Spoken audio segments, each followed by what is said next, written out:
All right, we're going to read a book. We're going to try to read 10 pages from Ayn Rand, The Virtue of Selfishness.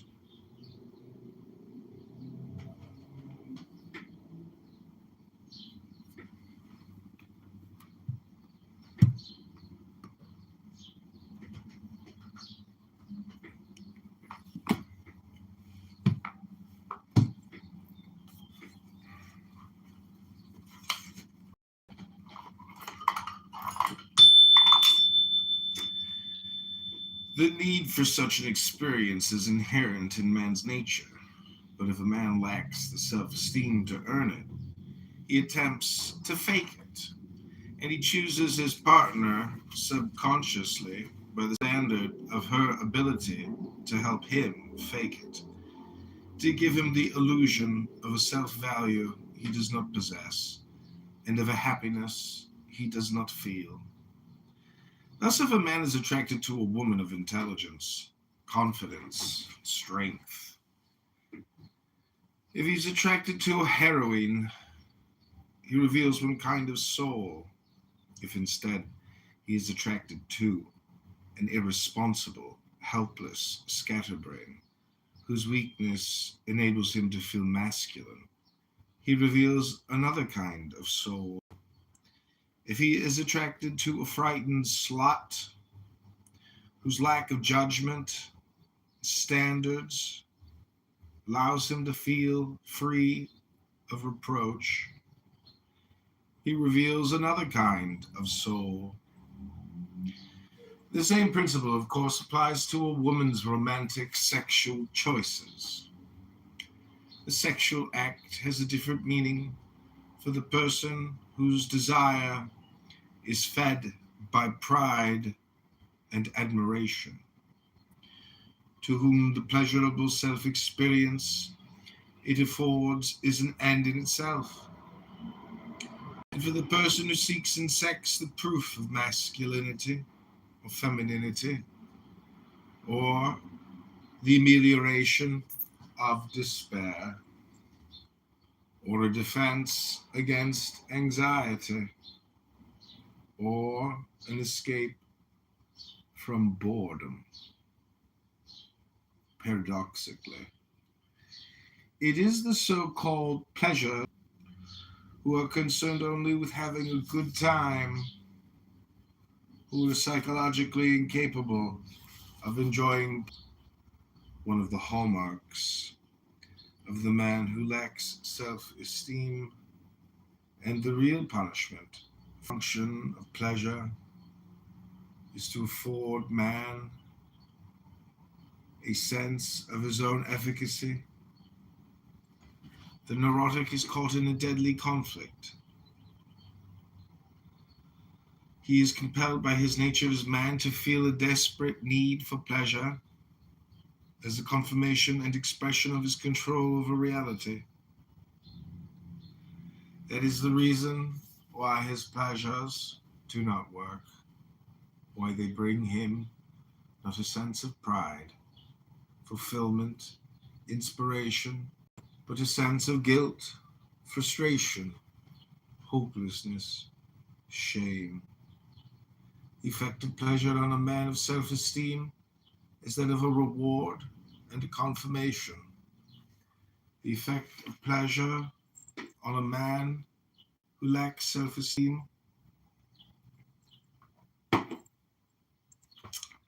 is that of a threat.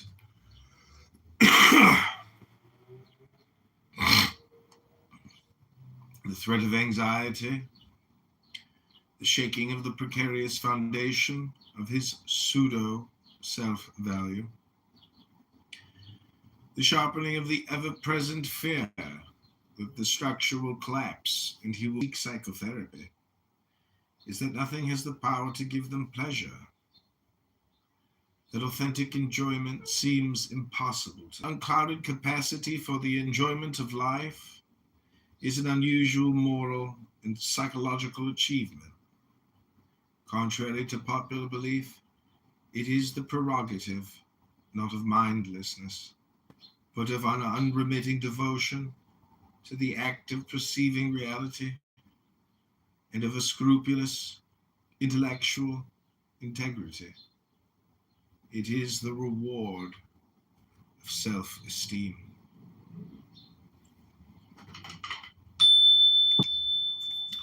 Chapter 7, doesn't life require compromise?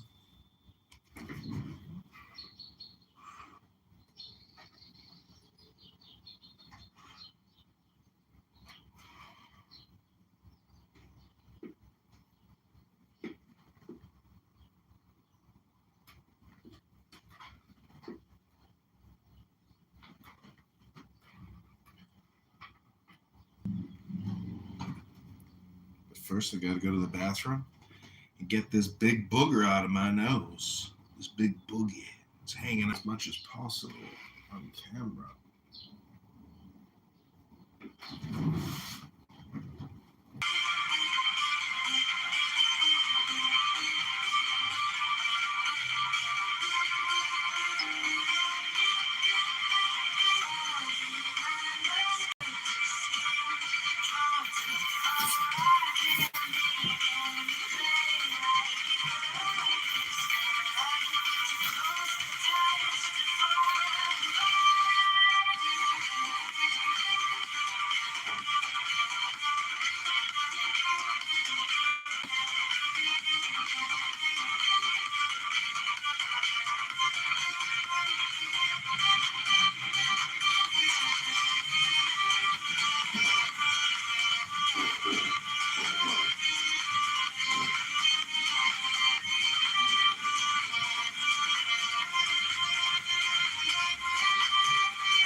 Okay, we are continuing on with Ein.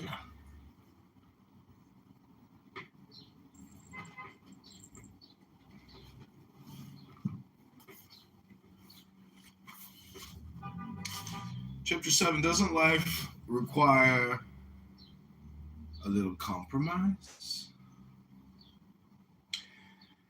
By Ayn Rand.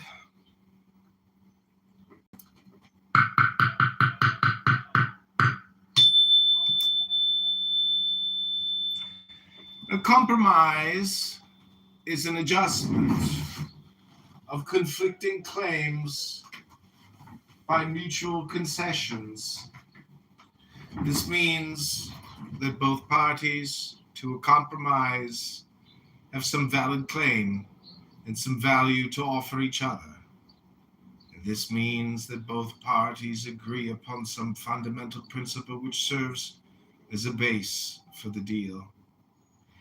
It is only in regard to concretes or particulars, implementing a mutually accepted basic principle, that one may compromise. For instance, one may bargain with a buyer over the price one wants to receive for one's product and agree on a sum somewhere between one's demand and his offer. The mutually accepted basic principle, in such case, is the principle of trade, namely, that the buyer must pay the seller for his product. But if one wanted to be paid and the alleged buyer wanted to obtain one's product for nothing, no compromise, agreement, or discussion would be possible. Only the total surrender of one or the other. There can be no compromise between a property owner and a burglar. Offering the burglar a single teaspoon of one's silverware would not be a compromise, but a total surrender. The recognition of his right to one's property. What value or concession did the burglar offer in return? And once the principle of unilateral concessions is accepted as the base of a relationship by both parties, it is only a matter of time before the burglar would seize the rest. As an example of this process, observe the present foreign policy of the United States. There can be no compromise between freedom and government controls. To accept just a few controls is to surrender the principle of inalienable individual rights and to substitute for it the principle of the government's unlimited arbitrary power, thus delivering oneself into gradual enslavement. As an example of this process, observe the present domestic policy of the United States.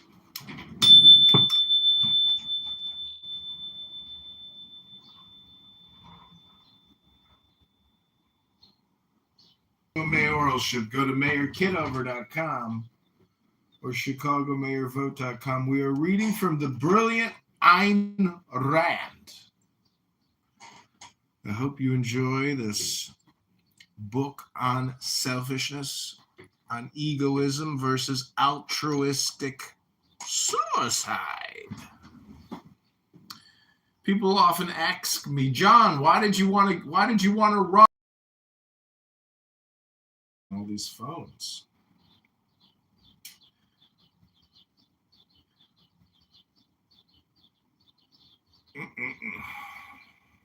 There can be no compromise on basic principles or on fundamental issues.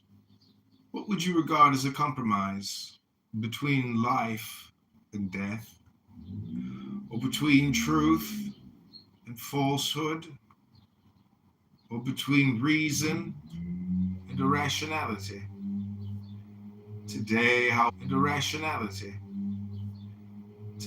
however, when people speak of compromise, what they mean is not a legitimate mutual lateral surrender to any groundless, irrational claim.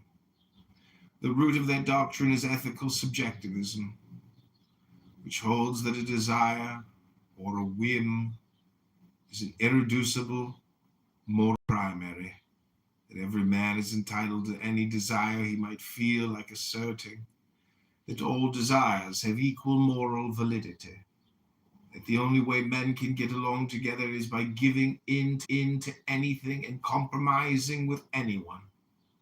It is not hard to see who would profit and who would lose by such a doctrine. The immorality of this doctrine, and the reason why the term compromise implies in today's general usage an act of moral treason, lies in the fact that it requires men to accept ethical subjectivism as the basic principle superseding all principles in human relationships, and to sacrifice anything as a concession to one another's whims. The question, doesn't life require compromise, is usually asked by those who fail to differentiate between a basic principle and some concrete, specific wish. Accepting a lesser job than one had wanted is not a compromise. Taking orders from one's employer on how to do the work for which one is hired is not a compromise. Failing to have a cake after one has eaten it is not a compromise.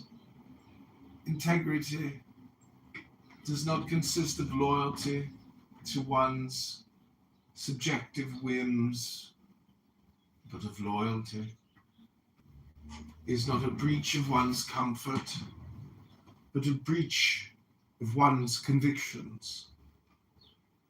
The compromise does not consist of doing something one dislikes, but of doing something one knows to be evil. Accompanying one's husband or wife to a concert does not care for music. When one does not care for music is not a compromise. Surrendering to his or her irrational demands for social conformity, for pretended religious observance, for generosity toward boorish in-laws is. Working for an employer who does not share one's ideas is. Accepting a publisher's suggestion to make changes in one's manuscript when one sees the rational validity of his suggestions is not compromise. Making such changes in order to please him or to please the public against one's own judgment and standards is.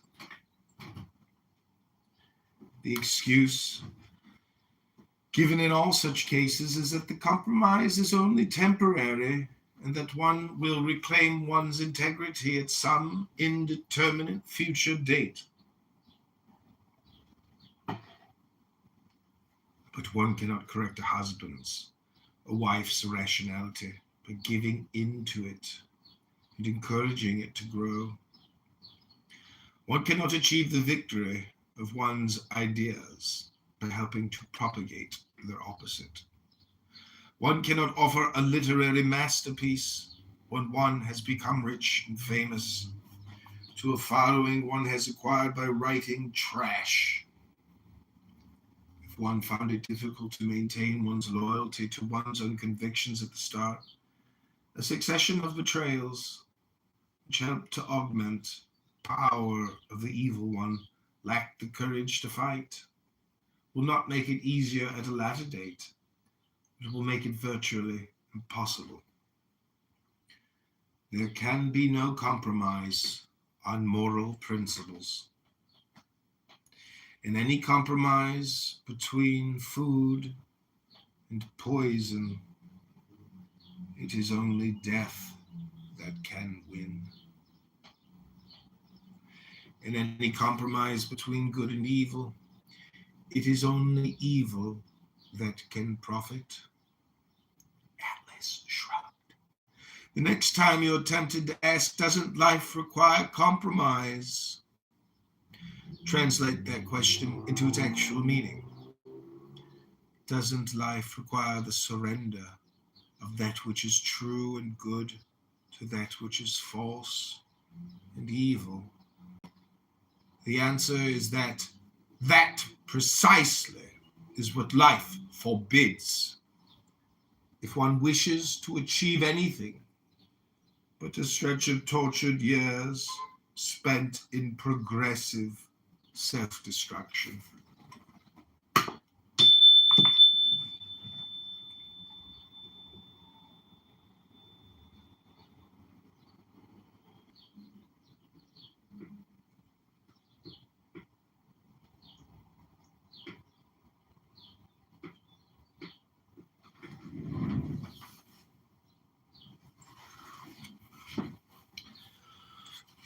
Chapter 8, how does one lead a rational life in an irrational society? I will confine my answer to a single fundamental aspect of this question. I will name only one principle, the opposite of the idea which is so prevalent today and which is responsible for the spread of evil in the world.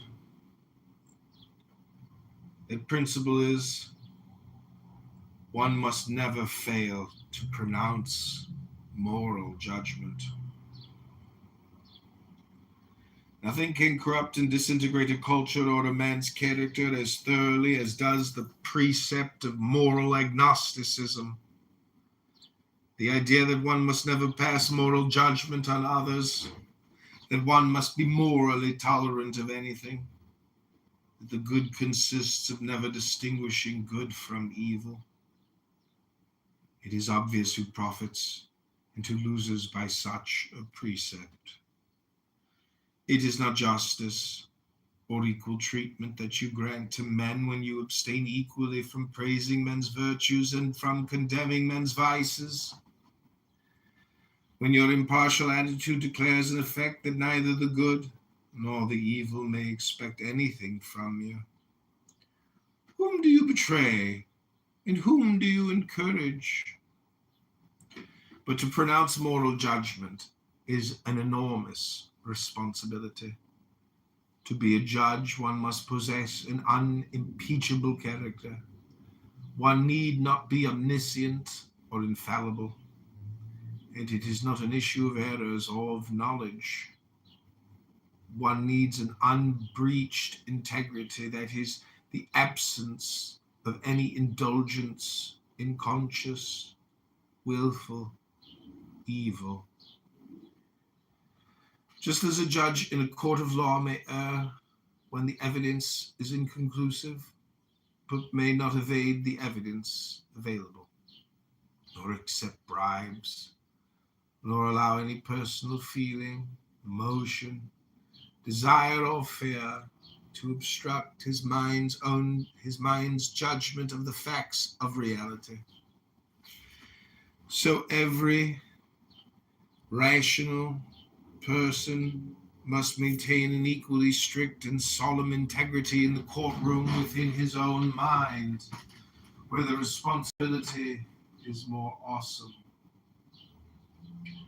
than in a public tribunal, because he, a court of appeal, from one's judgments, objective reality. A judge puts himself on trial every time he pronounces a verdict. It is only in today's reign of immoral cynicism, subjectivism, or extols exist in objective reality and are open to the independent appraisal of others.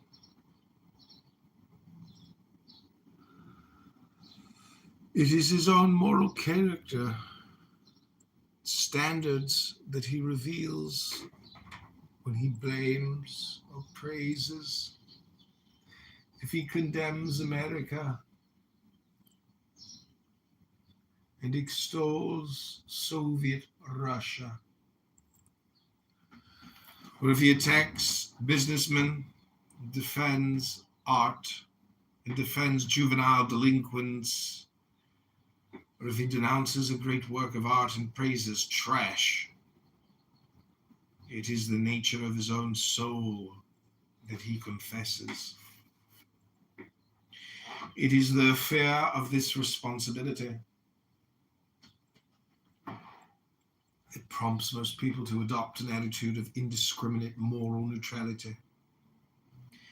It is the fear best expressed in the precept, "Judge not that ye be not judged." But that precept, in fact, is an abdication of moral responsibility. It is a moral blank check one gives to others in exchange for a moral blank check one expects for oneself. There is no escape from the fact that men have to make choices. So long as men have to make choices, there is no escape from moral values. So long as moral values are at stake, no moral neutrality is possible. To abstain from condemning a torturer is to become an accessory to the torture and murder of his victims. The moral principle to adopt in this issue is judge and be prepared to be judged. The opposite of moral neutrality is not a blind, arbitrary, self-righteous condemnation of any idea, action, or person that does not fit one's mood, one's memorized slogans, or one's snap judgment of the moment. Indiscriminate tolerance and indiscriminate condemnation are not two opposites, they are two variants of the same evasion. To declare that everybody is white, or everybody is black, or everybody is neither white nor black but gray, is not a moral judgment, but an escape from the responsibility of moral judgment.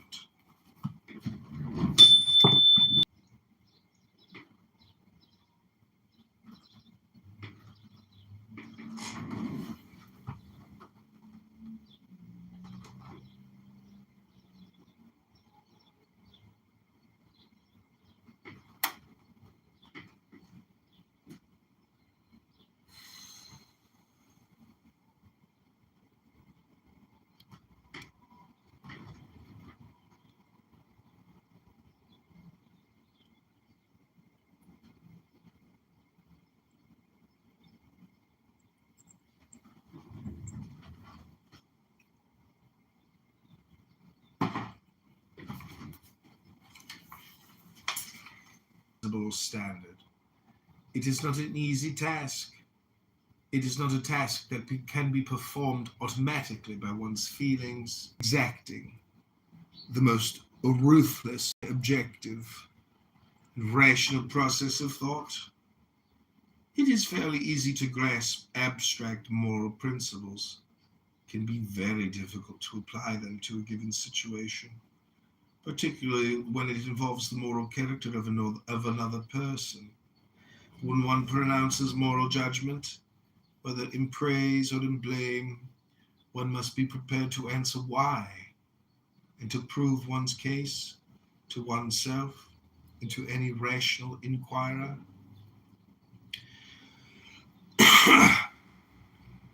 The policy of always pronouncing moral judgment does not mean that one must regard oneself as a missionary charged with the responsibility of saving everyone's soul, nor that one must give unsolicited moral appraisals to all those one meets.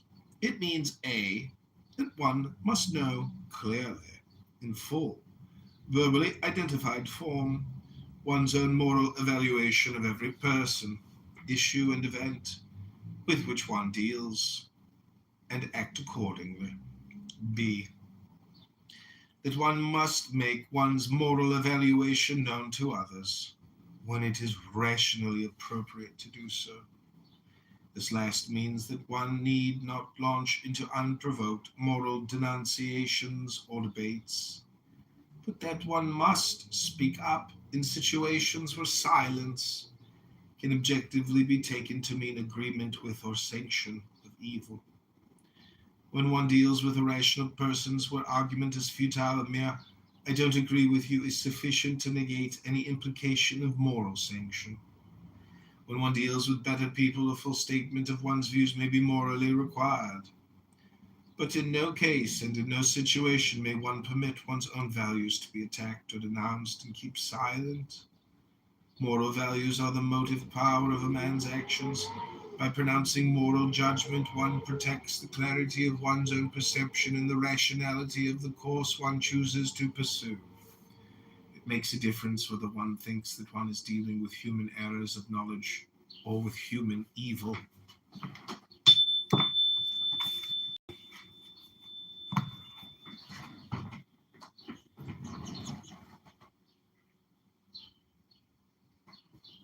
Maybe 20 minutes of reading. I don't know how many pages we got through. Maybe 6. Maybe 20 minutes of reading. I don't know how many pages we got through. Maybe 6. Hope you enjoyed. It's a slow, long process reading a book this way, but going word by word helps with the comprehension.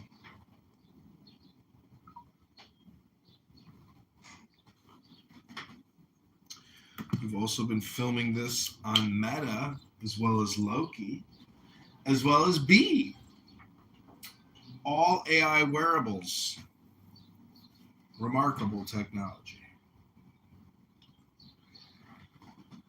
Okay, I give you the world of Clown House compared to the world of books. New news, please don't hesitate to let us know, especially if it's breaking news. Let's see, what else do we have here? The beatings will continue until y'all heard. She asked me a question. That's right. No, she did not ask. It's been a while. I don't know if you remember, it's Brother Divine here. We shared a few spaces together talking about the music industry. I remember that, boy. I hope all is well, brother. Thanks for being here. The wife is happy, so I'm happy. Hey, happy with the slogan of a captured, defeated. Come on, let's not do that, fellas. We gotta work on it. Just told you it's a happy man is God's plan. You didn't hear that part. I did hear that part, and I take it that you're trying to soft pedal the first part, which was definitely counterproductive to the establishment and elevation of the Negro community. Happy wife. We were just talking about Paul Robeson. We're not going to do it. We were Divine, you're taking on Paul Robeson. You're taking on the one. Why are you being so combatively? Is that Let me give myself the pat back. See what Let me you're doing, get Divine? that. You You're want encouraging That's what you that. want. You need that good fat, and then you said, "I'm already here, First Lady." I said, "Okay, great." And then I tried to get back on track. And I said, and thank then you. Don't forget and that part. Divine. You weren't speaking when I started speaking, First Lady. I was Okay, still talking. Go ahead. Go. Now I'm gonna stop this white supremacy. You have to stop being This an imbecile. gaslighting of the And- Negroes gotta stop at some point. This I'm second not class gonna take citizenship the of the abuse. Negro has got to stop. All right, let me ping Penny. It's I done told you to shut up already today. Don't you bring them up. Not none of y'all. Anyway, so as Divine said, we're talking about Paul Robeson and saying that he was the most dangerous. So that was the conversation. I don't know if you guys had finished. You guys kind of got quiet, so I decided to come off mic and just welcome everybody. And it's Wednesday. It's hump day. And you guys are really boring day. Okay? Anyway, if you guys can put some caffeine in this conversation, I would definitely appreciate it. Otherwise, I might have to go and get my own caffeine, and I'm really trying not to. So, that is my complaint for today. I thank you all for listening, and have a great day. Thanks. Say First Lady, you should have that. You should have that smoothie. Yes. I know, but that's on. Because it's like you just snorted. That was too much. That was too much, Spiritus. That was way too much, Spiritus. I'll wait for you to take it back. Just a couple of rails, not an equal. Just a couple of rails. That did it. Damn it. You are going on punishment. Go ahead, Crisis. How are you today? I'm blessed. Yes, New job. I am blessed. Back in school for AI. When one deals with a rational person, so an argument is futile. Yeah, I don't agree with you. One of the things I asked him in the chat, and I hope the brother Unequal treatment that you grant to men when you abstain equally from praising men's virtues and from condemning men's vices. When your impartial attitude declares the fact that neither the good. Y'all were having a really good conversation, and then it got derailed about Africa. And one of the things that often comes up, but is not really discussed in depth, is the lack of transcontinental highways that would link all, I believe it's all 4 of the deep sea ports that exist on the continent, because that could possibly open up economic opportunity for the landlocked countries, and then also create opportunity for people outside of the continent who are a part of the diaspora to be. I think the people that was talking about it.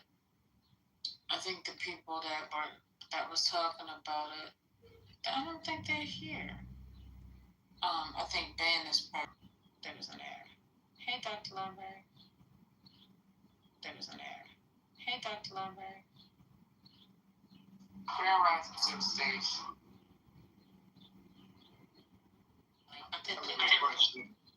I wish I could answer it, but this turned to a 48-hour topic. Started yesterday, but I'm here for it. Anything dealing with the motherland. Of course, dealing with where we are, for there to be opportunity for investment. But I believe one of the hurdles one of our speakers was speaking about was corruption. So I don't want to get into that too much.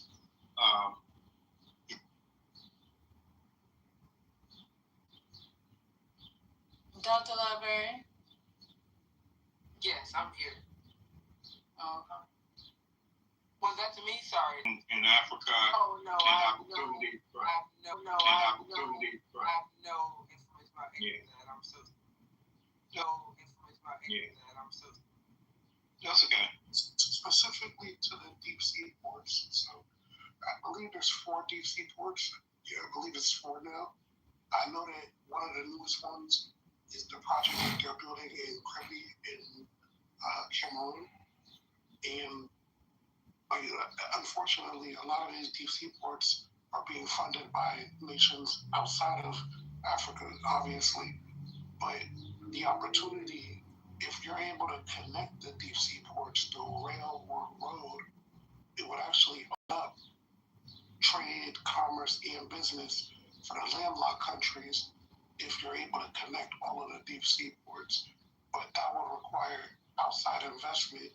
And I'm just curious if that's something that people have ever looked at as a possible way to bridge the gap between those of us here and the continent there, to be able to have more of a financial stake in what's happening there and create an imprint that is more, I don't want to just say profitable, but more agreeable to what the overall goal is for all of the people who are involved.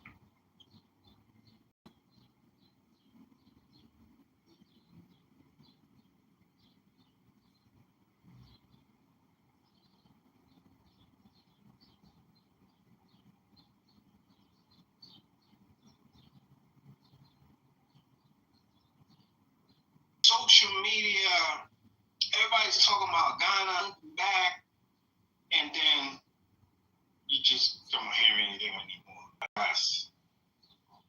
Yeah, so like, for example, right, I'm gonna just use Equatorial Guinea as an example, right? So for a while in the late 90s, early 2000s, they found oil off of the coast of Equatorial Guinea that was being controlled by Spain. But when it comes to the ports, none of these ports are controlled by the countries that they exist in. I don't know who the hell was doing the negotiating as in terms of why they agreed to such shitty deals. But I think that when y'all were speaking earlier on that topic, I feel like some of this is kind of put on the younger generation to try to fix some of the deals that were created by the older generations who just wanted to have power and use the treasury as their personal bank account. But if your goal is really to be for the people, and there was a brother earlier who was talking about all he listed, like about 5 to 6 leaders who tried to do something for the people and got either murdered, poisoned, whatever. You know what I mean? But the mindset of how to build and bridge that gap can start with something as simple as infrastructure investment. The same way you see, like, for example, you see like other countries will invest in our highways, and then they might even have a piece, not a big piece, but they'll have a piece of something as easy as Easy Pass on a highway. Now, on the surface, you think it's coming from the state, but then you dig a little deeper and you find that it's actually a whole different country that's invested in it. Like, is it possible to be able to galvanize the different pieces of the diaspora to pull the money together to invest in something in that, like that, and then use that to then turn around and leverage what it opens up in terms of the access to some of these landlocked countries to develop factories, et cetera, to create products. One of the gentlemen earlier talked about the largest work age, the largest work age working force in the world in the next 15 years would be in Africa. What good is having somebody who's of work age if you don't have anywhere for them to work? But if you're able to bridge the gaps between the different ports, now the imports come in, the exports, if you're able to invest in factories and whatnot, would then be able to go out a lot easier if we're investing in the infrastructure, road infrastructure, to make it so that it's not as difficult to touch all of the different parts of the continent. I was very surprised when I found out that there was no transcontinental highway. Yeah, that's because of a multitude of issues crossing over different sovereignties, and you got terrain issues. I think atheism is utterly hopeless. Okay, so why? Because you're denying the beauty and love God has to offer with a sense of hope and tranquility. No, I don't think it's a requirement to have a belief in God to have beauty and tranquility and hope and desires and things that are good. So who defines what is beautiful and it's subjective. pleasant? It's subjective. Like, I find hiking in nature beautiful. Some people find listening to techno music beautiful. Those are two different things. Here's the adage. And so, what's your foundation on defining something as beautiful? My subjective experience. Right. There's like a story a rabbi told me about this beauty of life and belief in God and all that. So a guy came up to 3 people sitting on a bench in the park, and he's like, how do you know that there's a God or beauty in life? And he said, well, in my dream, I always wanted to be a doctor. My dad couldn't pay for it, so I studied in the daytime. I worked really hard in the evening and all kinds of odd jobs. And after a few years, I became the doctor that I wanted to become. And he goes to the second guy, and he said, how do you know that there's beauty in this beautiful force? And he said, well, like my friend sitting next to me, I also wanted to become a physician. and I didn't have the means to do that, and someone came and just gave me the money. So that I saw was beautiful and divine. And it goes to the third person, and same question. And the third person says, I was the one who gave him the money. That's how I experienced beauty, force, divine. So I don't know if that meant anything. I just think it's a great story, though. But do you see, Lena, did that mean anything to you? It kind of threw me in for a loop. I can't lie. It sounds like, you're trying to use an anecdotal situation to define how we define beauty. No, I'm not defining anything, but there is moments where we can't explain. There are instincts that we have, and they are beautiful moments with or without divine power telling us to do that, I think. Lena, I can agree with that, for sure. Lena, let me try this. Do you agree that everybody does and should experience God in their own way?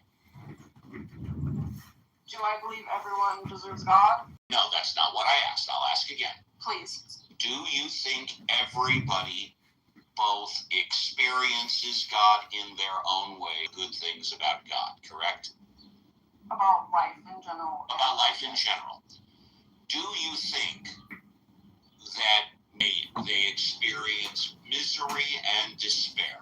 I mean, listen, you have people in many different countries on planet Earth, right, who grow up in different scenarios, different doctrines, different legal systems. They know what they know, and you can't tell them they're wrong if they were never taught or shown or presented capital T truth, right? And so my basis in my belief is that there is this, ultimate capital T truth. Let me re-express my point. I did a poor job. I'll be more direct. I completely believe you when God has made your life better. I also believe that there are some people, as much as they try, will not experience God like you. I believe without question in my mind and in my gut, there are some people that God will not be a positive experience. Not everybody can experience God like you. You can feel free to disagree with me, and I can point to several examples of several horrible things that have happened to people in the name of God. Some people are just not born and designed. It depends on which God it depends on referencing. I disagree. It depends on the individual person. It doesn't depend on the God. It depends on the person.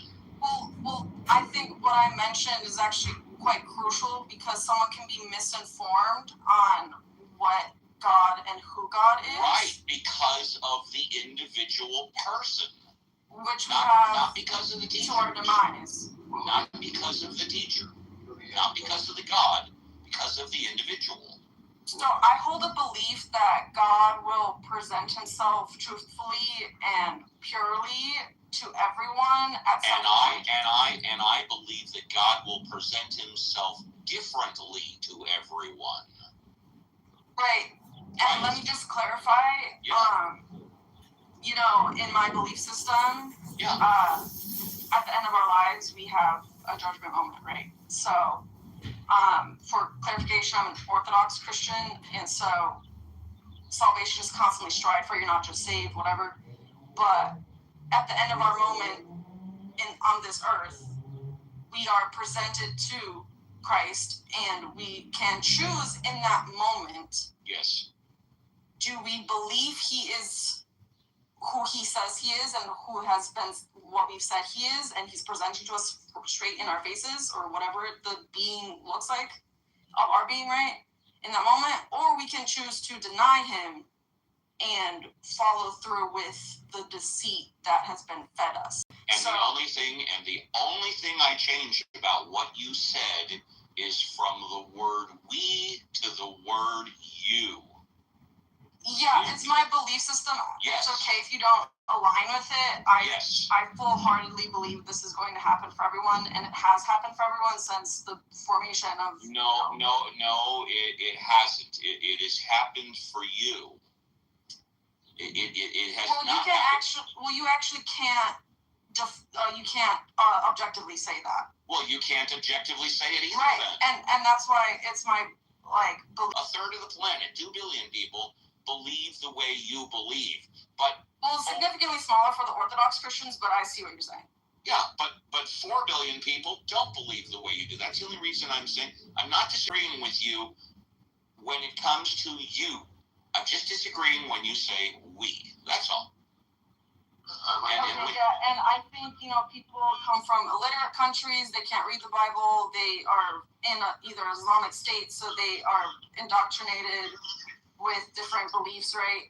And it's hard as, someone just like myself that is just a mere person on earth. I can't determine, the ultimate truth in life. However, what gives me hope is that I feel a sense of peace and serenity, right, knowing that there is ultimate good out there, and will have my best interest in mind because this ultimate good provides love, and when we experience fantastic. love, and that's I think fantastic. That's universal. That's great. I love that. Again, the only correction that I make is that is for you. It works for you. It doesn't work for everybody. That's all. And I want to move on if that's okay. Yeah, that's fine. I just will pray for you, I guess. I don't know. It's very Lena, you can pray for me anytime you want. No problem. So hang on, I need to step in. You can pray all you want, but don't tell us it's sad that we're unbelievers. Well, I'm not. She did say it's sad. So this is why. No, I feel sadness. No, to think so there are stop. atheists. Please. What's wrong with her saying it's sad? No, hang on. Stop. JCC's going to explain what's wrong. God damn, dude. Because she's making her subjective opinion and projecting it onto us. Maybe it's sad to her, but don't tell us it's sad because we're unbelievers. Go ahead and pray because it helps you feel good. You didn't hear me correctly. I find sadness. I painted it from my perspective. Right. Okay, cool. And I'm very valid in my feelings, correct? So I'm not going to deny you that you have feelings. It's sad that they're unbelievers. Seems like you're uncomfortable, though. I'm not uncomfortable. I heard you say it's sad that we're unbelievers. That's all. So please don't do that. It's sad to me. I honestly. It's sad to you. So you know what? I don't say negative things, right? Unless I react, and I might react about. Hang on. Why must you continue to talk while I'm talking, right? So the point, what I'm going to say is, if I do respond negatively because someone else told me something negative, that's the only thing. But I'm not going to say, I'm sad. What's your foundation on defining something negative? And I would rather not say it to somebody and keep the conversation positive. However, you like it to end it with, I'm going to pray for you because I find it sad. So I'll just ask you kindly, just go ahead and say you're going to pray for us. That's cool. But it's easier to take that negatively. I'm sorry when someone says, it's sad to me that you're an unbeliever. That is negative, right? So now I'm going to say this. My subjective opinion is, I think you're deluded and thinking there's some higher power controlling everything. I think you're deluded. Feel sad. Because then you're talking about your feelings, and I would never argue with anybody's feelings. I agree. I messed up. I want to move on to Elliot Young. I was the one who gave the line is so I experienced the whole so I don't know if that meant anything. I just think it's a great story. But do you see that? Does that mean anything to you? It kind of threw me in for a loop. When I hear that just it sounds like into how I should exist on this earth. Anecdotal situation to it also paints that we are in the image of Christ in his likeness and the way Christ was merely attractive versus polluted, and I think that's crucial to understand when it comes to Jesus Christ. It clues into how I I should act, why I should act the way I do, given his experience and what follows thereafter. Do you agree that everybody does and should experience God in their own way? We're created in God's image. That Do I believe everyone that deserves God? influences No, that's me not to what I protect asked. I'll ask again. because of what I learned you and think know and feel everybody and experience when it comes to God. I don't want to experiences God in disrespect their God, own way and and so I would like to should do what I can experience to God be in their a own good way? person. That's the question. The first, do they? Yes. Should? It's up to them. Love and I am beauty. not one to tell someone what they should and should not do. Very good. There you And go. clearly, Thank you. God has Ellie's brought next. you Hi, Ellie. beauty and love and all the good things about Hi, God, Ellie. correct? Hi. About life in general. About life in general. Do you think I guess that not everybody can experience God the way you do? Do you think that there are some people, and I'm not talking about atheists, I'm talking about people that just when they experience God and they do everything and spend all the time, they experience misery and despair? I mean, listen, you have people in many different countries on planet Earth, right, who grow up in different scenarios, different doctrines, different legal systems. They know what they know, and you can't tell them they're wrong if they were never taught or shown or presented capital T truth, right? And so my basis in my belief is that there is this, ultimate capital T truth. Let me re-express my point. I did a poor job. I'll be more direct. I completely believe you when God has made your life better. I also believe that there are some people, as much as they try, will not experience God like you. I believe, without question, in my mind and in my gut, there are some people that God will not be a positive experience. Not everybody can experience God like you. You can feel free to disagree with me. Some people are just not born and designed. It depends on which God. No, it depends on. I disagree. It depends on the individual person. We can It doesn't depend on the God. It depends on the person.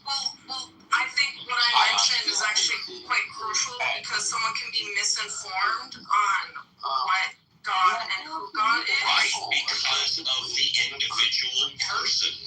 Which we Not have because of the to teacher. our demise. Not because of the teacher. Not because of the God. Because of the individual. So I hold a belief that God will present himself truthfully and purely to everyone at some point. And I believe that God will present himself differently to everyone. Right. And let me just clarify, in my belief system, at the end of our lives, we have a judgment on the right. So, for clarification, I'm an Orthodox Christian, and so salvation is constantly striving for, you're not just saved, whatever. But at the end of our moment on this earth, we are presented to Christ, and we can choose in that moment, do we believe he is who he says he is and who has been what we said he is, and he's presenting to us straight in our faces, or whatever the being looks like, our being, right, in that moment, or we can choose to deny him and follow through with the deceit that has been fed us. And the only thing I changed about what you said is from the word we to the word you. Yeah, it's my belief system. It's okay if you don't align with it. I full-heartedly believe this is going to happen for everyone, and it has happened for everyone since the formation of. No, it hasn't. It has happened for you. You actually can't. You can't objectively say that. Well, you can't objectively say anything. Right, and that's why it's my belief. For you. And many other people I do want to mention. Of course, yeah, 2 billion. Yes, many other people, a third of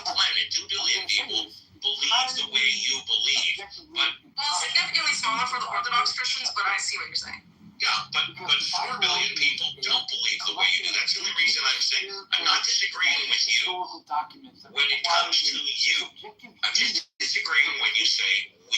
So That's all. please elaborate on why you do And I think, people who come from illiterate countries, they can't read the Bible, they are in either Islamic state, so they are indoctrinated with different beliefs, right? And it's hard as, someone just like myself, that is just a mere person on earth. I can't determine, the ultimate truth in life. However, what gives me hope is that I feel a sense of peace and serenity knowing that there is ultimate good out there and will have my best interest in mind because this ultimate good provides love. And when we experience love, I think that's universal. That's right. I'm asking, no. Again, the only correction that I make is that is for you. It works for you. It doesn't work for everyone. That's all. And I want to move on if that's okay. Yeah, that's fine. I just will pray for you, I guess. I don't know. It's very sad when I hear about Lena, you can pray for me anytime you no want. problem. So, hey, how do you can pray all you want, but don't tell us it's sad that we're unbelievers. Well, I'm not just expressing what I hold. You can't say it's sad. So this is what I feel sadness. I think there are atheists. Stop! He's going to explain what's wrong. Damn, dude. Because she's making her subjective opinion feel good. They didn't hear me correctly. I find sadness. I painted it from my perspective. Okay, cool. And I'm very. Why must you continue to talk while I'm talking? Right? So the point is what I'm going to say is Here's the answer. And so, what's your foundation on defining something? Do you remember what I elaborated on about how I hold that it's entirely objectively There's like a story I read, I told you because of what the Bible says, and it requires a subjective human interpretation. So where is it in your understanding any human being can possibly read this objectively? And he said, well, in my dream, I always wanted to get a doctorate. My dad couldn't pay for it, so I studied in the daytime. I worked really hard for all kinds of jobs. And after a few years, I became a second guy, and he said, If I read a math textbook, right? If I read a biology textbook, my friend sitting next to those me, are two different things. I also wanted to become a physician. So when it's referencing the Bible, because we understand the Bible is an interpretation of subjective human experiences. I saw it was beautiful and divine. And it goes to the third person. Do you or do you not agree that those who put together all these books that are now compiled in what we understand as the Bible, and all these writings are based upon other human beings' subjective experiences and So I don't know if that meant anything. I just think it's a great story. Subjective when you see something in front of you, Does that mean or is anything? it objective when you see something in front of you? It kind of threw me in for a it's your loop. personal I can't lie. experience of how you interpret It sounds like, you're trying to use an anecdotal situation to define how we define beauty. which is the same thing. Well, I'm not defining anything. So like, I can go outside and touch the ground. We can't explain I can say my everything. interpretation of it is And they are beautiful. or it's hard. Depending on what divine power to this and that, I think. So, when we see the element of gold, and it has this chemical compound that objectively defines it as gold always, wouldn't it be objectively so if we see this, it's objectively gold?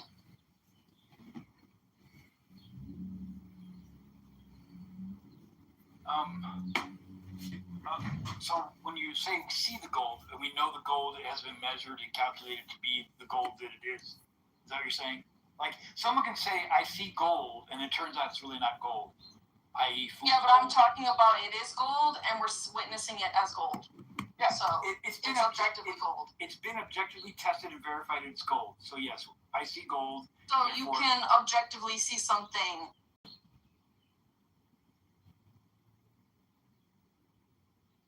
He's on stage. Judith and Nye. What is your definition of a masculine man? Judith, do you have one? Samson. That's a masculine man right there. Rabbi, I said this to the women on the stage. Judith? He's the God-fearing man, one that can stand on his own.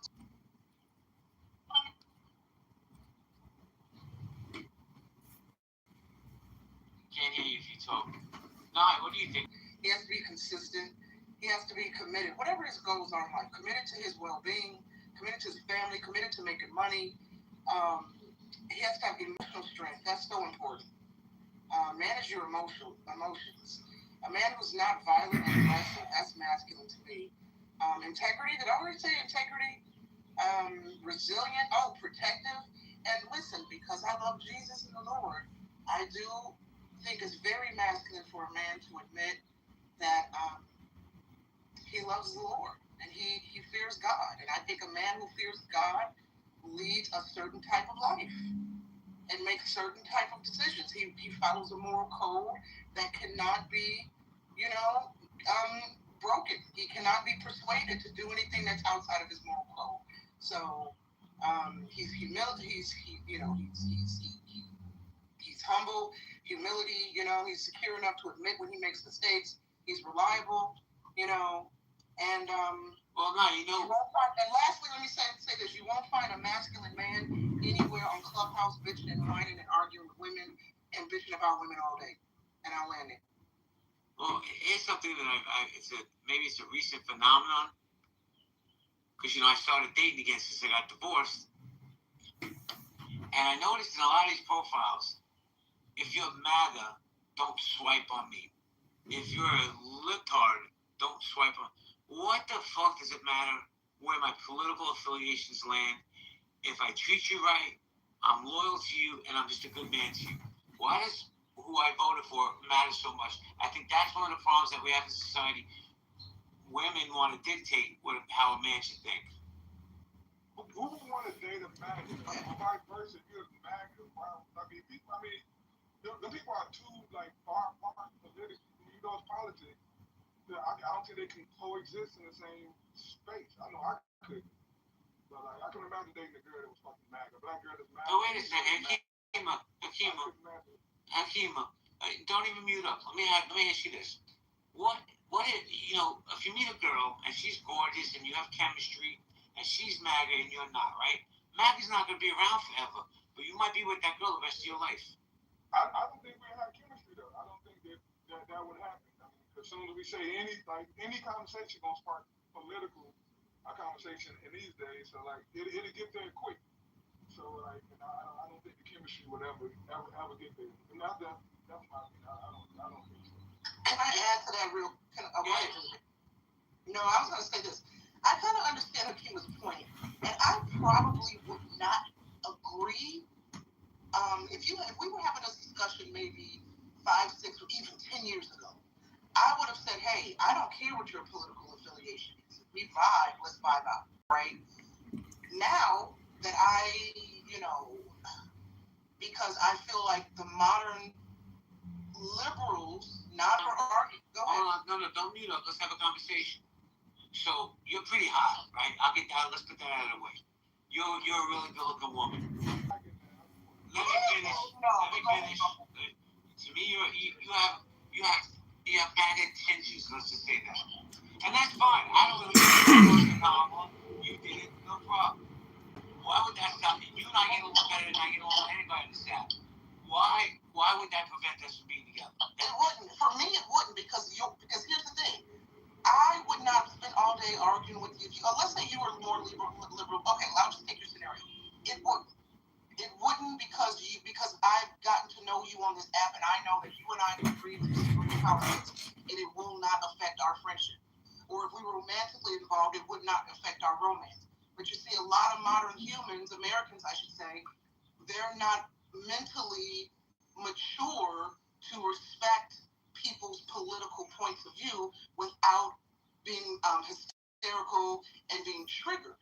Like the reason why I said today I would have a problem with dating a liberal man 5, 10 years ago. No, I say today because a lot of liberal-leaning men, not all, are very Trump derangement syndrome.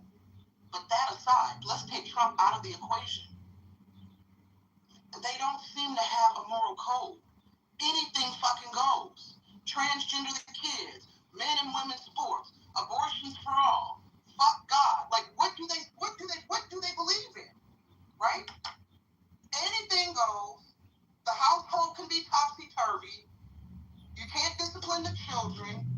The school can call your children they, them, right? The school can lead your children out onto ICE protests, and the parents on the back sideline cheering like, yeah, F Trump, F ICE, right? You let the school system indoctrinate your children. This is what I feel like I would be dealing with if I had to date a liberal man. And if I say, hey, no, can we just go pray today, maybe eat some Chipotle? And I'll have to listen to fucking MAGA, Chipotle. The owner of Chipotle donated to Trump's campaign. I don't know if that's true or not, but I'm just giving you an example. I think the modern day leftists, not all, I have to stress that, they're just too far gone and they're never at peace. They're perpetually depressed and complaining. How can a woman have a peaceful relationship if you're in a relationship with a man who's perpetually angry and uptight about politics? And liberals are perpetually angry because of... I think liberals give too much power to Trump by being angry at him. Me personally, I don't really give a shit. I don't wake up thinking about Donald Trump. I'm not going to bed thinking about Donald Trump. I don't care. Now, it's different for me. Well, yeah, no. Listen, here's the thing, Kimo. And I'm going to say something that's polarizing. And I believe this, though. I think people of color in America need to worry and think about Donald Trump. White, the cracker in the corner, he don't have to worry about Donald Trump. He ain't coming after me. You know, he's not going to have the police state coming after me. I believe that wholeheartedly. Well, listen, the police state is not coming after Black Americans. Like Black Americans, not all. I find that on this app, I have to be very specific with my words. A lot of left-leaning Black Americans the last 2 or 3 years between Fanbase, TikTok, and Clubhouse. So, do you think if he could, he would? I don't think. No, I don't. Because why? Like, what would be the benefit? What? If y'all can tell me what would be the benefit of Trump rounding up blacks and getting rid of blacks? He definitely would, but like you say, he's not targeting us. Like targeting don't mean that he's trying to put it in a concentration camp. It ain't got to be that extreme. He can be going after our history. He can be going after DEI. He can be going after all the things that he's doing that's focused on black people, the voter rights thing. Like, I just say that there's not a full thing is a target on black by this administration. No, and Hakima, please, no, I recognize. Now listen, and Hakima, you probably have heard me say this. We've been in rooms before we've had these political conversations, but I have stated that just because I voted for Trump in the last election, I had my reasons for that. It does not mean that I support everything this man does. Just like I'm sure you agree, whoever you voted for in the past, you know, you might vote blue no matter who, regardless, you know, just because.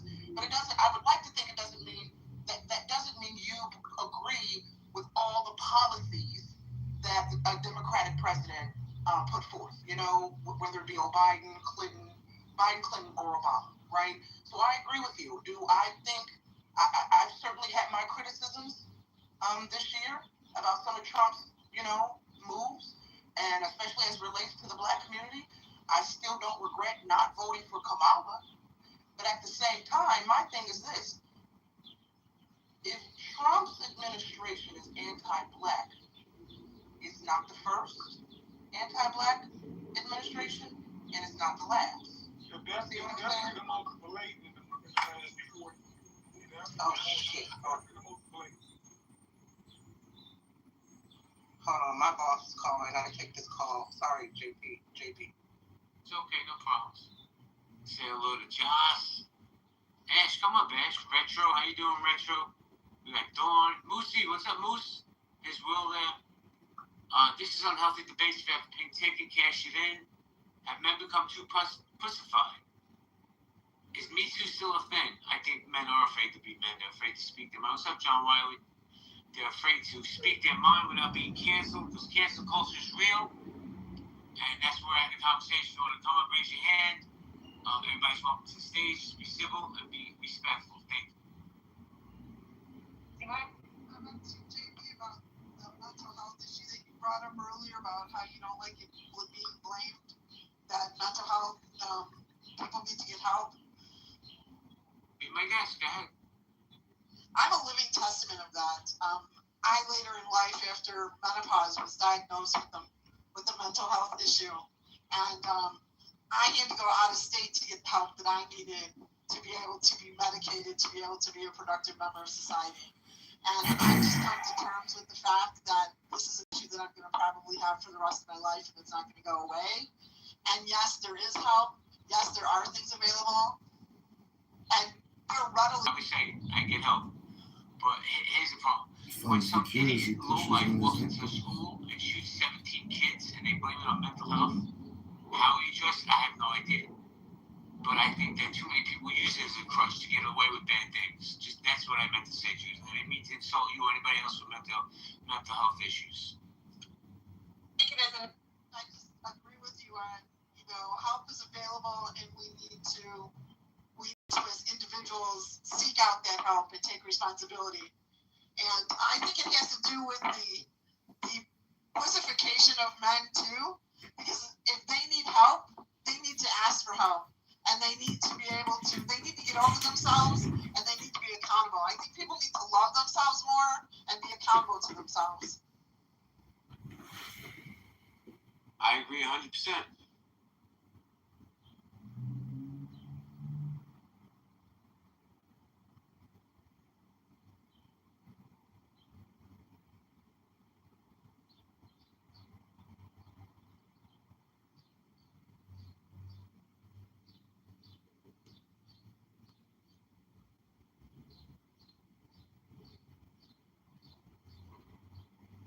Cystic egomaniac is the most powerful person on the planet. So I think the whole point of the Bible, and I'll sum it up right here, is the same as any of the other great spiritual documents, is to keep us from shitting in our own mess pit and destroying our own world, which we're doing at an ever exponential rate. Thank you. Appreciate that. Good discussion. David, you're next. Well, I wasn't trying to necessarily respond to that. You can wait. You can wait. You can talk about whatever you want, buddy. I was with John trying to think about how these different accounts that it didn't happen in the age of a messianic time. I mean, America's got its own post Jesus set of prophets of evangelical nature. You've got Seventh-day Adventists, Mormons, Church of what is it? Latter-day Saints. Latter-day Saints, yeah, but they're Mormon. There's another one. These are non-negligible parts of American belief systems that, they are young Earth creationists, and they spawn all of the conspiracy theory, the government sucks. Like the thing in Waco here in Texas, that Branch Davidian thing, that is a Seventh-day Adventist set of nonsense that says that in the 1840s there were some people that had prophecy after Revelation. I thought it was David Koresh sense of nonsense. Yeah, but he's like I think he arguably could have been anything, and he would have had his followers. No. It spawned from a branch of Adventists. Correct. Well, post Jesus prophecy. Just I made my point. Go ahead. Yeah. I'm just saying that it wasn't like he himself said he was the second coming. He didn't start it that way. He started off of a fertile group of people who already believe in prophecy after resurrection. This is an American breed of Christianity. It's not Catholic. It's not Protestant. It is Protestant, but it's not Baptist and not Methodist. They're Adventist. They run like 100 hospitals. They're not trivial to everybody.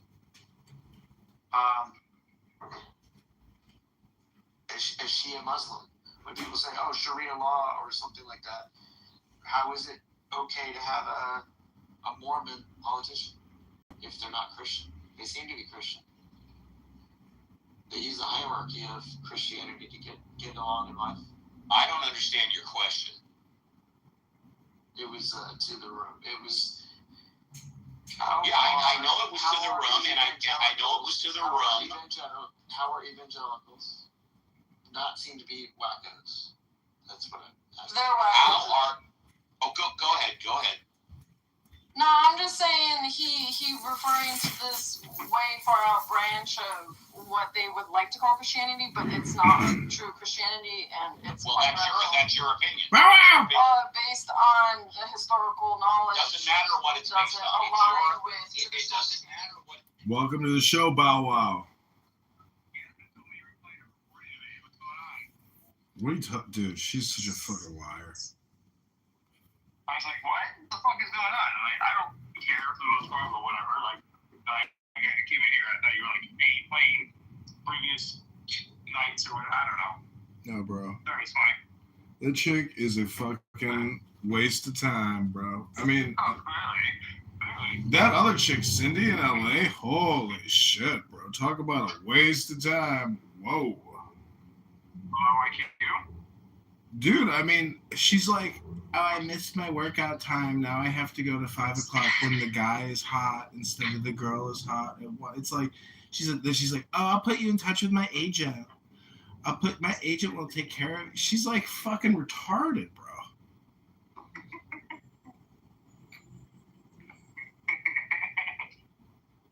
Fun time. I mean, you can pretend you're something or somebody, but eventually you might have to get a job, you know?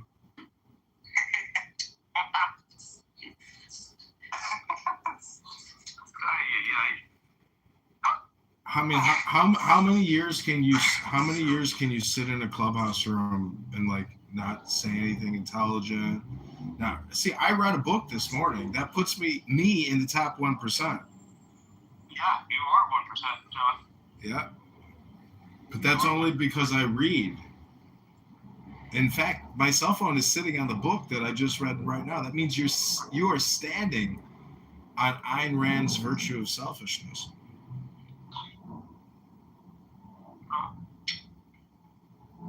Do you think you're too altruistic, or do you think your self is just enough?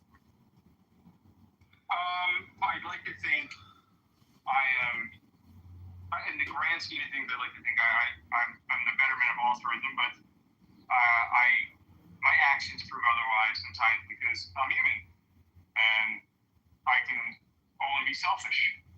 Isn't the thought of altruism just another opinion? It's my opinion. All right, well, let me know if you change your mind and you want to see that wet. All right, well, let me know if you change your mind and you want to see that wet Ronnie and, slime. She's a good girl, they said. She's a classy girl. And then they heard the recordings of her on Clown House, and they said, that's my Yael? Yael! How could you talk like that on the internet? That's Yael? Oh no! Yael, you said that? Oh no! Yael! I'm taking you out of the will, Yael. I'm calling my lawyer on Monday. I'm taking Yael out of the family will. Could you imagine if I actually got her removed from like her family's estate because of the vulgar, profane, obnoxious, and how much time she wastes talking to R words because she herself is fully R worded out. I know, I tell you. So, Are you at the gym? anything else to ask? Yeah. Nice. The room is run. Gain weight.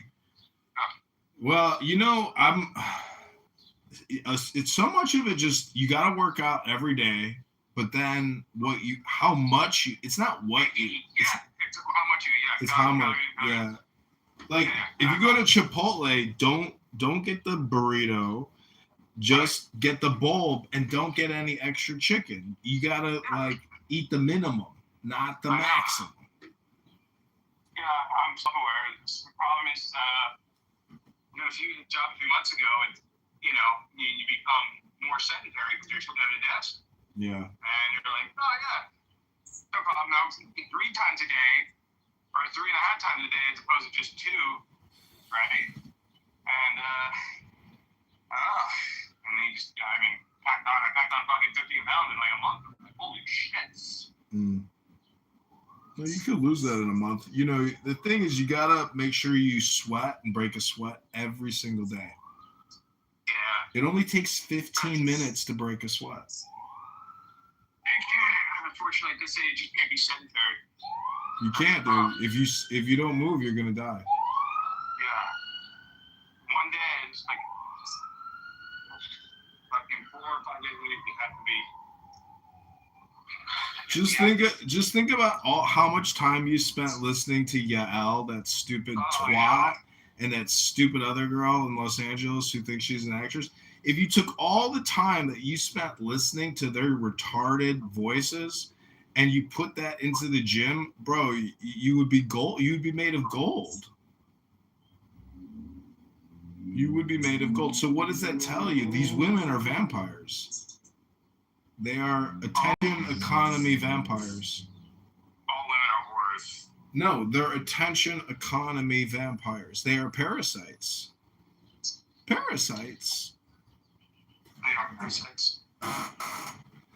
But I'm actually in the Yael pussy picture business where I've like recreated her pussy 1,000 times in AI, and I've started an entire business based off of one horrible person's private pussy photos. And it's true artwork.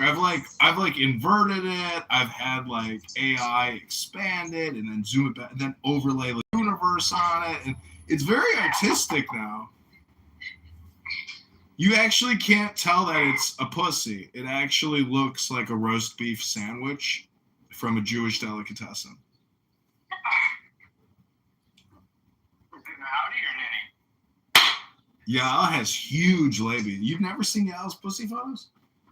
No. Oh, she was fucking a Palestinian man, and she was sending dirty photos of her pussy. And then then I kept asking. I was like, everybody keeps talking about when can I see it? And finally, the right psychotic asshole that hates that bitch finally said, John Kitover, I got you. These are for you. Do you know Bussy? I think so. Yeah, Bussy is is transgender. He's like a gay Latino, but he sounds like a gay black guy to me. Yeah, he's the one who gave me Yael's collection of photography work. She's a gifted photographer as well. I don't know if you know that. Yeah, I know. Her pussy photos are her greatest work.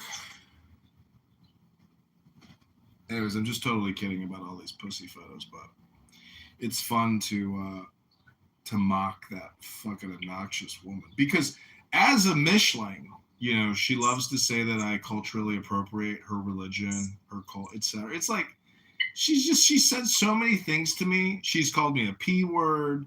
She has labeled me with a lot of shit. It could be projection. It could be projection. Hard to know for sure. Look at JoJo's PTR. Isn't that beautiful? An overweight white and black man in lingerie kissing, taking a selfie. Jojo, just that's super pride right there. That's super pride strength. That's pride victory right there. Yeah, good one, Jojo. Excellent work. Excellent. I should take a selfie of that. I mean, take a screenshot of that and incorporate that into like a new political campaign. Instagram. Diversity, pride. You are beautiful. You are beautiful. Right. Thank you, Cora. So these things shouldn't bother you. If someone is raping someone, Why would they not bother it? No, of course it bothers atheists because just like Cora said, they have empathy. I'd be willing to bet you that the majority. Hey Hans, I'll be willing. Hey Hans, I'll be willing to bet that you can stay on mute and not interrupt. I waited till she was done. And she just said, no, he's fine. So okay, then he can talk to me. He can talk to me. You can go back on mute. Thank you. Go ahead. I'm mad. Yeah. So these things, shouldn't bother you if Right. So I subjectively am bothered by people harming other people. I'm bothered when people are hurt. I'm bothered when the groups I'm in aren't functioning well because people are harming each other or victimizing each other. That's where my morality comes from. It's still a subjective position, right? And it is centered in my humanity, right? In my empathy, in my relationships with other people. And believe it or not, religious people get theirs the same way. They just like to overlay this idea that they're somehow superior because they've made up this hierarchical structure that it's somehow coming from some objective place, which isn't the case at all. It's coming from the subjective place of people that lived in the Bronze Age. If I said that, I don't believe in humanity, I don't care, someone gets hurt or not, because I just care about myself. I'm just being a logical person, I just care about myself. Yeah, you're being selfish and self-centered. Yeah, you're being selfish and self-centered. Right. You're going to have a hard time dealing with societies. You're going to be ostracized as someone that doesn't want to associate with you. So if you're the person that wants to go around raping and stealing, and whether or not you get caught or not, the society in which you're doing it in is probably going to ostracize you and somehow eradicate you from that society. And I know a lot of people that are atheists and that believe in God that do exactly that. Both do that. I'm not kind of a small robber. I'm a big mafia. I have many bodyguards. And police and the politicians, they are my payroll. Okay, in that case, we all know nobody get the justice over here in this world. Okay, justice can be served. However, you're trying to imply that if this person that you're implicating does not ever get caught, when do they get punished? Is that what you want to get to? Yeah. Yeah. You hold. Are you a God believer? Yeah. Yeah. So you hold that something's going to happen to somebody when they die. Yes. Yeah. Not everybody holds that belief.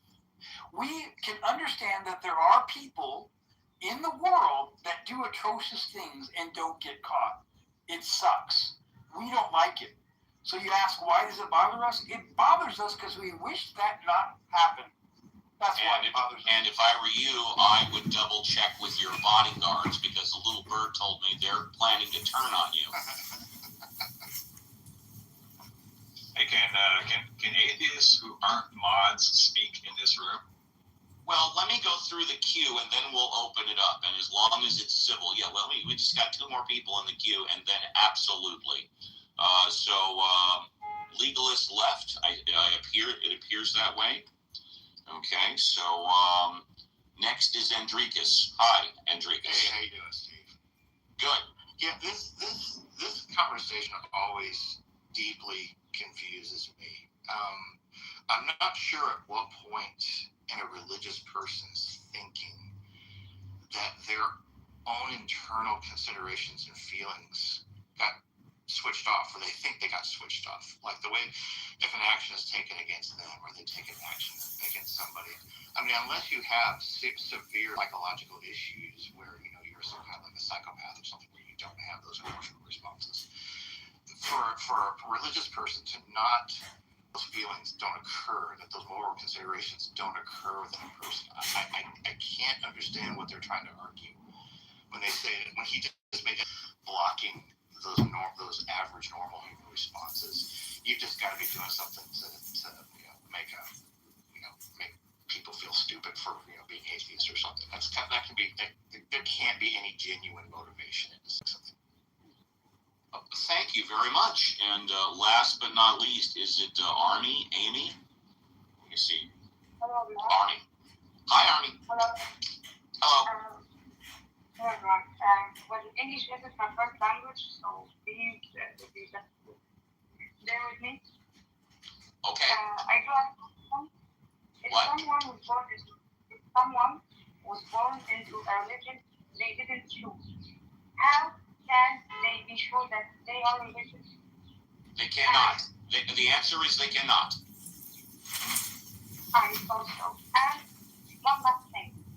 If I am at a point in my life where I have questions and my belief doesn't answer those questions, so am I still identified as a religious person if I am truly questioning everything I was told my entire life?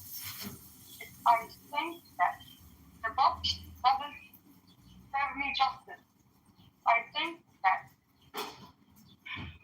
I don't believe in what I was told my entire life, am I still a religious person if I cannot put my hand into something I trust? If no one can answer my question, what am I identified as? You have the answer. The answer is you have to make that decision for yourself.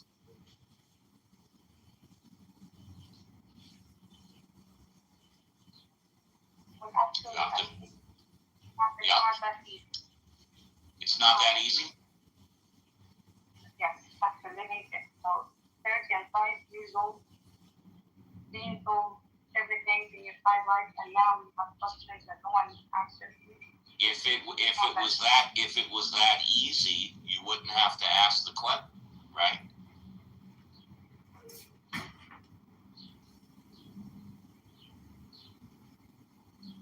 I don't think she liked what I said. Wait, what is she asking? I think I appreciate where she's coming from. Hello?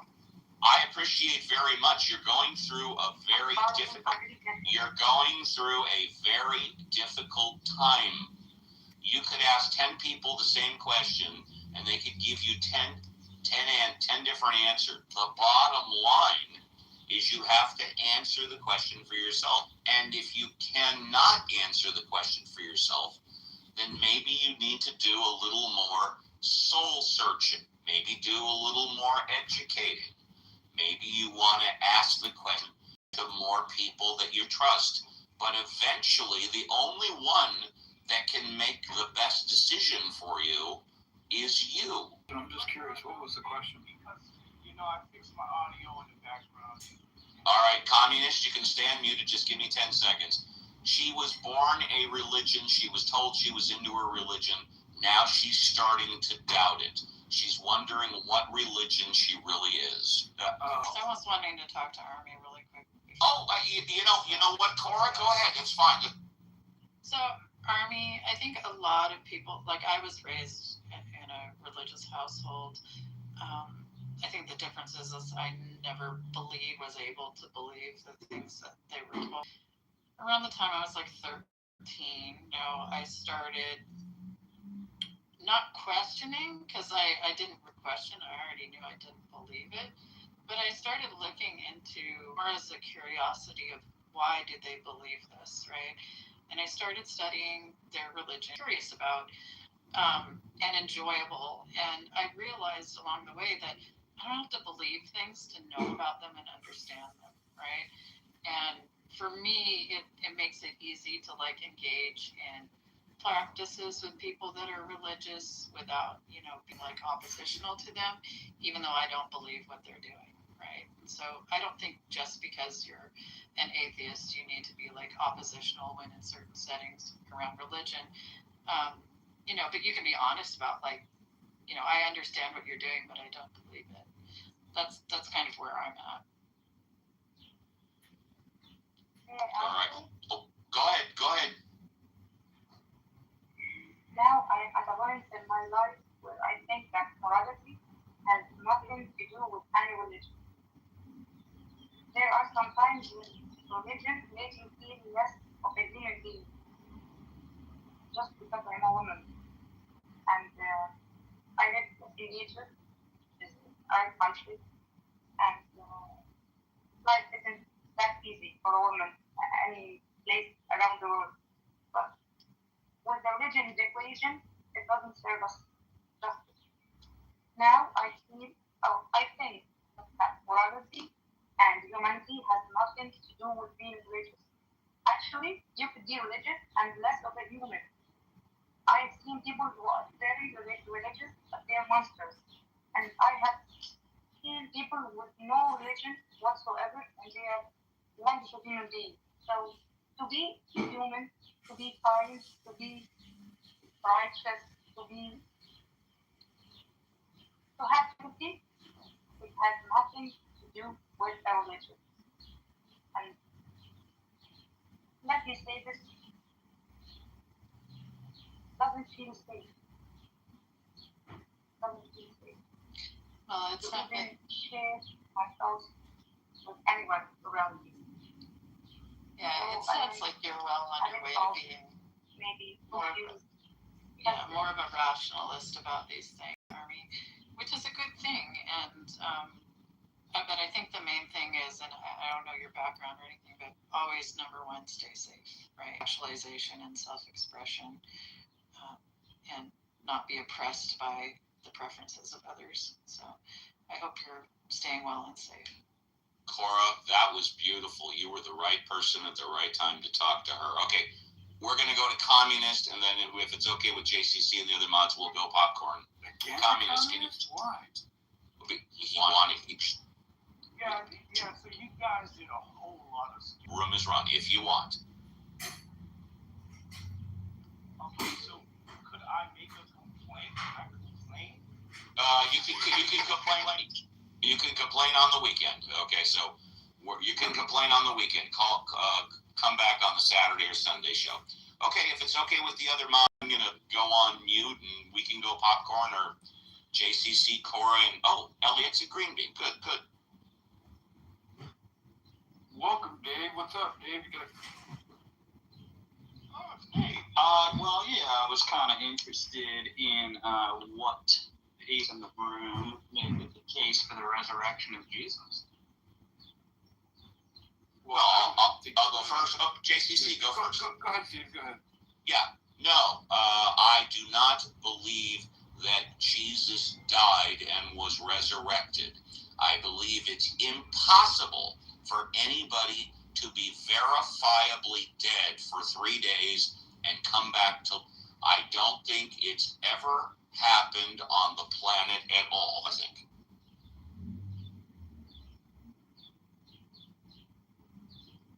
I have a question. Well, let Dave respond because he asked the question. So. Sorry, my apologies for that. But I guess, Steve, I was asking specifically, what do you make of like the case? Obviously, you don't believe in it, otherwise you presumably wouldn't be an atheist. But like, are you familiar with the case for it? And if so, like, kind of what's your rebuttal to it? Yeah, I'm a theist, and I think it's a very seductive lie. I'll be happy to answer. It's scientifically impossible. It's medically impossible. It is biologically impossible. By all of the information that I have learned throughout my life, it is impossible for anybody to be verifiably dead for 3 days and then come back to life.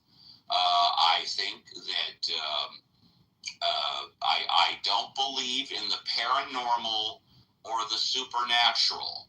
by definition, the paranormal and the supernatural go against the laws of nature. And generally speaking, I don't go against the laws of nature. So the resurrection, I do not believe that it happened. But does that support my belief, my stance enough for you? It explains why you hold it, for sure. I guess the worry is that there might be some begging the question of, like, naturalism in there.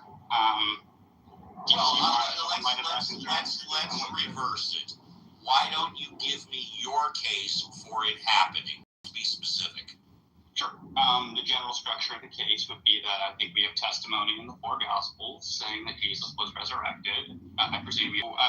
Do you think they're lying, or do you think they're honestly mistaken? If someone's not telling the truth, they're not telling the truth. It doesn't matter if they're lying. We're going to kind of have to discuss those separately, right? Because I don't mind. You're the one that has the burden of proof, because we're reversing it. I'm accepting the burden of proof. I'm just dialectically trying to figure out which path you want to go down. The path. Whatever path you want to go down, I don't care. All right. Well, then let's consider the idea that they were lying. All right. And we can come back to honestly mistaken if you want to. Sure. So, kind of one objection to the idea that they are lying about this would be the willingness on the part of the apostles to die for this. In some cases, actually die for this. Thousands of people died for a lie. It's called war. Cons. Hold on a second, please. Go ahead. They're willing to die. They're willing to die for a lie. Okay. We know that's happened before, right? For example, war. Do the participants in war die knowing that something is a lie? Like, what is an example? Because war doesn't even really seem to be over proposition. How about Hitler? How about Hitler? What lie did he die for? That the Jews were responsible for the state of Germany?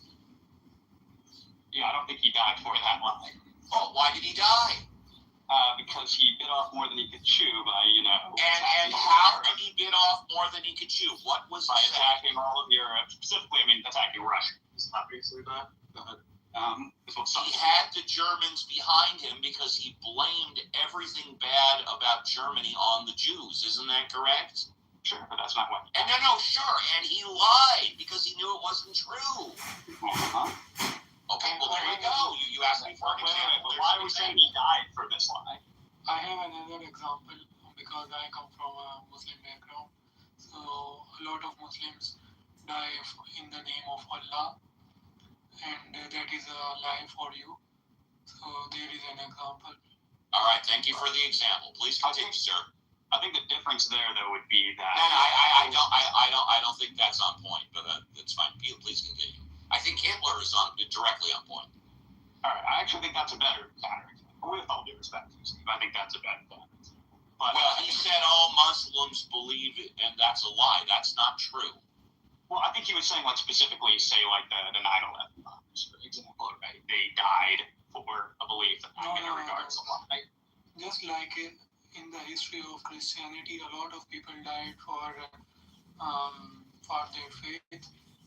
But we're not talking about people dying for their faith, sir. We're talking about people dying for lying. Right, but the hypothesis we're going with, right, is that their faith is a lie. His example has no indication of lying. That's what I'm saying. My example does. Yeah, I think he's saying by my lights, this is a lie. I want to refer to Muslim faith is a lie for him. Yeah, I know. Please go on mute. The Muslim faith is a lie. I understand. Go on mute. That main point, right, Steve, is that I think they actually believe it. And so this is evidence of sincerity, their willingness to die for their Muslim beliefs. The difference with the I agree with that. I don't disagree with that. If I could just finish.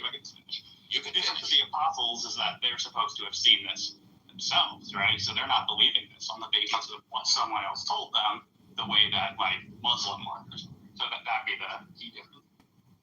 All right, thank you. Anything else? Yeah, by their own accounts, they didn't actually witness the resurrection. So, where are you getting that from? No, they scattered like Jesus said they would.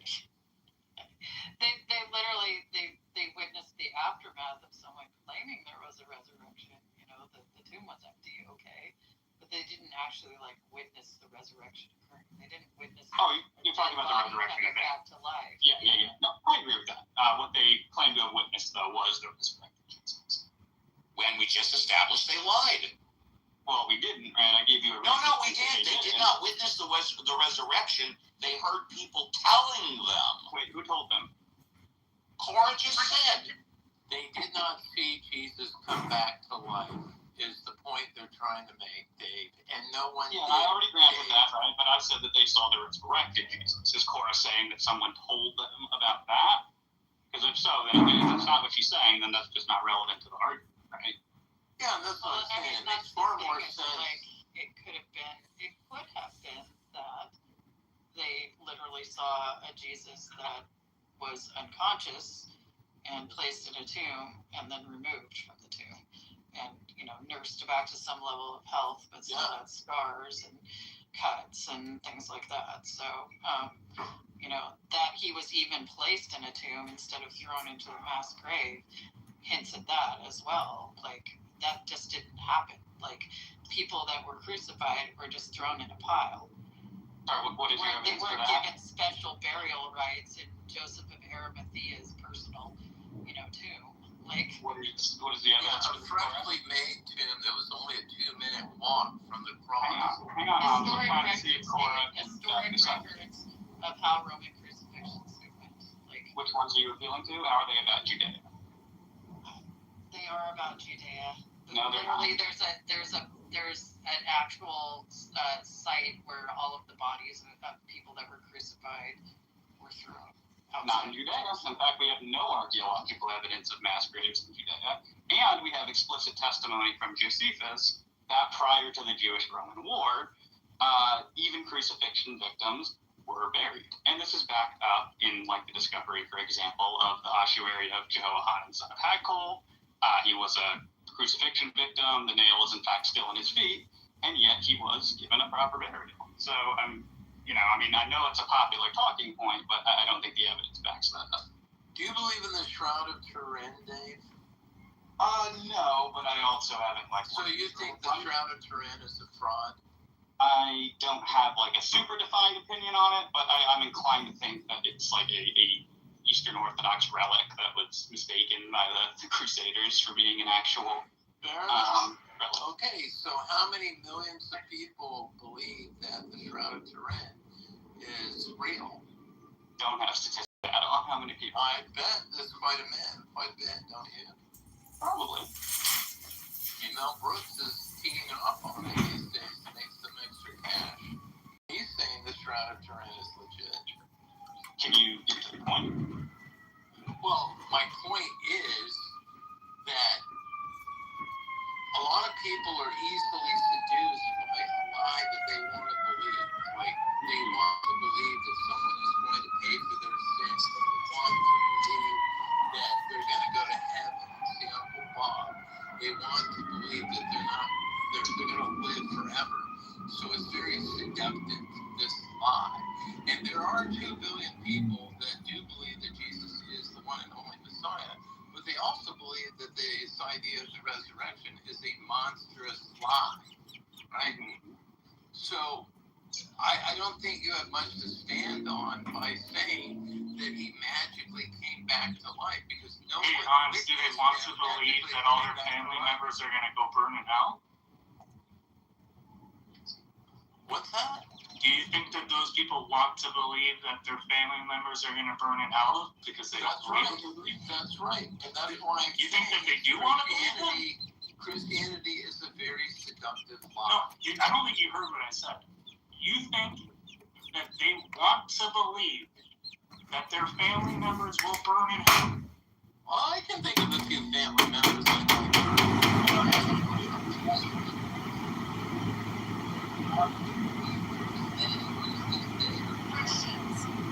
You originally brought up Hobbes and things. Nobody's listening. No one was believing. I believe in those who were born they want to believe. The others will give another example of that. No one wants to believe that. That's why it's a very seductive lie. How are you defining it as a lie, though? What gives you the logic that you are right when you say it's a lie? Well, you're the one that mentioned logic. It's completely illogical that someone is dead for 36 hours. Blood is coagulated. Yeah, but Hans, flies are walking on their eyes. Hans, this is based on their beliefs in that God has the ability to rise a body from the dead. So that's why they believe it. You understand that, right? So I love believing that. I'm happy for you. But the problem with this whole martyrdom claim that the apostles demonstrate that they're sincere, but it still doesn't completely make the resurrection true, right? Just because they have nothing to do. Okay, cool. Awesome. I said that that's an argument against the proposition that they're lying. Now, you could try to maintain, okay, maybe they're not lying, but they're honestly mistaken in some ways. Cora kind of hinted at that with saying, hinting to like a swoon hypothesis. Maybe Jesus didn't really die on the cross. We can dig into that if you want to. But point being, I think it's going to be a little bit, like my response is going to look different. In any case, I'm not what they claim to. Just because you claim something doesn't mean it's true fact. I know, but you're saying Sorry, go ahead, Dave. Go ahead. Well, so I was just saying, then you were saying like, oh, well, someone told them this. But I'm not going to believe I experienced something because someone told me I experienced it. That would be absurd. So what has to be accounted for is the content of their experiences. This isn't something they believe because someone else told them. If I'm a death cult leader, right, like which is common, like a messianic death cult leader, right, around that time, and I have a ritualized dinner, and then I take some bite poison so that I can hallucinate while I'm like praying in a garden, right, and then I get arrested before I can take the antidote and crucified while I'm still tripping, right, and then they take me down before I'm actually dead because they didn't break my legs, and they actually cut lungs so that the fluid would drain out, right, and then I got nursed back, by some people overnight, and I came out and I'm still in a psychotic state, and I probably fried my brain, and I'm going to tell people I came back from the dead. Like, seriously, dude. Like, there's so many other explanations than the man actually came back from the dead. Yeah, the question is, are they better explanations? By the way, that he came back from the dead. That's the Chorus was pretty well done. Yeah, I mean, I would disagree. When you say better explanations, right, depends on who you're asking. Of course, from the God believers, they're going to say, no, we have a better explanation because God is all powerful and almighty, right? So that's why. Well, JCC, there are criteria of best explanations, right? More parsimonious explanations, explanatory power, explanatory scope, et cetera, right? So it's not just a matter of like there are actual criteria of what makes an explanation. What?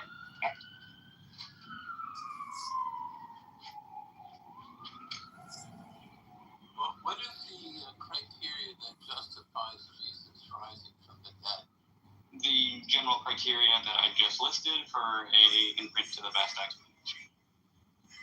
And I love that best explanation. Like, you have to eliminate a lot of other cultural practices and historical context to get to that being the quote best explanation.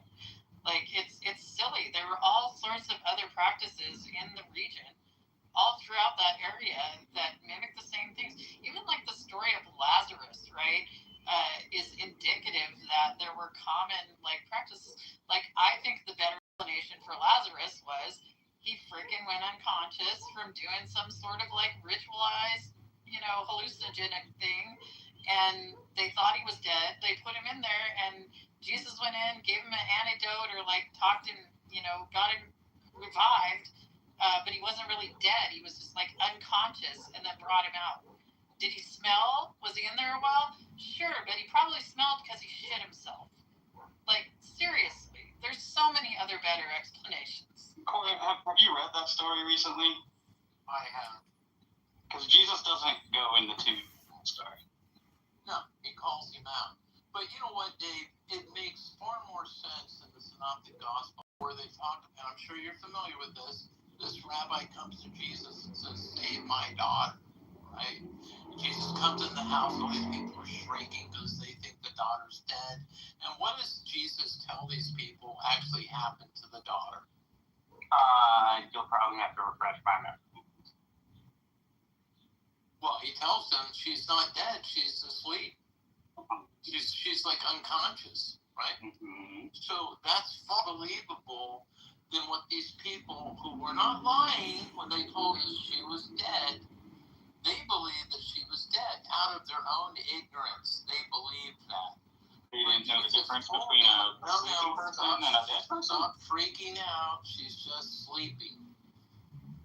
So it wasn't uncommon. Torah is saying there's far more easy, believable explanations to what happened with Jesus than he rose from the dead. And if you read the Bible, you know, and I bet you know this, that Jesus said the only sign that will be given this generation is the sign of Jonah. Well, if you read the 3 pages of Jonah, the second shortest book in the entire Bible, it says Jonah fainted twice. He fainted in the belly of the fish, and he fainted again on the hillside. He fainted. So it makes far more sense that people on the cross for 2 and 3 days and have to break their legs to kill them. Jesus was only on the cross for 3 to 6 hours. And even in the gospel, when Joseph goes to get the body, Pilate says, he marveled, he's dead already? So, yeah, it makes sense that he fainted and recovered. He had a foot press to push himself up. Hans Rest, do you know what the survival rate was for crucifixion in antiquity? Probably hardly any, because they were on the cross for a couple of days, dude. Not in all cases. Well, I'm sure there's an exception to the rule, but the rule was that they were on the cross for 2 to 3 days. What is the evidence that this was the rule? There was always, I studied crucifixion because I was looking in the shrine. Then you could be able to give us the source. What is the source that they usually were on the cross for days? I don't know the exact source, but I guarantee you, if you Googled it right now, what was the standard amount of time Romans had someone on the cross before they died, it would say 2 to 3 days. We don't actually even have data on that, right? What we have is... You're just trying to obfuscate, because that's all you have. No. I'm just saying, it seems you're saying this was... and prevaricating. You probably don't even know... You're saying this was the norm. Crucifixion teams, that's all they did. They specialized in crucifixion. There was a centurion in charge of it. I'm not disputing that. I'm disputing the specific claim about that. Oh, well, it typically took days. I'm saying the Romans did not keep statistical data on this, right? Well, so the thing we have to go on is like the accounts that they give us of crucifixions, and sometimes they report how long they took. Sometimes you're right. It could take a couple days, but to say that's what normally happened, like we don't have evidence for that. What was the purpose of crucifixion? It's to execute someone, but obviously like in a public way, in such a way that would prevent, future... It was an advertisement. I was getting to that, Hans, if you listen. I'm listening. Go ahead. Okay, but it was an execution. It was a execution that was intended to function as a deterrent to politically subversive behavior. So see what happens when you let me finish my answers? Wonderful. So here's my other question for you. What is the reason why God gave dreams to Nebuchadnezzar and the Pharaoh and Pilate's wife? I'm not sure what that has to do with the case for the resurrection. It has a lot to do with it, because if you read the gospel, you would know that Pilate's wife told him, the most powerful man in Judea, not to have anything to do with this man's death, right? So Pilate did everything he could to make the Jews let him go. They refused to do that. As a matter of fact, they said, if you don't crucify him, we are going to riot and get you in trouble with Caesar. Pilate did not want that, so he was in a dilemma. So it makes far more sense for a grown-up in the 20th century to realize it was an inside job that Pilate, who controlled the crucifixion team and had already done business with Joseph, conspired to let the Jews believe that they killed Jesus and they saved him. Now, my other question for you is, why would God save the son of Isaac and own son. Can I respond to the first? Sure, yeah. Okay, so I think there's a tension here, right? On the one hand, you're wanting to say, oh, it's an inside job by Pilate, right? Because his wife said don't have anything to do with Jesus. Hans, can I finish my point, please? I didn't interrupt. Okay. So the first point is like, you want to say that it's an inside job from Pilate because his wife said don't have anything to do with Jesus. And so now Pilate knows about this. But one of the earlier arguments you gave for why we should think that Jesus wasn't dead was because Pilate was allegedly surprised that Jesus had died after only a few hours on the cross when, supposedly this normally took days, even though we don't actually have statistical evidence for that.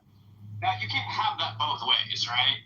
Either it's the case that it's an inside job, so Pilate knows damn well that the plan was never for Jesus to die on the cross, or he shouldn't be or he can be surprised about this. You can't have your cake and eat it too. So pick your poison. I think it's both ways. Why wouldn't Pilate act the act? Like, oh, he's dead already? Okay, take him off. Here's the note to give to the centurion to take him off. Yeah, he would play the game. Right, but the point is, if it was an inside job, if you were pulling off an inside job, wouldn't you cooperate like that? I don't think that's not cooperating with anything, though. Why would he not want to kill Jesus? Because his wife had a dream to not have anything to do with his death. His wife said, this is a righteous and just man. It'd be bad karma for you to kill him. And I'm sure Dave knows that throughout the Bible, God uses dreams to influence the behavior of people. So you have to ask yourself, Dave, why did God influence the wife of the most powerful man in Judea to not have anything to do with his death? Why would God do that? Does the text say that God gave her this dream? Yes, I'm pretty sure it does. I don't think so. Oh, okay. All right. So you don't think God influenced Nebuchadnezzar or Joseph or the Pharaoh in dreams either? I think those texts pretty much clearly say that God did give those dreams, but I'm not sure if the text ever says that God. You don't believe that God influenced Pilate's wife with a dream. You don't believe that. You're going to go on record. Do you believe that God had any part in influencing the wife of Pharaoh with a dream? Yeah, that one I'm fine with. Okay, so you do believe that God influenced Pharaoh's wife with that dream? Pharaoh or Pilate? Who are we talking about? I'm sorry. Pilate's wife with that dream. Yeah, no, I don't believe that God gave. I mean, I'm open to that if the text says that, but I'm not sure it does. Oh, okay. I'll look it up. I have a quick question. If Pilate was taking it and, participating in a hoax, why would he let it get so far as to have Jesus nailed to the cross and hang there for three hours? To get that far. To trick the Jews. Well, I think they're saying that was. Think about it. They're saying faking the resurrection was the hoax. Yeah. What? They're saying the plan was to fake the resurrection, so it had to appear that Jesus died. If the hoax wasn't Okay. Basically, take him off the cross before he died. Right. And stab him. That was the plan. Side also. Stab him in the side. Make sure it doesn't. That's only in John, Michaela. That's only in John. So what? John is not a synoptic gospel. Well, you don't like Paul either, so you're just going to choose which ones you Well, want. Hang on. So it's not a synoptic gospel. So what? That's right. Well, you know the reason why they're called synoptic gospels, right? Yeah. Because they're literally dependent on one another. Yeah, because they align with each other. John is extremely different. Yeah. Only in John is he stabbed in the side. Only in John is he from So what? Are you saying that you just are rejecting John as a reliable source? Yeah. And why? Because it's not a synoptic? Why is that a reason to think it's not reliable? That's right. So why is that a reason to think it's not reliable? Very different gospel. That does not mean that it's unreliable. That does not mean that it's unreliable, right? So you need to give us a reason if you're going to ask us to reject your source. Compared to the synoptic gospel, it's not as reliable. Yeah. Based on what? Based based on the fact that our synoptic gospel doesn't align with the other gospels. Do you think synoptic means reliable or more reliable? John is inferring that Jesus is God, whereas in the synoptic gospel, Jesus makes it very clear he's not God. No, you need to read Simon Gabriel's. You need to read Simon Gabriel's. It's tried so hard to say that Jesus is God.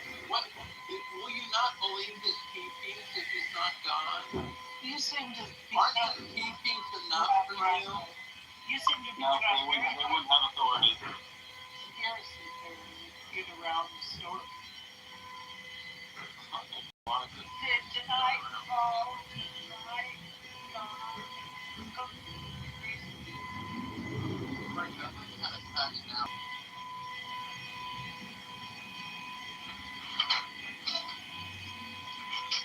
I was just saying, in Christian's interest and Lazarus were doing enough pilots. I mean, for some reason, I knew the reason why he wouldn't do this. Because they were going to run trouble with Jesus. He would have done it. It was my big infantry. Okay. Yeah, that's what you're saying. That's why he went forward, like just on the spur of the moment, and told them to get him off the cross, before he's dead. Fake that you're stabbing him in the, fake all this. He put this conspiracy theory together at the last minute. I don't think he did it at the last minute. He certainly was able to pull all the strings because he controlled every single Roman soldier on the crucifixion team. Right. I mean, what was his benefit from killing Jesus? His wife already told him, don't do it. Now, and you know as well as I do, Michaela, I don't need a lecture. When did you tell him that? In the Gospels. I know when. In the morning, in the evening, or just before the crucifixion? The minute Pilate saw Jesus, his wife pulled him aside and said, "Do not have anything to do with the death of this man." I had a dream about it. Got it. It was the last minute. Not the last minute. Probably, several hours.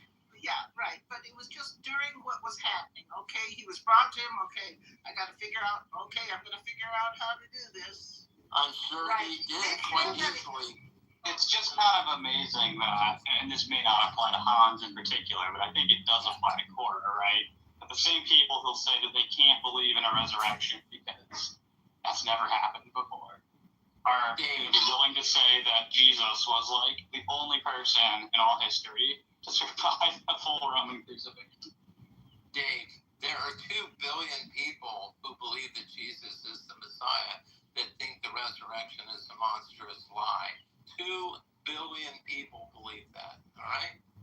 He wouldn't have been the only person to survive a crucifixion. There are accounts of people surviving this.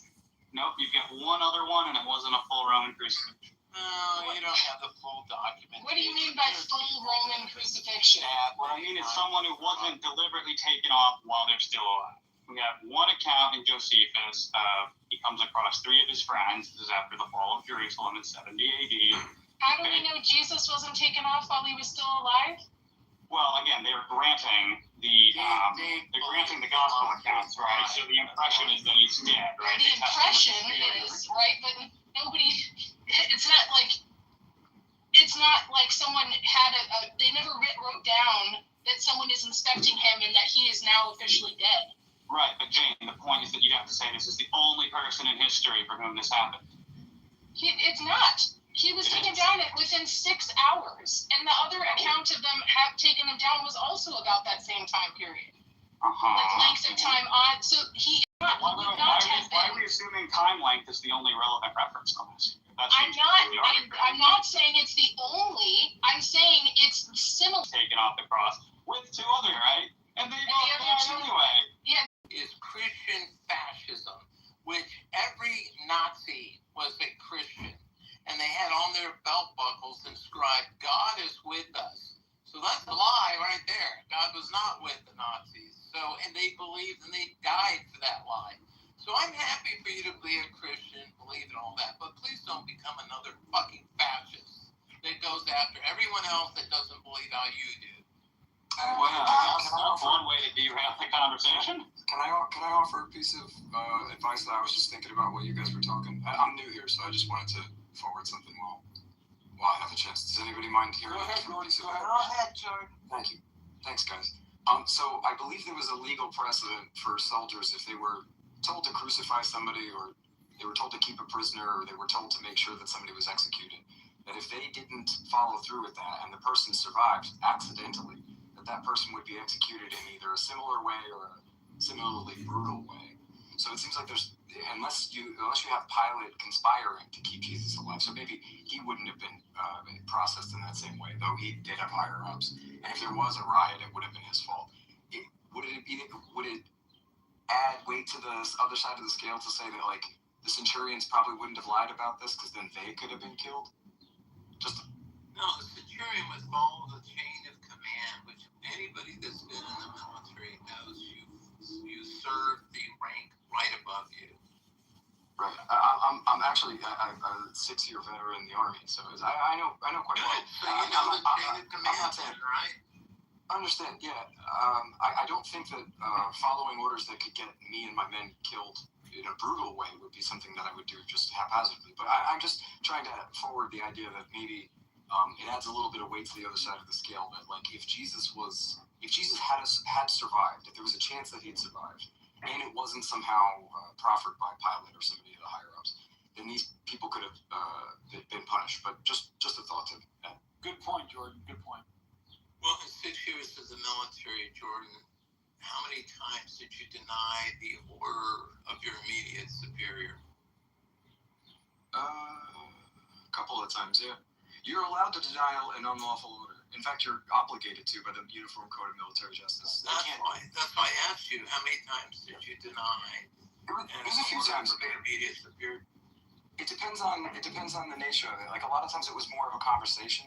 So, like, we had to go out on a couple of very dangerous patrols. There was questions about, do we want this or do we want to wait? Do we want to maybe wait in a place that's potentially extremely dangerous, or do we want to stay here and then possibly have the same extreme danger approach? And so if somebody was to advance an idea like the platoon sergeant or the XO to everybody's liking, people could announce their gripes. Ultimately, it would let the person the say-so of the higher-ups.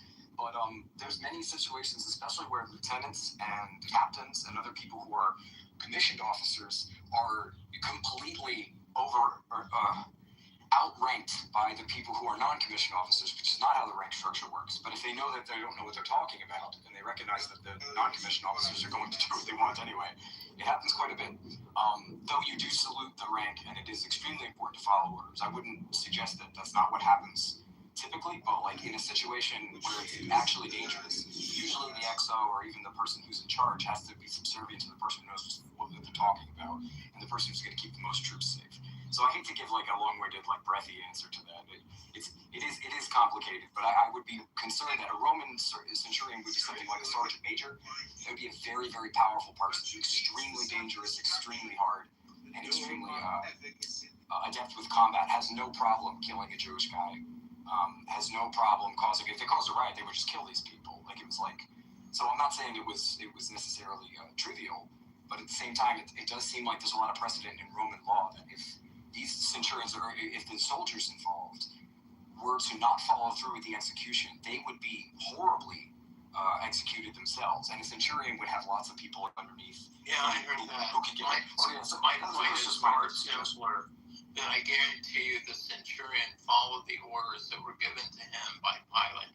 So when he gave the permission for Joseph to take the body off the cross, the centurion did it. That's all I'm saying.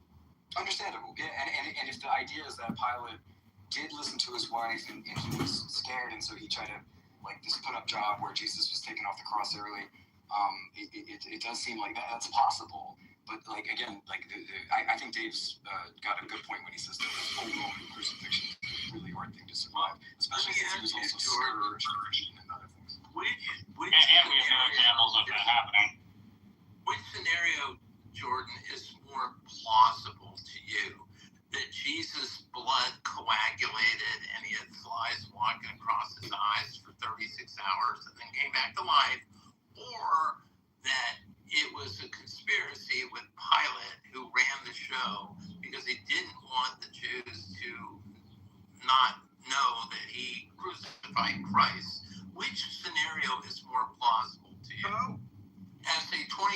century educated individual. But you are right. I'm telling you, if a girl doesn't get on the phone with you, like I already know she's being trash. If you don't think God exists, then obviously it's ridiculous that somebody was risen from the dead. I mean, I think a third story that would be more interesting for a person that's trying to consider the dead is that he died. Yeah, well, you don't like it because it probably contradicts your your or something like values. that seems more plausible to me that he somehow survived this and people were convinced Yeah, well, that that's he because you somehow really survived. fiction. Between raising from the dead As a and man having who him judges faint values and and recovering, character, which if seems you more are the kind of plausible. person who just I mean, if you schedules intercede Friday and deny God's Saturday night existence, dinners obviously the by Latin text Jones, messages and not getting there on is the a God, phone, maybe well, Jesus your was part of value, that. believe it or Yes, not, is very low. That's my opinion. But you have to sort of decide that question Like all these first. premises. So I think that it's a fraud question because you think God doesn't exist. He doesn't do things. He doesn't do anything in the world. Yeah, obviously Jesus had the stories about Jesus have to be completely made up. But if not, then you might be more open to the fact. But a third story that you comport with the data is that he was killed, and they made up the stories later, or after the fact, somebody made up the story about how he made his appearances and stuff like that, and sort of made it into comforts that way. That would be a better direction. But the idea that like he survived the crucifixion is pretty plausible to me on prima facie. But I'm not a medical. Yeah, you do know that Jesus was not a Christian, that it was Paul who invented Christianity, right? Let's see what Jordan says to that. I don't think that. I'm sorry. I don't buy that. Jesus was a Jew. Also has nothing to do with the argument. Not a Christian. Yeah, why are we diverting? Are we getting off of resurrection talk now, or what? Well, I'm not diverting because Paul was mentioned. So Paul says our path to salvation comes from only the belief in the death, burial, and resurrection. Oh, get off this soapbox. You turn every conversation into this. Jesus clearly says that our path to salvation is our deeds, whether we helped other people or not. If you So if you follow the belief that you're saved by your belief in the resurrection, you are not a Christ, you're a follower of Paul. So, Hans, do you have any talking points besides this one? Because you like turn every conversation into this at some point. In like every room I've ever seen. Well, it's a fact. I'm helping you with facts, Dave. That's I think it's in Matthew 21, where Jesus said, many will come to me on that day saying, didn't we do this in your name and that? And he says, depart from me, you're workers of lawlessness, because you never fed the hungry. You never. I know. I've heard your shtick before, all right? He didn't say, oh, you believe my resurrection, so you're good to go. He never said that. Yeah, again. I've heard your shtick before. Can I ask, Jesus also Maybe don't says think in it. Jesus also seems to claim a really weird amount of authority to his own teaching. Like he says he's the Lord of the Sabbath, which is incendiary for a Jew.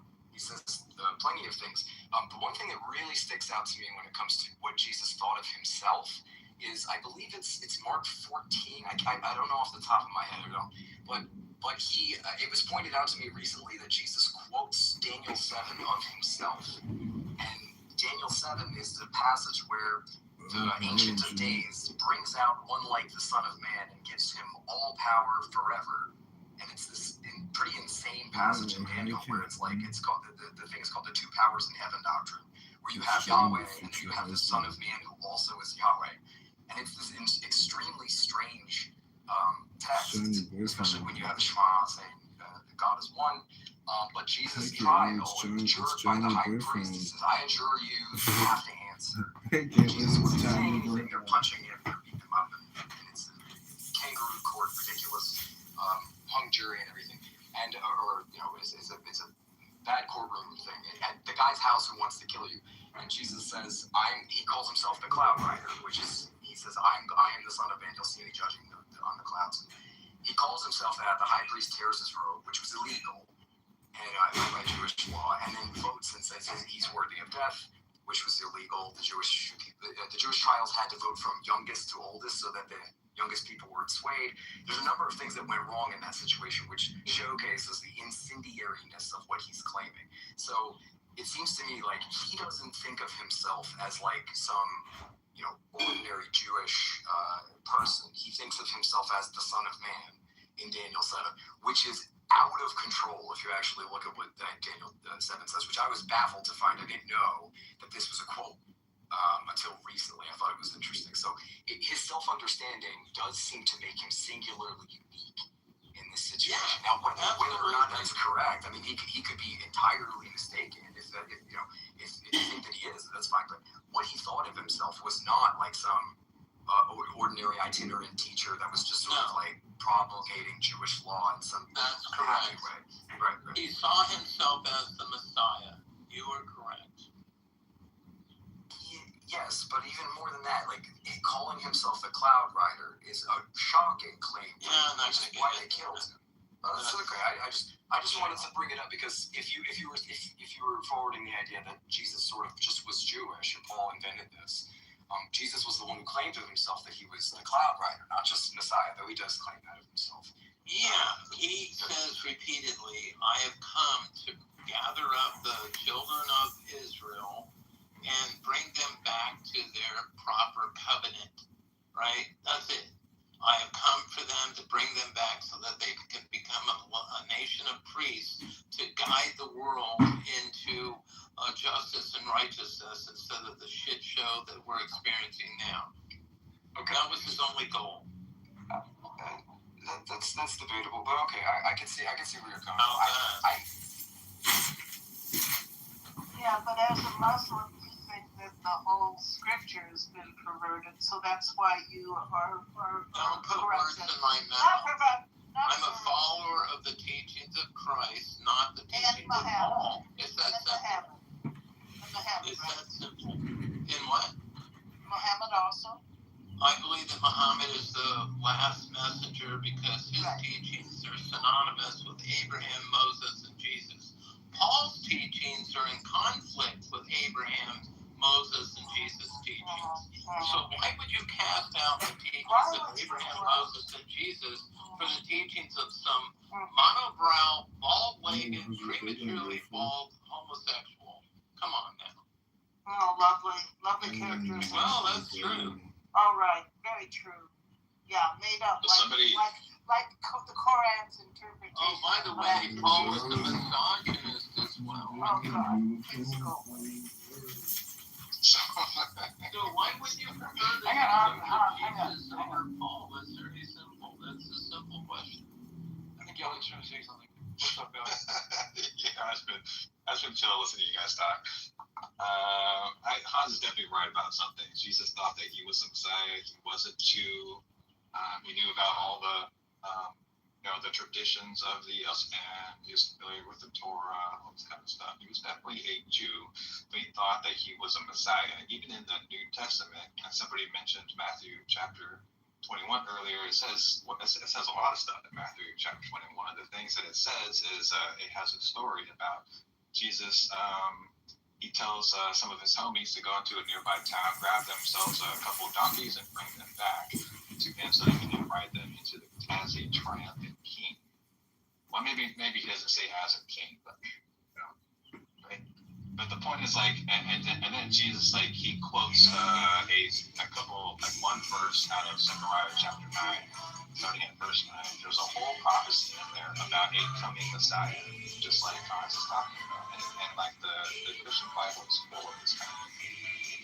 So Jesus quotes this little section about a Messiah, a triumphant king who will come back on a couple of donkeys as a triumphant king into the land, and people will recognize him. But anyways, so even Jesus, the point here is that even Jesus understands the prophetic stuff out of the Hebrew Bible. He believed in that stuff. He thought that he was a Messiah. Yeah, there were many Messiahs with it. He definitely thought he was Messiah. That's absolutely correct. But if you go back and you read Zechariah chapter 9, it turns out there's a whole bunch of other stuff in there that this specific Messiah was supposed to do that Jesus never did. He didn't do any of that stuff. So you guys can talk all you want about somebody coming back to life. Maybe that's true. Maybe that's not. It doesn't matter. There's no prophecy in the Hebrew Bible anywhere that says God, Yahweh, is going to incarnate as a human being, be born of a virgin woman, get killed and then come back to life as a human sacrifice for all the sins of humankind. There's nothing like that anywhere in the Hebrew Bible. And if we are to believe that he is Yahweh, or that he's God, that, can be a little more. The book of Isaiah has the prophecy of coming up the Messiah. The whole entire Old Testament talks about the coming of the Messiah. And the thing is, Jesus did fulfill a lot of what was said or prophesied. No logical thinking people would not expect him to fulfill every single thing. You know why? Because the scriptures is written by man, by God. So those men that are writing it are expected to get some things not so good. Right? They're expected. There's nowhere in the Bible that it says man is perfect. Whenever they are speaking for God, there's nowhere that it says that. It says God is perfect. But it doesn't say when God is speaking through his prophets, that they're automatically perfect. Right? So the point is Jesus himself. There's a lot of eyewitness. There's a lot of accounts that clearly states in the book of Matthew, Mark, Luke, and John that matches up with what Isaiah himself was saying. And that is based, and those are the things that we're going off of. I think you raise a good point when you bring up Isaiah 53, right? Because it does talk about like the suffering servant taking on the iniquities of the fall. I'm not sure if that was Elliot or who was saying it's like not something that the Messiah is supposed to do, but I thought of that as well when he said that. And see, this is the problem. The Christian reading of that verse, by the way, is not in the Hebrew. Exactly. This is the problem, you guys. You don't get anywhere in the Hebrew Bible like typological fulfillment. It doesn't say anywhere in there that anyone gets to read prophecies from the Hebrew Bible as a type of typological fulfillment. That is only in the New Testament.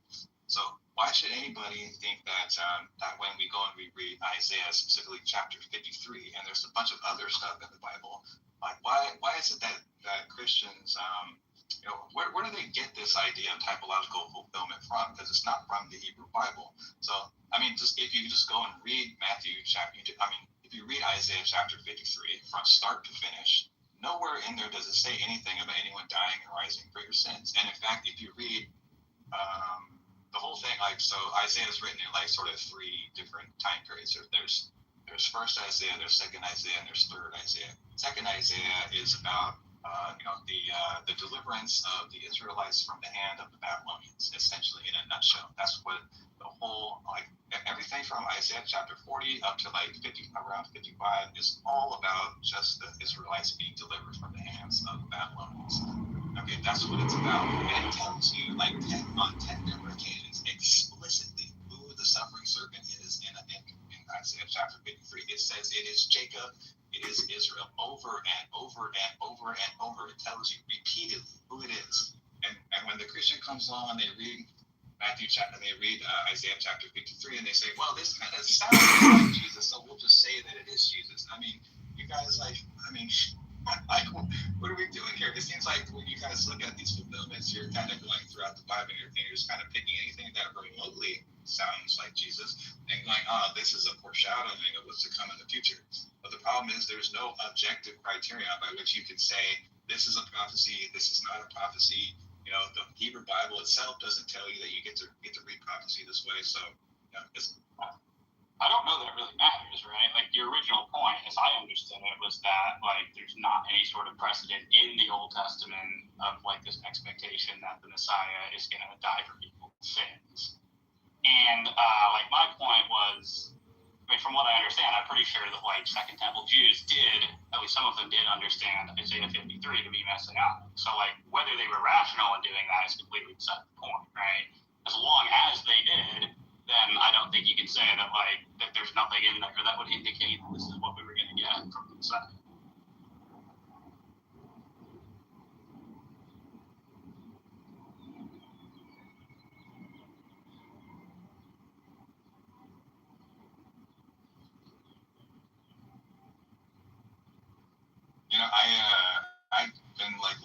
this stuff like for many years, and every time I look at any prophecy that Christians say is a prophecy about specifically Jesus, the Messiah that Jesus thought he was, I go in there and I read the original prophecy. In its original context, it's not about Jesus. It actually is never about Jesus. It's always about some prior setting, about like the ancient Israelites or something like that. It's never. Well, that's the problem. The Christians, to make it work, they have to really bend and twist things to make it work. And Paul was very skilled at bending and twisting words. He was very skilled at that. Again, though, I just see that as being like a very different point from the one that was originally being raised. I know. I mean, it is like a different point, but a Christian pastor would have you believe that Jesus is God. He would have you believe that, and so you ask him, "Who is God?" His answer should be Yahweh. His answer should be Yahweh, and he can say more things like the Trinity and the Holy Spirit and the Father and stuff like that. But God is Yahweh. That's the name of God. If we're supposed to believe that, Yahweh is the God of the ancient Israelites and of the Jews. So like, what is the connector between these two ideas, if not?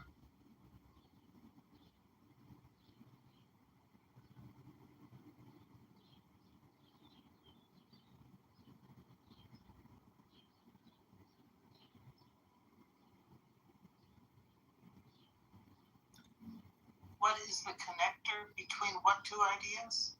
That Jesus is God and God is Yahweh? Yeah, in the new.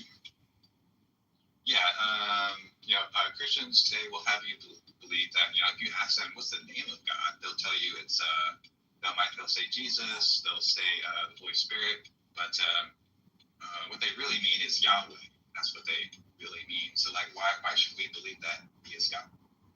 That Jesus is Yahweh? Because we developed the idea, or we interpreted what happened with the idea of the Trinity. That's how. So you can say Jesus is the Holy Spirit, or God is the Holy Spirit. They're all one, right? Yahweh. Are you saying Yahweh is the Father, or Yahweh is the Trinity? The only thing Yahweh is the Old Testament God. Right. Or Jesus. So you don't have any of the Trinity, you just have one. Right. So Christians then, when Jesus came and his revelation was that he was allegedly the Son of God. Right. Well, that's what Christians believe. Then when they're saying, now we have now we see God as a Trinity. Okay. Well, they kind of made it up from scratch at the Nicaea. Why are you fussing over the verbiage? Nah, I think it's well before Nicaea. What? Trinitarianism predates the council. I mean, but they had to hold a council to try to resolve it, didn't they? Well, that was to resolve Arianism. That was more about, Arianism than Trinitarianism. Actually, Trinitarianism postdates Nicaea. No one at the Council of Nicaea was a Trinitarian. Zilla had more claims and no evidence. They killed that guy. What's his name? Arius? It was Arius. Yeah, they killed that guy. Yeah, though they said he was punished by God by an illness. He wasn't poisoned, so it was God's punishment. I know, it's like in exactly the sort of fashion that Christians would ex.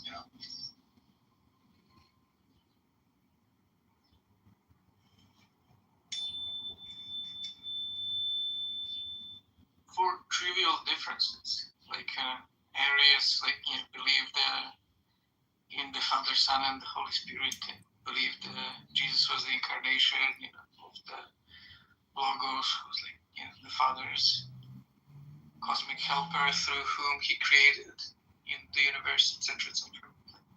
Oh, you had a detail wrong with the atheism.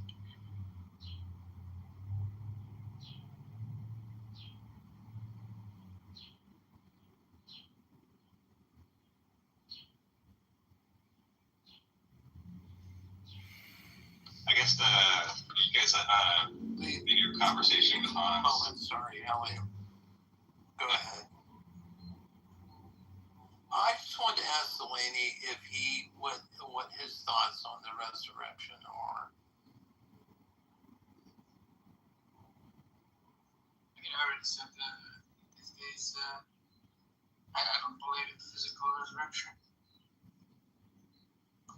Okay, all right, that's all I wanted to know. Because I've listened to you speak before, and you sound like a very reasonable person. But wait, he said physical resurrection. Is there something more than that, Delaney? He believes in a spiritual resurrection.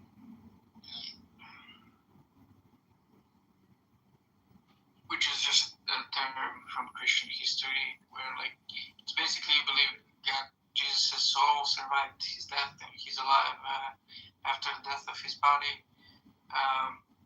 So nothing spectacular in the sense of, like, you know, like there being some miracles, physical kind connected to that. It's just a term that existed to this word resurrection from the Bible. Yeah, I mean, Jesus even says, don't worry about the death of the body, worry about the death of your soul, right? So, yeah, I don't see any problem with that. Are you a believer in reincarnation? The spirit coming back? No. There are some questions that I need to ponder more. But they're gonna open a can of worms with regards to other views that I have, and how, like, I accept some stuff from the Bible about, you know, universalism and etc. And it's like, I don't know, like if I in a nutshell, currently no. So I don't believe in reincarnation. Wouldn't reincarnation of the spirit comport with the law of conservation of energy? I don't think they're connected. I think souls are not really of the type of substance that is described by the laws that we can discover through physics. Just my girlfriend. Fair enough.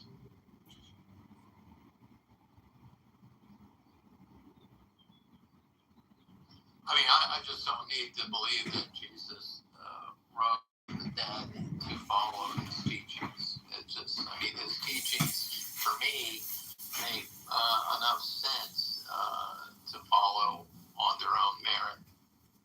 Well, you do if one of his teachings is that he was going to rise from the dead. Yeah, he doesn't really say that gets you salvation. He says, right, but you said you could believe his teachings without believing that he rose from the dead. And I'm like, nah, because one of his teachings is that he was going to rise from the dead. So it's not just the simple case of, I can believe his teachings without believing, in a resurrection. I believe in his core teachings, like the reason he washed the feet. Yeah. You believe in the ones you like, and you reject the ones you don't. You believe that your feet should be washed, So I believe in his teachings, his core teachings, that we're to be servants to creation. Right? That's his core teaching. Great. And by the way, if you read the first 3 pages of the Bible, that's why God said he created us to serve his creation. So everything that Jesus teaches is very compatible with what Abraham and Moses and Muhammad taught. They are not compatible with what Paul taught. If you want to be a follower of Paul, have at it. Okay. Just stay the teachings of Jesus are not compatible with saying you can have sex with a 9-year-old. I'm sorry, it's not compatible either. No, I sound such a desperate mood. Do you think you'd even know about Jesus' teachings if his followers didn't believe he had risen from the dead? Yes, Michaela, because the law is written on our hearts. That's what atheists were trying to do. Wait a minute. I'm trying to answer your question. That's what atheists were explaining earlier, and Cora did a beautiful job about it. She said, I have empathy. I treat people how I want to be treated. As a matter of fact, I'm almost done. As a matter of fact, the great Rabbi Hillel was asked, can you sum up the Torah while standing on one leg? And he said, sure. don't do what you'd hate done to yourself, to your fellow human. The rest is all just commentary.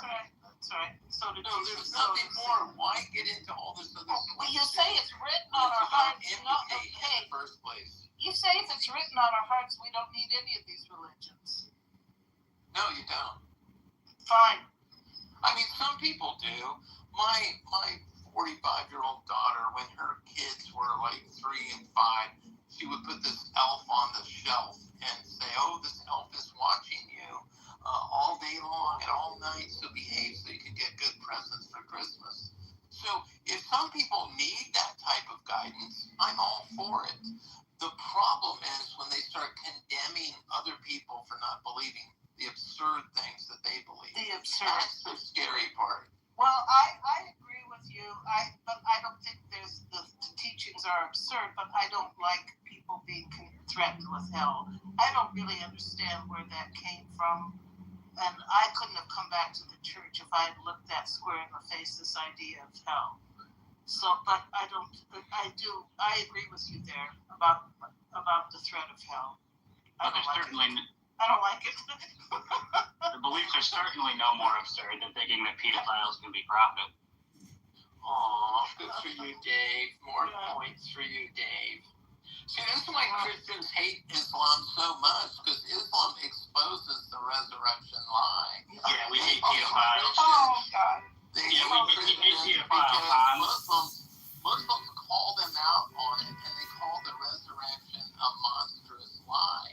And they get really upset about that. You say that's a monstrous lie while defending someone who had sex with a 9-year-old? I don't know where you're getting all that, but you dredge it up all the time. But I bet you're one hell of a Trump ass kisser. And we know that Trump was raping. Oh, here we go.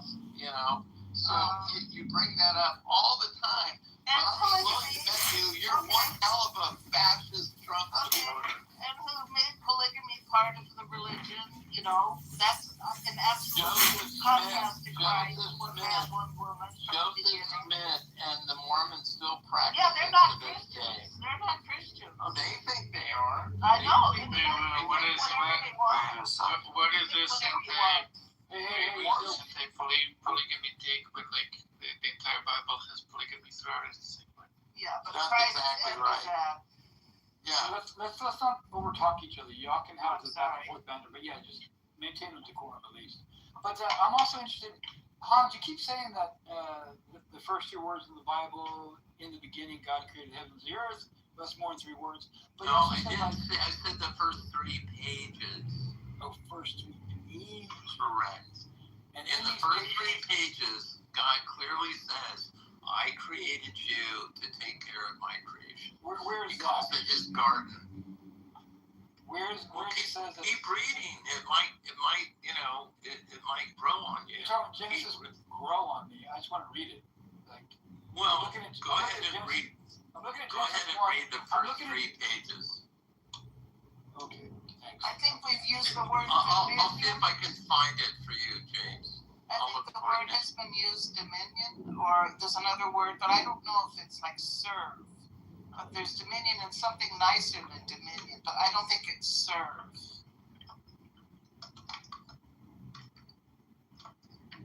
Tend, maybe, or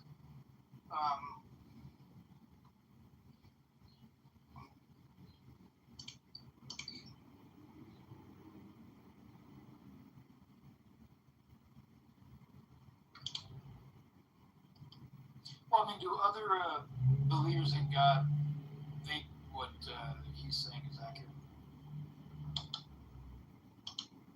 Or Bible readers? I think it's more like dominion. Who has dominion? Man. Man has dominion of. Adam has dominion of over the creation. Over the earth. Oh, yeah. That's what you think. But there might be another translation that's friendlier than dominion.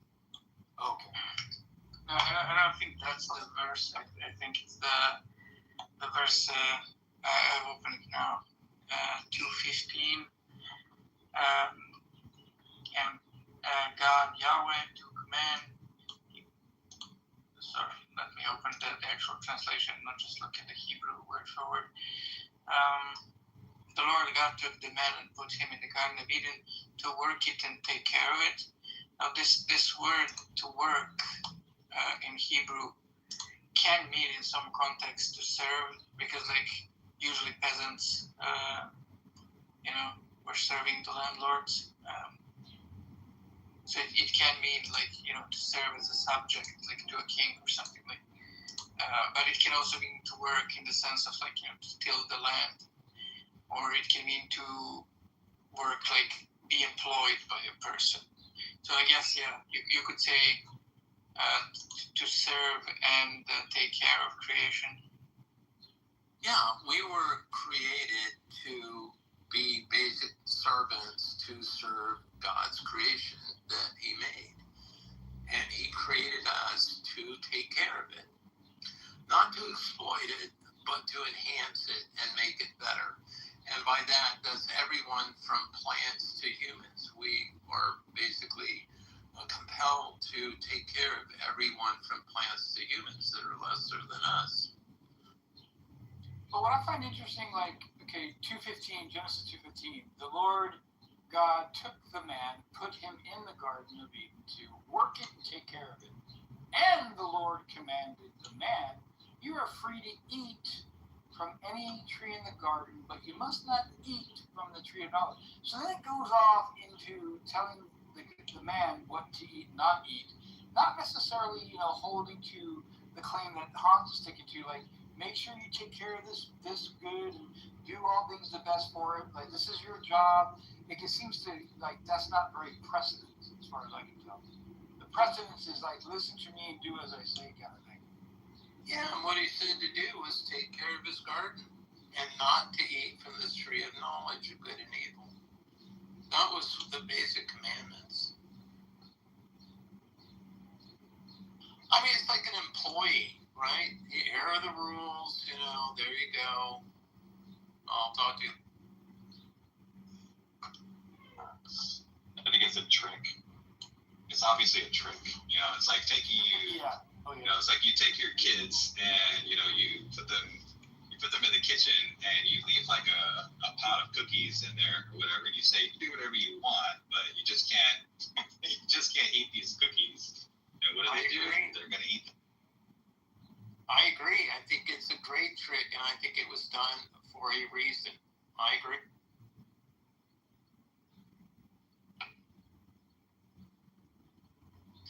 Because scientists do those self-control tests where they literally put kids in a room and they put a cookie in front of them, and they say, like, if you manage to not touch the cookie for 5 minutes, you'll get 2 cookies instead of 1. And then they like see which of the kids succeed or not.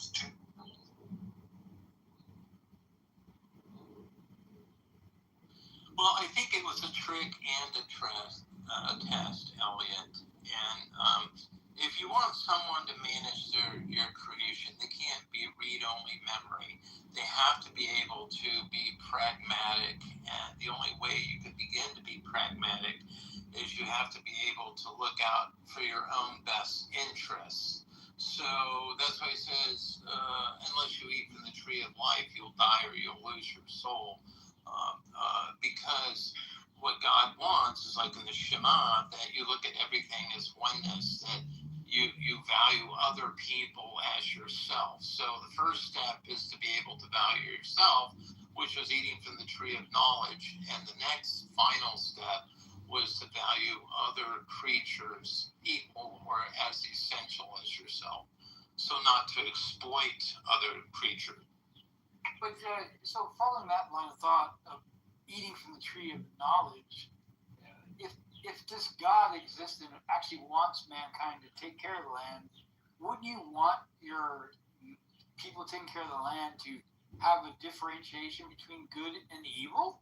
Like, why deny them the access to the tree of knowledge to know of good and evil?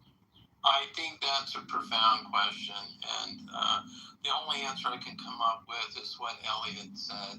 It's basically a trick and a test to see when they're ready to take the next step. And he even had Satan help them out, right, and influence them to start looking out for themselves, because eating from the knowledge of good and evil is your personal knowledge of what's good for you and what's bad for you. But that's also what separates us from the rest of the world, and it gives us our ego and the us and them mentality. I'm looking out after number one, so that kind of separates you from the rest of the world, and desire, which also engenders fear. It's a trap that we have to wrestle our way out of and become one with creation.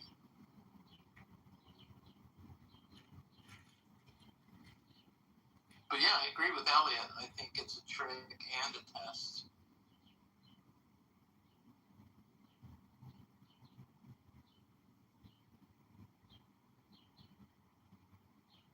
I mean, you don't want robots running your creation. You want people who can think and, deal with pragmatic situations that come up. On your take, do you think God knew what was going to happen anyway? Absolutely, 100%. So just like someone, like a farmer, he knows if you don't put a certain spray on your crop, you're going to get a fungicide. It's just the experience. I mean, that's what God told. That's different than knowing, even though God said, don't eat from here, but God already knows they're going to. That's what I'm trying to get at. Like Elliot said, it was a trick, it was a test. Because otherwise they would just be programmed to do what they could do. They couldn't, process things. So wait, otherwise they'd be programmed. So are you saying that since they did eat it, they're not programmed? Is that what you're saying? So wouldn't that be a good thing, since they're not programmed? Absolutely. It would be the beginning of thinking for yourself, so God would not have to micromanage them. You'd be like God. So then why would God want to? Why would God want to say, "For if you do, you will surely die"? Like why? That's another profound question. I think God was talking about your soul, because once you start looking out after number one, you could go overboard and be an unfair, unrighteous person and lose your soul. God was talking about the death of your soul. So how can someone interpret? How can someone interpret that if they read it and that they were reading it without any bias, like you want people to do, right? Don't eat from this, or you will surely die. Certainly die. So, okay, to me that sounds like, oh fuck, you're not gonna live anymore. You take care of the garden. Like, wait a minute, dude. You asked me to take care of your fucking garden, and holy shit, look at the fruit on this tree. This is awesome. Yeah. I want to eat it, but if I eat it, I'm gonna die. That's right. What the hell? That's what Satan said. Exactly what you're saying. Satan told them, you can eagerly not die. But Satan deceived them, because talking about the death of the body, whereas God was talking about the death of your soul. Because if you know what's good and not good for you, you can overdo it and lose your soul by becoming a selfish, unrighteous person. That's why they say, now you got to eat from the tree of life, because if you don't eat from the tree of life, you are going to die. So eating from the tree of what's good and not good for you put you in a vulnerable situation, because you're following the guidance of your ego. And that's why Jesus said, I am one with God, because he's saying my ego is at one with the will of God. I can only serve what God wants, not what my ego wants. Buddha said the same thing. Does it really say Satan anywhere in Genesis? What's that? Is Satan really mentioned in the creation story? I think he is mentioned in the original sin, isn't he? Isn't he the guy that encourages Eve to eat? I thought it was just a talking snake. Yeah, those are just like those are all like ideological explanations. Like, here's why men have to sweat with their brows. Here's why women have to have pain when they're in childbirth. Here's why snakes crawl on their bellies. That's the more appropriate reading of that. Well, Yeah, if you're worried about number one and you're looking at what's good and not, and you're incredibly worried about, the pain you're going to suffer from childbirth, you're really more likely to have an epidural and an episiotomy, But I have been at 5 births in a very intimate, delivering the child sort of way, and 3 of them were different women, and they behaved differently. The ones that fought the birth more had more pain.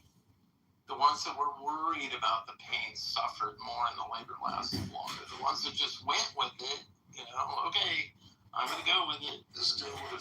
Wow, amazing sample size. I know, right? Yeah, but I mean, if you just went with it, it'd be all. Jeez. I'm just saying what I experienced. That's all. Women's bodies have ways of shutting this stuff down. It's the method that's been taught, the Bradley method, Lamaze, and all that. Women are taught how to go with it and not use them. Yeah, Lamaze. Absolutely, Michaela. But Michaela, you also know there's that transition. Lamaze is childbirth. It's a method of going through childbirth, of dealing with the pain. I don't know about Lamaze, but the Bradley and there's other methods. Yeah. Do you know the term transition during childbirth? Yeah. Yeah, it's when you can't stand it anymore, you think, and then you let go. Right. Transition is about letting go. Right. That's what I'm talking about. Right. Yeah, I've had 3 of those unmedicated births. Oh my God! Wow. Yeah. So you had 3 natural births. Huh? Uh-huh. Wow. Yeah. Well, I've been at 5, and trust me, I'm glad I'm a man. My first, actually, they weren't very painful. They went real fast, but I was lucky. The first one did? Yeah, first one was very fast. Wow. I think I pushed twice or something. Holy smokes. A few hours. Well done. Well, maybe, I don't know. And I was older, too. I was in my 30s. My last one, I was 41. Wow. And that was so fast, I couldn't stop it. They told me to stop it. And I ripped. Wow. Yeah, so, but, the whole thing with pain in childbirth is because the humans' heads are large, and we have to, what they call, the newborns like the 4th trimester, they have to get out and then finish some of their development because their heads are just too big, their brains, so. I think a lot of what you're saying is a good interpretation, Hans, but I think that,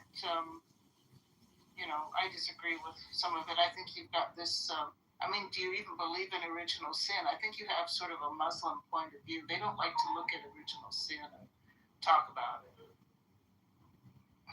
Right?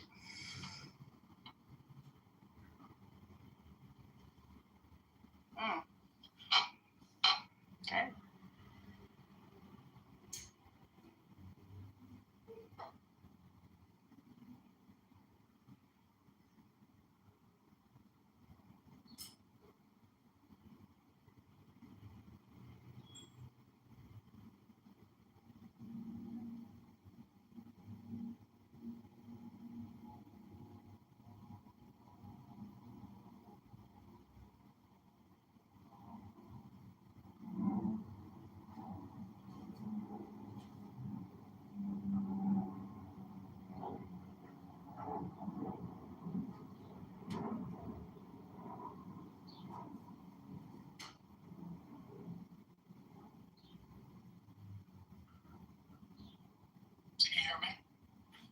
Yeah.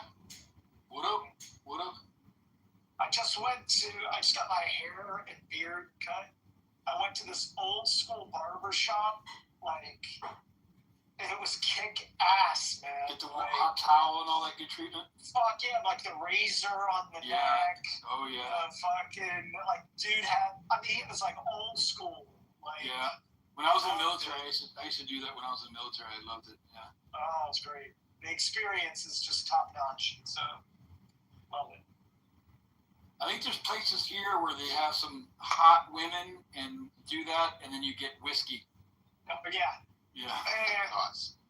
I don't want. I want the dude. I don't want the guy. Sorry. No, a true barber is a good experience. I really enjoyed it. Yeah. It's good. It's like the smells. All the smells made me think of like when I was a kid, going to like an old school barber. So it's great.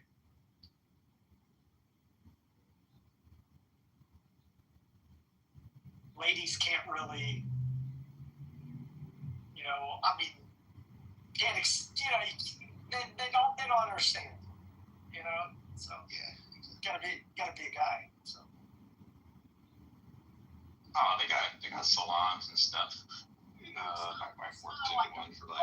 Yeah, but the barber experience is completely different. It's like very male oriented. Yeah, I think what Jason's saying is that a woman cannot relate to having another man give another man the barber treatment, the classic. Yeah, it's true. So it's like dude talk and like shaving you and like whatever. I'll get you. Is that what they do? Yeah. Isn't that what they do in the salons? Though it's like, like ladies go in, they get like the perm and stuff, whatever they talk about, whatever. Girl things, whatever they're talking about here. I don't know, man.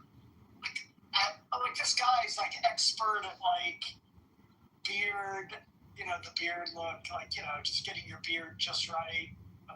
Love that shit. I've been having such a hard time finding somebody that can like cut my beard like the way you want it. So. Yeah, that's true. My wife went to beauty college, and she learned like a lot of different techniques. But most of the stuff that she learned was like how to do ladies' hair. She didn't learn how to, give like a shave and stuff. And getting your beard, like for a man, getting like somebody who knows how to deal with your beard, it's like it's an art. Like I've gone to a bunch of people and they just don't know what the fuck they're doing and they fuck it all up. So it's always. I looked far and wide to find this guy in this shop, and then I looked him online. And people were like, "These guys, this guy's like the best. You're not gonna find anybody in your area as good as this guy." I was like, "Oh yeah, that's what I want." Like, it's expensive though. It's expensive though, and there's not that many of them. I just shave with a razor. I think people just go after the experience, wouldn't they? The experience is worth it, but it is pricey. But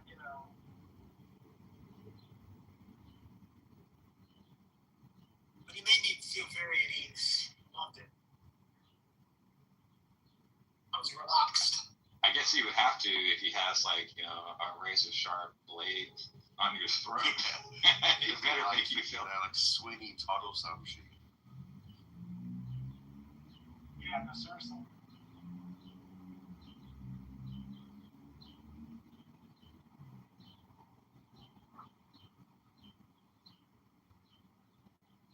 Hey, Buster or Jason or Frenchie, i.e. Heidi, help me remember the person that was always on Clubhouse and did those opposite rooms. He was a watercolor artist. I'm trying to remember his name. Yeah, Rascal? Rascal! Thank you. So it was on the tip of my fucking tongue. I was like, God. Oh, Rascal. Yeah. I haven't seen him in a while. No, he left because of personal stuff. Yeah. He was on Discord for a little bit, but then he got even more frustrated. He was totally bad. How do you feel about being swarmed, JCC and Elliot? We're not swarmed. No. I'm saying you're being swarmed by the undies. They had some great combos, bro. I was waiting for you to pop in. Jordan was here. They were giving Hans a run for his money. It was great, dude. I enjoyed it. Jordan, you mean Jordan, this Jordan? Yeah, Jordan, yeah. Oh, okay, good. All right, good. leisure. Elliot, I like your drink and your PTR. Just wanted to say that. And Jordan, have you asked the atheist anything? This says, ask an atheist anything. It was terrible. I just wanted this drink and I had to try it out because it has my last name on it. It was terrible. Don't try. Fair enough. Dave, have you asked the atheist anything? Yeah, I asked them to how they would, interact with the case for the resurrection, and that got interesting. Okay. Did they? Okay, very good. Yeah, surprisingly, they seem to favor the swoon hypothesis in this round. Really? Yeah, I was surprised. Wow.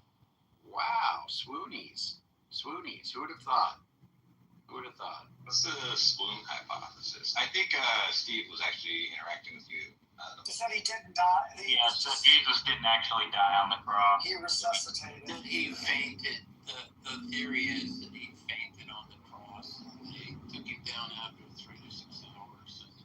Yeah, that's your hypothesis. I think Steve just said he doesn't think a human being can come back from the dead. Yeah, Steve didn't really interact with the case, but what was her name? Was her name Cora? She put that forward, and yeah, Hans was defending. I think someone else. Oh yeah, James took the bat for that as well.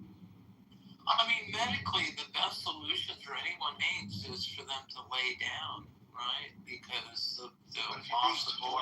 Why would you put them down if they fainted? They're supposed to die. Like, what? Why would you? Makes no sense. Why would you're supposed to leave them up there where they're not till they die?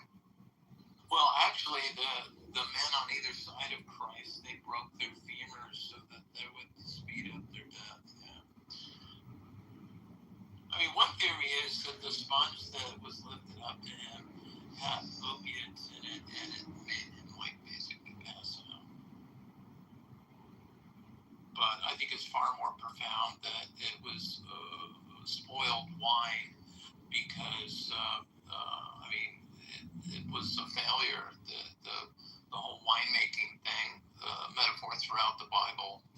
I think it makes more sense that it was spoiled wine that he was offered that he denied he didn't want it. What if that guy said that Jesus is from another dimension? That the Jesus that you see on the third day is he came from Earth 424 from a different. It's like a parallel universe. Yeah, he's a parallel universe Jesus. I think that makes perfect sense. I think he came from a very advanced. It would be one of us coming back to 2,000-3,000 years earlier, where people didn't understand science or anything like that. They were literally retarded compared to our knowledge, and I think that's who Jesus was. I think Jesus came from heaven or evolved Earth. Or it's like Jesus is a time traveler. This is actually in the future, or some shit like that. Why wouldn't that be the case? That seems that could be. Why not? Yeah, it's something was sent from heaven. I see him making it, but actually future number, would it be 6 or 5? Yeah. I like the other one. I don't know if it has a formal name or whatever, but I think it makes better sense that they actually did kill him in that fashion, and then they, just people saw it, and they're just stricken by grief to watch someone that you love deeply, dearly die in such a horrific manner. Yeah. I think they hallucinated him after. Yeah, but he appeared to 500 people afterwards, 2 months I reckon later. it was a duplicate. It's like a person who looked like you, pretty much. They just brought him. It's Jesus. He let Thomas poke his fingers in his wounds. It could have been a twin brother for all we know. What if it's time inversion? It's Tenet. It's time has been in. I don't know. I'm just saying, all these things, people are oh, that's crazy, Jason. It's like impossible. I'm like, well, fucking Well, a resurrection. That's impossible. I mean, honestly. Yeah. I mean, what would be the argument against, like, multiverse Jesus? Like, well, I think that there's going to be like a bit of an issue here, right? Like if somebody comes to you and says like, hey, I'm God, right? And you might want them to give you some sort of sign for that, right? And so if they start doing like these miraculous things, you'd be like, well, I can explain that by aliens or that you're multidimensional or like blah, blah, blah, blah, blah. Then it just like seems like you're like insulating yourself so much that there like be no way for the person to reveal to you that they're God in the first place. Like whatever they do, you can come up with some weird ad hoc like thesis to explain that away. You're the one that is coming up with the We're weird happy to make your because you're like, acquaintance. well, the way I'm explaining this is that I have to assume that God exists, and if God exists, then also God. So when you say that Jesus resurrected from the dead, you're not assuming that God exists to be able to make that. Yeah, I'm not assuming that. I'm saying that's the best explanation of. Wait a minute. So Jesus resurrecting from the dead is more probable absent any belief in God. No, I'm saying theism would be the best explanation for that event happening. So it's an argument for God's existence. Wait a minute, but you're starting from the position that Jesus did resurrect from the dead. So you're like, okay, if we start from the assumption that he did resurrect from the dead, what's the explanation for that?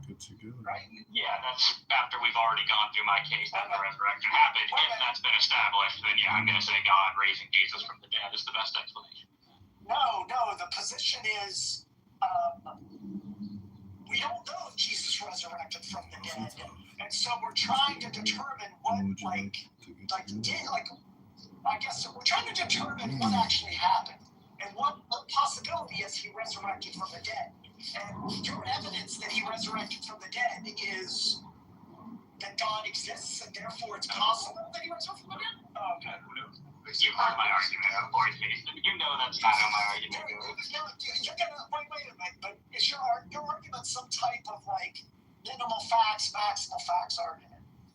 Yeah, it's basically that we have eyewitness testimony that's neither plausibly false nor not plausibly deliberately false nor plausibly honestly mistaken. So that leaves us with that it's true. Nothing in there appeals to God's existence. Well, but the presumption in your hypothesis of I think that the facts, the minimal facts, maximal facts, whatever the fuck you want to say, points to a resurrection has built within it an assumption that resurrections are possible with God, right? Yeah. And so therefore the probability, when you're like trying to evaluate what's the likelihood of the outcome of these events, to say that the most probable outcome is Jesus resurrecting from the dead assumes that resurrecting from the dead is possible because God exists. No, just saying that God's non-existence is not shown to be conclusively proven. And so given that, we have to remain open to the possibility that God exists, and so therefore the possibility that he would raise someone from the dead. And so therefore it's all it presupposes is that atheism has not been conclusively proven. All right, fine. But it's so given that, then therefore it's more likely that Christ resurrected from the dead, as opposed to all kinds of other scenarios. He didn't fucking die. It was a mistake in the authorship. The hallucination, swoon theory is more likely than those outcomes. Yeah, it's that a resurrection is better explained. It's crazy. Like, I don't think you're providing the evidence to support that. I could just be like, you're trying to say that it's more likely that the evidence points to something of which we have never seen ever. Right. That's the only point in like saying we take a neutral position on the question of God's existence. I also can't eliminate the fact that Jesus is a time traveler or Jesus is a multiverse person. So why is it more likely? That Jesus isn't just like a time traveler? Yeah, well, I think I gave you the symmetry predictor there, right? Is that part of the data is that this event is being presented as the vindication of his divine claims. Now, you could say, I think he's like an alien or that he's a time traveler or whatever, and he's trying to deceive me about it, right? You can build that into the hypothesis, but then you're, making it more ad hoc, and you face the sort of, insulation that I highlighted before. Yeah, but once again, to the conclusion that I think that the evidence points to him being resurrected from the dead is supported by God exists and he aided these events in our life. Yeah, but like when you say you don't appeal to it, like I find that to be seriously genuinous. Like, show me the point where I appeal to that. Like when you even the concept of Christ resurrecting from the dead has built within it that it's supported by a prophecy that is constructed under a worldview of which God exists.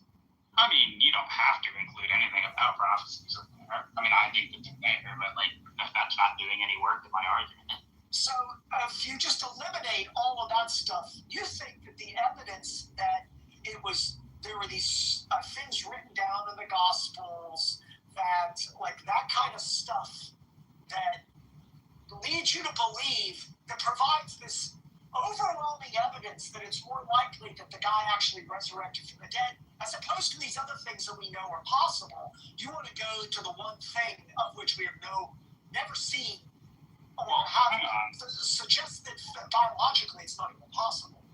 Well, hang on. It seems like there's a lot being thrown out here, right? I thought we were talking about the resurrection, like, by God, as opposed to, like, time traveler or a wizard or something like that. And so, like, on that view, like, if we are agreeing on the data, right, that Jesus came back from the dead, and the question at that point, right, is the inference to theism. And we haven't seen Einstein's other things, too, right? So they're not going to be on a better foot. Now, these other hypotheses that, like, you're saying that we know these other things happen, that's at a different level, right? Because we're not talking about the explanation for the event. That's disputing whether the event even.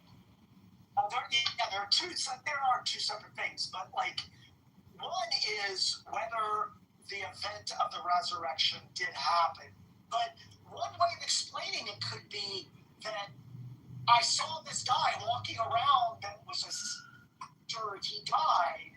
He resurrected from the dead. One hypothesis, instead of him physically, like his body was dead, and then God or something resurrected the body. Another alternative is he's Jesus the time traveler, or he's Jesus multiverse Jesus. Like, so that those are two hypotheses. One, Jesus multiverse Jesus to explain the situation. He is bodily resurrected from the dead. So, of those two, you think that it's more likely to be bodily resurrected from the dead as opposed to Jesus the time traveler? Yeah, and I gave you the reason for that, right? Is that is what's suggested, like, by the actual data itself, is that Jesus has said that this resurrection is going to be the vindication that his message comes from God. If he said, this is going to, like, I'm going to prove I'm a time traveler, and then...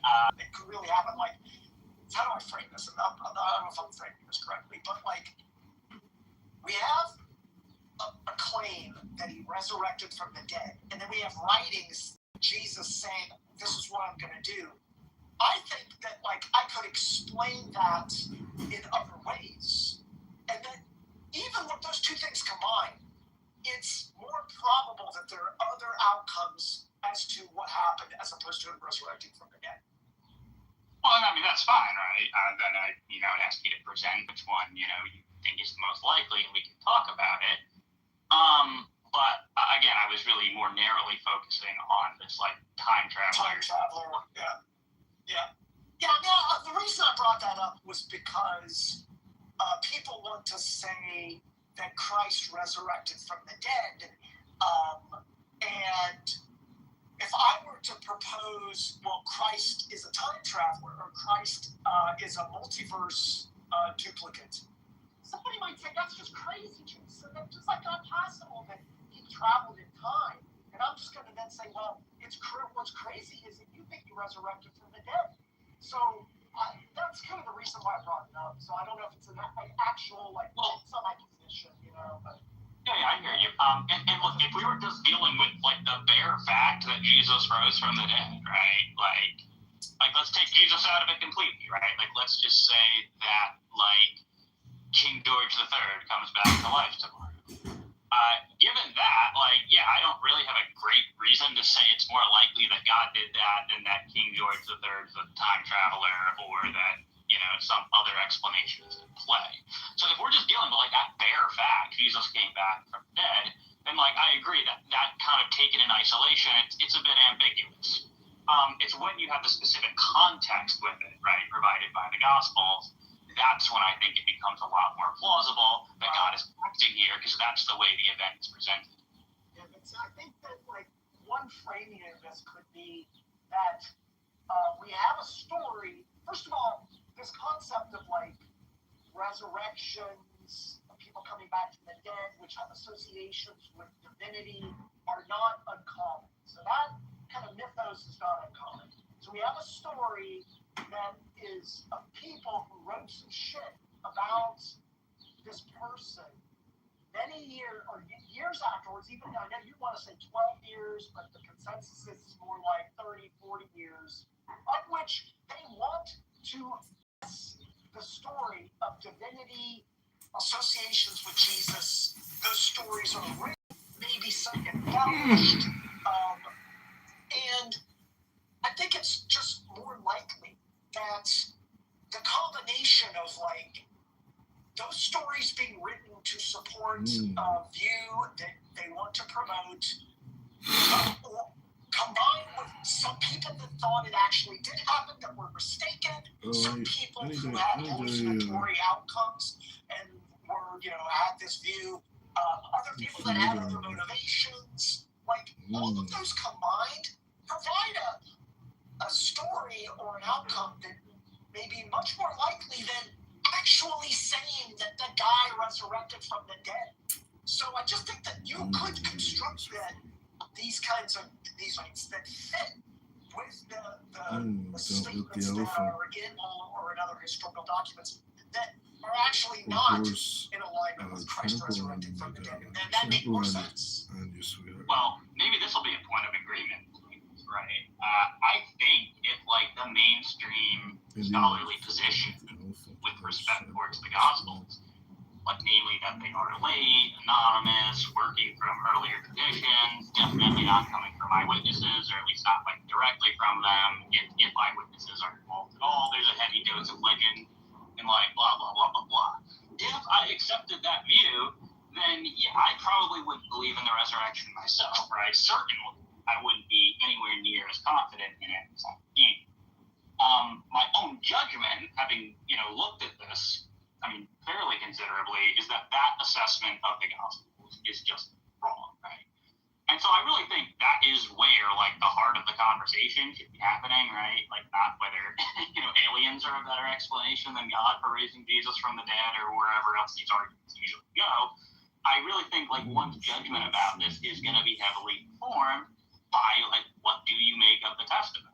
Like, what do you think it is? And look, if you think that you're justified in thinking that this is not coming from eyewitnesses, it's legendary, whatever, like, I would say then that you would be justified given that conclusion and probably thinking the resurrection probably didn't happen, right? That's just not what I think the Gospels are. But, like, just from a person, like, kind of externally, it just seems like, once again, you have a view that Jesus resurrected from the dead, and so now you're just kind of, I'm going to use the word concoct, but I don't mean for it to come across as negatively, but you've come up with kind of a viewpoint that post hoc. Yeah, it's kind of post hoc rationalization aspect where you're like, you believe that Jesus resurrected, you know that if you accept the scholarly consensus on this, that like undermines your that aspect. You don't want to sound unreasonable, so you're like, how do I figure out a way to make it sound reasonable? Well, one way of doing that is to say they actually are eyewitness testimonies, and it is closer to Jesus's time period, and I'm just going to throw out that other evidence, and I gain that, and believe this thing, then I'm more assured in my viewpoint, and I think it's more reasonable. So, but that just seems to be some biased thinking. Let's say that's going on. Go ahead, sorry. You can finish your point, that's fine. It's incredibly biased thinking. I was going to say, let's say that's going on, right? Like, let's say that I am completely biased. I mean, I'm not going to deny I have some bias in this, right? Who do. But fundamentally, like, there are facts of the matter about whether evidence supports propositions. And so, like, the propositions I believe and adduce in support of my resurrection argument, I take those to be supported by evidence. And principally, because there is a fact of the matter there, we can ascertain it. So even if I'm biased, right, I could be the most biased person on the planet, and it could still be the case that the evidence supports the proposition that Jesus rose from the dead. So I understand the point that you're making. Like, I don't know, I worry that there's like a hint of genetic fallacy saying that my belief in the resurrection is false because it originated in the wrong way or whatever. Yeah. No, I think they're just saying it because there's no evidence. And not this again. I'm curious if you guys can say why testimony is not, or is not evidence. That's an interesting. People can Because testify they think that it means Trump is the proof. best president That's ever, but it's not evidence that he's It's the just best not president proof. ever. Like, It's not evidence proof. that that's their opinion, right? Well, Yeah, an opinion is not evidence of fact. Right, but I'm saying their testimony about their opinion is evidence that they think it's. no, but it's more than that, Dave. It's also evidence for what they're claiming. So. Right, but there's not going to be a fact in the matter about who the best president is, unless like we specify very clearly what it is for best, right? And if by best you mean like the president who owns the libs the most, then like maybe Trump is the best president ever, given that criteria. It's just all going to depend like what are you building into your definition of best. Trump doesn't own anything. He's a tool for somebody that's nothing more. Well, I mean, I would say you're a tool of your own hands, but we all have our opinions. Look at resurrected. He doesn't accept Paul. He doesn't accept John, and he doesn't accept certain aspects of Matthew. And he thinks the swoon hypothesis is reasonable. Don't forget that. And you don't accept the covenant of Abraham, and you don't accept the laws of Moses. I was grafted in. There you have it. I do accept the covenant of Abraham and the laws of Moses. No, you believe that You don't accept that you're under that, right, Andrew? You believe that God made these unfair laws that we couldn't No, but I follow. accept them insofar as I mean that they occurred, they happened, they are legit, they serve their purpose. Right. To be I honest, don't think they're that's wrong. what I mean. You No, I don't think they're wrong. We think we're not under them anymore. It's like Paul taught the Let's law try not to talk of over each other. Let's try, Jason C. Hans doesn't believe that either. So I don't understand why he's trying to hold me to that standard. He doesn't believe that he's under the covenant of Abraham. He accepts Jesus. So I don't understand. Anyway. Jesus actually says not a single jot or tittle will drop from the law. Heaven and earth will pass away before the law will pass away. So do you report until... Yeah, I do accept that far out. Do you eat pork, Hans? Do I eat pork? Yep. No, I don't. I mean, my wife does, but it's like one thing that really likes bacon in the morning. Okay, when somebody has a period, do you cast them out of the city for a bit?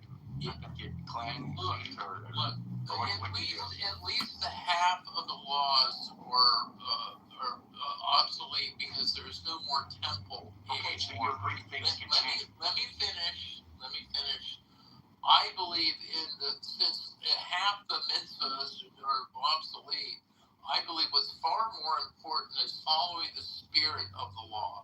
And the spirit of the law is to submit to the Creator's will and to fight my ego and to try to keep my ego in check so I don't cause suffering for myself and the people around me. That's the spirit of the law. And Jesus sums it up. There's only two laws. Love God with all your heart, mind, and soul, and treat other people as you would treat yourself. And he simplified it. Yeah, but he didn't get rid of them. He just simplified it. It's just like the only problem I have is when Christians tell other people, if you don't believe the way I believe, you're going to hell. Here, let me help you go to hell. But I'm going to save your soul by torturing you. First of all, we have to establish that hell exists, that Jesus taught that, and that Christianity is exclusive. Christianity is not an inclusive religion. It doesn't mean it isn't the case that everybody, just by virtue of them being human, that they're accepted without accepting Christ. Christ is it. So I don't understand. It's all okay. Because it's your behavior that matters most, not, talking the talk. And some atheists, I think, are far more holy than many Christians. And you know as well as I do, Paul does say this in Corinthians. And that's what saved you. The whole point is that Christ covers you for your failures. So even if you are a quote-unquote Christian who acts worse to get saved, you get saved. It's not who's better than the other person. Okay, all I'm saying is that for Christians to say, if you're not a Christian, you're going to hell, absurd. I appreciate Christianity and what they believe in. I just wish they would stay in their own lane instead of stepping on other people's toes and assaulting other people for their beliefs. I guess it depends. Well, maybe it depends on what Christians think salvation is. I mean, what do you think salvation? I mean, is it a good place? I think I have a pretty good idea of it, but I don't know if anybody else does, because a lot of Christians don't seem to. But I take more of an orthodox view on this, and I think it makes a lot of things a little bit easier. So if you think that salvation is God like letting you into his social club, and like, oh, there's a good place and a bad place, I think that's mistaken. So one reason I think it's mistaken is because it's not how Jesus talks about it. Especially in John, he seems to do a lot of like theological carving out. What he seems to say is that there's like a connection missing between you and the only eternal life source in the universe. And the connection is a lack of sin. If you sin, you disconnect yourself from the Father. And the way to be reconnected to the Father is by going through the Son. And so if you think of it that way, then it's like, it's not as if we're saying, or Christians or any religious person say, that you're just not saved if you're not a good person. What it's saying is that you aren't connected to the only thing that allows for life. So it's like there's a one eternal life source in the universe. Being connected to it is eternal life, and the opposite is not eternal life. Yeah. So if that's the way you think of it, then saying like God doesn't like certain people or some people are worse than others, it seems a bit like a category mistake. And I'm not saying anybody's making it. Christians present this horribly, and there's disagreement over it in general. But the way I've seen it sort of put is that it's like you're not connected to the life source in the universe because you've separated yourself from God. So the only connection you have to the life source of the universe is severed. So what's left? Perfect bridge. And then now you don't have to jump through these hoops anymore. And it's so incredibly potent that in John, I think in Romans 5, Paul has to pause and say, now I know what you're thinking. Should I just sin more than grace would have had?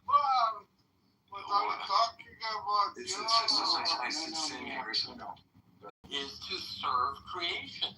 That's why he washed the feet of his disciples. And they protested that. So he's just saying, hey, help creatures that are lesser than you. That's your job here. And he is the one that separates the sheep from the goats. And the goats always vacillate between fear and desire. And so when they're trapped in that, you're going to cause suffering for people around you, including yourself. So he apparently at Judgment Day, which I'm sure Andrew and Dave believe in, Christ decides who is saved and who is not. And I believe. I think maybe a couple of things are a little.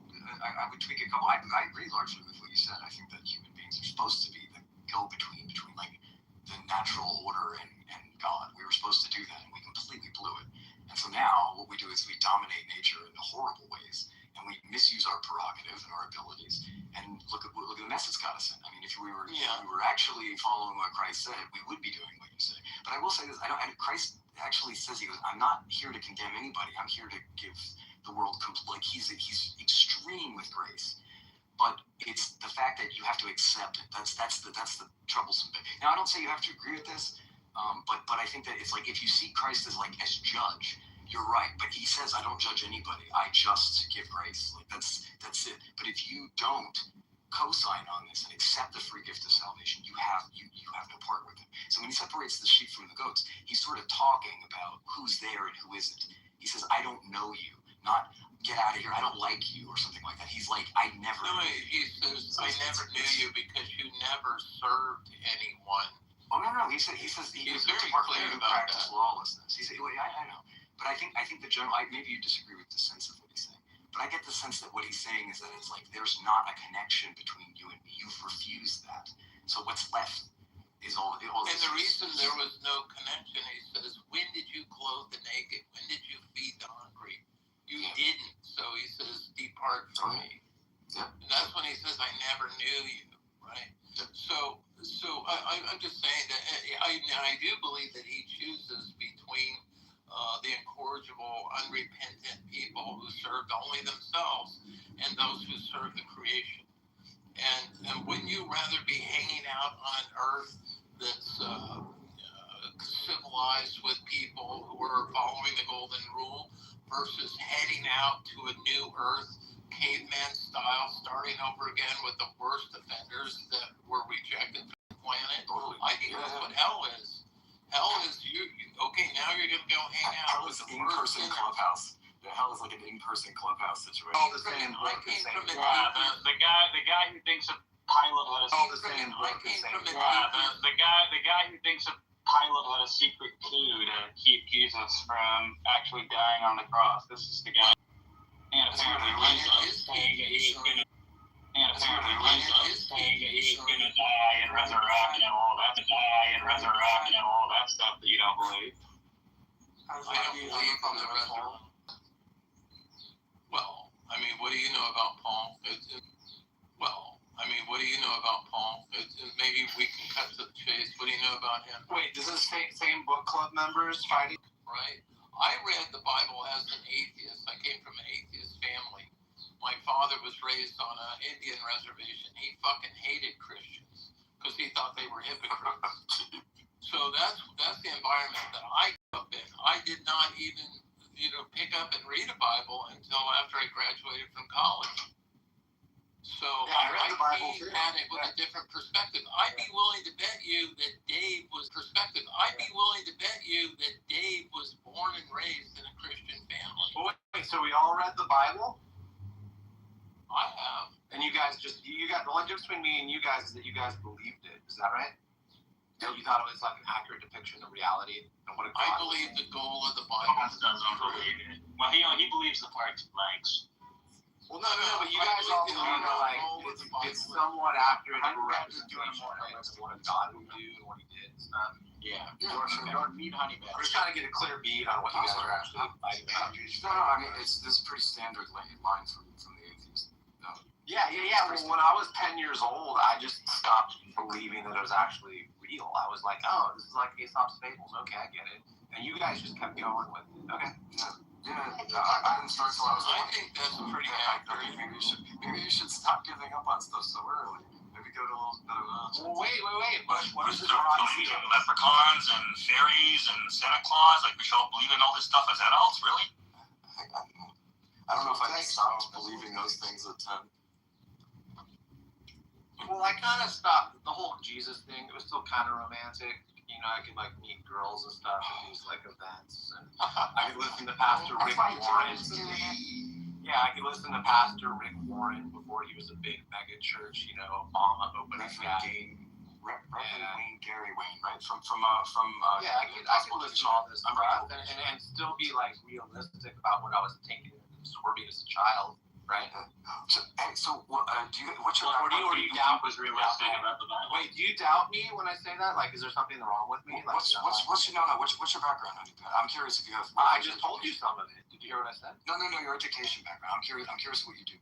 Oh, I just have a college degree. Just one. In what? Interested. That's fine. What are you interested in? A bunch of things. Tons of things. Yeah. No, I meant like no. I can tell you. I am curious about you. I'm just. Okay, but I just wanted to hone. I don't want to talk about me. I'm just trying to figure out, so I just want to make sure I understand this. You guys all kept believing it as you. Yeah, the fairy tale bit. I'm just. Yeah, okay. These are STEM side. I'm curious. Yeah, I believe it all the way up to Paul's and then the resurrection, that we're saved by the belief in the resurrection. Yeah, all the parts that you. That's when I start going like, what? Wait a minute, that doesn't make sense. Look at the fruits of Christianity. Christ said we should judge something by its fruits. Look at the fruits of Christianity. Do you think your dad was correct in thinking that Christians are hypocrites? Yeah. I mean, when you hear about pretty standard. when you hear about Christ, it sounds like a very woke guy for today's standards for the Christians. Yeah, Christ seems way too hip to be a Christian, that's for sure. I don't know. I always took Christ to be a lot more harsh than Paul. It's odd to hear. I've been hearing this line lately that it's like Paul's the problem, and like he created all this crazy doctrine and stuff like that. But it's like I've always taken Christ more harsh. I mean, he's the one who separates the sheep from the goats and stuff. I mean, he's the Dominical utterances are where you get most of the doctrine of hell. I mean, he talks about Gehenna quite a bit. He's extremely severe with people who are hypocritical anyway. Paul, on the other hand, it seems like you could probably get a universalist doctrine out of Paul's letters. So I wonder if anyone senses that tension or if that's interesting. I don't know. But they just don't like Paul because he's anti-gay. No, it's not just that. I mean, look, Christ says hell, and like Paul talks about the wrath of God, which is like I think more problematic theologically, being wrathful. Yes. I mean, hell, you can interpret Jesus is pretty wrathful. I mean, it's one thing that I've noticed about Jesus. He comes down on people quite a bit. It's also pretty cool. I mean, he turned water into wine, 100 prostitutes. I mean, come on. Just talking about hell can be like understood in various different ways, including some like non-physical, purificative, like universalist, like understanding of hell, like by Origin or River of Nissa. So it's like, but wrath of God, like seems, I would say, more theologically problematic. Yeah, but it seems like that line kind of comes from Jesus more. I'd have to pull text, but it doesn't seem like that's really the line that Paul takes. He doesn't like in the way what I said before was in Romans 4. I think it's Romans 4. He has to like pause and say, "Now I know what you're thinking. Everything you do accrues to your benefit, and any losses that you take are going to be accrued to Christ on the cross. So if you sin, grace will abound. So if you do nice things, then you get rewarded for the nice things. If you do terrible things, it just goes to Christ on the cross, and then you're acquitted. So it's like, so what you're thinking, he has to like pause and stop you and say, this is so loose that it's like, should you sin that grace should abound? He's like, no, that's not how you do it. You should do other things. But it's so incredibly open and unrestricted that like grace just covers everything. That it's like legit. It's like it's so much that he has to be like, now I know what you're thinking. We should just go party. But does that make sense? No, it does make sense, but at the same time, God says he stands on two legs, justice and righteousness. So it's not just that someone who's gone through life being selfish and conquering gets the same reward as someone who behaved wrong. That's just not just. Yeah, but Jesus does that whole parable of the workers, right? So the workers in the field, it's interesting because it's like the response he gives them is like the newest workers, the first, everybody gets the same amount, and the people who worked all day are like, hey, we worked through the heat of the day, and he goes, is it wrong for me to do what's mine as I choose, or you just hate my generosity? No, that's not what he said. He said, we made an agreement, and I stuck to it. I made a personal agreement with you, and you, and you, and you, and you agreed to it, so what's the problem? Well, yeah, exactly. It's like, so, but that's the grace. It's like people who barely did any work getting a day's wage. Does seem unfair for the people who did all the work. Yeah, they didn't deserve it.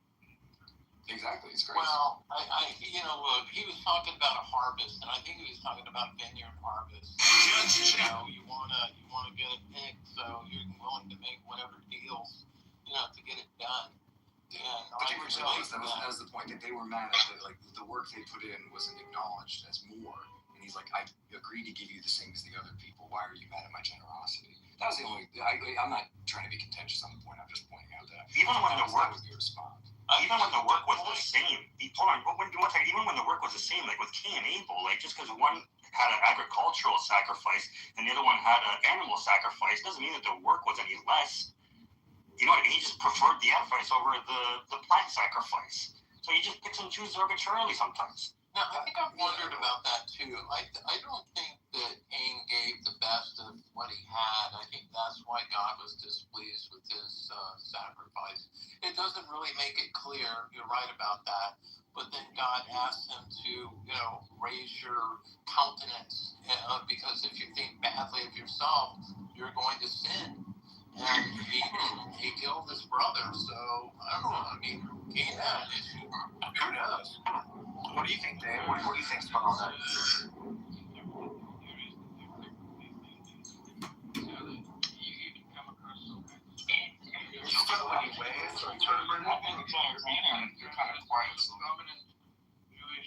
Melanie, you're really quiet, bro. There's a prominent medieval Jewish rabbi, I think it's Joseph Albo, if Philip is here in the audience, he can correct me, that gave an interpretation or theory, whatever, like interpretation why like Cain's, sacrifice was not different. And his theory is that Cain went to vegetarian and thought that like it's unjust to kill an animal for sacrifice, and God thought that Telling his brother was fine. So he chose evil sacrifice to show that that's a wrong principle, and then Cain took that the wrong way. Okay, it's just the wrong principle. So yes. See, I heard a bit of a different theory on that Cain got pissed off that God favored Abel, in that, the sacrifice that he gave was equal in work, that, you know what I mean? And he got angry at that. He's like, I did just the same work, but you're favoring him. And he got all pissed off and bent out of shape for that. Yeah, he got jealous. There's also the prodigal son is also another example of kind of something we could see as unjust. Because one child was very good and the other one wasn't. And the prodigal son got all the benefits.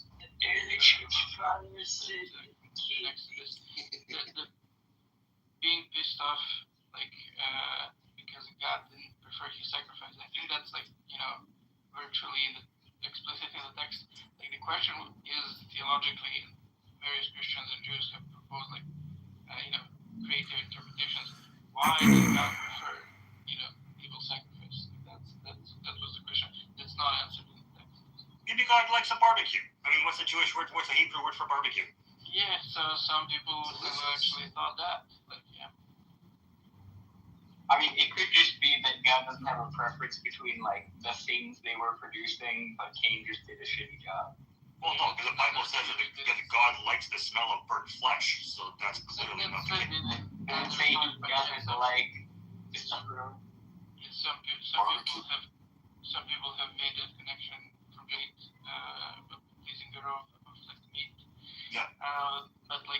So some people have said the previous thing also, it's with the sacrifices, but there was some sort of that Cain did either in deed or mentally, and that's why the sacrifice of Abel was preferred. And maybe it didn't work out. Huh? Yes. It's on my desk. Sorry. You got brush? How do you feel? I'm like Tom speaks. I got you, Tom. Mike is on. Muted. All good. Yeah.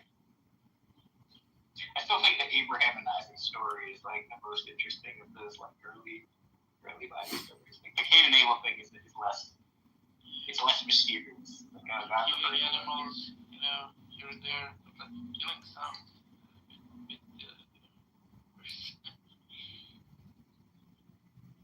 I just think there's so much to that where it's God commands him to go do something and then commands him not to do it. On that issue, Jews are kind of bad theories because of the words of the Hebrew language. I mean, technically, he didn't tell him to kill his son. He told him because the word for sacrifice is often used as a sacrifice. Also etymologically, it can mean something totally mundane, raise up or something like that. Again, he was correct me. And some rabbis were saying, well, he didn't say to kill his son, to raise him up to the hill that they were going. He misunderstood and thought that this Hebrew word was used in the sense of sacrifice. Was not to kill his son, and God said, no, didn't mean that. Yeah, that's even more problematic. That's even more problematic because that just means I don't know what God was unclear or ambiguous the first time. Even more than that, you're going to have scriptures that clearly show that Abraham knew that God could raise him from the dead and all this stuff. That's not going to that would still make sense if Abraham was just misunderstanding what God wanted him to do, was being told to do by God.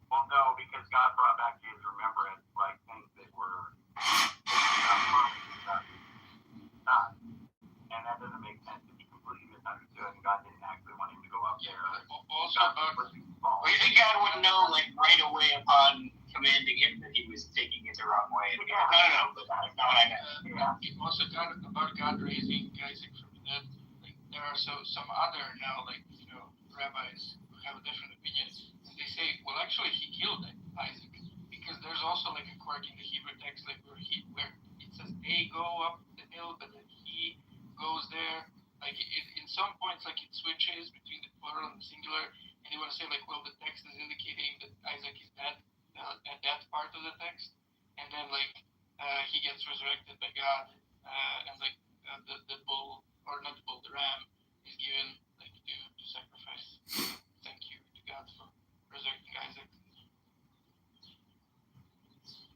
Right, that's crazy. These theories exist like in the Middle Ages. I thought the Carlo, second Carlo Christianity from the myth. I thought the like second Carlo was like, wow, he was about to kill him, and then it's like, no. I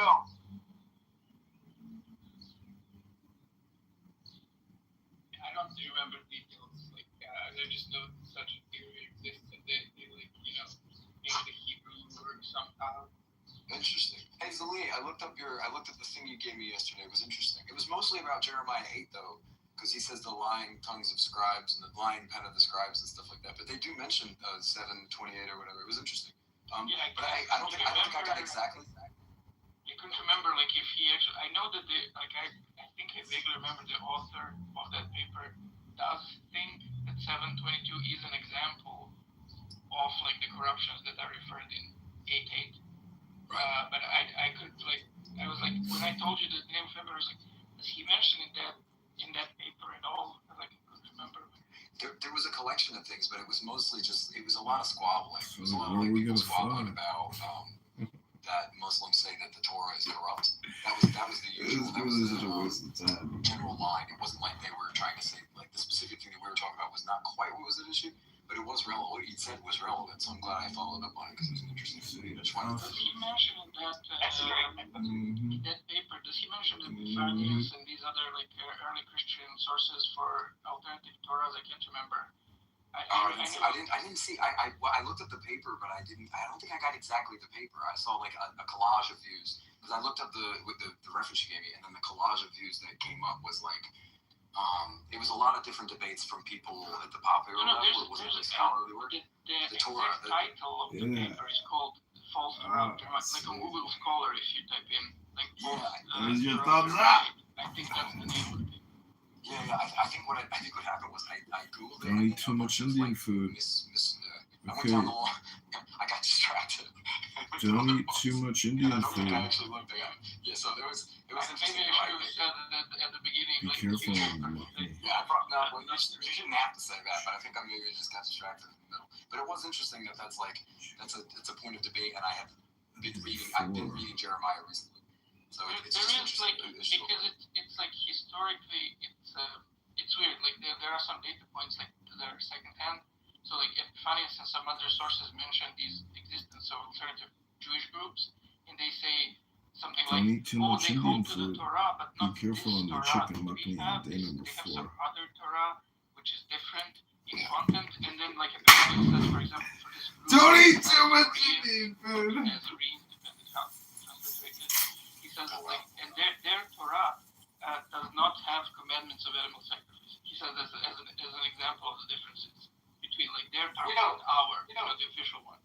It does seem like one of the tensions in Islam though is that like they're committed that like the word of God can't be corrupted, and they also commit that like the word of God has been corrupted. I mean, it's kind of extreme. Can't be corrupted. You can reinterpret. Well, I mean, there's ways out of the tension. I'm just saying like, they do think that with the Torah and the Injil were divine revelation. Sure, but they're not. Yeah, I think you get that from hadiths. I don't think that's in Quran, so they don't technically have to abide by that. Sorry. Like the main problem, like in order to have like a robust theory of this, like what these alternative groups hold, is that we don't have the extant alternative Torahs that are like different to this extent, like Jewish Torah. Including like in the Ten Commandments, like one of the commandments is like to set up the cult of Yahweh on Mount Gerizim, which is like just an alternative text. Like it has a bunch of like difference. There is one document which is very, I think like most even like critical scholars also, not just conservative scholars or whatever, like but most critical scholars think it's a forgery. It's called the Moses Scroll. I forget the exact name. Like how it's differently called, which is like some sort of alleged, at least, part of an alternative Torah that relevant for this discussion lacks any commandments of animal sacrifices in the parts where they should be. So like, but yeah, as I said, like I think it's like a very minority position to think this is one of the documents. But it would be cool to find this, like some sort of a scene, like non-Qumran scene, or like some Nazarene from Epiphanius, like alternative Torah, to see like what is the exact extent of the differences. Because the only differences we know of is like they were, I guess, most shocked that there was no animal sacrifices. Yeah. That's what they meant. Hey, Zelini, can I ask what you do? Like, what are you? Do you have a regular job? You do scholarship? Anything? I have a regular job. I'm like just working class. Oh, I was curious because I wondered if you ever thought about like trying to publish anything that you say, because you have a lot of eclectic knowledge.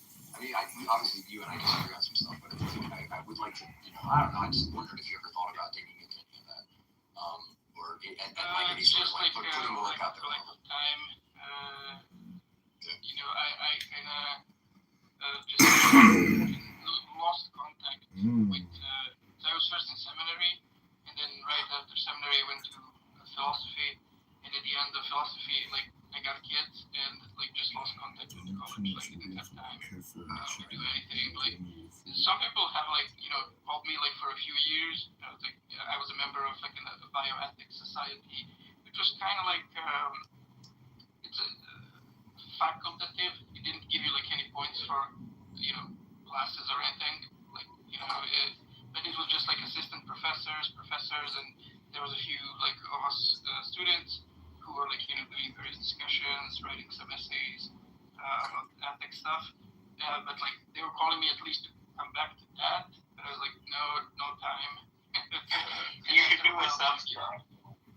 At least do a substack. I mean, like the closest thing that I managed to do like a few months ago, actually it's probably like half a year ago, and just because like my kids are now old enough to go to school, so I have more time. Like I did an interview in my language, my country, with the guy who has like the YouTube channel, and he brings like philosophers of religion, and his video was 5 hours, and we like I just gave a cursory overview, like of basically this chart in my profile picture, and the second video was like 3 or like half hours of, again, just an introduction of like limitism arguments against arguments for, how it matches with the Bible and Christianity. Do you have any information in biology? Overview? Do you have any information in biology? Why would you be in biology ethics? No, bioethics is just like a term. I don't know if in English, like in the West, it's used differently, but it is the same term in my language. So, like bioethics society. It means. But it has nothing to do with biology. No, it has to do. Yeah, basically, it has to do with applied ethics. It's usually medicine. What's the term you were saying? Well, typically every hospital has a board member that's a bioethicist. Yeah, that's like totally different choices. And do you have any information on No. What's it called in Serbian zone? We call bioethics just bioetica. Yes. It's the same term, but like the society that I was a member of, like the things that we dealt with, you need a cursory knowledge of biology, of course, but the point of the society was to do applied ethics. So like we would do stuff like abortion, euthanasia, homosexuality, and like ethical discussions about those issues. Like that was like in general applied ethics was like basically the point of society. But you just called it bioethics or something. Interested people. Can I just say real fast that I think Zeleny having kids, right? I bet they fall asleep instantly no matter what he reads them at night, right? Can you just imagine, like, how good you would sleep if Zeleny was reading you a bedtime story? God, that'd be amazing. Church fathers didn't want any Green Eggs and Yeah, but Sully, like, it doesn't even matter if, like, what he could read the most exciting story on Earth, and they'd be asleep in 10 seconds. It's a lot of people.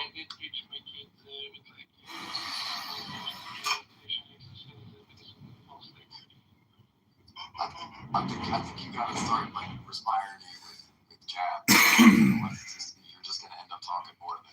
Did you say exorcisms? You perform exorcisms before they go to sleep? He does. Exercises. Doesn't everybody? I perform myself every Name the demon to. I mean, I do the micro. I don't know about you guys. Like, I exercise myself all the time when I pray in bed. Like, what do you mean?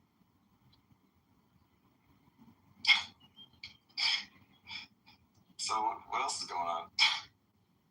What else are we talking about? We're supposed to do a stream with my friend Ledouche from Discord too.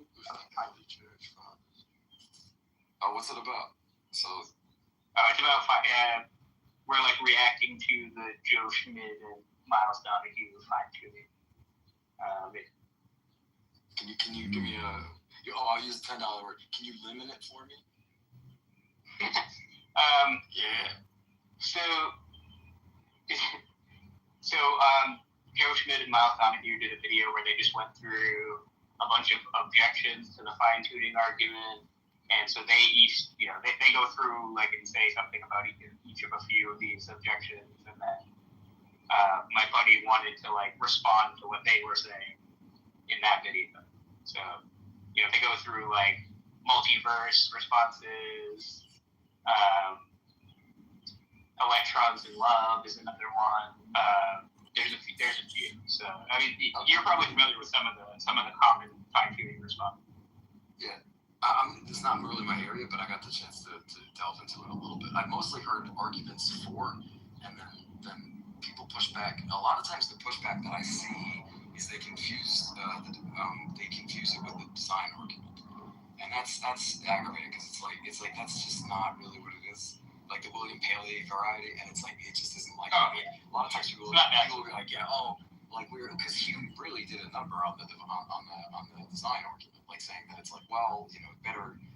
It seems like how do I say it? So it seems more likely that with the difficulties of the world that we live in, and the brokenness and the foibles in it, that it's like it's more likely that the God it indicates being created by is like a child God who did a first hypothesis of making worlds, and he got like a D+ on it, or like a senile God who like started making it and then sort of like sort of fizzled out halfway through. Sure.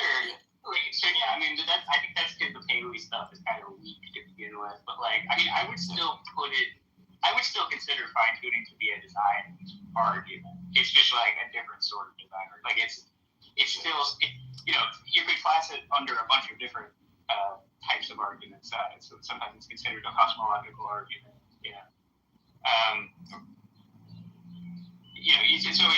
But it's an inference to a designer. So like in that sense, it's saying like here's a feature of the world that's more expected given a designer, something like that.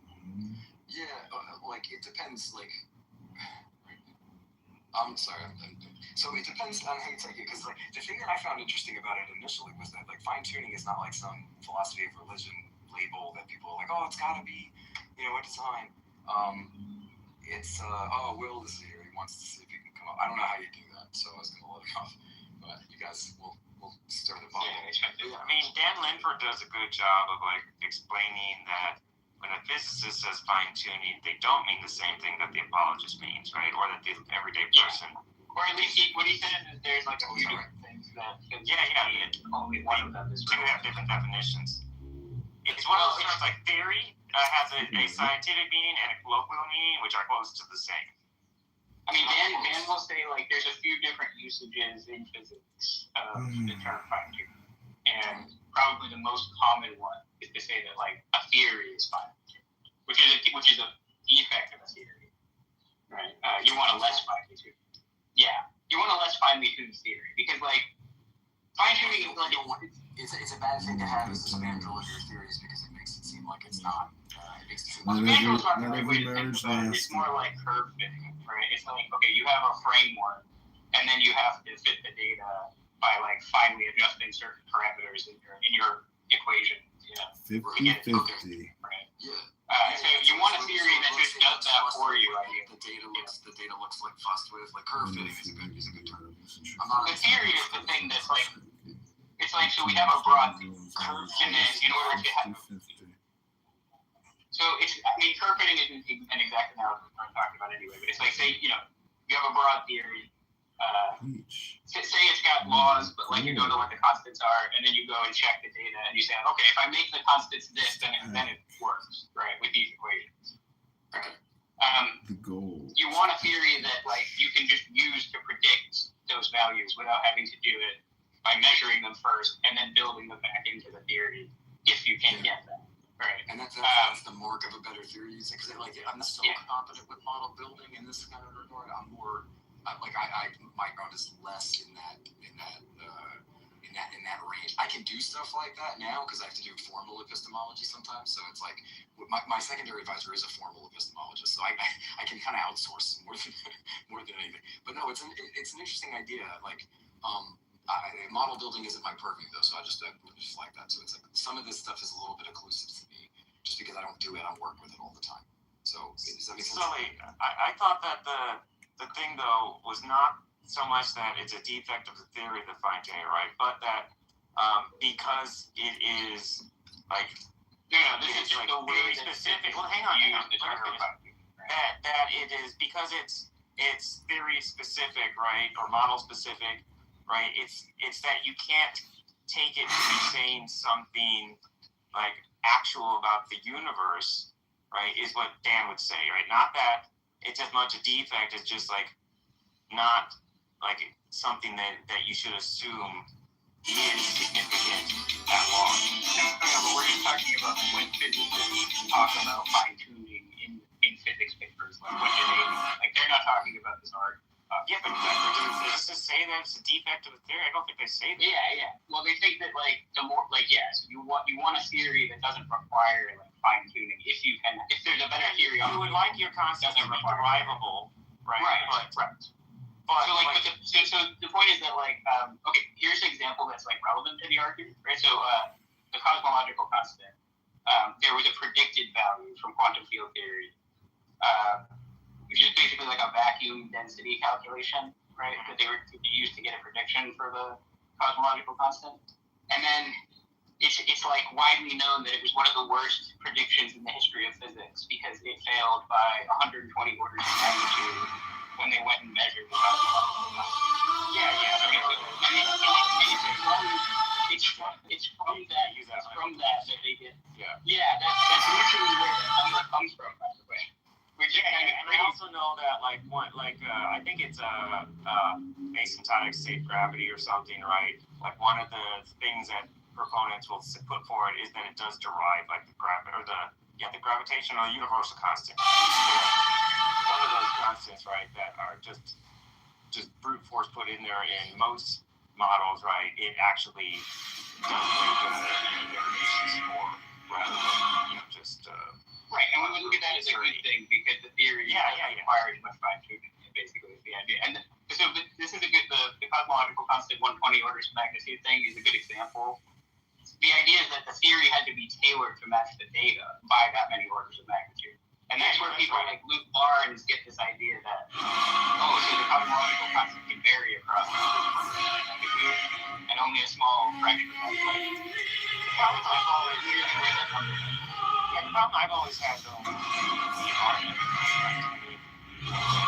is just that, like, I think it fails on like a broad brush, like just first glance, right? Because God doesn't require like any specific values to create life, right? Like most Christians don't think heaven like follows physical laws, but you've got all sorts of life there, right? Oh, sure, yeah. But you want to be angels and all sorts of shit. Yeah, you want to be careful because there's this electrons in love objection. Yeah, I'm aware of already electrons in love. Yeah. And it is like so that's like the idea, like okay, well, there's many different kinds of life that are not like biological, you know. Yeah, even if you want them to be physical, but then what they'll do is they'll just say, okay, we're going to background the psychophysical laws, right, to try to rule out all those possibilities. So then what I want to say is like, no, but see, God could create life in any, regardless. Yeah, I agree, but like what I'm saying is that and it could be like us. Doesn't even need physical, right? And originally it doesn't even use it. So why do you think that he requires specific like physical rules, right? When the original state like isn't even using that. Right, sure. It's completely not physical. One of the examples I would use is like occasionalism. I think occasionalism is relative to like occasionalism is like a coherent thesis under classical theism where there are actually no efficient causal relations between created things. So all the efficient causation is directly like from God. Like God directly efficiently causes every event. And then you get that like some things we're calling laws are actually like Humean regularities, right? And it's very clear that God holds whatever you want. Anyone actually like reporting. No, he doesn't. It's pretty unpopular. With it, and there are people I think that hold to it. There are versions of it, but it's like it is originally. Let me take that back. Christians, it's unpopular, but I've heard a lot of Muslims say that though. Like it's unpopular, but it's kind of irrelevant how popular it is. Like the point is just that it's like consistent with classical theism. Right. Most people don't deny that. Yeah, okay, I'm fine with that.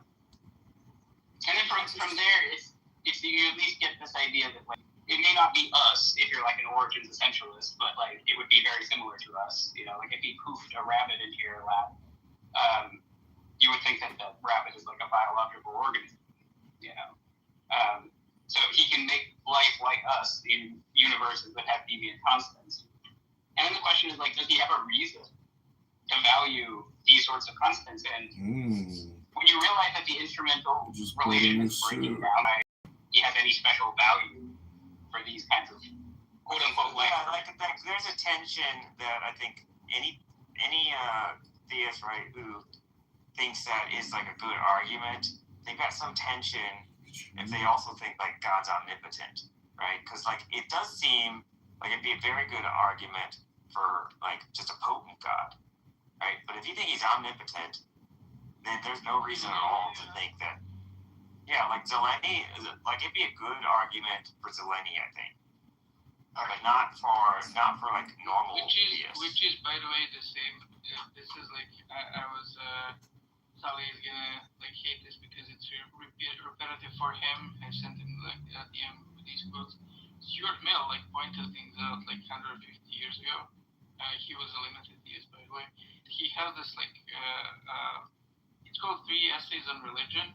And the third essay like goes through like various like stuff, you know, like design, divine hiddenness, skeptical theism, like all of these things that we keep debating, like 2026. Like you basically already kind of knew it, not by name of course, but like if I could just, I'll try to read it quickly, just 2 short quotes by him. So this is about design. It says. It's not too much to say that every indication of design in the universe is evidence against the omnipotence of the designer. For what do we mean by design? We mean contrivance. Will you marry me? Oh, yes! Yes, I will marry you. Limitation of power. Who would use means to an end that he could achieve just by saying the word? The very idea of will you marry me? Action of the being who employs them doesn't have. Otherwise, they aren't means, but merely clutter. And then he, of course, addresses what would be the first response. He says, you might want to say, well, an omnipotent creator, though he didn't need contrivances such as man must use, he thought fit to use them in order to leave traces that would enable man to recognize his created man. I answer that this equally implies a limit to his omnipotence. For if he wanted man to know that they and the world are made by him, he in his omnipotence had only to will that they should be aware of it. And then of course he addresses, well, maybe non-atheist might say, well, okay, maybe he doesn't need the privacies, maybe he doesn't use them to leave clues for you, maybe it's some sort of other reason that we might not know. And it's like all of these things, and I'm just fascinated by that aspect as you know.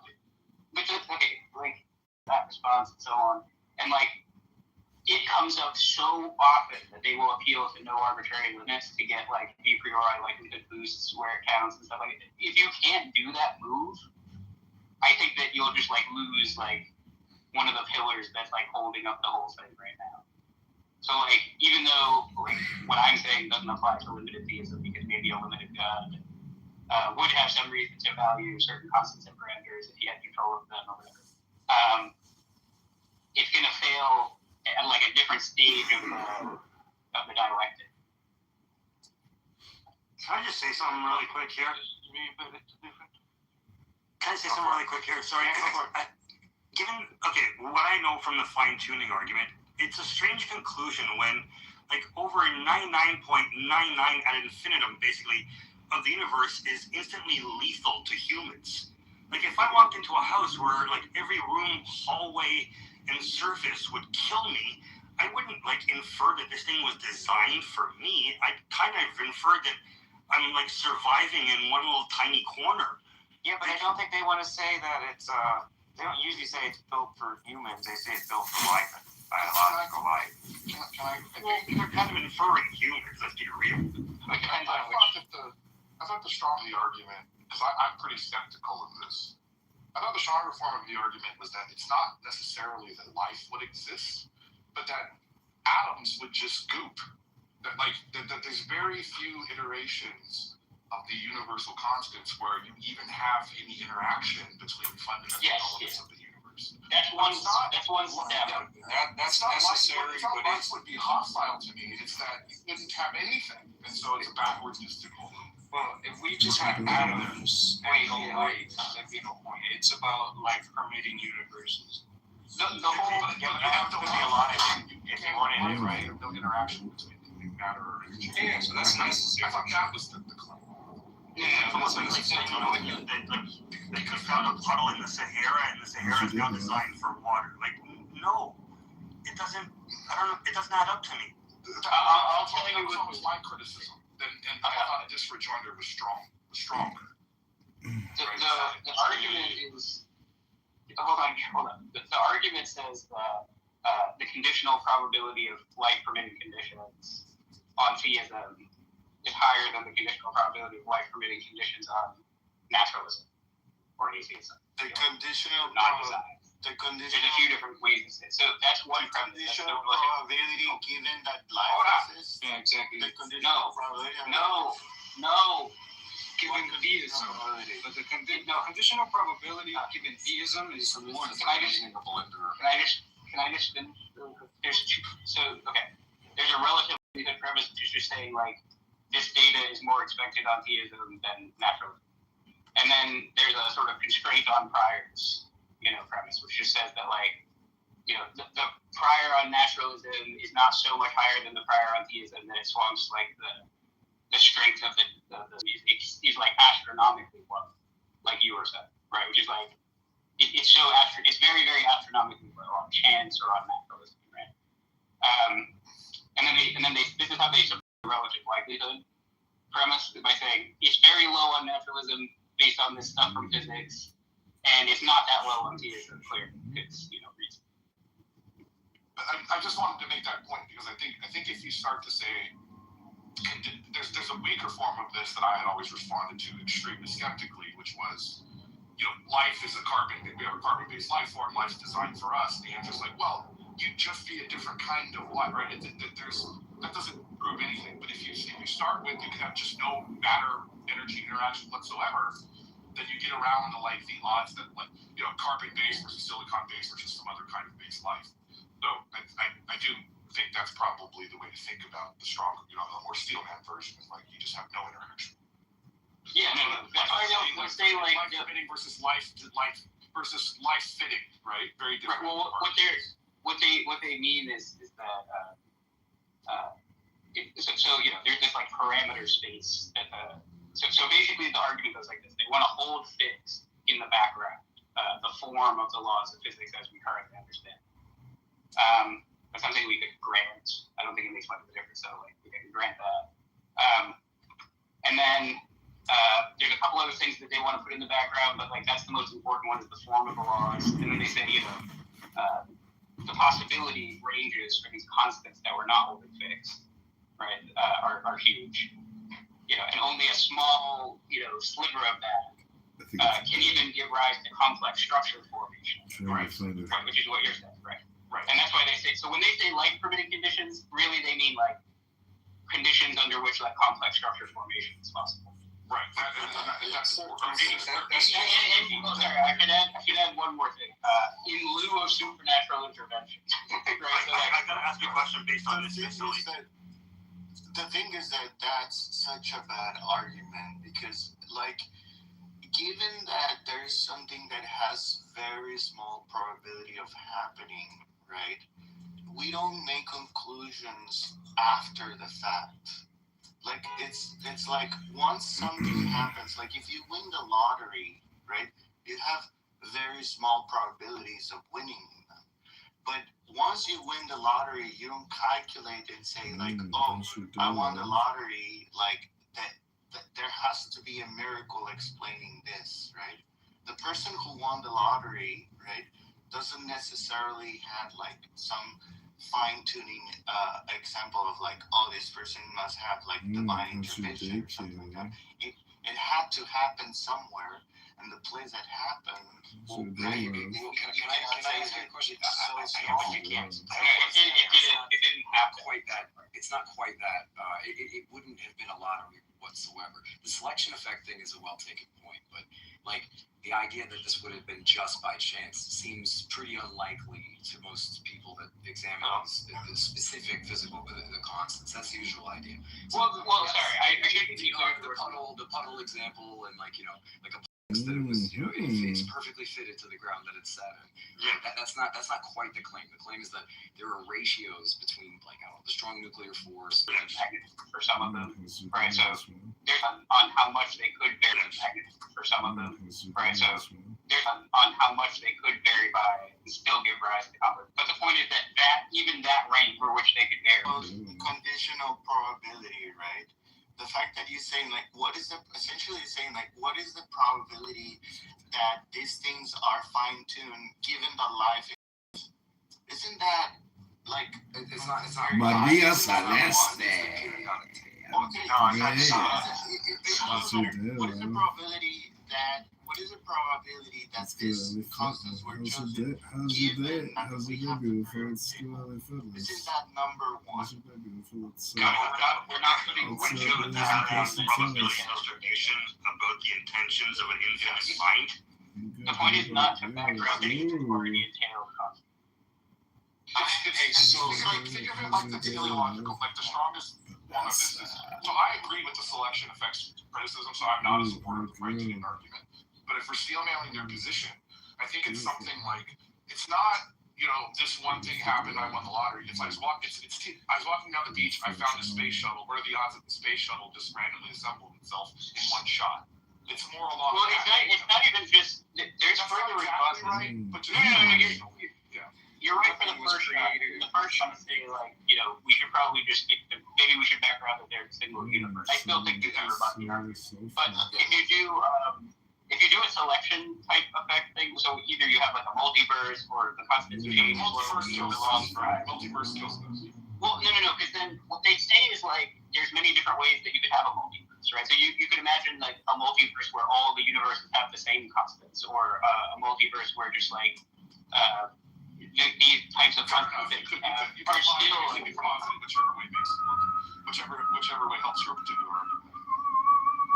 Yeah, I'm not saying that there's responses and responses, but like the one universe that keeps collapsing and expanding, you could say that all of them are different, all of them are the same, and then it supports your argument. We don't know, so you're just. Well, they wanted the proponents want to then say a fine-tuning argument. Want to say like, look, you need like a sort of finely tuned multiverse structure to get a likelihood of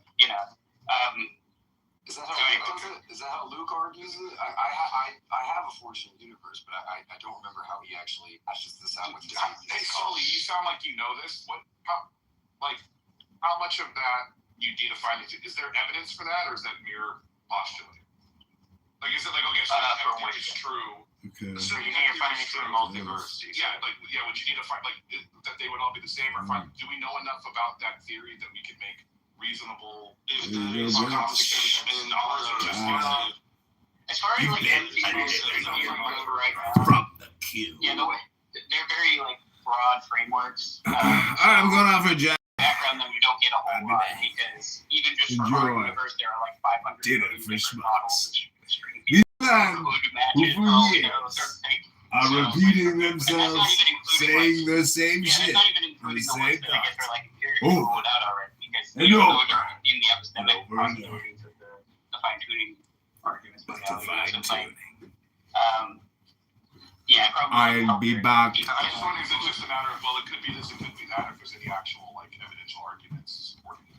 Because otherwise it just feels like it could be my way, it could be your way, and now we're stuck. Right. Yeah. I mean, I do think it ends up being a wash, ultimately. I just want to know if I should waste time on learning more about this argument, or if it's such a poor argument. It's got an interesting, it's got an interesting, back and forth. It's like a thought experiment more than anything. I find it completely unappealing, but it's converted more people to Christianity than any other single argument I know. But that's because the average person is my subjective experience. Yeah, but that's because big numbers have a magical effect on people. Yeah, it doesn't prove me a Christian, but I'm severely in the minority of the folks I know, and many of the very smart, theologians or philosophers, people that spend very compelling. It's throwing a dart and then drawing the bullseye afterwards. It's like, look, I hit the bullseye. Like, how people can convince like that? Well, I mean, I'll give you the kind of basic, right? So it's okay, it seems like on naturalism, this is a matter of chance. This is the intuition, right? Yeah. It seems like on naturalism, if we don't give you any other information, you're in a black room, you haven't looked at anything yet, right? And all I tell you is naturalism is true, right? You don't get a strong prediction between all these different values of how to predict. And then on theism, the idea is that, these kinds of constants are especially valuable because they give rise to life and all these other values, right? And for that reason, God selects for valuable things, so it's not as unexpected on theism, right? I mean, I have that body for all. I mean, because just a minute, please. You can give me 1 minute. Okay. How can someone live without beliefs? Our beliefs create our principle. We're not talking about principle. We're not talking about principle without beliefs. Our principle. Nobody lives without beliefs. That's just stupid. If the argument is to compare to the probability given folks psychological who don't believe in beliefs. Yeah, but if hold on, Jude. They don't believe if the argument is to compare the probability of life given naturalism to the probability of life given theism, can you really compute probabilities given theism? What's the conditional probability? What's the conditional probability of life existing in the center of the sun given theism? Yeah, this is not a thing. Yeah, I mean, it could. I guess it could. It's 100%. It's not 100%. That's not about the probability of the life existing. The life existing is just the cherry on top. The argument based on the constant of the universe. Because you can say that. Without principle, my brother. You can't make the argument without admitting there is the constants of the universe. No, the gonna be some. Not the point of the argument. Yeah, exactly. There were gonna be some. The law. Just a minute, please. The constants are fine-tuned. It's not that you just have constants. The law itself. But there is constant, but. Hang on a second. This is a great room, great discussion. Let's keep it that way. Let's not overtalk each other. And right now the discussion and topic is fine-tuning argument. Let's focus on that. Thank you.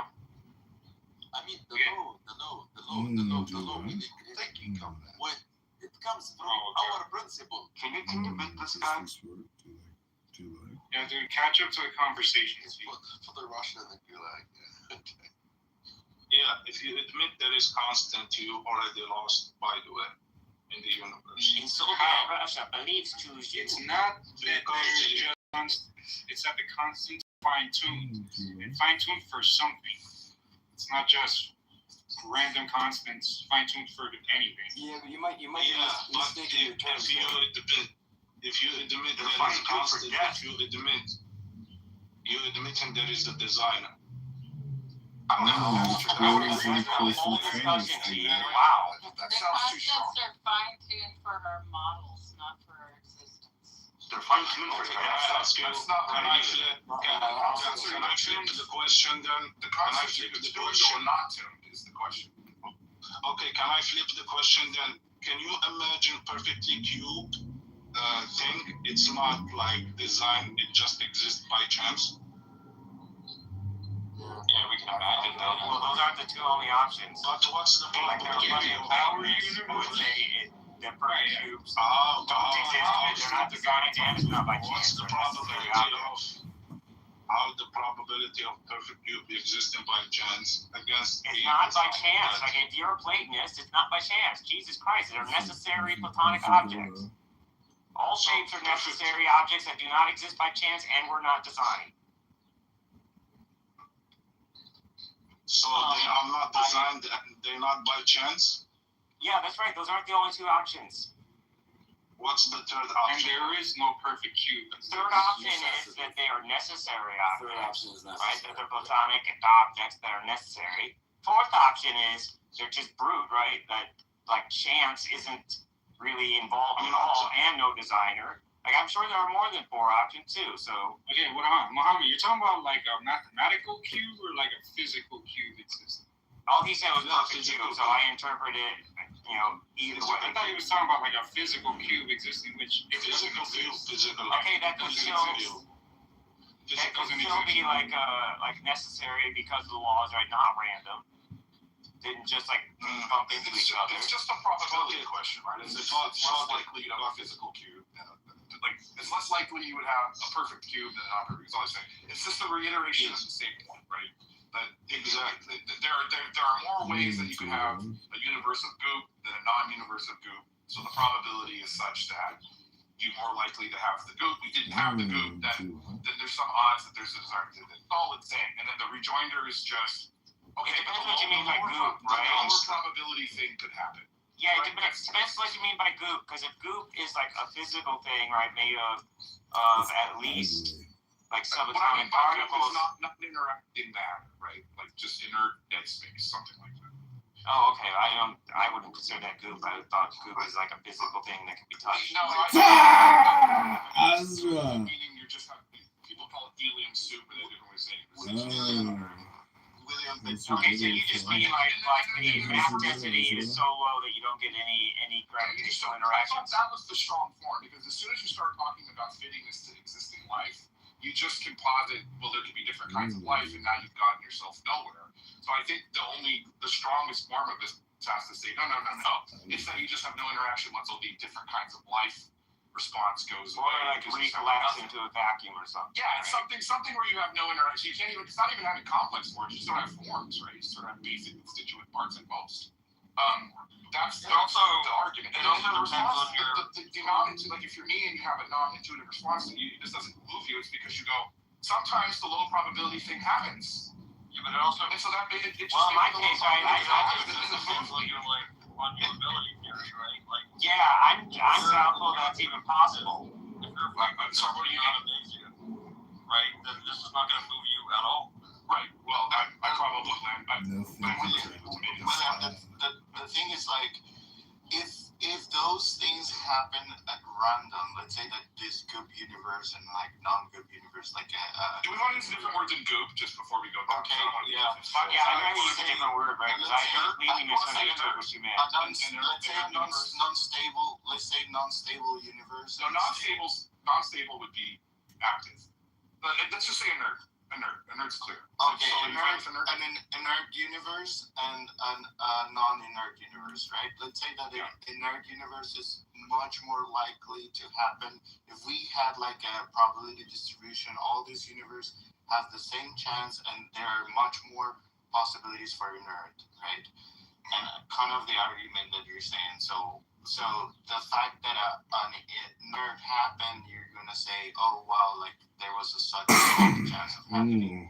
But the thing is that analysis needs to be done a priori of the experiment, right?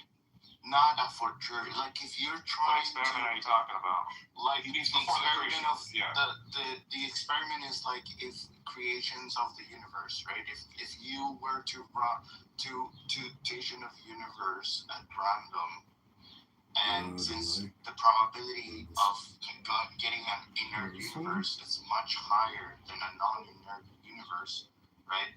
You can make a conclusion if you do before you create the universe, if you get a non-inert, you can say like, oh wow, like just something unlikely.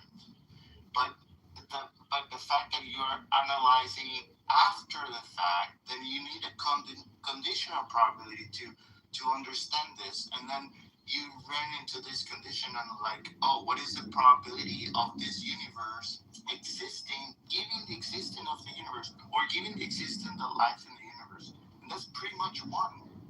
Right? I confess that my statistics is all descriptive, and I'm not a probability theorist, so I may just be missing this. And so maybe someone can help me, but I don't see why if I have a set of data, I don't see why I have to run it before. Like you can say, what are the odds that what just happened versus what are the odds of something that's going to happen? Like it seems like the same analysis to me. Yeah, I don't see a problem with that either. Yeah. So you think? I mean, we do this all the time in real life, right? Like, some event happens, right? Let's say like someone's trying to figure out who did a crime, right? You can look at who was likely to have done it, do some sort of statistical analysis, right? This is how we like investigate like international computer crimes and stuff all the time.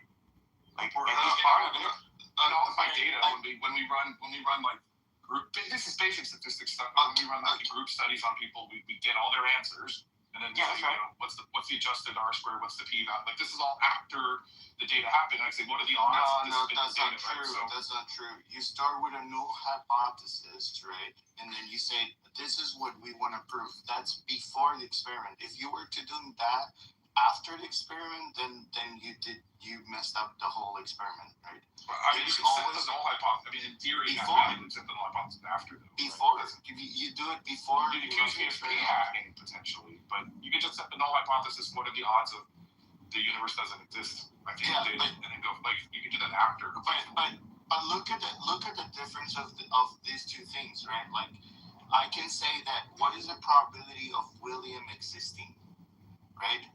The probability of you existing, like the probability of you existing and at some time in history, right? You could think of it as very small, but like you wouldn't say that the probability of you existing right now is like given that you exist is pretty much given. I would say it's very small. I would say the probability that I exist is small, even though it happened. Yeah, it depends on like the background assumptions, right? Like if you're assuming that like a deterministic universe maybe. Yeah, like universe isn't like fixed, right? And you got all of time to play with. Like the probability of him existing at this time or any other particular time is very tiny. Well, okay, the probability. If you assume like you have to have what the rules are now, then the probability of him existing right now is 1. The probability of him existing right now, it's given that he exists. That's not probability. We're not talking about. I'm confused by this because that doesn't strike me as really. That's just the actual, like the data set. Like if I have all of the data, then like it's always 1, right? Everything that happened. But what you're suggesting, if you had very like you're supposed to say nothing can have varied. My mom couldn't have walked left the day she walked right? Like I think what you're suggesting, like it's not even a question if we're saying there could have been no other variables. The universe is fixed and determined, and then like everything that happens. Okay. I think the idea is like what things could have changed, how many of those things could have changed, and how many of those would have resulted in me not being. I mean, in some sense, you can't even run that because it's too complex. So the idea being that when something happens, you can never calculate the probability that it could have happened seems lofty. No, well, okay, that's essentially what I think. So in this set of people that can talk, right? We could calculate that probabilities. That's not a trivial one, right? I spoke next. Yeah, but the way that you would calculate that, hang on. The way you would calculate that is the exact same way you would have calculated if you said somebody spoke after me. What's the chances that it was William? Whether you knew that or not, right? Either way, you would take like some data of like the rates at which everyone spoke up in the past and in what situations and for length of time and after who, right? You take all that data and you're going to run it exactly the same way whether you know who actually spoke or not. I think you're pointing out the way you have to study all of the hypothesis ahead of time is a methodological thing against p-hacking and that sort of thing more than you can still run the numbers. Yeah, William's right. Like assuming you're rigorous and not like you're careful to not bias your questions, you're gonna get like the same answer whether you know the result or not. Okay, so let me finish this. Okay. Like let's say we want to calculate the probability that the next one that was big after me be you, right? Given that I know that only the people who are in this room above have access to the microphone, right? And let me make an assumption, say like everybody has equal chance, like every single person has equal chance to speak in. So then, since there's 18 people, not including me, that will be 17, so it will be 1/17. That is a conditional probability, right, of William speaking, given that you are in this group of people who can actually speak. That will be like the calculation. Not in a rigorous way, but I'll grant it for the 12 model. Well, I mean, if all the assumptions that I made are correct, then it will be rigorous. Right? Assuming everyone has equal chances. Yes, exactly. So all of those stuff will be rigorous, right? 1/17 people. Everybody has now it will be very different, right? Strike the master the probability of draw flaming sword crown, child and conquering lord, avenger, right? without the hell the heart. At every bee I invoke, throughout the whole of the ritual, give the sign of Apophis.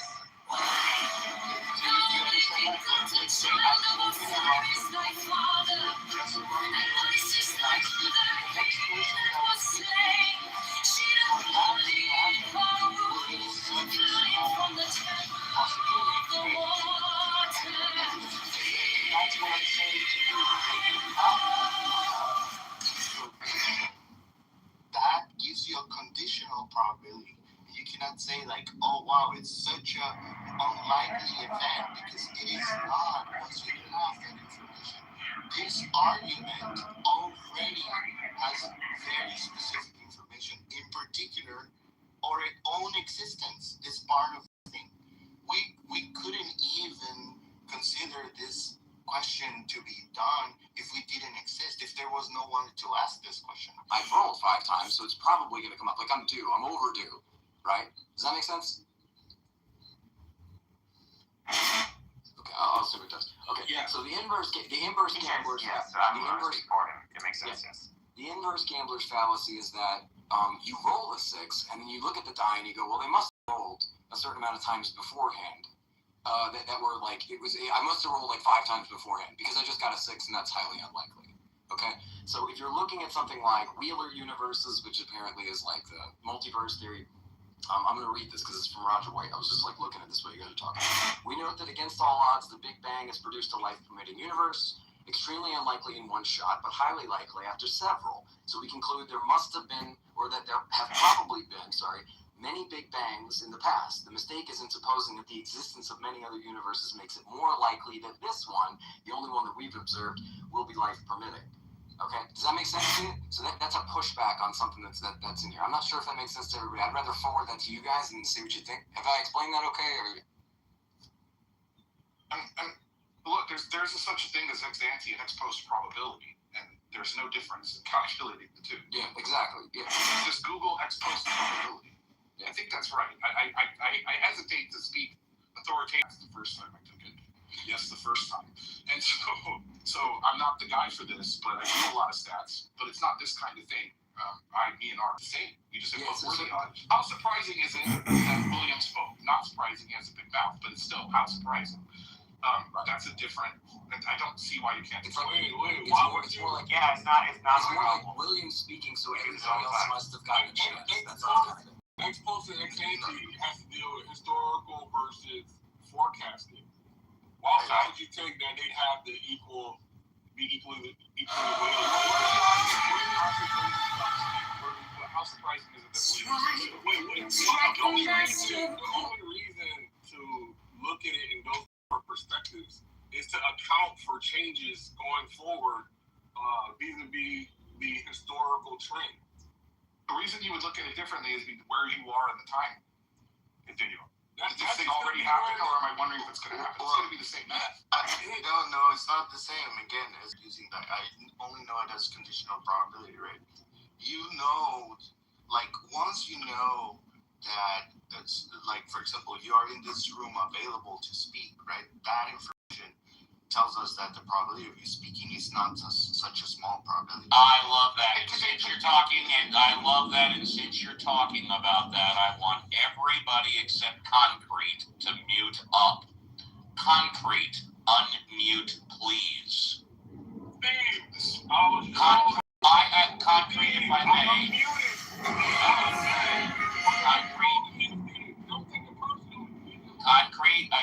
Concrete, I just wanted to say thank you very much for the way you treated me in your room the last time I was there. Within the past. Let me finish. Can I apologize, Steve? Mute up for 60 seconds. Everybody mute up. Why don't you just message him privately? Hurry the fuck up, Steve. Who said that? I did, bro. Hurry up. You're gonna just. Who was I? CM, bro. It doesn't matter. Just. All right, CM, down to the fucking goon. Oh my gosh, what is happening? All right. Anybody else want to interrupt me? I do. And your name is? I'm George. Having a good conversation. I don't care if everybody. That's okay. There you go. Anyway. So, all right. What are the odds that would happen? God damn, that was unnecessary. So,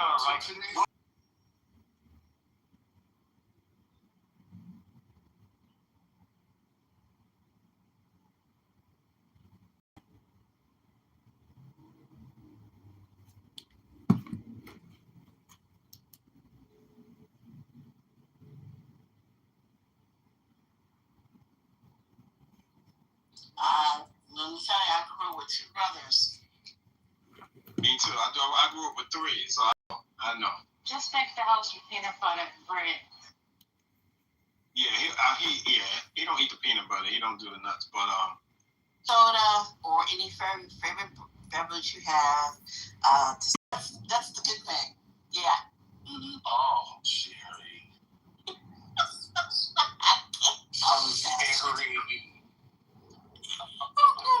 I couldn't resist.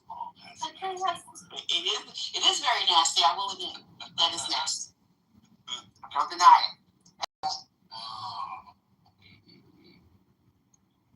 Yeah, well, God bless you, Divine. Instead of working, I decided to coach, to help coach a basketball team. We put together this team, kids who, wanted to do something, but they weren't a part of a team, and they didn't have the money to really go places. So we didn't do it. It wasn't like a huge fancy team, but we went to different tournaments and stuff, and drove them, picked them up, and went, from San Antonio to Austin to Dallas to Houston, things like that. And but I had some downtime, and I drove my mother crazy. And she's like, "What's different about this summer?" I'm like, "Yeah, I don't have a full-time gig job during the summer, so I'm home a little bit more." And she was like, "I'm thankful that you have a heart to work with these kids, but you're gonna do this next summer. You have to get a job because you are driving me nuts." And that was the last year I did that. So, bless you. Hope that that you can, still get people in the midst of having a young person home.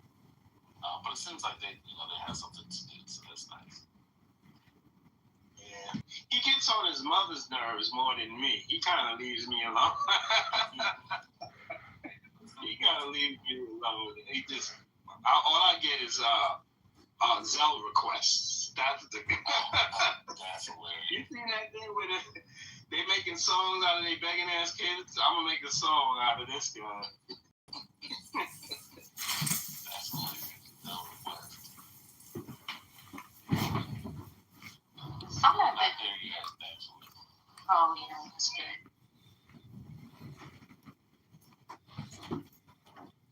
Was you about to say something? You was about to get at me again? No. I was saying I'm at the gym. And, I'm on a treadmill, but I want to get on this roller thing. And I happen to look over there. I'm like, oh, all right, this should be done by the time I get off of this thing. They ain't moving on this thing. They over there pulled up together. Okay, I spoke too soon. You're leaving now. It's about time. What the hell?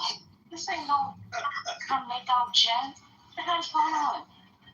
Oh, that's it. I was sitting here contemplating, like, okay, am I gonna go over there? Am I gonna tell him, can I get here, please? What? But I don't have to do that now. You should have filtered the battle garbage. No, I would never. I would say, oh, I'm sorry. How much longer? Now, before you get into the back row, can I ask you one question? When you first old boy out today, did you remove him from the room, or just move him to the coop? I didn't curse anybody. What are you talking about? Excuse me? Excuse you? So we were talking about not bearing false witness. Exactly. So why are you doing that? So, I'm sorry. What did you say to Concrete when he was either removed or moved to the coop? I don't know. What did I say? Okay. Your opinion, sir.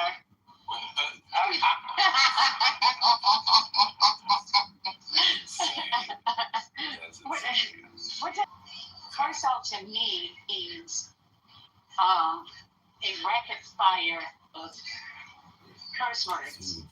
Okay. I left and he was back and they was talking again. That's why I said I removed him several times off the stage.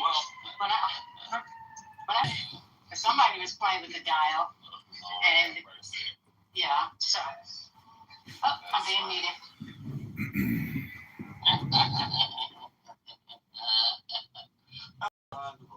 God bless. Not America. When she spoke about waiting for the machine, it reminded me of, you ever pull up to somebody and they in their car and you ask them, hey, are you pulling out? And they're like, yeah, I'm pulling out. And so you kind of, you back up and you wait for them to pull out, and they take their time. Like, I feel like some people be doing it I don't do that. I feel like they do it on purpose to make you wait and wait and wait and wait before they pull out and give you the spot, instead of just let me get the spot and you could double park. Divine, I'm not mature enough for what you're doing or not doing on purpose. No, I'm talking about a parking spot, man. Damn, why you holding it up? Exactly. I wasn't even thinking like that.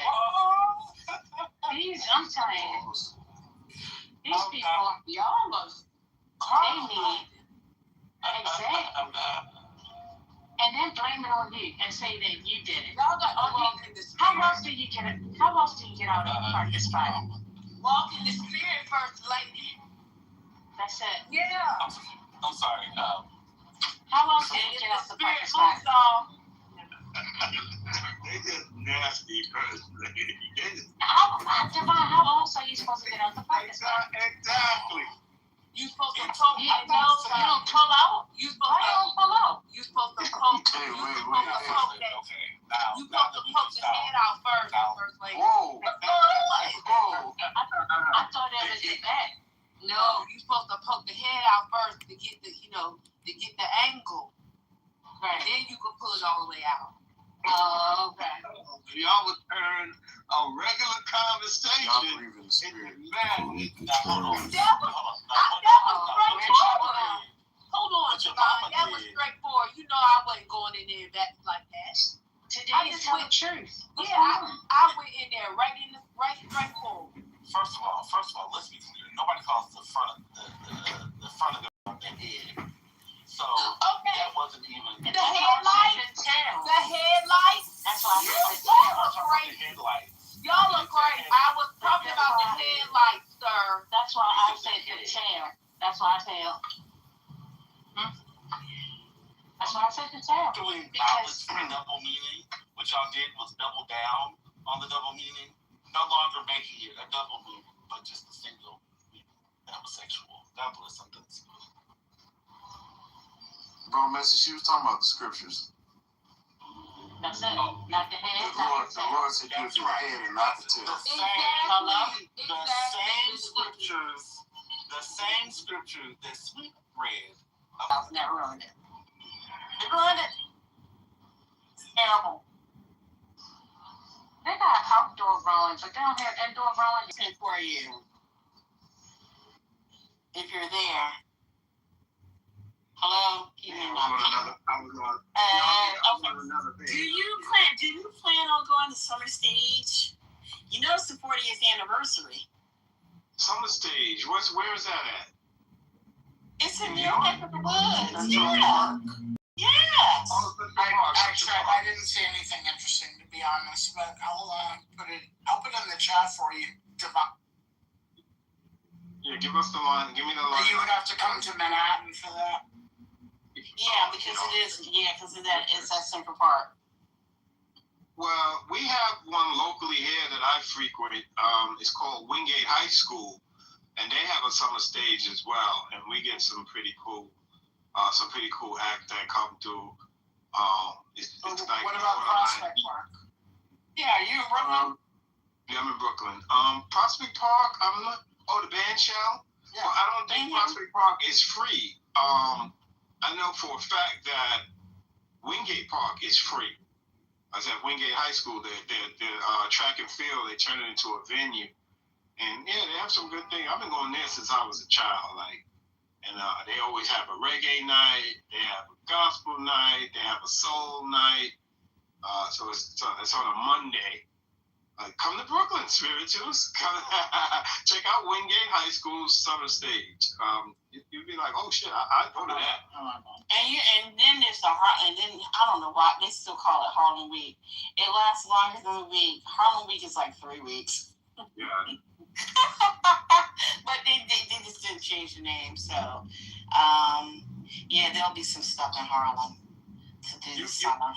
You're in New York, Sherry? You're not in New York. No, I'm in New Jersey, but I know about all these. I know about all those festivals because I work at a radio station in New York. So, yeah, I know all about them. Do you remember when everybody used to go up to Grant's Tomb in Harlem? Oh, what a time. Mm-hmm. Oh, yeah, so I used to, we used to have a good old time going up there. I haven't been uptown in ages. We used to go uptown like every Saturday night. We get on the bikes. Because it's a nice little trek from Brooklyn. We jump on the bikes, go over the Brooklyn Bridge, jump on the West Side Highway, go up to Harlem. I was with some wild boys. They would pick up these Harlem. I don't ride. Let me just say this. I do not take passengers on my bike because I don't want no liability. But my boys be just picking up passengers. One of my boys used to bring passengers back to Brooklyn and leave them stranded. I'm like, you a piece of...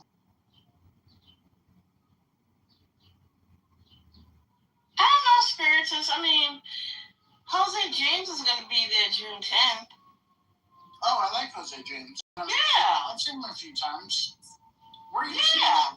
Where are you seeing that? At Summer Stage? It's on their Instagram page. Opening night. So it's going to be what's her name? Ceci, Jose James, Splilata, DJ, Culture Child. I mean, Jose James is more of a small club venue. That's the only places I've seen him. Includes Libertarian on June 10th. Yeah, and it's free. Yeah, I saw her at the Blue Note too. Okay. All right, that's cool. Yeah. I don't know So what wondering if Sherry was trying to pronounce Legacy. I didn't know what she was saying. Legacy. I'm sorry. Legacy. So yeah, they're all gonna be there opening night. Yeah, I don't know why I can't find. I'm like scrambling to find where the fucking calendar is, and there's so many different things going on. This is very long. I just used Gemini. I said, Country Park Summer Stage lineup 2026. And then you got the 10th, the 22nd, 24th, 28th, July 16th, August 6th, and August 15th. Blues Traveler, the last show, August 15th. Yeah, please stop sending her in New York. Thank you. Oh, Lord. Jesus fucking Christ. And also the event. I mean, Summer Stage is all in all 5 boroughs. So they're going to be events all over the place. What's going on? Sending the people off. Brooklyn want to talk about Chastain Park. Is that what's called Chastain Park?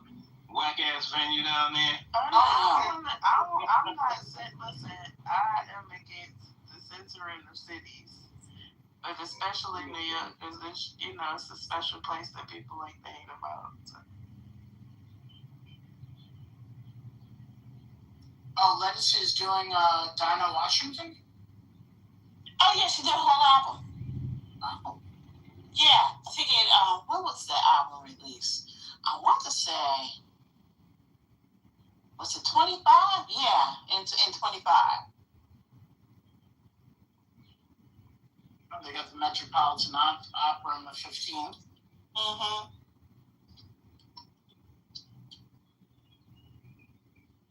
Okay. So, to all the New York City people, that's what's happening. Oh, and I give the mayor a shout out, Spiritus. There is a website for the youth to find free things to do all throughout the summer, all throughout the city.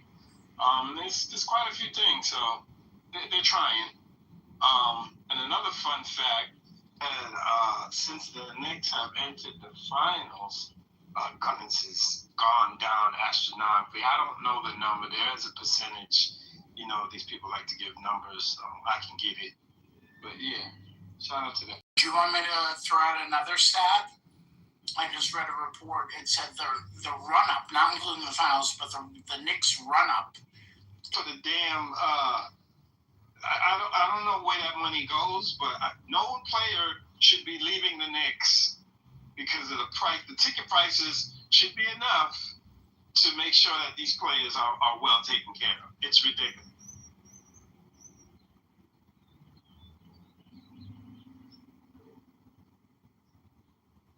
Here comes old New York right now. By people who weren't even born on their last run.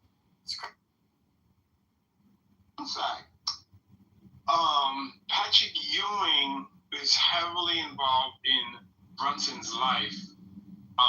Brunson's mom is Jamaican. Ewing is Jamaican, and we know Jamaicans can be thick as thieves. And Ewing would actually arrived with. He's rolling with them. He's with them everywhere. I think that's quite special. Maybe they give him the ring he never got. Just I think that I appreciate he's with them. He's been there. He's played in these high state games, and sure the big brother or the uncle with some words of wisdom. So shout out to them.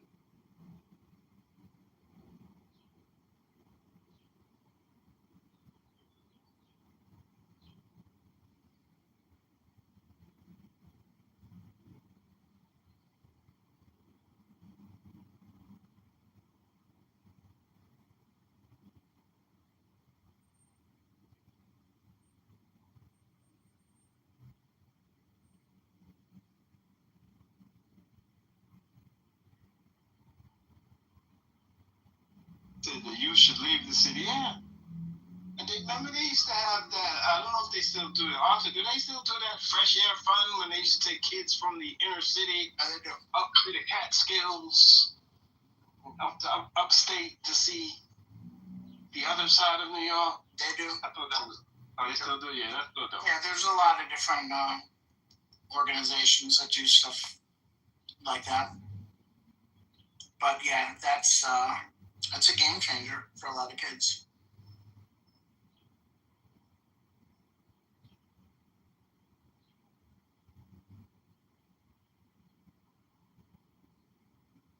City, are you there?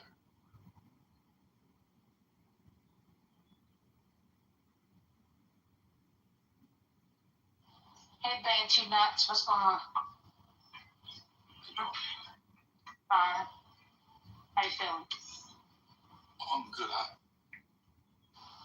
I made some shawarma, which I always enjoy. I always enjoy one of my favorite flavors. Yeah, that's. Oh, that's good. So how'd you get the gas? I thought you were out of gas. Oh, I just had to put it in the oven. Oh, okay. So that was quick. Yeah. Okay. Yep. So I'm off mic now because I thought you had something to say. But clearly, it was just a joke on me yet again. I'm sorry. I greeted you and asked how you were. So I stayed unmuted because I thought you had something longer to say. Not that I don't appreciate you speaking to me, because I think this was like maybe the first today that you actually had a chance to, say hello. Because, you've been quiet today.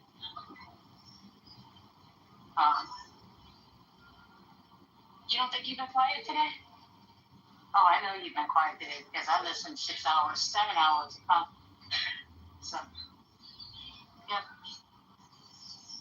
Oh, I'm sorry to hear that.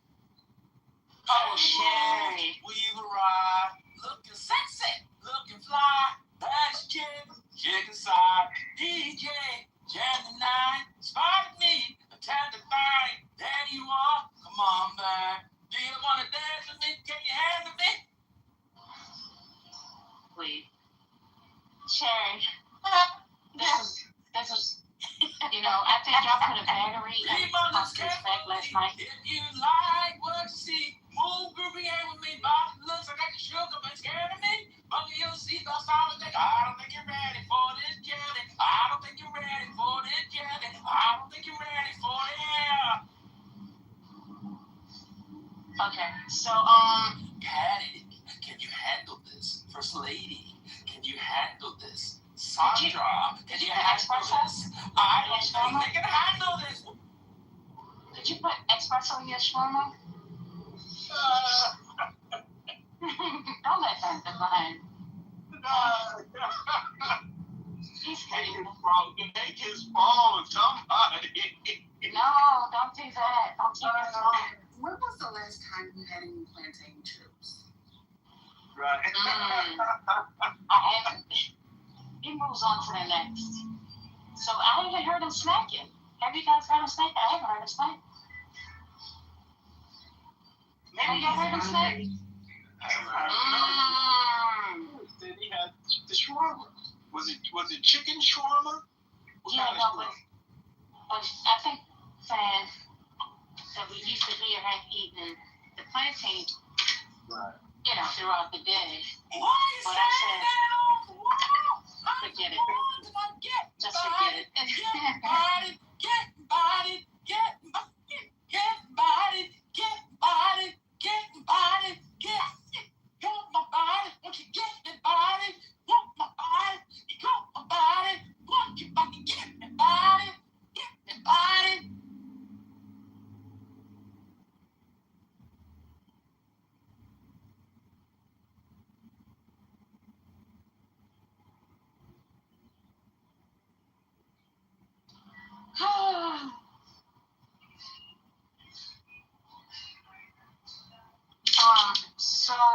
would you pull Beyonce up front? Well, enter your thoughts. Skip to the front of the line. Let me fix my hammer before I go inside. Hey, Mr. C trying to get this shit. Cause you know they gonna block when I take this shit. Mr. Sam gotta make the round. Give the eyes to the guy now. They confirm. Mr. A, give a cut. Something wrong. Somebody screaming on your phone. That brain is She doesn't stuck. speak English. No, your mama, you can't have his brain. You said help? I don't want his brain, but it needs to be studied. You can't have it. If you study it, then it means you have it, because he would have to die for you to. Well, I don't want. I'm not wishing. That's what I'm saying. We need to write the paperwork for when. You know, when, so that the culture could be moved forward from the research of his brain. Yeah. And Candy walking around with a phone. Status ain't who. I ain't checking for a better bitch free. If you're looking for me, I need a soldier that is scared to stand up for me. Status ain't who. I ain't checking for a better bitch free. If you're looking for me, I need a soldier. I can't believe he knows these lyrics. I told y'all the brain. Y'all gonna get on Like board. the boys up there from the PK.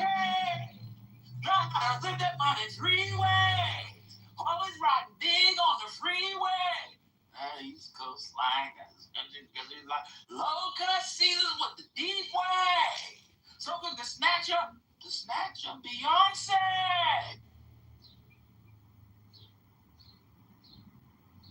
If you stay, say anywho.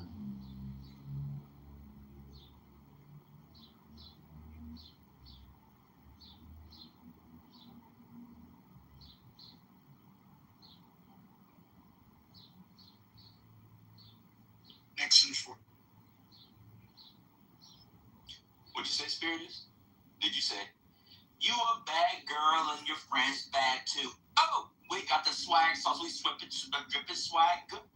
You a bad girl and your friend's bad too. Oh, we got this in there. I may be young, but I'm ready to give you all my love. I told my girls you can get it. Don't slow it down. Just let it go. So in love. That's right, say it. I give it all away. Just don't tell nobody tomorrow.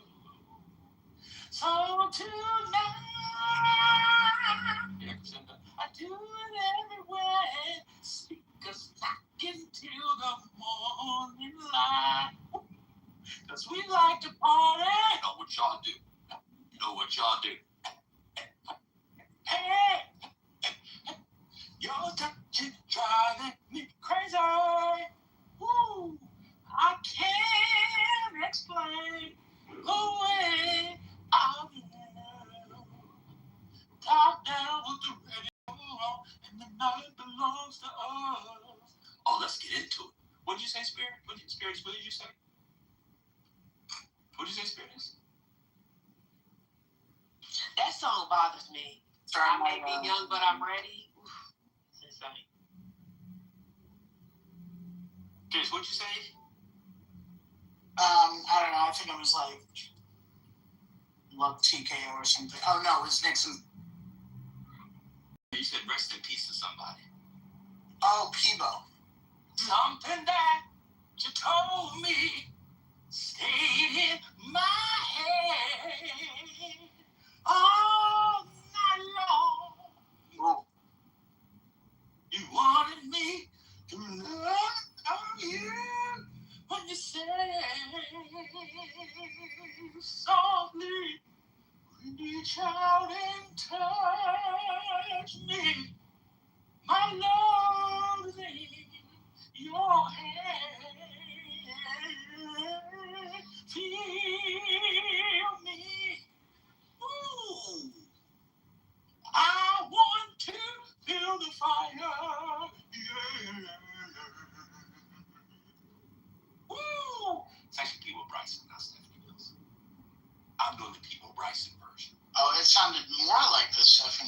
Which version? You gotta keep up. This is the Kitover Bryson version. Huh? What'd you say? Huh? What? I said it's the Kitover Bryson version. Huh? Hmm? It was the Kitover Bryson version. Oh, it sounded great. Hell is hold this time. True as it can be. Barely even friends. And somebody comes unexpectedly. Just a little change.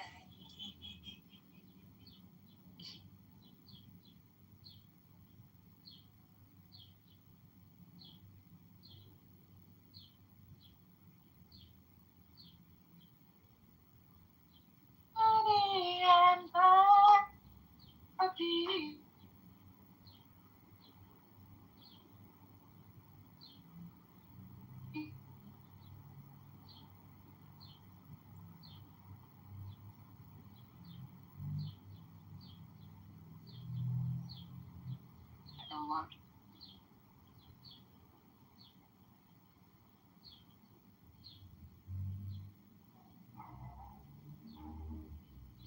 I don't think Sophie Mills gets enough love.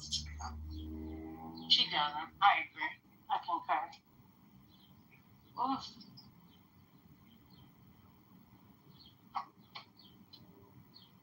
Did somebody say bring the beat in? No. Honey, honey. I can see the stars all the way from here. It's I can feel the sun whenever you.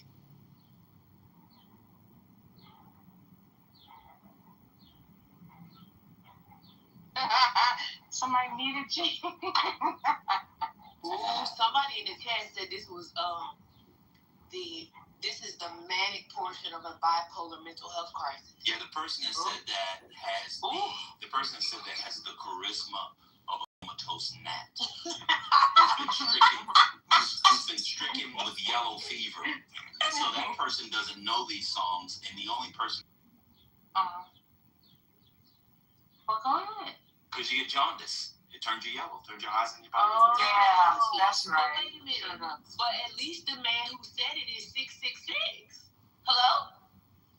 Wait. Oh, 66 IQ. Oh my God. Yeah, you know IQ. I'm IQ. This is the manic portion of a bipolar mental crisis. Because if you're black, because you're singing songs. But instead, I'll come up and talk about how I'm 50 years old, but a grown woman has to tell me to pick up my clothes. But you're having a mental crisis. I thought he was like 20, 21 or something. I hate him. I'm sorry. Oh, I saw it. I'm glad you brought it up. By you bringing it up, then I just like I was responding. I saw it too, but I was going to say it. But we don't need to talk about it because we're not experts. So No, don't tag us. Go ahead.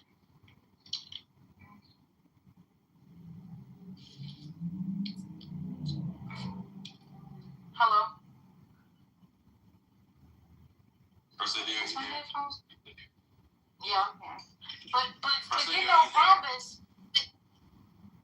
Can you hear me? Can you hear me? Are you there? I'm here. First lady, wait, can you hear me, First lady? I'm there. Are you here? I want to tell you. Oh, now you know that's my song. There's something I think that you should know. It's not that I shouldn't really love you. It's love. And we get to know each other. And we're both deep and much stronger. And I try to talk you over.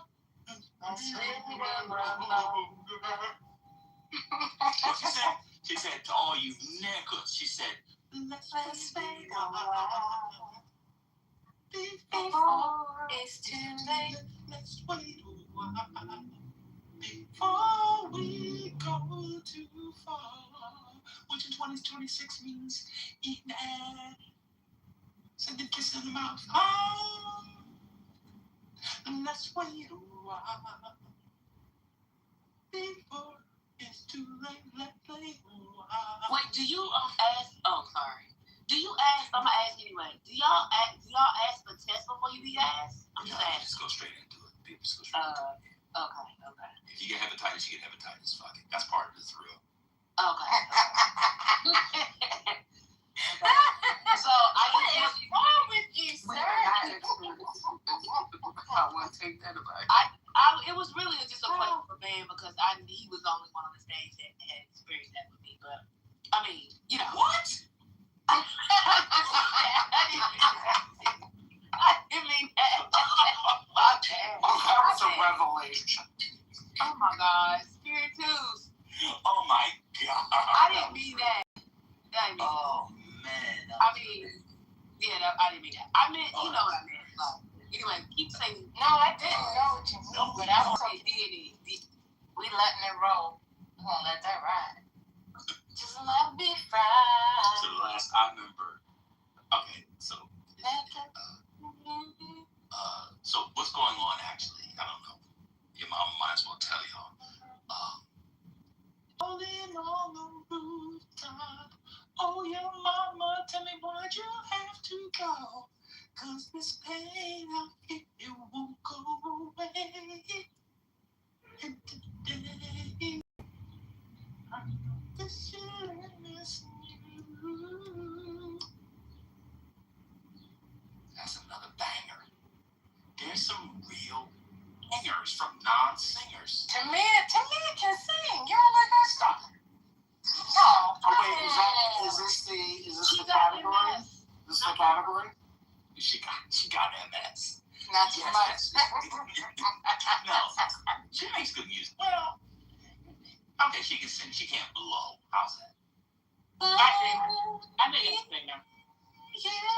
In a special way. She got a good one on that. That one is pretty good. Yeah, that's.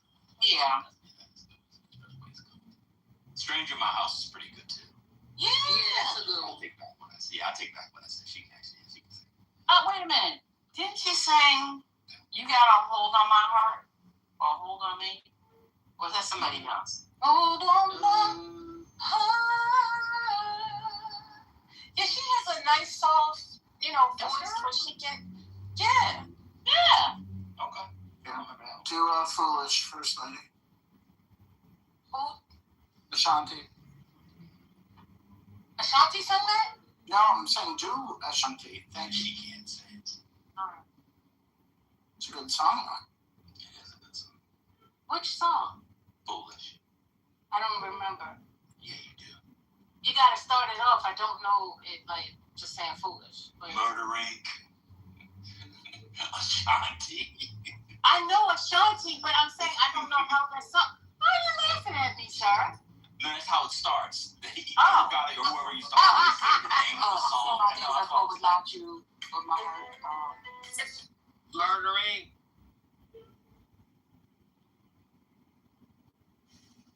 Oh, my cause is all about you. Yeah. That's right. You see how I went right on cue? Like I went right on cue. That queued up. I went right. Murder Inc. Yeah. And then I was literally saying, and then he says Ashanti. Yeah, I wasn't taking the purpose. He literally said Ashanti. See, my days are gone without you. My heart can take. These lyrics, and though my heart can't take no more. How do you end a sentence with can't take no more? And it starts and though. Make it make sense. The next line is I keep running back to you. I like it. I like it. Yeah, that was perfect. I love it. Now, give it to me again. She's on tour right now. See, my days are cold without you. I don't burn with you. And though my heart can't take no more, I keep on running back to you. Okay, what's the mistake?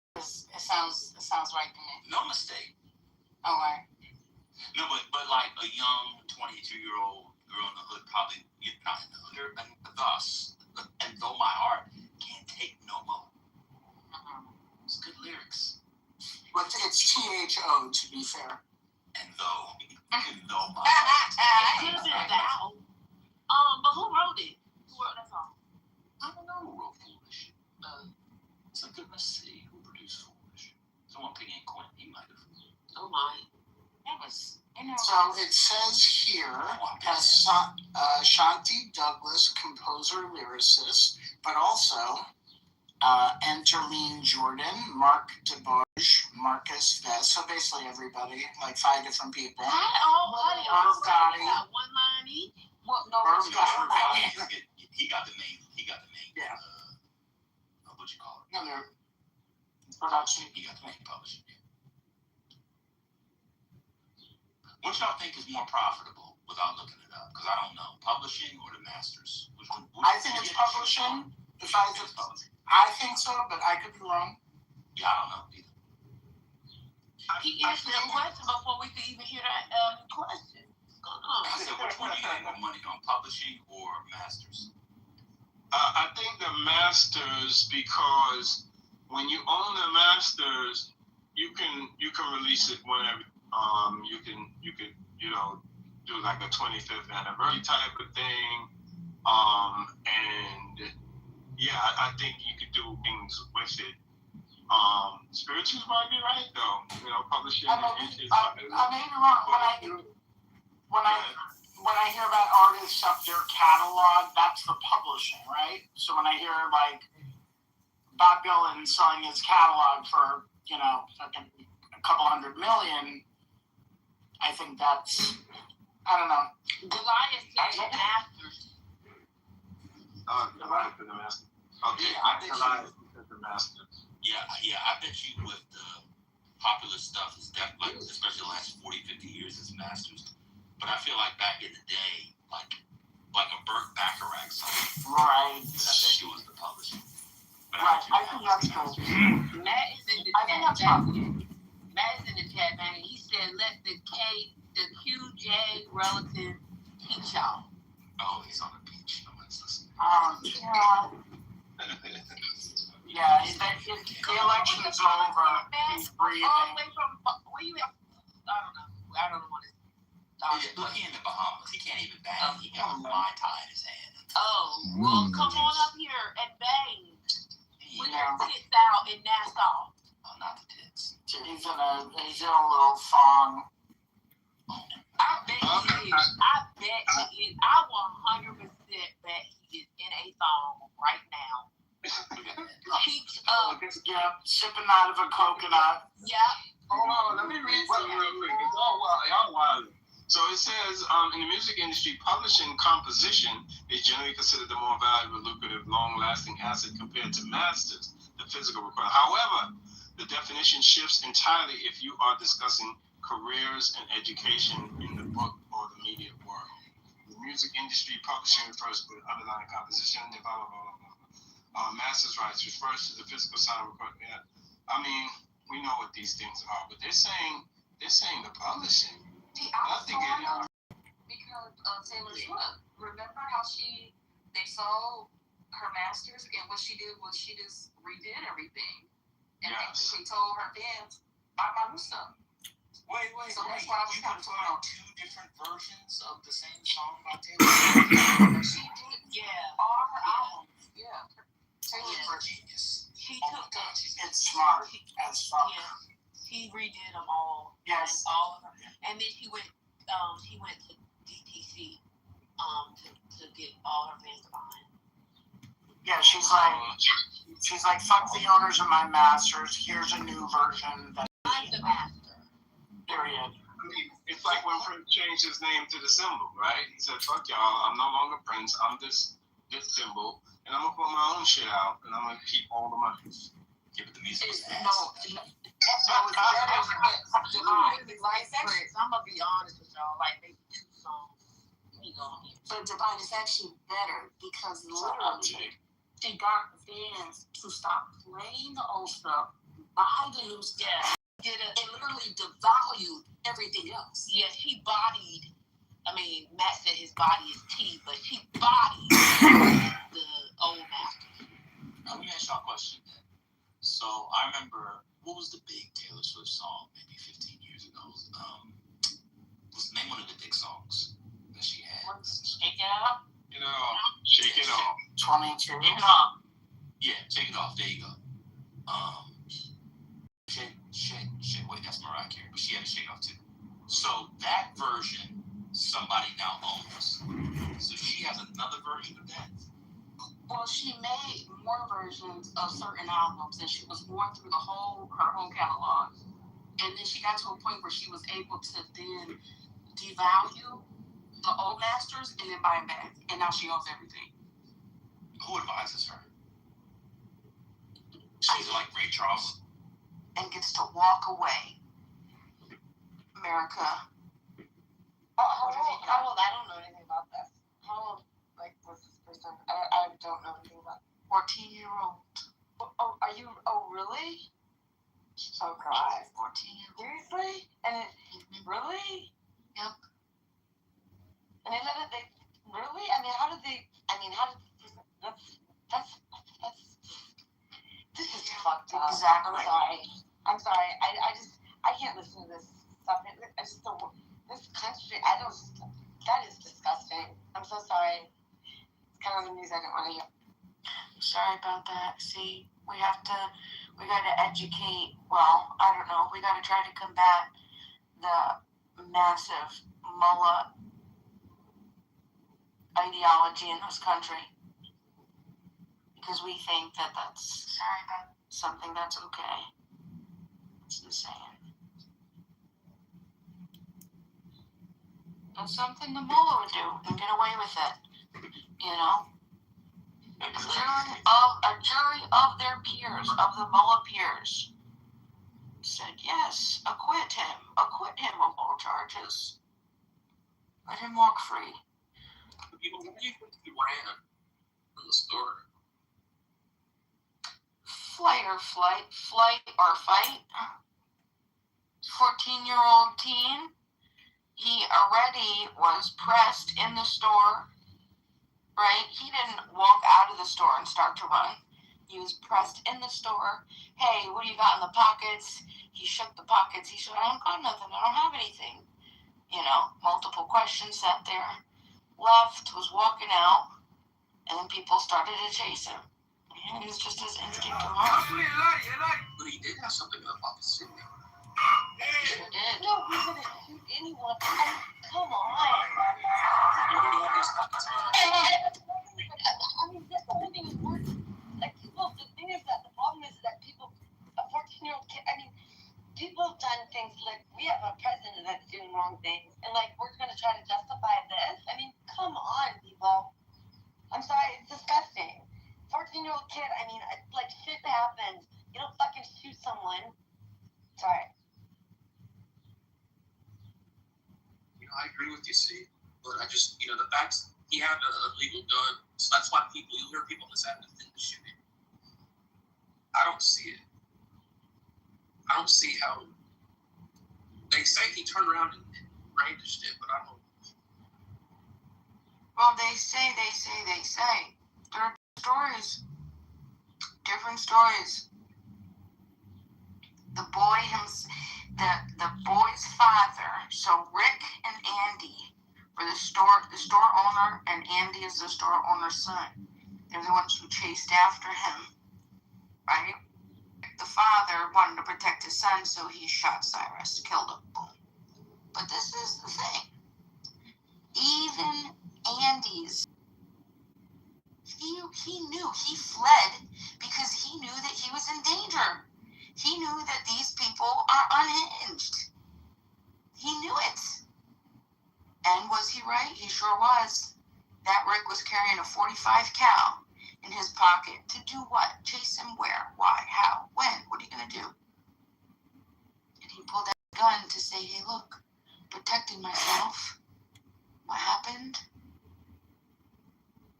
Kill him. This is something Adams would justify. Adams, you're going to get shit because you didn't hurt me. You didn't hurt Beaver. No, you're not coming up. Oh, okay. Never mind. I like Adam's skin. Okay, we're all good. Heureusement, j'avais gardé mon arme, ma nouvelle 205 GTI.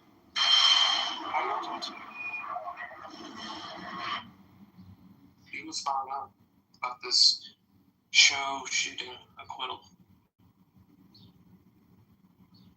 It's a weird Wednesday, as far as I just feel it's a weird Wednesday. I'm Are you a basketball fan, see? dude. Like, I totally am. Like, it's the Knicks are to play, yeah. But I want to kind of change my when I have to, if you will. So, yeah, I'm excited about the Knicks. Like, this will be fun to watch. Yeah, are you? Yeah. I saw you go in that room. I'm like, see, a basketball fan. Yeah, dude. I got a couple basketballs. Yeah, I like basketball a lot. I heard Karen Bass scored a 3-pointer at the Lakers game. The whole stadium went wild. Really? Did she really? No, I'm just messing with Beaver. No, but that would be cool, dude. I feel honestly, I don't follow her that much, but shit. I mean, I would love to. Like, I mean, to do that, that would be pretty cool. If anyone of us on stage were to do that, that'd be pretty cool. Do you think Pratt runs for governor after he wins this, Adams? Nah, he's done.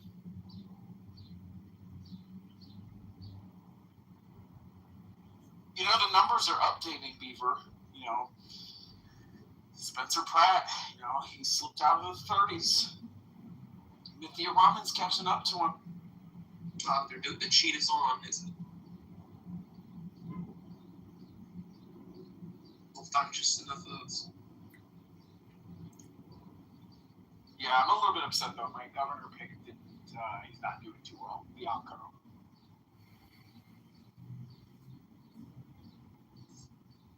I'm not familiar with that Bianco. I'm not quite sure which one. Chad Bianco. He's the former sheriff for Riverside County. Oh, okay. Gotcha. Right. He's got a mustache, right? Yeah. Yeah, he's got a big mustache. He was doing well from the beginning, and then He's got a serious mustache. He does. He has a serious mustache, I must say. But he's, yeah, I mean, well, I don't know him, so I just remember his mustache.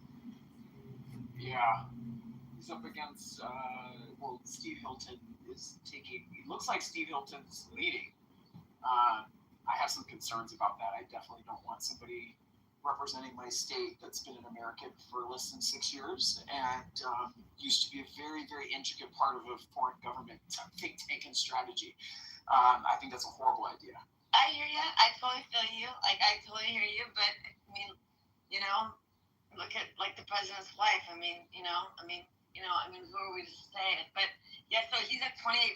He's on the news right now. But they're getting votes in, right? I mean, please, like, correct me if I'm wrong, right? It's not done yet. Like, right?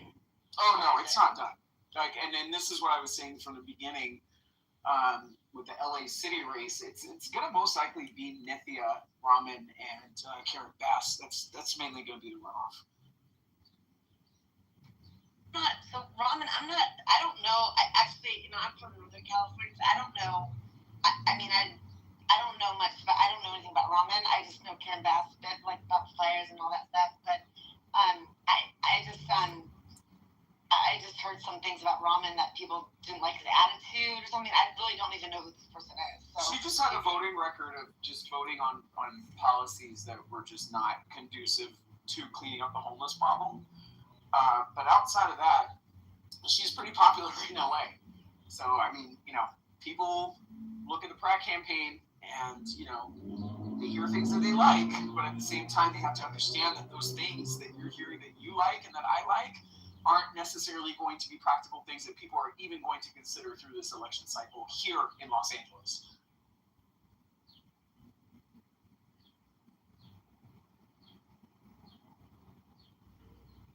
Yeah, it's kind of a show. Yes. It is, actually. I mean, it's a big deal. LA's a huge city. I mean, it's big city. I mean, it's massive, dude. It really is. I mean, people don't understand that. It's really, the demographics people, you know, across the board. I mean, it's huge. So, does he have any experience that, or Ramen, do they have any experience? I don't even know who this person is. I really don't. Beaver, does Spencer Pratt have some sort of political experience I'm not aware of? Yeah, he was on the hills and he was able to manipulate a lot of people. Inserting himself into women's drama that's going to prepare him for being mayor of Los Angeles? Well, he's married to Heidi still with 2 kids.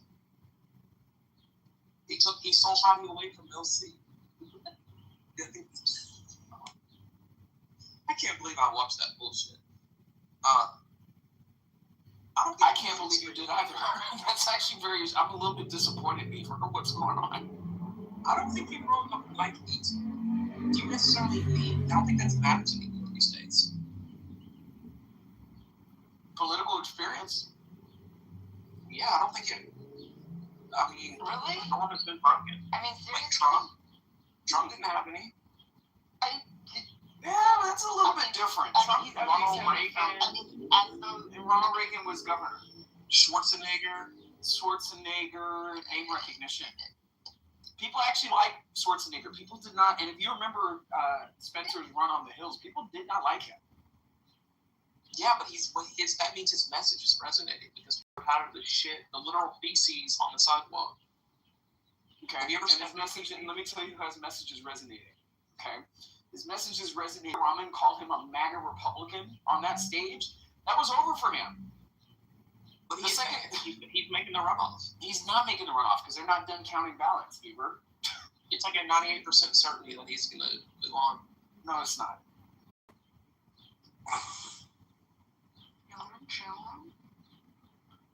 Nice. You ready to argue? No, not really. Alright. I just got off work. I'm tired. Not really wanting to argue. So. Listening is good. I'm gonna talk here and there. So. Okay, so Spencer Pratt is he's the reality TV guy, right? Right? Yeah. That would be correct. Okay, gotcha. Okay, so it looks like he's not gonna, or we don't know yet. But okay, so he's not faring well right now. No, he is. He's gonna the top 2 unless if someone doesn't get over 50%, which is the case. Okay. And the top 2 advance for a runoff, and he's at least a 90% certainty to advance. I don't think so. I think that if you look at how the voting numbers, the ballots are coming in, his numbers are dropping, Beaver. Nithya Ramen's picking up more votes. Like, this is what I'm trying to explain to you. Yeah, but she won't be able to make up the difference unless it's like massive fraud. No, it's not massive fraud. 40% of the votes haven't been counted.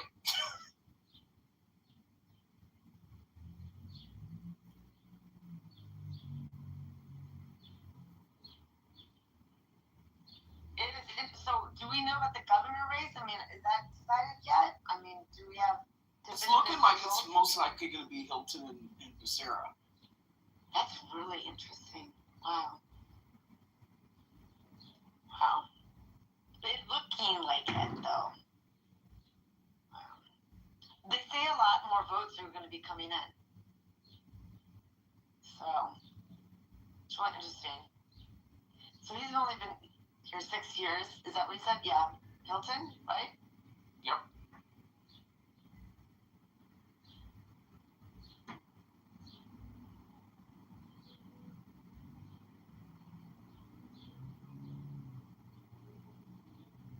What do you think about this Chinese store owner murdering this black boy that was underway? What did you say? What do you think about this Chinese store owner murdering a innocent? Yeah. You don't think his life mattered? That's not something I'm going to talk about because I have other things I'm not going to be. Yeah, sorry, it's not anything to do with that. It has to do with your understanding of what self-defense is. This is a self-defense. You can't defensive force when you're the aggressor. That's what this is about. It's nothing to do with race. It's not a clubhouse thing. This is more important than anything that you could talk about because it's how you should act, what you have the right to do, and what other people's rights are. The problem is that no one wants to talk about guns because there's no power. Well, guns are the problem in America. I mean, so that has been the case. So it's reality. And it's really fucked up and it's wrong. No kids should be shot in the back.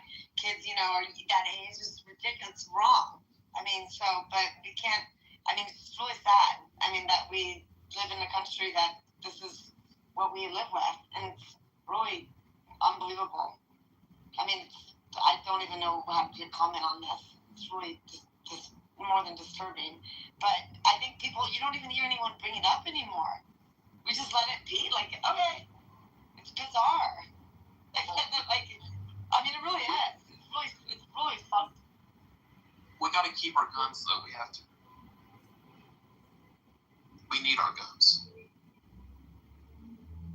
I mean, we could bring the race thing into it.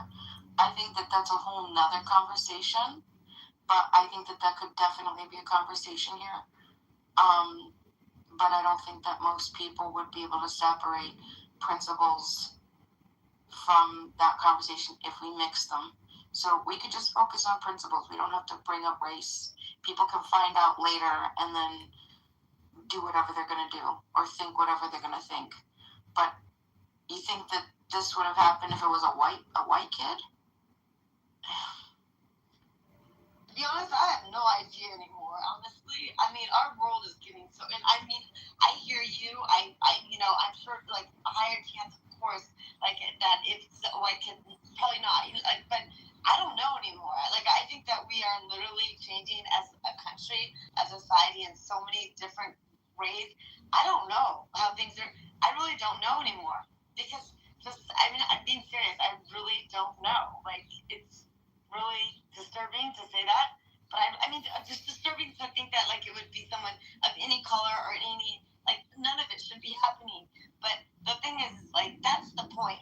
But I mean, I understand your point, and just the whole thing's fucked up. Okay, sorry, I'm kind of trying to get in a better mood. Go Knicks or go Spurs. I like Wemby. Go Wemby. I want to get in a better mood. Let it go, let it go.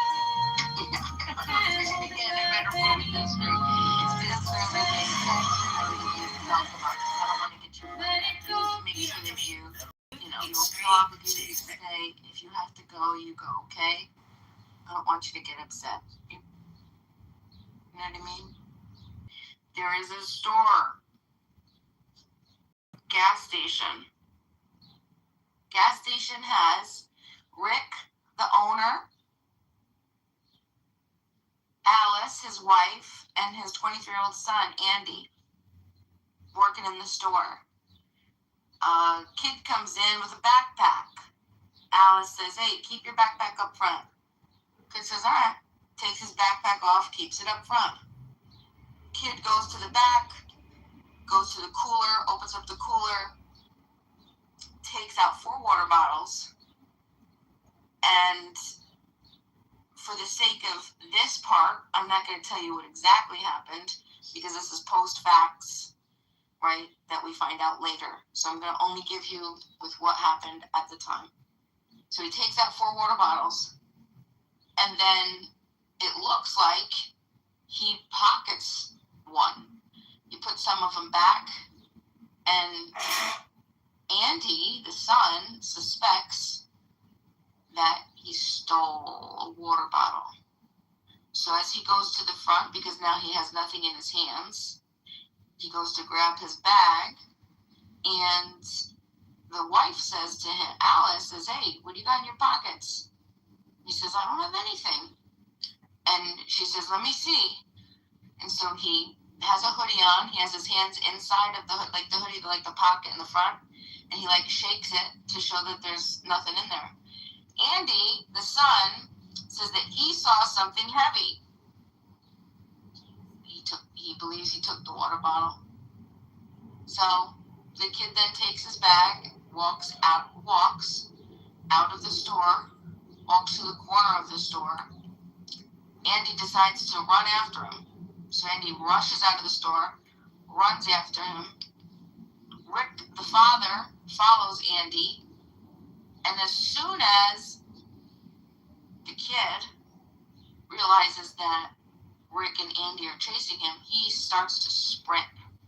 He just takes off. He takes off. He runs out of his shoe. His phones fall out of his pocket.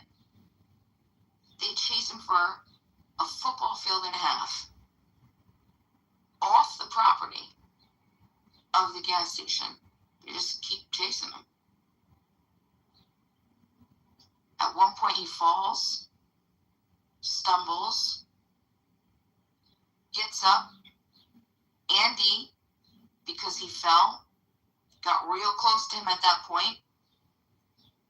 And then he said that he saw a gun, and he aimed, and the kid took out a gun and aimed it at him. So Andy says, he's got a gun, he's got a gun, to warn his dad. His dad shoots him, shoots the kid. Kid dies.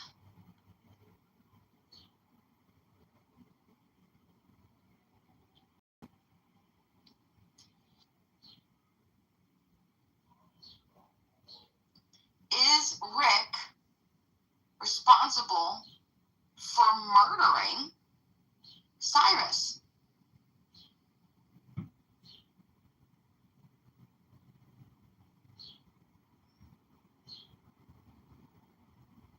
I don't know.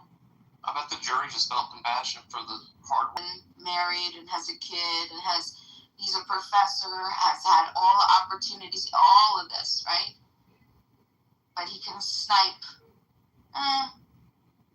just a 14-year-old hoodlum, right? Fuck it. Don't worry about it. Move it on. Keep it moving. You're good. You're good, Rick. You're good. What are we Just supposed to do? What are we supposed to do, Bima? Not kill somebody. That's okay. So, I mean, it sounds like the man's going to be arrested, right? No, he was acquitted. Okay, so he was acquitted. So what does that mean? That means that he cannot be tried again, correct? Yeah, trial's over. He's done. Okay, so what is it that So what is it that you need from us as the American people here now, right now? To be able to understand how this was an example of injustice, that those 12 jurors, which are most likely representative of what America is thinking, what did Beaver say? Agree to him, agree with them. Beaver, did you just say his name? I sure did. Okay, I'm going to say it. Karen Bass. There you go. Cyrus. His name is Cyrus. Karen Bass. Say it loud. But, that link doesn't, I mean, he's still going to win. No, he's not. He's going to make the runoff. He's going to make the runoff, Adam. He's not. You want to make a big wager on this? I'm not going to make any wagers just for the simple fact that there's a lot of people on Call Sheet that are probably going to lose a lot of money when you go to a Nithya Raman and a Karen Bass runoff. So we'll see what happens, Beaver. Yeah. But back to the, they have those signs in those Asian stores. If you break, you buy. Yeah. Well, now if you take, you die, apparently. Apparently people are okay with this. And he didn't even take anything.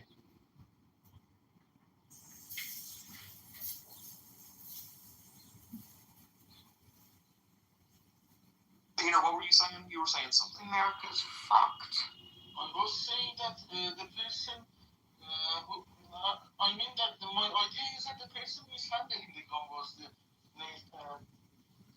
guilty person, because the child who shouted that he has a gun, it doesn't mean that the person who possesses the gun should handle that irresponsible and should first and ask second.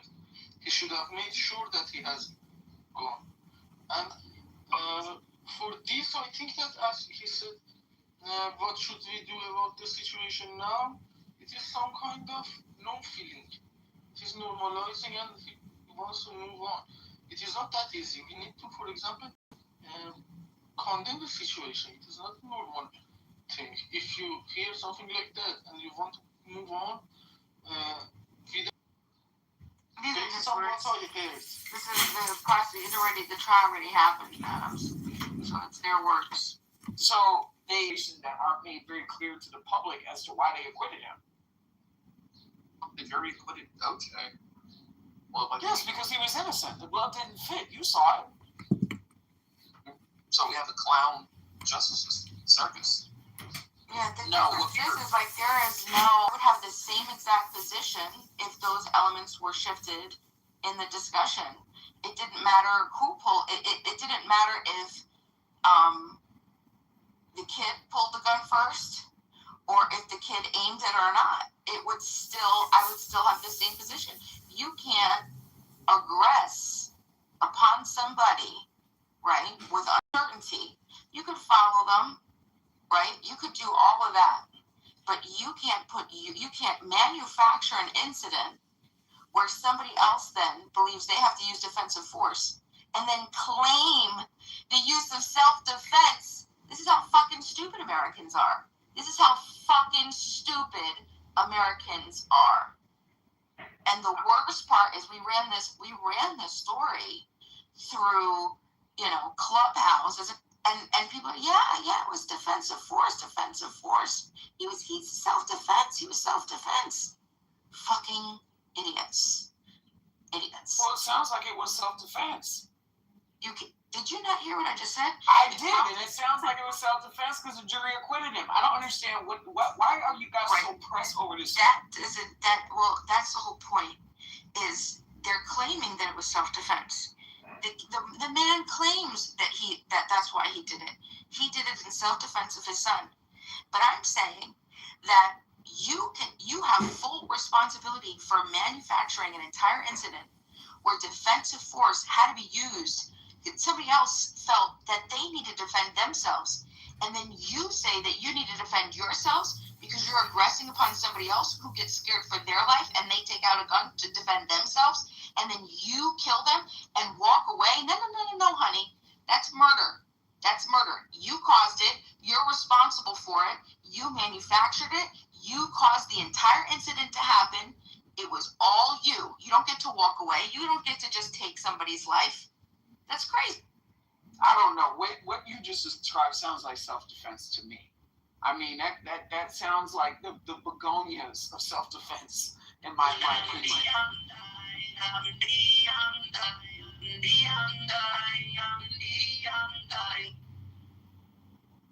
I don't know what's wrong with these people. I really don't. Like, they just come out of their mud hut in some foreign country inbred and just think that you want to listen to that shit on the internet. I really don't understand their appeal to doing that. But going back to what I was saying, Bima, what you described sounds like it's self-defense. And it sounds like the jury agreed that it was self-defense. So I'm trying to understand where your smoke is. So you're saying that two people in this situation had a gun. Is that what you're saying? That's correct. Okay, well then it's self-defense. I mean, what do you want me to do? Why it's not self-defense? Grab the gun, do we know? Like, why did he grab the gun and run out after the kid? Because the kid had a gun. Yeah, but he didn't know. I don't think he knew the kid had a gun at that point when he grabbed this gun. It sounds like he did because he alleged that it was self-defense. Maybe he saw a holster. Maybe he saw something funny or him moving strange. I mean, I don't know. Hold on real quick. So I did feel sympathy at first for the store owner, okay? Until I found out he did this 2 other times prior. Just FYI. He shot openly in public 2 other people. So what does that mean? What does that mean? It just means he has a good shot. Man, No. practices. Look, what type of, where are you getting your information? that was, like, research it. Like, at first I was like, yeah, screw that little black kid. Who gives a shit about that motherfucker? He probably... What does race have anything to do with this? What doesn't matter? Ooga booga. Doesn't matter. But anyways, nevertheless... Okay, well, let that be the last time you keep bringing race, because when a person's black, white, pink, purple, yellow, it really doesn't matter. I'm trying to sympathize here. So relax. When I did hear that he did shoot two other patrons, then I was like, okay, completely ruins the whole narrative of him being actually innocent because he absolutely provoked this kid. And was he arrested for those two other shootings? No. Well, it sounds like people presumed it to be self-defense. Yeah, so because somebody is put in a position three times to defend themselves means that there's some sort of nefarious something going on. Like, this man is a storekeeper. The nature of his job is that he's probably going to have to interact with combative and possibly criminal people. I get it, but it completely ruins or nullifies the thought or idea that he ran after the kid and whatever. No, it doesn't. If I heard that the man shot somebody out of self-defense and he's had two other incidents where he shot people out of self-defense that was effective, that would probably be the person I would hire to manage my store. Dr. Adams, did you see the video?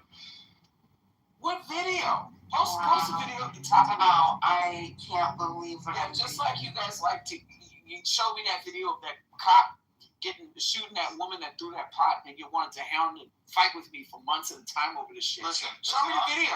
I'm all for Chuck the Builder to get freed, okay? But at the end of the day, I think the shop owner was wrong about this one. I don't think that Chuck the Builder should be free. I think that Chuck the Builder, he should have taken his fat ass to the shooting range and have better aim. No. This keeps getting worse and worse, Bob. Did you also hear that the shot went through his lower back? To who? And the kid's lower back. Oh, the shop owner shot the kid He could have turned right before the shot. I mean, we don't know. Yeah, I did hear something about that. I didn't understand the complexities or the nuance of how the kid got shot and how it was done afterwards. Does anybody have the video? If you watch the video, you see the shop owner. And now, did you not just hear what I asked? There's no video of the actual incident. Well, like, there's no video. Let me finish. There's no video of the incident where the shooting takes place, right? The only incident is, the only thing that they can see from that day is when the kid was in the store from 25 different angles, proving that he didn't see. Somebody in the chat said that the young man died of fentanyl overdose. Yeah, that's awful. James is. I know James. He's making a joke. Good one, James. I appreciate that. So there's no video of that particular at the actual shot moment, but there is the entire trial that you can listen to. You can listen to the witness testimonies. You can listen to everybody, cross-exam, everything. But people heard all of that, and he was still acquitted. So I don't understand why you guys are mad. Well, a jury of his peers heard all the things that you just said without the video. That's why we're here, because I'm saying that they're all wrong. They're all idiots. But who are you, any of you, to say that they're wrong? Well, that's why we're here. So did the judge set aside the verdict? No, Adams. Can you research the issue before trying to argue? Because you're kind of frustrating me right now. Okay, but I'm asking simple questions that, again, it tells you. Juries are given. We already told you that he was acquitted. It's done. Okay, so it sounds like the jury made the right decision, and the judge and you keep repeating the same things, but you're missing the point where that's why we're here having the discussion. Because there's an entire trial, and the trial was shit. The jurors were shit, and most Americans that think about this is actual shit. So we have to course correct. But that doesn't make any sense, because the jury who sat in the courtroom that you didn't sit in, that heard the evidence, and they sat there and listened to the expert testimony that y'all did not listen to. We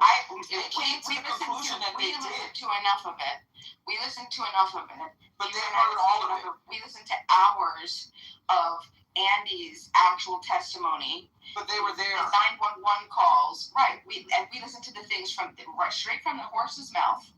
But did you listen to the case in its entirety? We saw. Well, there's two witnesses that I didn't get to hear out yet, and I didn't hear. I don't know if they had whatever else they had. So maybe the witnesses said something that put the jury on the same page. All the witnesses were saying the opposite. They said that he never aimed the gun.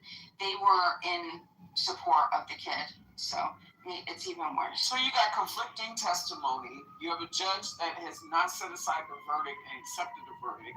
I'm not seeing how you feel. What do you mean? What do you mean by that? Because the judge has to accept the verdict.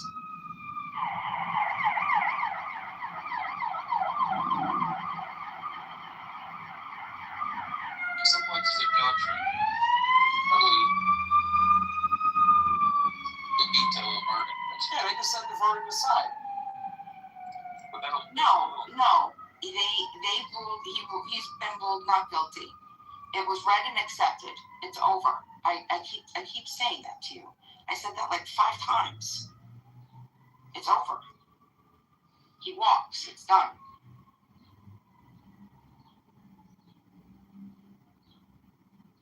You think he's going to open up another location?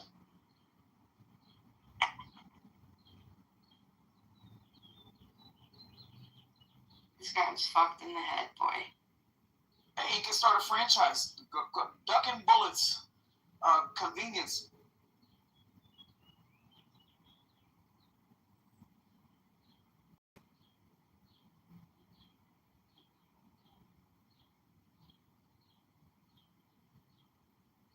So, Beaver, while I have you up here, how long do you think it's going to take for Trump to let out Ghislaine Mack? I don't know if he'll even touch that. Why do you think he would?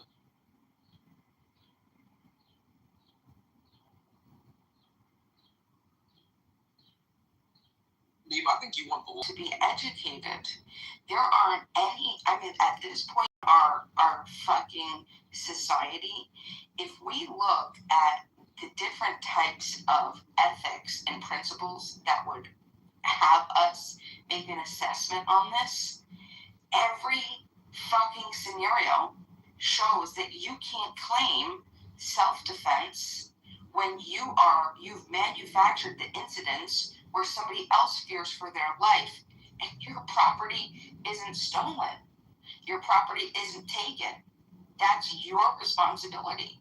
There's no ethical standard that suggests that he's in the right in any case.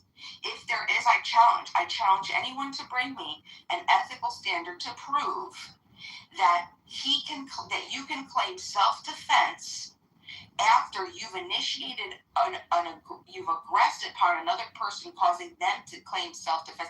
I mean, like, think about it this way. In any case, if we were outside, right, and I bumped into you or something, right, and you thought I took your watch, right? Maybe you thought I pickpocketed you, but really, you just had your wallet in your other pocket. Okay, you forgot where you put it. And you look at me and you come and you touch me and you're like, hey, you took my wallet. I said, I didn't touch your wallet. I don't got your wallet. And you're like, no, you got my wallet. And then I start backing up.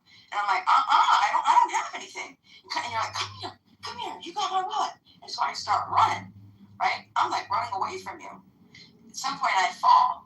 And you're just chasing me now, okay? And you and your homeboy, both of you start chasing me, right? I take out a gun, and I'm standing there with my gun. Even if I'm holding it, you can't take your gun out and shoot me and kill me and say, you thought I was going to shoot you and claim self-defense. You can't fucking do that. Now, unless you know for certain that I have stolen your property, right?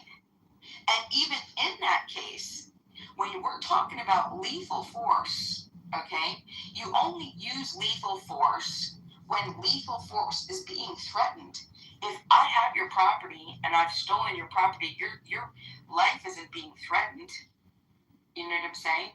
So even in that case, but my life is being threatened in the immediate with violence, with you doing something to me. What am I supposed to do? I didn't take your fucking wallet. I don't have anything, and I'm trying to defend myself. And so I take out a gun to defend myself, and then you shoot me and kill me. And then you go to trial, and you say, I thought she took my wallet. It turns out she didn't. It was in my other pocket. But when I thought she did. Then she pulled out a gun and I shot her because she aimed it at me. I thought she was going to shoot me. But I had to defend myself. You don't get to fucking do that. Wait, are you using this analogy for a real situation or no? Yes, a real situation. What real situation? You don't have to add race into it. Oh, I'm sorry. He's being descriptive. God, be People see the white people. Yeah. Yeah, it's stupid to say I don't see color. No, it's what you really should say. However, I wanted to test your IQ and understand where your principles were without understanding what the kid looked like or what anybody looked like. Just the standard principles. You can ask me about a bunch of black guys shooting white people in self-defense, and I'll be on their side if it's actually in self-defense. So go ahead. So a 14-year-old young student, black kid, was walking into a Shell station. Was he stopped and asked to put his backpack down before he did anything, or was that after he went to the water cooler? So it's in the hood, is what you're saying? Yeah. So he walks into a store. The wife. There's 3 people working in the convenience store. Rick, the owner, the father. Alice, the wife, and Andy, their 23-year-old son. Okay, the kid walks in. He has a backpack. Alice, the wife, says, "Hey, keep your backpack up front." That makes sense. Okay, so he takes the backpack off, puts it down. He goes into the back by the water coolers. He opens up the water cooler. He takes out 4 water bottles. He thinks for a second. He's checking for a second. Okay, and then he puts them back. Okay, we don't know now if he pocketed one or if he has one in his pocket. Okay, so. Well, let me guess. If the kid walks out, they think that he stole it. They confronted him, and then he attacked him, and then they shot him. Well, this is the thing. No. Yeah, that's exactly what happened. No, that's not what happened. That's not what happened. Oh, okay, because that would have been self-defense. Okay, so the kid goes back up to the front now. He goes to grab his bag. The wife confronts him and says, "Hey, what do you got in your pockets?" He goes, "I don't have anything in my pockets." She goes, "Yeah, what do you got in your pockets?" Right there. And then he, shakes his pockets. He goes, "Look, I don't have anything in my pockets, lady." And so then he picks up his bag and he just calmly walks out of the store and he's walking. And all of a sudden he hears screaming, and Rick and Andy start chasing after him. So once he gets to the corner of the gas station, because he walks out the door, turns right, the corner's right there, then Andy and Rick start chasing after him, so he starts to sprint. He sprints, he runs, his phone falls off, his shoe falls off. They chase him off the property. They chase him for a football field and a half. They chase him for 130 yards, okay? And they're just chasing after him. At one point, the kid falls. He falls, and when he falls, Andy says that, because he was closer to him, says that he saw him have a gun, and he held a gun, and he claims that he aimed it at him, okay? So then Andy puts his hands up, and he stops, and he backs up. He says, "He's got a gun," and then he says it again to his dad who's right there now with a .45 cal of his own. He says, "Thank you, yeah." But I know you're going to try to make that argument because he's black. Well, this is the problem. Well, Bima, just real fast before you go off on this. So there's a video you can actually look up where there's this young white kid. He's walking out of the gas station, and somebody had said that they thought that he was up to no good or something. And the police officer's walking behind him. The kid had headphones in.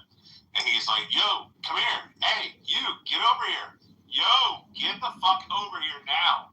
And the kid, as he's walking, I guess heard the police officer over his headphones blasting music probably, reaches down to grab his pants and pulls his pants up because he's fucking white little wigger kid with his pants sagging. And he starts to pull him up, and when he spins around, the cop shoots him right in the chest. Do you think he was fired up? Right, no, absolutely not. That's insane. Do you think he was perceiving him as a threat because he was black or no? Well, he perceives him wrongly as a threat because that's what the violent institution of law enforcement does. Well, so it's because he's yeah, but it's because he's in the fucking hood, and the cops are constantly getting fucking guns pulled on him by fucking 16, 17-year-olds. Getting shot at, and a lot of his fellow officers, right, so he's probably had to go to their funerals because they get shot in the face by No, I get you, but we're talking about the violent institution of police. So yes, are white kids going to be subject to the same problems that black kids are? Absolutely. However, black kids are probably, well, not probably. Yeah, but black kids commit more crimes. We know for a fact. Well, You know if they're policed more and looked more and harassed more and profiled more. We have to. I'm not having that argument with you. Okay, we have to first. I want to close this. I want to close this. But we have to first agree to concede. So the first scenario. Black students commit more violent crimes. I just want to conclude this scenario. I want to conclude this scenario. So the guy Rick should be charged with murder, correct? It depends if the kid actually had a gun or not. He did have a gun. He did? Yeah, absolutely. Oh, yeah, he's justified shooting him. Yeah, 110%. I thought he didn't have a gun. I thought this was the story was the kid did actually have a gun. What I'm talking about. It is. Yeah, it's 110% justified. So the kid couldn't claim self-defense? But Rick could claim self-defense? No, the kid's being chased. Rick's not being chased. Bima. Hold on. Hold on. The kid's being chased with a full-size caliber and two guys. Can I say something real quick? Guys. Okay. You go ahead and race. He's chasing the kid. The kid's not chasing them. The kid's not going after them. He's running away. Explain to me how they could claim self-defense. That's the manufacture of false Bima, this is what I'm talking about. No, this is not it. I thought you meant the kid didn't actually have a gun and he got gunned down. If the kid actually turned around and pointed a fucking gun at them, then they're legally able to fucking defend themselves with self-defense. Even if they're pursuing somebody. You cannot. If they're chasing somebody that they thought. So let me ask you this. So Bima, let me ask you a question. Okay, no, this is for clarification. I have another question. Bima. I have another question. No, we're not going to do your goddamn diatribe. No, it's trying to answer. I have another question for you. No, I'm not going to fucking answer. I'm not going to engage with you. At what point did the kid have the right to self-defense and be in fear for his life and defend himself? At what point would you say is justifiable?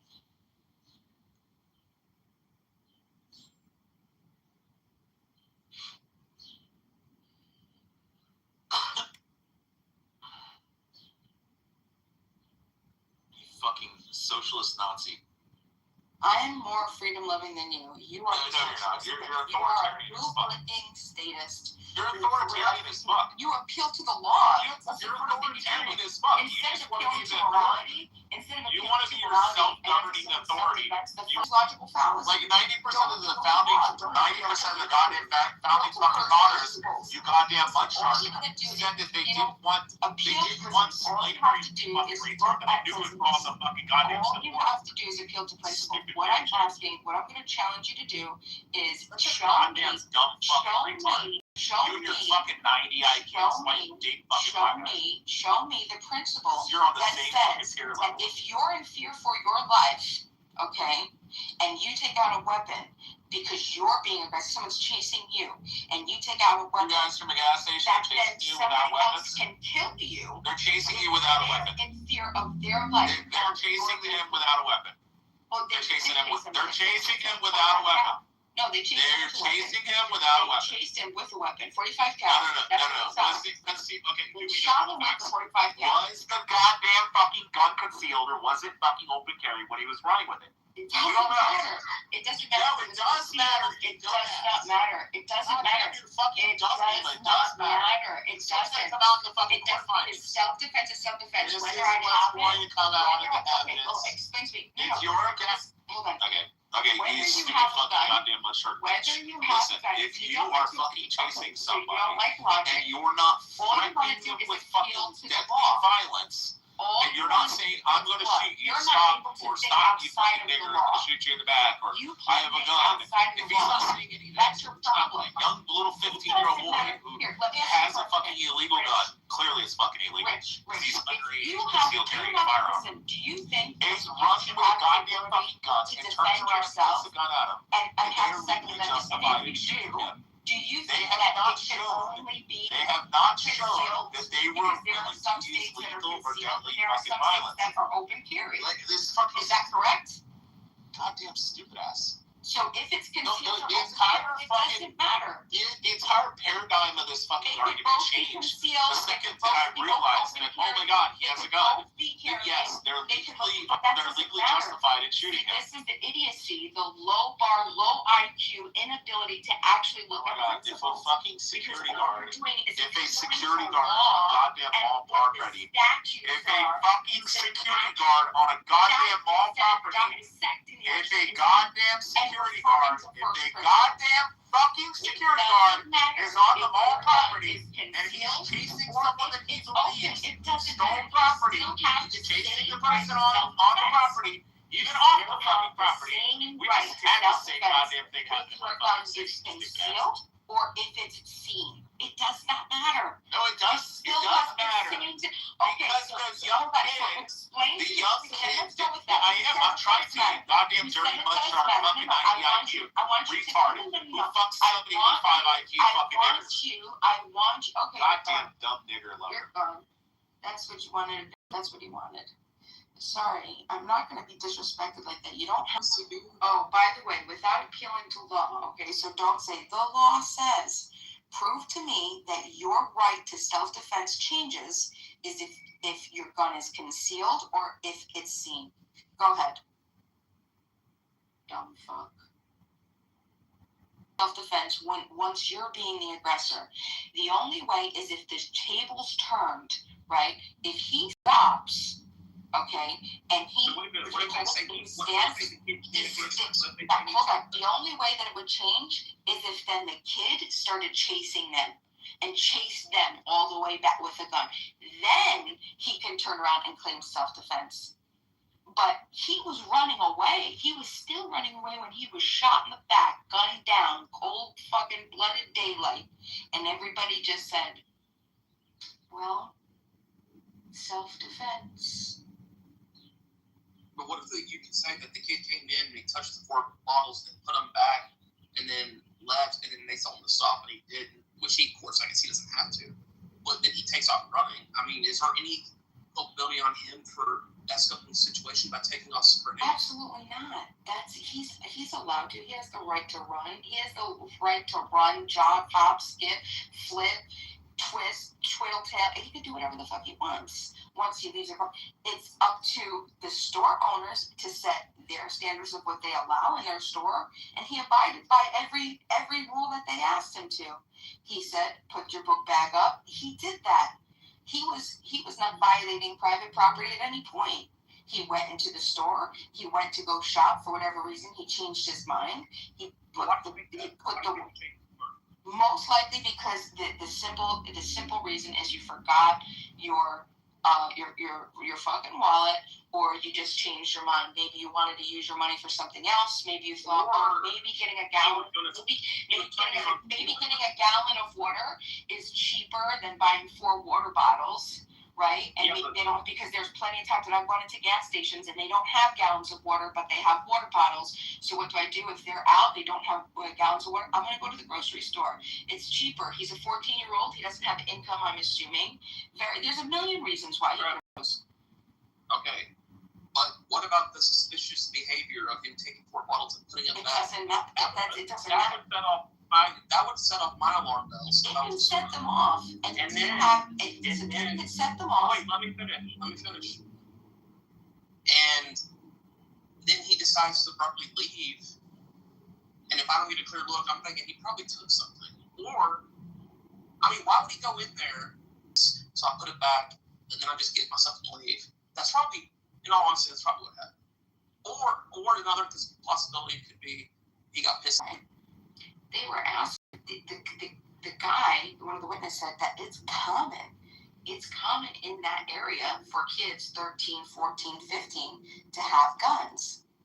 And the defense got pissed. And he's just like, you're saying that it's okay to break the law? And he's like, no, I'm just saying that you, in our area, you have to be able to defend yourself. It's typical of a bad city. My city, same case, and I made this case the other day. I mean, it's typical. If you're if you live in that type of society, in that type of community, which I did and which he did, right? So I'm not saying that it's right. I'm saying that he's not harming any person, right, or person's property by making sure that he could defend himself from gangs that typically would want to fuck with him, hurt him, threaten him, or do whatever else. He has the ability to defend himself. He's walking the streets, you know what I'm saying? Like, it doesn't matter. And as a shop owner, Rick, Alice, Andy had the right to follow him. They had the right to follow him. They had the right. Oh, thank God! I see that they were said not guilty. That's all. Fucking amazing that the court system worked out. You're an idiot. We don't need you. Go away. Well, maybe you gotta hear the opposition. He can't respond to anything. He's just going to gish gallop and make arguments that aren't about what I'm actually challenging or what actually needs to be looked at. Alright, we'll just You're just going to gish gallop and you're going to talk about everything other than what matters. Well, why don't we give him a minute to say his piece, and then you can respond, and then he can respond. Well, if you bring him up, you could bring him up, that's fine, but I'm not going to listen to him. I'm going to actually go make my dinner. So, no, that's not true. And the evidence is Rich, when other people come in that are smarter than you, that are able to civilly have discourse and go back and forth, you can witness how I can have a conversation with them. You'll be able to watch with your own two little eyes and ears how Beam is able to have a full conversation with somebody who's not going to be an idiot like you.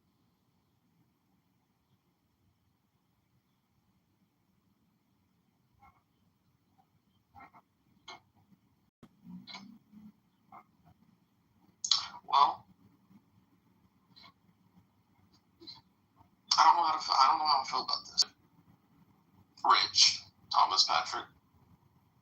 Damn it, already invited Peter? You gotta invite him up. Peter. Alright, I'll just turn off the hand raising on that. Just do that. Alright, unmuted.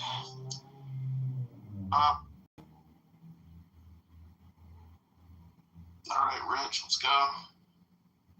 It's gonna be so amazing tonight. I'm gonna get Rafi and fucking BB to open up a room, and we're gonna have Abby fucking argue the position of the defense, and we're gonna keep Bima in the fucking audience the entire time while she crashes out, because we're gonna fucking mass flood people into the fucking room, and Bima's just gonna sit in the audience like a good little bitch and not be able to talk.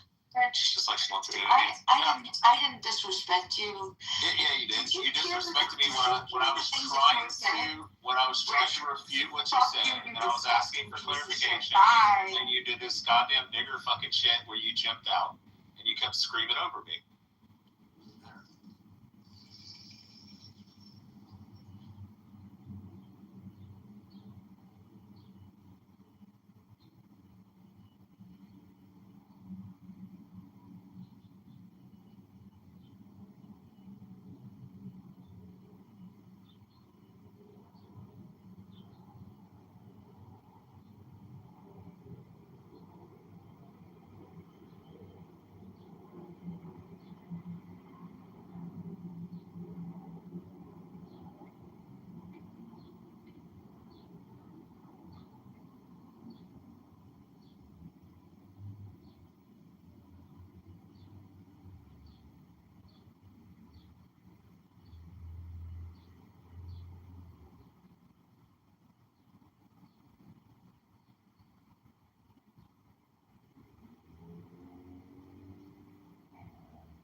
always do these, like, how much, you know, the grains of sand in the universe, we get into science discussions, right?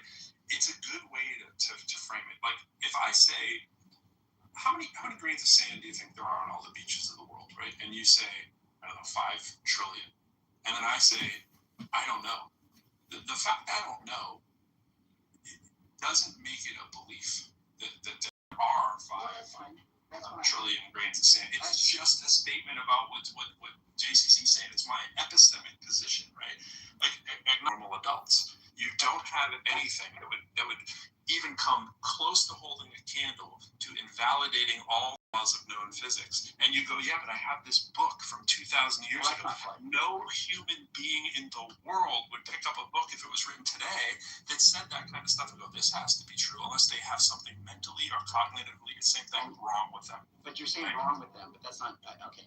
But you have to. I'm just saying, if you're a sufficiently educated person, there's no person that believes people can just walk on water and resurrect. Not naturally. They don't believe it. No, but there's no person that naturally has evidence of the God, except the circular argument of people that believe in the religion. You're just claiming that, though, bro, because people can.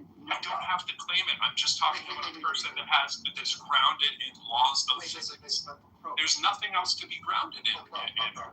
You can't bring God back into it and not bring God back into it whenever you want. I'm saying a person who we're devoid of God, right? And then we get introduced to, there's this idea of this book that comes out and says all of these crazy miracle kind of things just happened. Everybody would say, what the hell is that? And then someone could say, oh, well, you haven't heard it. It's the idea that there's a God.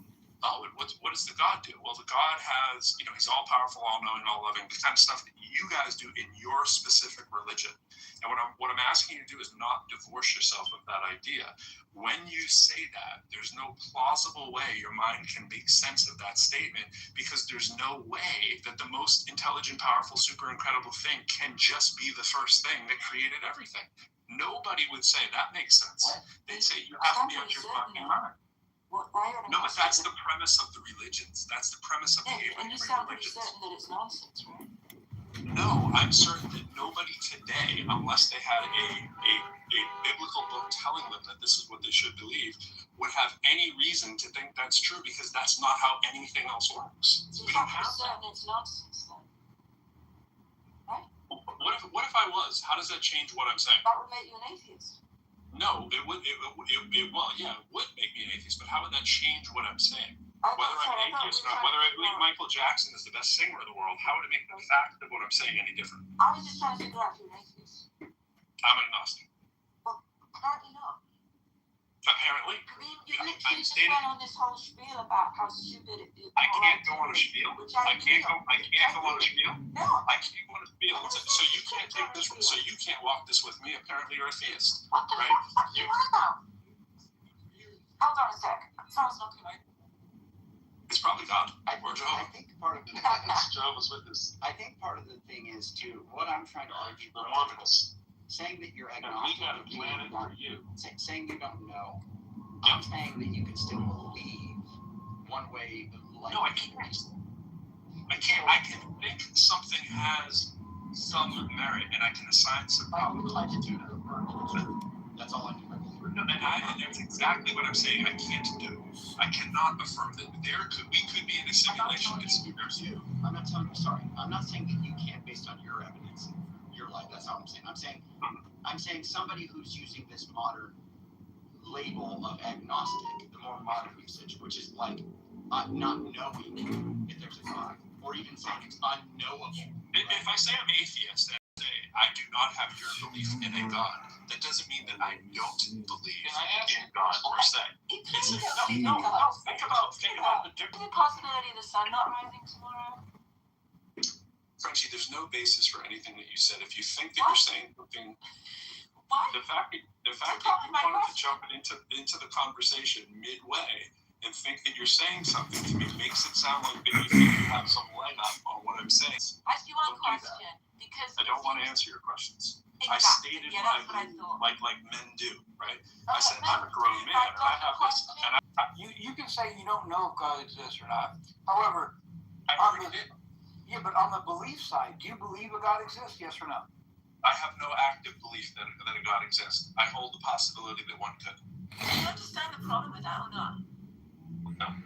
Okay, that's why I asked you the question, right? You could be open to the possibility it'll explode, right? But it's a tiny possibility, right? It's just logically whole. You're not infallible. It could happen, but you would probably be incredibly confident that's not going to happen. And I'm curious if that's your level of confidence in God. I don't know. I don't assign confidence to it, so I'm not into the confidence. So you have a good affection. Okay, cool. Haven't done any introspection, but I was telling you when I was in the middle of actually telling you what I think, as opposed to you doing the interrogation. I was actually saying those things. It is quite possible that we could be in a simulation. I have multiple ways that if you wanted to have the time and we could go through a thorough understanding of what I mean by that and what it is, we could. I don't want to do that, but I do hold the possibility that we could. And I want you to hear these things carefully. I do think that we could be in a simulation. I do think it's possible that there could be a civilization that had a million-year head start to us, and it'd be unfathomable to think about the level of artificial intelligence that could exist from some kind of alien life form. Andrew knows that I say that the only pathway to an actual God, that basically is keeping those two alive, is that God's an alien. God, by definition, isn't a human, so the idea that he would be an alien, I don't find to be very wild and crazy. I think if you hold those things open, which I do, then sure, I'll grant you that could be the thing that people call God, but it doesn't give me any more understanding to solving a problem that our brain cannot solve. Is how could an Abrahamic God possibly be the first thing? What would be the impetus for something that has all the superpowers imaginable to just be the thing that there is when there's no evidence of anything like that ever have existed? And we just want to posit that it is, and it gave rise to everything. We're just kicking the can down the road because the next question is, how did that start? Yeah, I agree. How could it possibly be So true? we don't have the belief work because my brain doesn't work that way. That's why I'm an atheist, because I think it's incredibly unlikely. I've heard your stances, and I know you're an atheist. I've heard you multiple times speak on this. We've been in rooms scores of times together. I understand your point. Unless you changed your name, I don't think we have. Did you used to? No, I think maybe you did. I've been in rooms of times. And you were always called Pro? I was always called Pro, yes. Sorry, I don't. Yeah. Well, I usually was doing a lot of the listening. But there is no way to get past that. For any level of intelligence, it's the end of the story because we can't answer the question. But to say, I believe that's a thing, you have to be honest. I have a question. Maybe this is for Frenchie. Frenchie, will you take a question? Yeah, I'm happy to answer any question. While you were talking, you triggered a thought. I appreciate this notion, like a lot of people, valley navel gazing about whether there is a God or not a God. Now, to me, that is a question that kind of belongs in an 18th or 16th century European isolated time frame, because it implies that there are two choices, God or not God. And it seems to me that in a modern age where we have airplanes flying to every corner of the globe and a full catalog of human religious expression, that the question is sort of like, are there 10,000 gods or are people just making up this shit?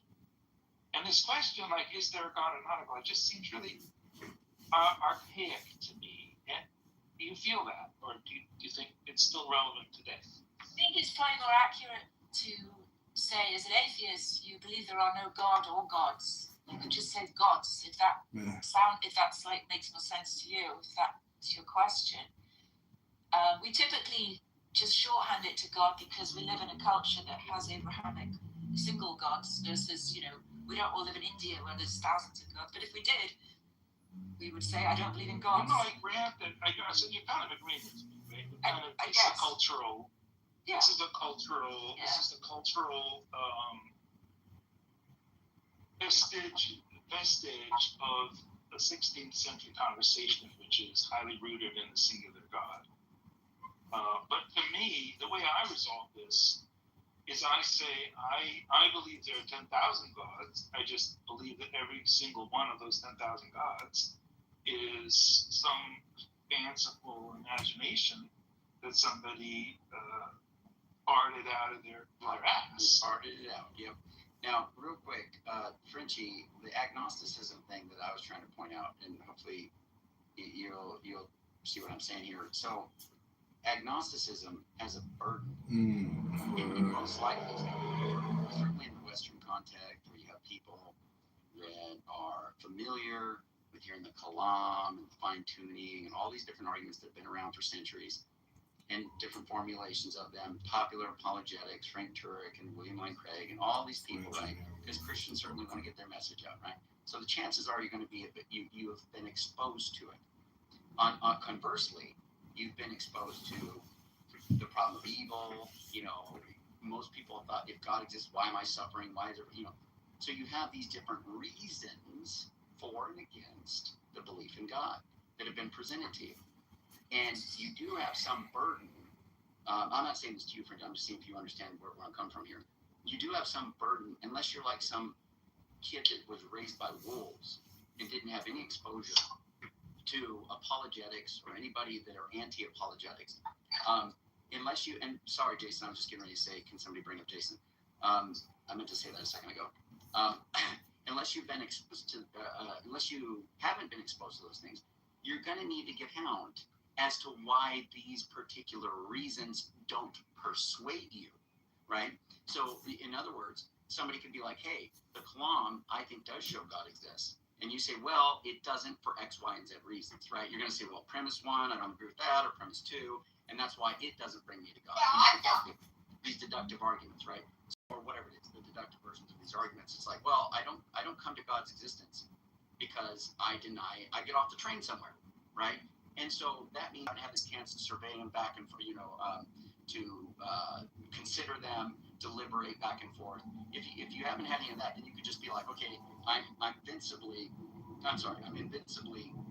agnostic, and I don't have a burden. But agnosticism in and of itself doesn't get you off the hook. And I was trying to say to Pro that agnosticism, even want to say that it is the position, it's a psychological state decided, or you can say, I don't know if there's a God either way.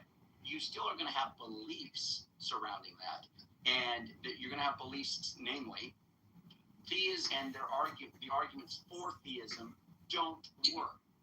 I'm not persuaded by your not persuaded thing. Me being not persuaded isn't the same as a burden of proof, and I feel like you're shifting the burden to me.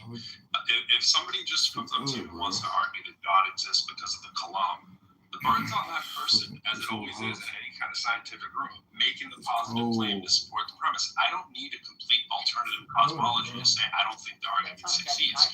I agree with you.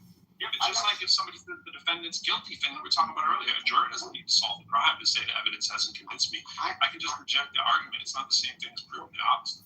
Well, do you mean agnostic atheists have a burden? Because I think a true agnostic would just say, look, I think there's good arguments on both sides, and I just don't have a position. But agnostic atheists, of course they have. What I mean is dialectically, Frenchie, there is something about, and Piper's going to bring this out, but there is something about in a dialogue with somebody. I would like to hear it. Just taking an agnostic position doesn't therefore mean that you shouldn't have something to be. Yes, it does. Just because I'm exposed to all kinds of stupid ideas all the time, right?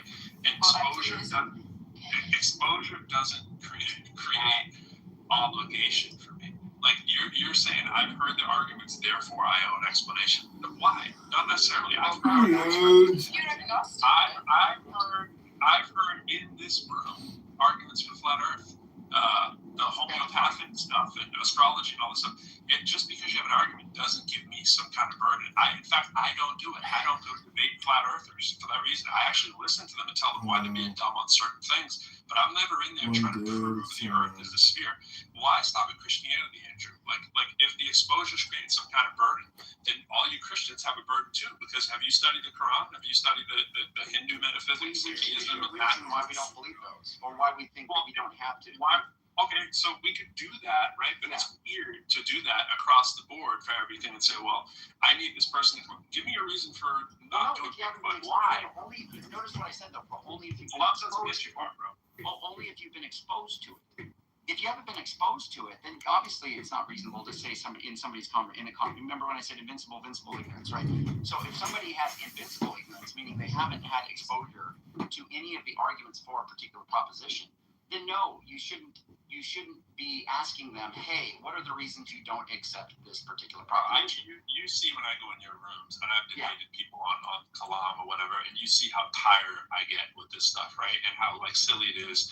And I don't want to be boastful here, but I dismiss those things like swatting flies, right? I don't find it entertaining to go into a room. Even if the Kalam worked perfectly, it gets you something like there's a cause of the universe. It doesn't get you Jesus or the Trinity or heaven. There's a big freaking gap between the first cause exists and Christianity's true. This is what I try to say to all the morons who do this stuff. I'm not convinced. You don't suddenly acquire a burden to explain the exact number just because you said I'm not convinced, right? It's like God exists. I can just say I don't know without that becoming some kind of competing theory. Also the case that you're not convinced that God doesn't exist. Oh, I guess she's asking you. I didn't hear what. Is it the case that you're not convinced that there is no God? Wait, there's double negative there. I'm not convinced. I know. You're not convinced that God exists. You said that loads of times. But are you also not convinced that God doesn't exist? Yeah, I'm not convinced that God doesn't exist. All right. Yeah. Okay. You just seem pretty sure when you I give think that pretty enormously sure. long spiel about why religion was rubbish. You're doing a longer spiel telling me about my spiel. I sat through it. I tell you what it is. I There heard is it. no succinct way for your brain to make sense. Don't know my God when you jumped in the middle of it, and I'm just telling you again when I said it. You're asking why I don't understand. What you want to say it again that you don't understand what I very clearly said. Tell me how you make sense of it. As an atheist, tell me how you make sense of it. My point is simply this. You gave a lot of reasons that seem to indicate you think this is a load of bullshit. I think your definition of the Abrahamic religions are bullshit. What aren't you understanding that there could still be a God? Okay, so you are an atheist to the Abrahamic gods, right? Yeah, just like you're an atheist to every God you believe in. If you're a Christian, you're an atheist to Hindus. Yeah, but then we don't use that word. It's a silly way to say it. I think you're just hiding behind the label, quite frankly. No, I don't like the label because I don't have belief in it. You're hiding behind the I don't have belief. Here we are living your super dog.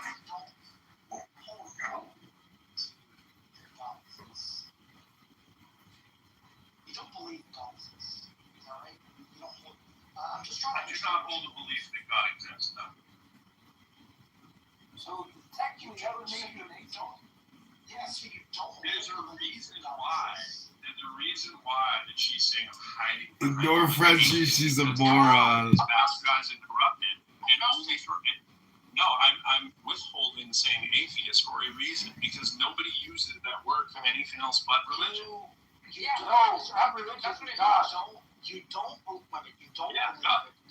don't believe that God exists, but you don't know what exists. No. It's slightly different than that. The nuance, I think, is important, don't you? Do you think I don't have any reason to actively believe that God exists, but if there was certain evidence, I think there's a pathway that I can say it exists, but that evidence doesn't exist. Can I offer a comment? That makes sense. So we just have to check your boxes. Just to make a little bit peace. That's exactly what it is. No, that's somebody who's taking the scientific process. No, Marshall, that's what it is. That's somebody who's taking the scientific process and saying just give me a second. They're taking the scientific process and they're saying if logical questions are answered and they could be answered satisfactorily, he might believe. But as of this point, nobody who happens to believe in a God or the gods has given him any scientific explanation that makes any bit of sense with logic. That's what he's saying. Those two aren't in competition. I just want to try to make some peace here. I think there's peace. I think maybe you were not aware of a long conversation that happens between people like Richard Dawkins on the topic of the word atheist. And there's just a claim by a lot of leading atheists that the word does not make sense in the absolute.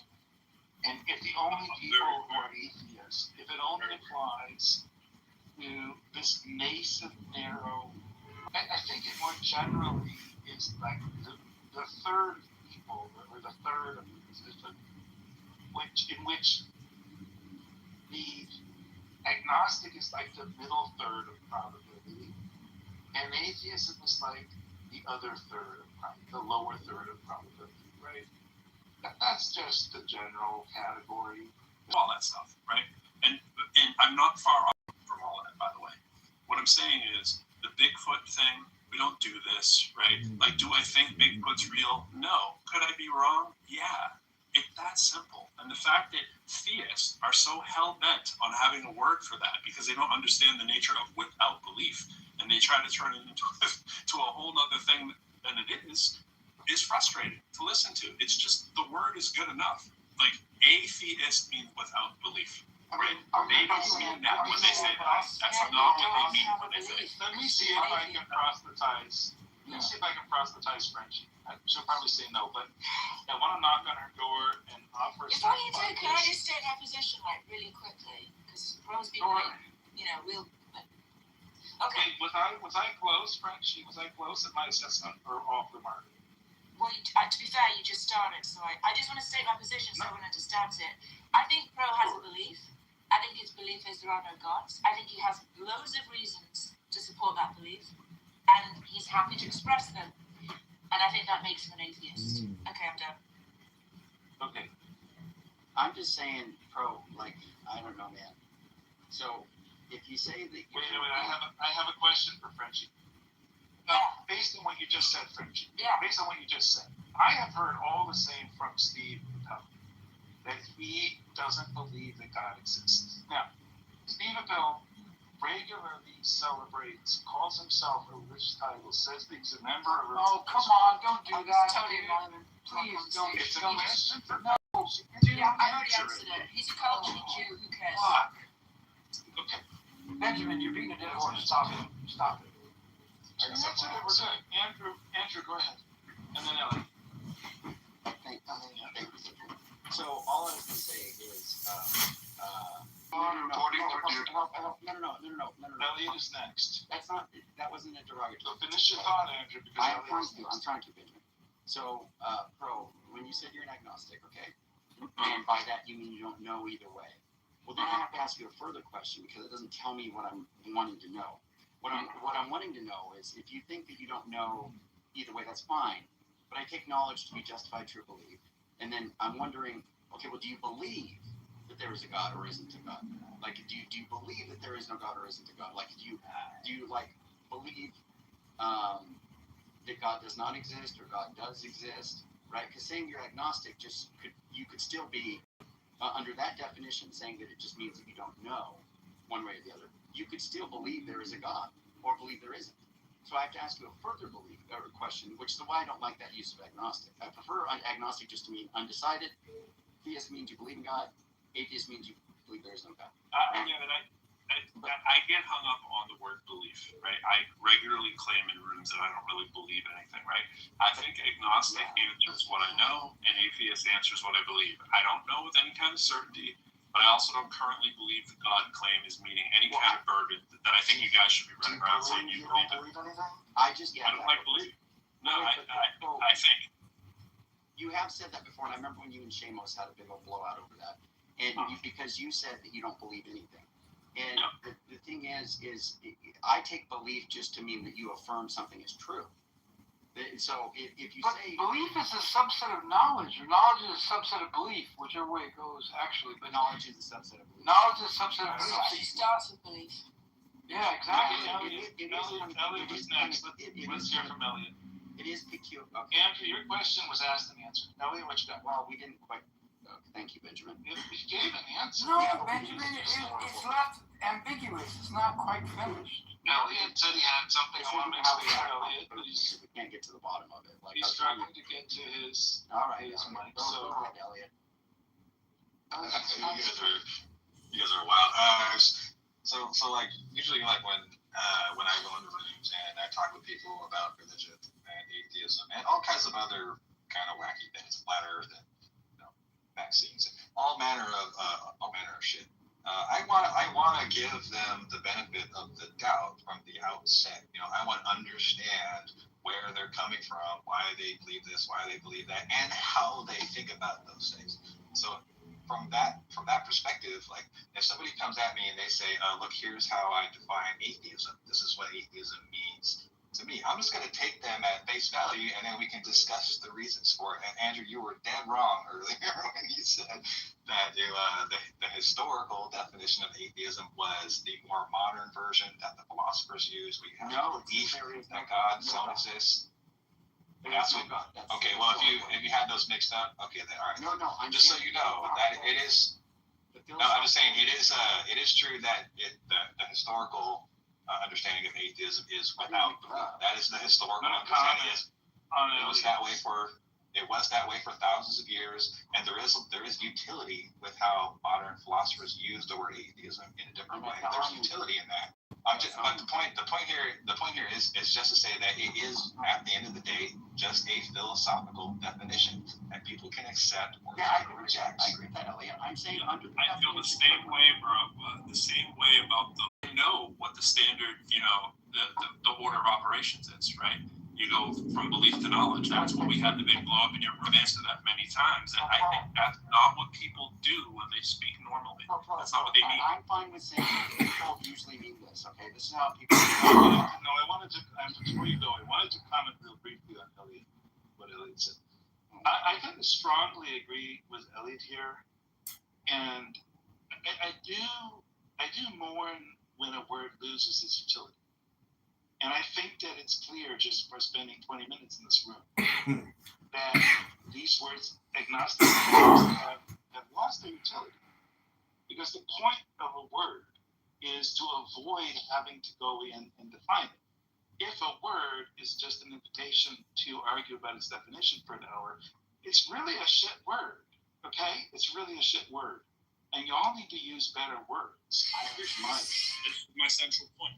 In everyday language, I say, I know my wife is home, and I say, or you might say, I believe God exists. That's what we mean when we say these words in normal speak. To do the whole justified true belief thing through knowledge is like, it's philosophical debate bro language. It's almost trip people up to get them on the atheist train.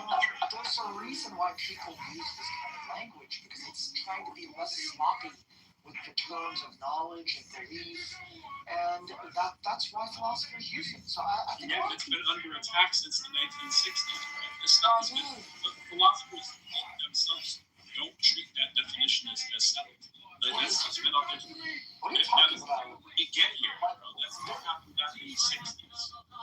Look, but that's just an attack on JTB. There are other forms of theories of knowledge, and most people. I don't like when people import a technical philosophical definition into a conversation where ordinary language matters. For Benjamin's point, in modern usage, belief and knowledge, they're contrasted. I was going to say they're not nested. You're trying to think like they're these nested values so that you can have fun about what someone means about a word when they say, I have a belief in the crazy ass thing that you believe in, right? I don't have that. There's no reason for you to actively believe in it, but I can give you a pathway if you're ready to accept it, and I don't know the answer to those pathways. You call that whatever the hell you want, but you know damn well what I'm saying. Actually, what about this? Believer, non-believer, an undecided person. How about that? Instead of I am a non-believer. It's not that. Fantastic. You're a non-believer. Yeah, thought so. Yeah. Were you calling Benji, or were you just directing that at me? No, because you were saying you didn't like the words because they but a non-believer. But you know what she meant in that So it'd be easier if we could just say believer, non-believer, and undecided. I don't think that quite works. We can move on. We can move on. No, does not believe that God exists, but he doesn't know that God does not exist. Most people would call that a fun. Remember, agnostic atheist. Yep. I feel like this from somebody who's a believer on the outside looking in. I feel like we're going to just hold space for the passing of two great words with dear friends. We've had them close to our heart. Come on, baby. I think it's great. Deepak, I was making, and I'm trying to, there's just so much stuff to try to cover. Does anybody want to like share their thoughts about No, can I please talk for a second? Deepak, people like Benjamin's humor. I don't like. No, we don't. But I like Benjamin in some ways. I like him. If there's a fuss for y'all, like, Go take care of your bees, dude. How your I think it's time for benediction, Hold on. So Deepak, I was trying to argue. What the fuck, dude? Are you serious? What he's doing is he's time for compensation, which the fact that everybody's really excited about is cool. But I think he's trying to end it. But anyway. Deepak, do you agree? Because I was trying to argue with Pro that agnostics don't, unless they're invincibly ignorant, they don't have. In dialectically, there is a burden there. Like they don't just get to say, "I'm an agnostic and I don't need to give any reason as to why I find these particular deductive arguments for and against God unpersuasive." Like you don't get you. I think if I understand what you're saying, like obviously if you accost somebody random on the street, in the street, and he's like, fuck off, right? Obviously, but you don't get to just say that I don't have to give it, because he has to give reasons for why, arguments for or against God that are common knowledge, right? Or that you just told him about. So my point is that Pro, like if I was to give you a deductive argument, you say you're an agnostic, right? And I said, premise 1, objective moral values and duties exist. Premise 2, objective moral values and duties can only exist if God exists, like as the necessary ground of morality, right? And then conclusion, therefore God exists. That's a deductive, that's a deductive argument. What you just said is incorrect. Was a shit argument. Well, that's fine. You may think it's incorrect, Conrad. That's not the point. The point is you got to say why it's incorrect, because dialectically, morality. I'm agnostic. I'm fine with slugging it out with you, but you are very sticky and you're not very reasonable. No. You are. I'm not talking about whether it's right or not. You're not listening to his forward. The reason I'm saying it's Pro is because he's saying he's an agnostic, and I'm saying, well, if you're an agnostic, for example, why do you not accept the deductive moral argument for God's existence? And then this is where you would say, Pro, well, premise 1, I don't accept.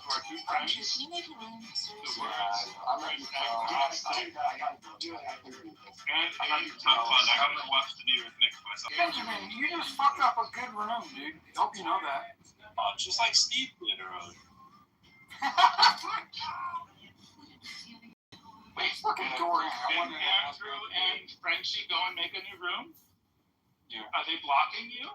And you're not going there? Oh, you know what? I have to go watch the Knicks and the Spurs.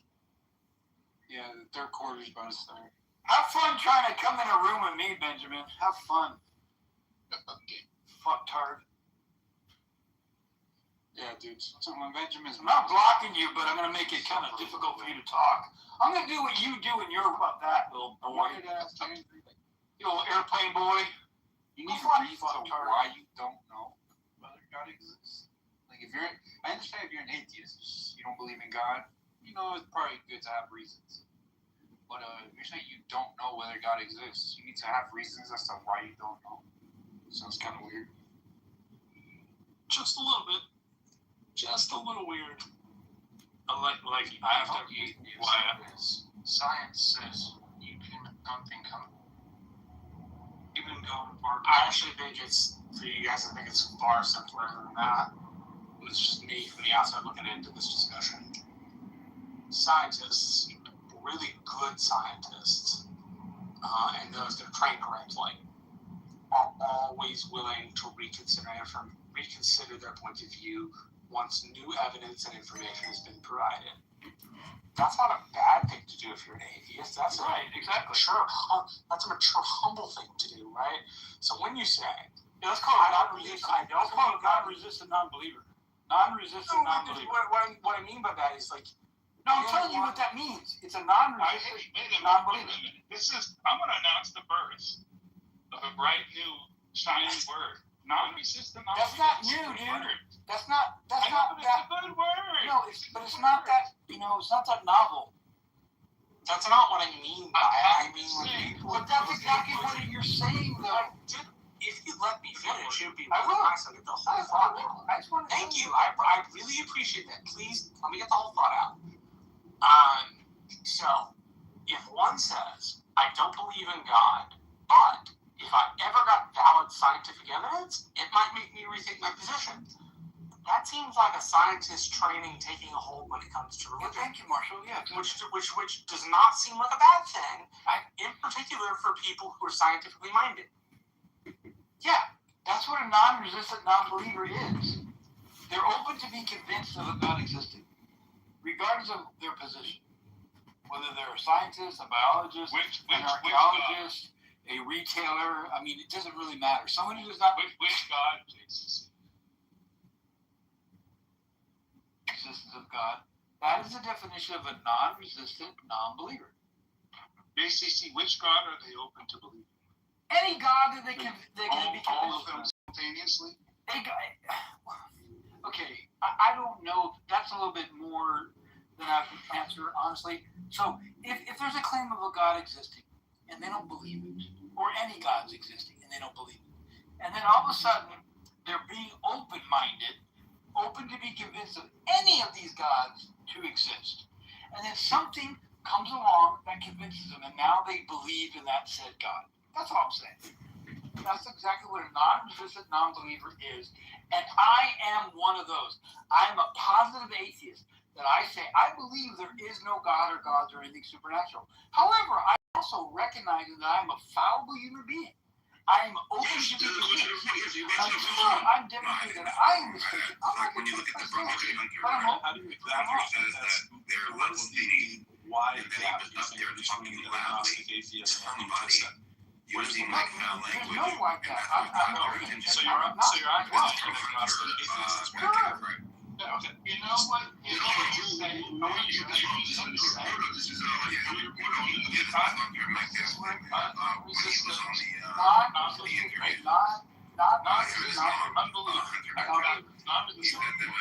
sounds like Islam.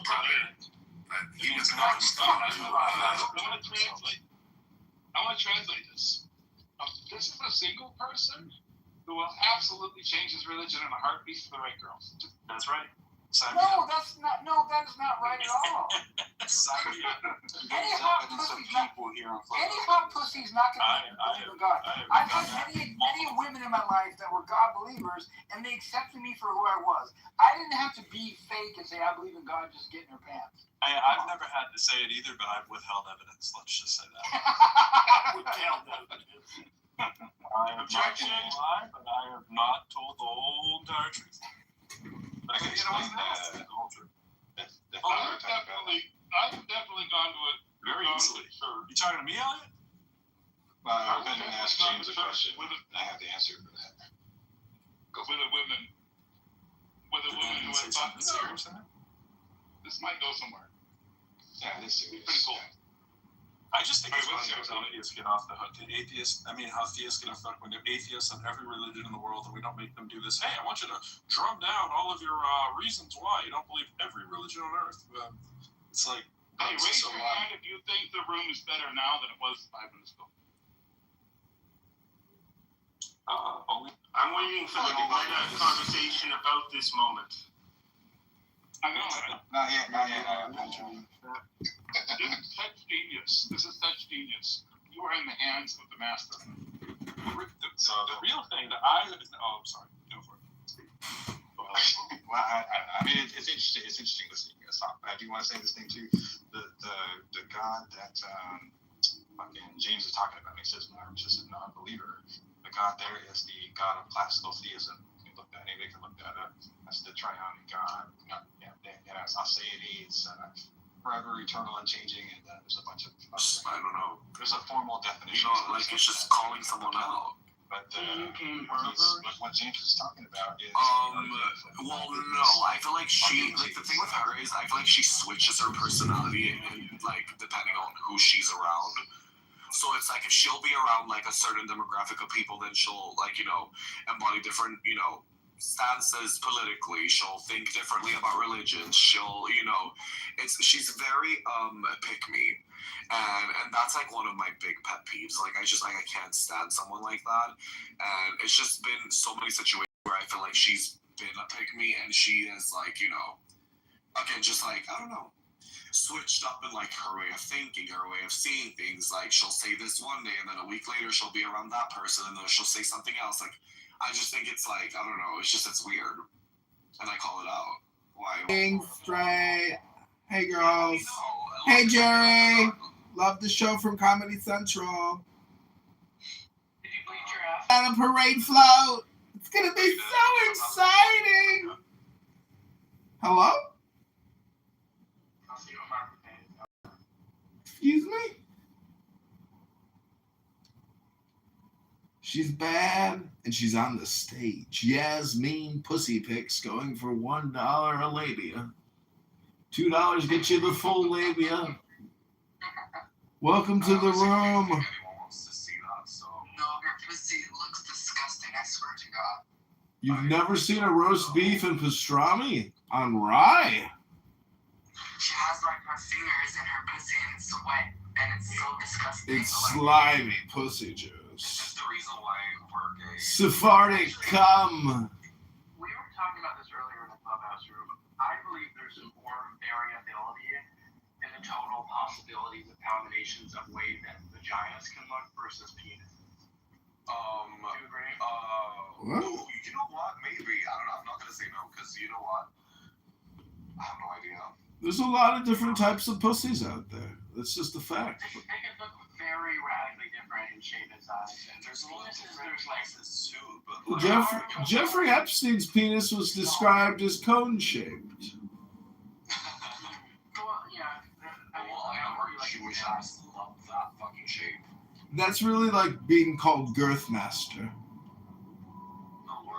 you ever hear about this Spanish king who got married and he supposedly, actually his penis is still stored in an archive in the Vatican Mm-hmm. to this day. They have Napoleon Bonaparte's penis. So special about it. It was supposedly one of the most deformed penises Oh. in history. Mankind. And such that he went through a series of wives, all who could not marry children because his penis was so gangly and misshapen. And it actually was an international diplomatic. Does anyone have a picture of this? Let me find the story. Girthmaster. Or just link an article because I don't think we can post a picture technically. So I just wanted to let everybody know this Pride Month, I am going to the Pride Parade with a sign saying that I can convert you to being a heterosexual for $10, $10 not 11, $10 not 9, and if anybody wants to become straight, I can straighten you out. What's the process? How would you do that? With alcohol, cannabis, coffee, books, imprisonment, regular electroshock therapy, magnetic therapy, LSD, DMT, books, the gym. Maybe you could watch Apocalypse Now, Saving Private Ryan. Those work well. Yeah, that's about it. It honestly sounds like some gay BDSM stuff. Yeah, why does that sound like a little fetish? Well, it's because once you pass through the experience, you'll no longer want to do it. See what I'm saying? It's like giving too much heroin to a heroin addict. When they overdo it, they cut back the second time. And on screen and via books, no actual sucking of cock will be allowed in the treatment facility. But how are you gonna? That defeats the purpose. Trust me, this is the way it works. Example of the cigarette smoking, when you over Your mouth. So then I think technically you have to Damon! to the point where they don't Damon! No. Matt Damon is technically the root tool that we're going to root out. So you wouldn't fuck me to a point where I couldn't take dick ever again. No, you'll puke in your mouth. Haven't you seen the movie Clockwork Orange? It's the same thing when they program. You're such a bad person. I can't believe that you wouldn't fuck me into a point where I don't like dick. That's actually so mean. So wait, who are you rooting for the World Cup? England? I would say, honestly, I'm rooting for Iraq. No, I know Jasmine is too. No, that's the Shia team. Jasmine loves Iraqi men. Iraqi men. Literally. Oh no, I know she is rooting for Iraq. Oh, the most exciting part about our breakthrough. Front row with her tits out. The most exciting advancement in our research into detransitioning homosexuals has been Yael's labia. Actually, using Yael's pussy photos has turned over 100 men straight. I think that it's done the opposite, actually, because I feel like me seeing her naked made me even more gay, so I don't know about that statistic of yours. Well, you just don't like wet pastrami. You want to be delusional and believe that? No, like Mickey trans. That's where it's. Maybe want to cut my dick off, actually. Let me ask you this. Get a pussy so I can show her how to use it properly. If the sun is a man and the moon is a woman, is the Earth the child of the sun and the moon, or is the Earth? Shut the fuck up. Is the Earth trans? Is the Earth trans? Why is he talking? Like, why are you allowed up here? Like, I don't understand. They're like, you know what? Because this is a gay men room, isn't it? I'm being gay right now. Happy. Babe, the only one that's being gay here is you. Exactly, because I'm probably the happiest person on stage right now. I don't think you are. Have you gotten into the LGBTQ conversion therapy? Being happy right now and not busy trying to convert people into another sexuality. Well, if Pride Month means anything, doing conversion therapy that's not working instead of doing therapy for yourself that might work and get you a better life. Here you are, wasting your fucking time. Wait, I have to turn on the projector. Let me ask you this. I want the 20 bucks method. What is the difference? I want the 20 method too. Imagine. Hello? Hello? That you could never even take it anymore. What is the primary? I have a legitimate question for you. Bonnie blew the fuck out of me. Like, let's see what happens. Hello? Let me ask you this. What is the primary difference between the ego, being gay, or God? What the fuck? That question makes no sense. It does make sense. They're all three of those are concepts. I mean, of course, but it makes no sense. All three of those are concepts. Hello? Hello? It makes a lot of sense. Have you ever been a bottom? With 150 women, absolutely. Absolutely. Babe, I feel like that is why you hate being gay on the inside, because you were a bottom and you like scattered your shit all over someone's phone, and then you're just like, fuck, like I can't be gay, right? Like I have to stop. Just because you can't be gay the right way doesn't mean that we can't. Like I take my fucking pyro pills, I eat my fucking my salmon and my fucking sweetie. We don't. I paint, but it's usually on paintings when I'm more. Not in that way. Sorry, everybody. See you at the Pride Parade. I'm gonna be a bottom on a float. Ooh, float your kidneys. I just want to quote my mom when she always says, "Float your kidneys, float your kidneys." And then at the same time, I'm like hungry, but then I'm like, oh, like I really don't want to move right now. Go to Subway. You want me to pack you up and put you in a Subway bag? Put a little slice of motherfucking deli meats, a little fucking lettuce, a little tomato, a little radish, a little fucking mustard, a little cucumber. You want me to articulate more in your Subway sandwich before I ejaculated it? You want me to ejaculate and glaze and articulate your Subway sandwich for your dinner? Gonna glaze it. That'll be cute. Let's do it. I'm down. Happy Pride Month, boys. See you all at the parade in Boys Town. I'll be at the manhole from 10 to midnight. Drinks are on me, boys. You need glitter for your nipples? Well, and then the back is hard to apply myself, so I need a friend to help me apply it. Wait, to apply what were you want? What do you need? Glitter. Glitter for your titties. Wait, glitter, but where?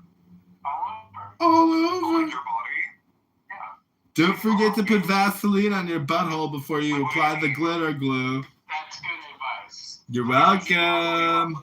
You're welcome. You might accidentally be impaled and you need to be Ooh.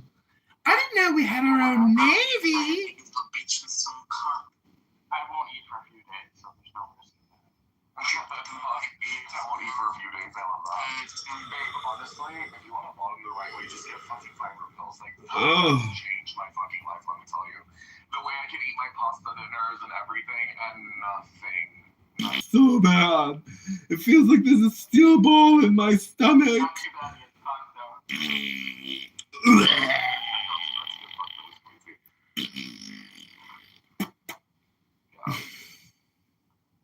Wow, I found like 4 poppers bottles as I was cleaning my room to it. I went to the gay bar last summer, and so yeah, that makes them just like everyone else. Now, maybe the only difference I'd say most other countries don't do this to Western human rights activists. Like I think. Oh yeah, that was weird. Oh, I mean they didn't. Oh, you mean the flotilla people? Yeah. The flotilla people. There were some cases of searches. And there were cases of like fondling, but I didn't see any actual. I'm saying they were like inappropriate searches. Absolutely, yeah. They're the only ones I've seen do the human rights activists. They're the only people you've seen. I know they that was like a war crime for sure. They should be counted for that. Well, I mean, and they're doing it. They literally the whole point was to humiliate them. You know. Yeah, I'm not saying it's worse depending on who you did it to, right? But I did. Believe that yes, all the wild shit I've seen. But also this is Ben Gvir's police. It was like literally that guy's order to do this. Not justifying it, but like. Like how did no one denies. You saw that crazy guy with like that evil grin who's like, yeah, I gotcha, running around like laughing like an evil fucking maniac. I don't think Israel is uniquely evil compared to most countries. I just genuinely thought, like, wow, with all the war crimes I've seen, I've never seen, like, physical. This is the only one where they live stream their war crimes on television, you know? There are plenty of other people who've done that too. You just need to like media.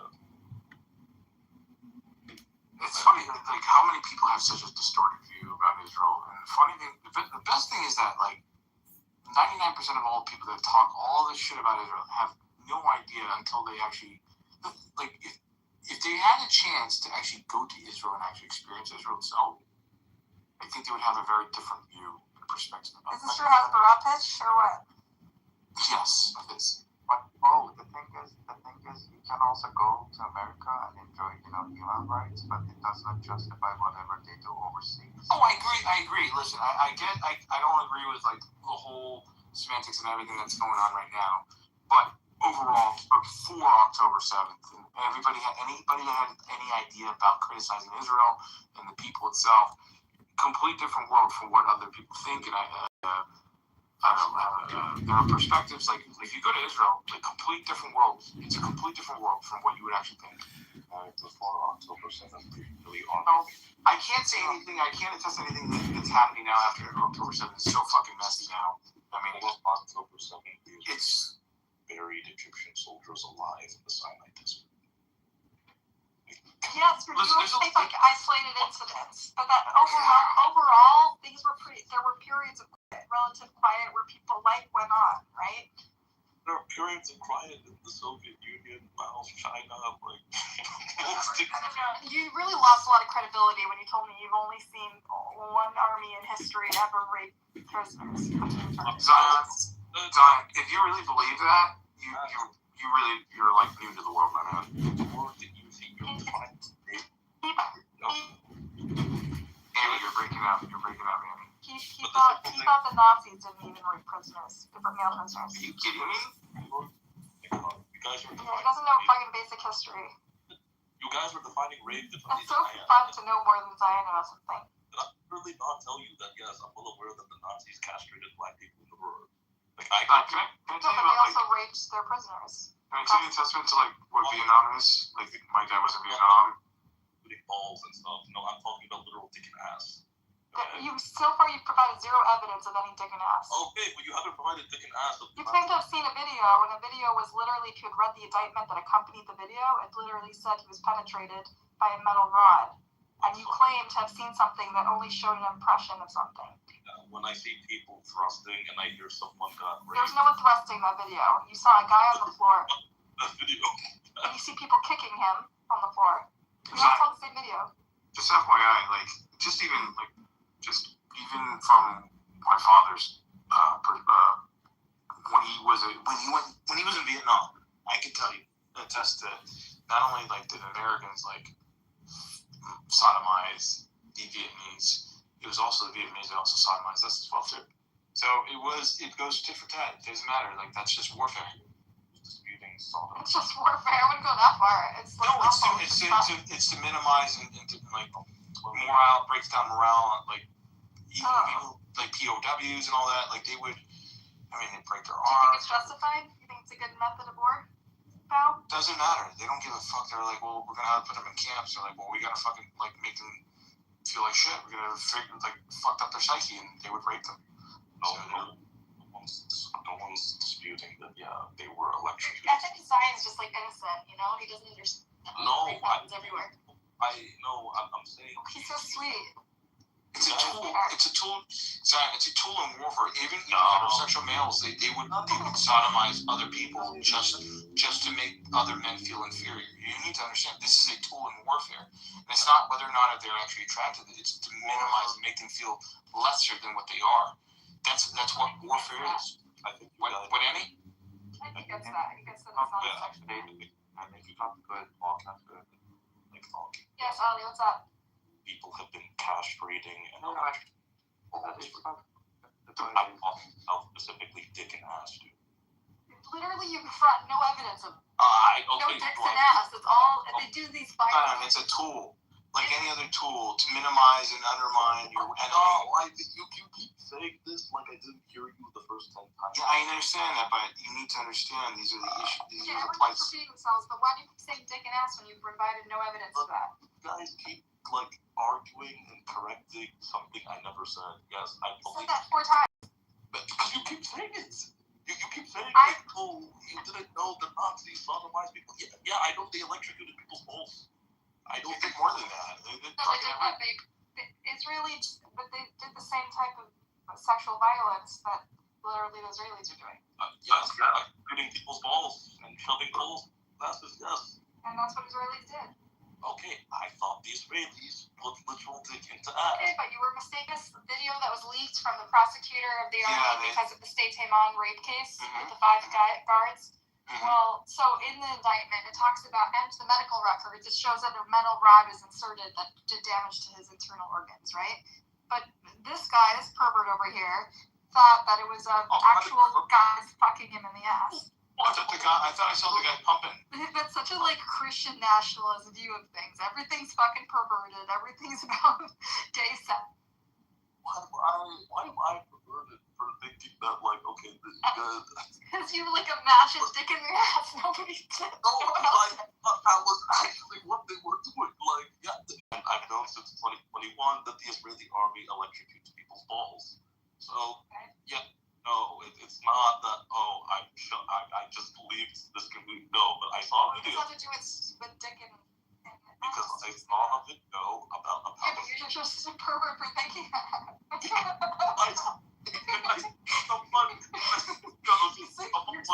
fantasy. You Christian nationalists are so perverted. You're so obsessed with gay sex. If I see a video saying someone got raped and I see someone standing up holding someone in place and kind of thrusting that's what I'm gonna assume. Well, no one saw thrust except you. Wait, Zion a Christian?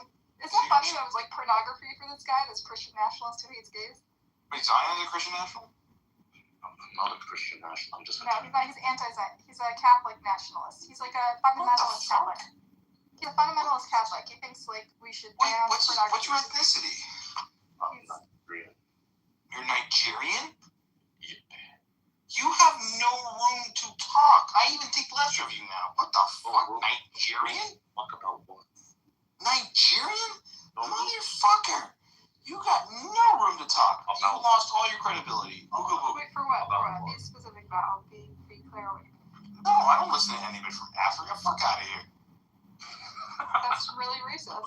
Fuck it is. You should have no opinions at all about any of this. You need to worry about your own community because you have so many issues in your own community alone. Let alone to think about. He's my guy, this guy. Even think about anything else outside of your own problems. Motherfucker, worry about your own shit. Don't even worry about anything else. You have more atrocities to deal with than all combined. Okay. On the contrary, no, you guys. Motherfucker. Yeah, you guys have killed more people in Gaza than we have. Then why do you give a shit? Who gives a shit? Because people are people, dude. Like, see, I'm not a fag. Where someone's life is based on like how close they are, based on an amount of genetics. I understand that's a uniquely kind of Jewish problem, and I guess some of the Muslims and Arabs also have the same issue. But like this, your way of thinking, let me triggers on. Yeah, I don't care about race. I don't care about your ethnicity. Behaviors, filthy values. Yeah, those things all. It's a humanity problem. Everybody has a right to think about this. Yeah, like Indians don't belong in our country. Wait, why is this your country? You're a Jew, dude. Yeah, no, I'm America first. So. Oh, you're American, but you're a Jew. Yeah. So wait, where do I belong? Do I belong in the United States or do I belong in Israel? Like, tell me. According to you belong in Israel. No, according to me, I didn't say anything about belonging in Israel. I'm saying I visited Israel. Yeah. Listen. I'm a big proponent for Israel, but what do you mean that I'm? So wait, are you by country of birth of the United States? Do I belong in the United States or do I belong in Israel? I'm going off your logic, right? Okay, we're going off our logic. Okay, well, let's base it on reality then. Do I belong in the United States or do I belong in Israel? Yes or no? According to your logic, you belong in Israel. Guys, this is really juvenile. I don't care. Can you stop cursing me? No, but I'm just going off his logic because he started screaming out, "You're an African. Go worry about Africa." Okay, so go back to Israel. You guys have an issue with like the LGBT community. You guys can't even like come to terms of like realizing the people that you guys kill your own fucking people alone. So just based on their sexual orientation. So get out of here. Yeah, so do you, dude. So do I. So do what? Yeah, you know, Jews killing other Jews and like harassing other Jews. Where? In Israel? Yeah, we have the largest. Israel has the largest gay community anywhere in the Middle East. Or they say in Jerusalem, dude. Me, I'm anti-gay, right? So we all let. Oh, anti-gay. Of course, I can't. Now suddenly like Mr. Hasbara, what happened? Oh, it became like I don't know if it came here just like So wait, you're saying that I belong in Israel and that Jews kill more gays than any other country, right? Is that what you're saying? You're doing too strong, right? Well, hold on. You're telling me that I belong in Israel and that that Jews should not associate with gay people. Africa and the problems of Africa are my problem. Then by your logic. Okay, then worry about your issues.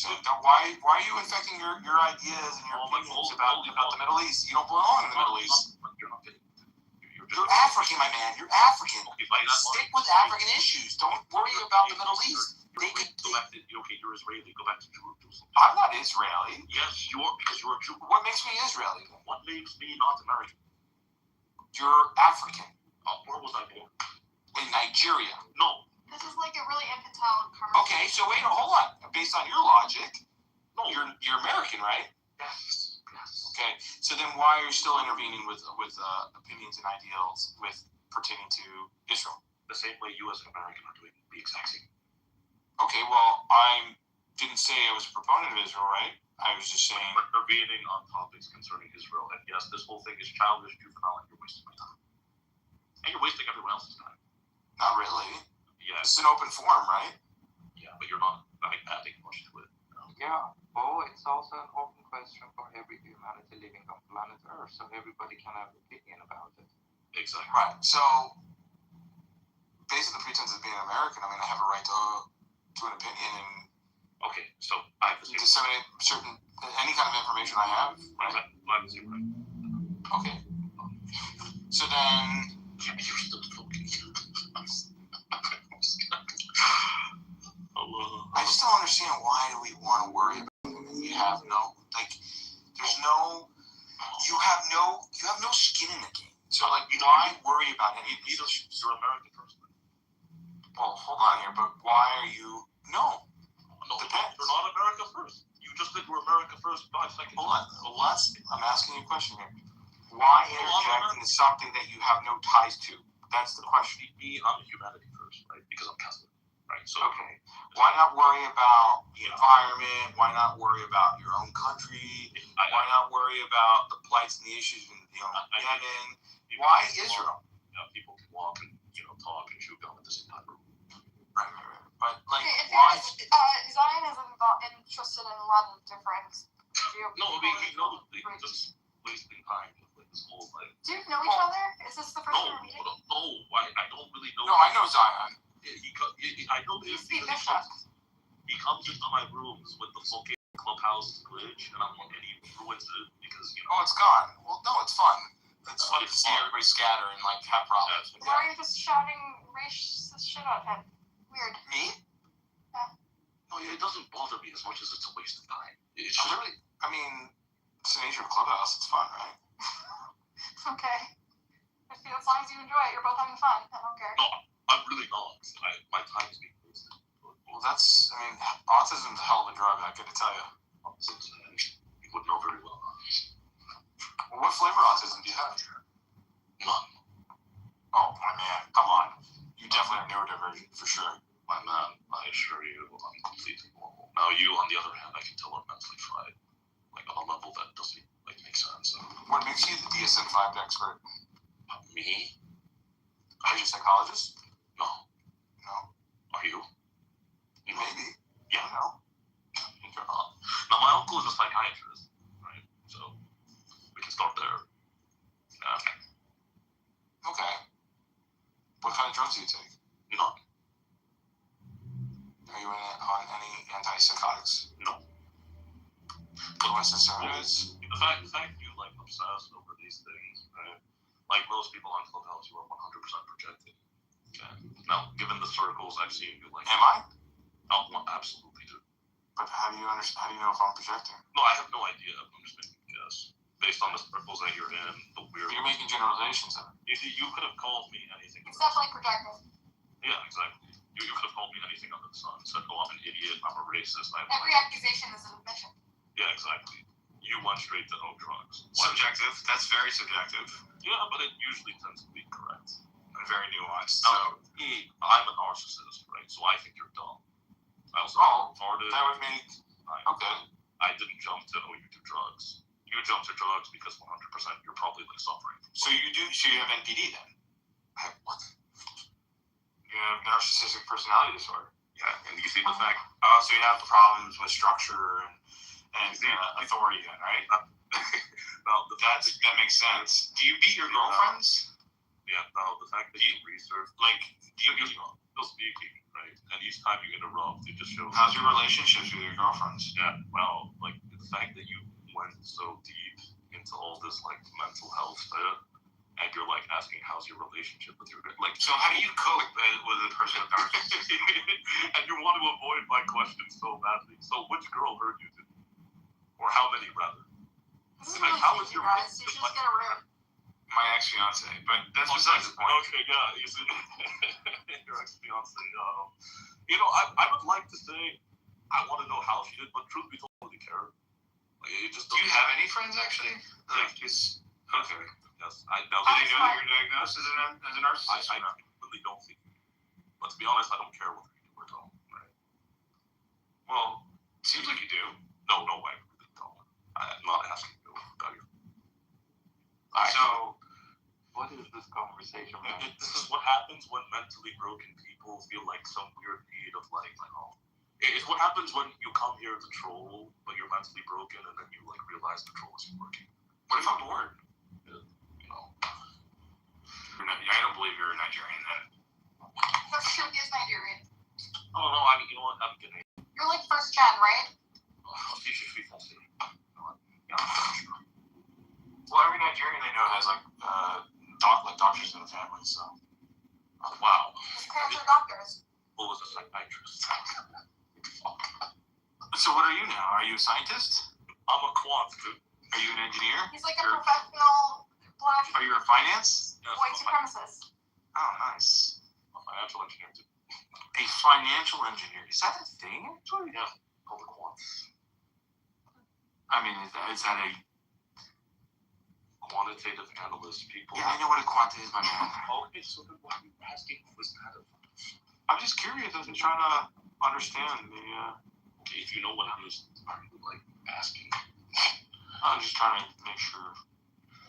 Make sure what that I know what. Why would I lie? Like you. Okay. There's a lot of liars on here, so yeah, I don't know. Ricky, I'm not one of them. So. Emily, That was your like option not people saying, oh. Oh, Annie. No. talk about something interesting, or I'm gonna close the room.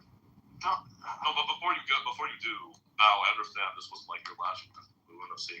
Guys, you can get your own room. My man, there's no last chance here. I just do. I live. I exist. What do you?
share your diseases more intimately, more directly than ever. Welcome to vampirism. It's bread is for friends. Wine is for lovers. Lovers and Other Strangers, now starring Benjamin. Is that just something you're regurgitating because you heard somebody else pray that exact same line? And it's interesting when you think about like natural language processing and prayer, because this is like if people are not speaking it out loud, like a mental kind of phenomena.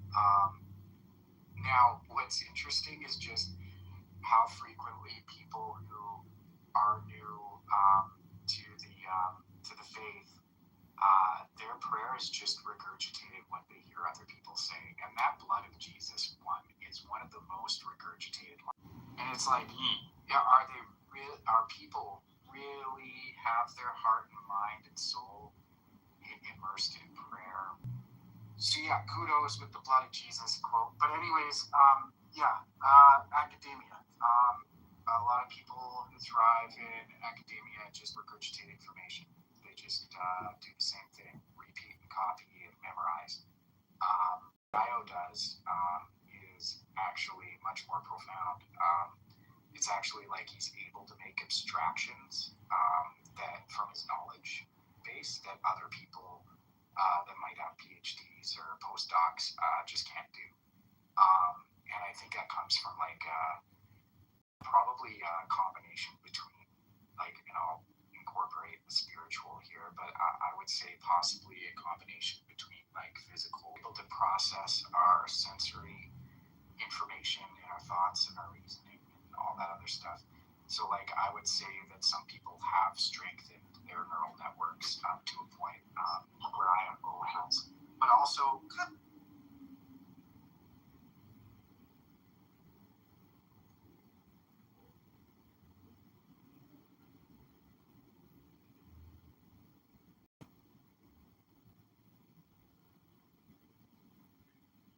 anyways, I love that IO's in academia, and more people like IO should be in academia. People who are able to make real abstractions from the knowledge and wisdom that they've accumulated, not just regurgitate and copy like so many academics. Looking forward to it.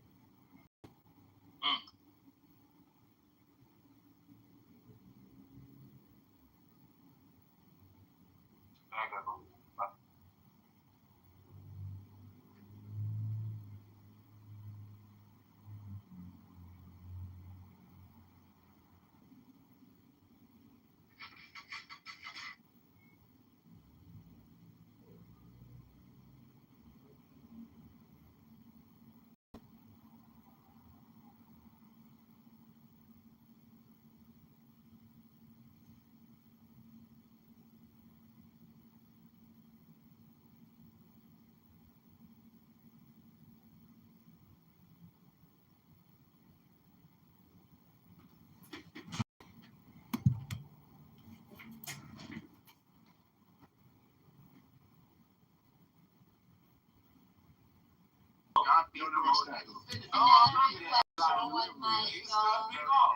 He's cut me off. Amazon delivery.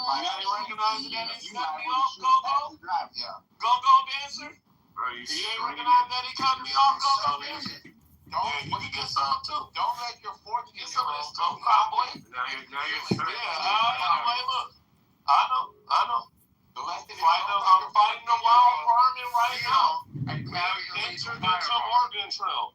All I'm saying is, just let me live. Yeah, I grew up in. You can't let me. I know. You grew up on the Oregon Trail. Where did you grow up?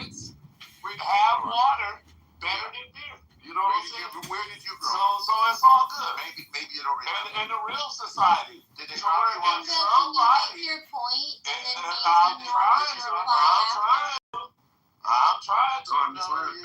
You don't recognize that the Jews cut me off? You don't really have a point. I know, I do have a point. It must be somebody. No. If nobody robbed you, if he was robbing them, no. It's called retail theft. It's not robbing because he did not brandish the weapon to take their for sale item. So it isn't robbing, it's retail theft. And then he got shot. And it's a whole different crime. Yeah. I understand. That's not up Just to you. relax, sir. Just relax. You too gonna go there, sir. To the store with Just the let me fire. finish. I don't give a shit. Y'all making this longer. Yeah. Y'all making it longer. Eventually you'll get Y'all it making it longer. That's I right. can go all night. Don't come into I can go all night. Don't I can go all night.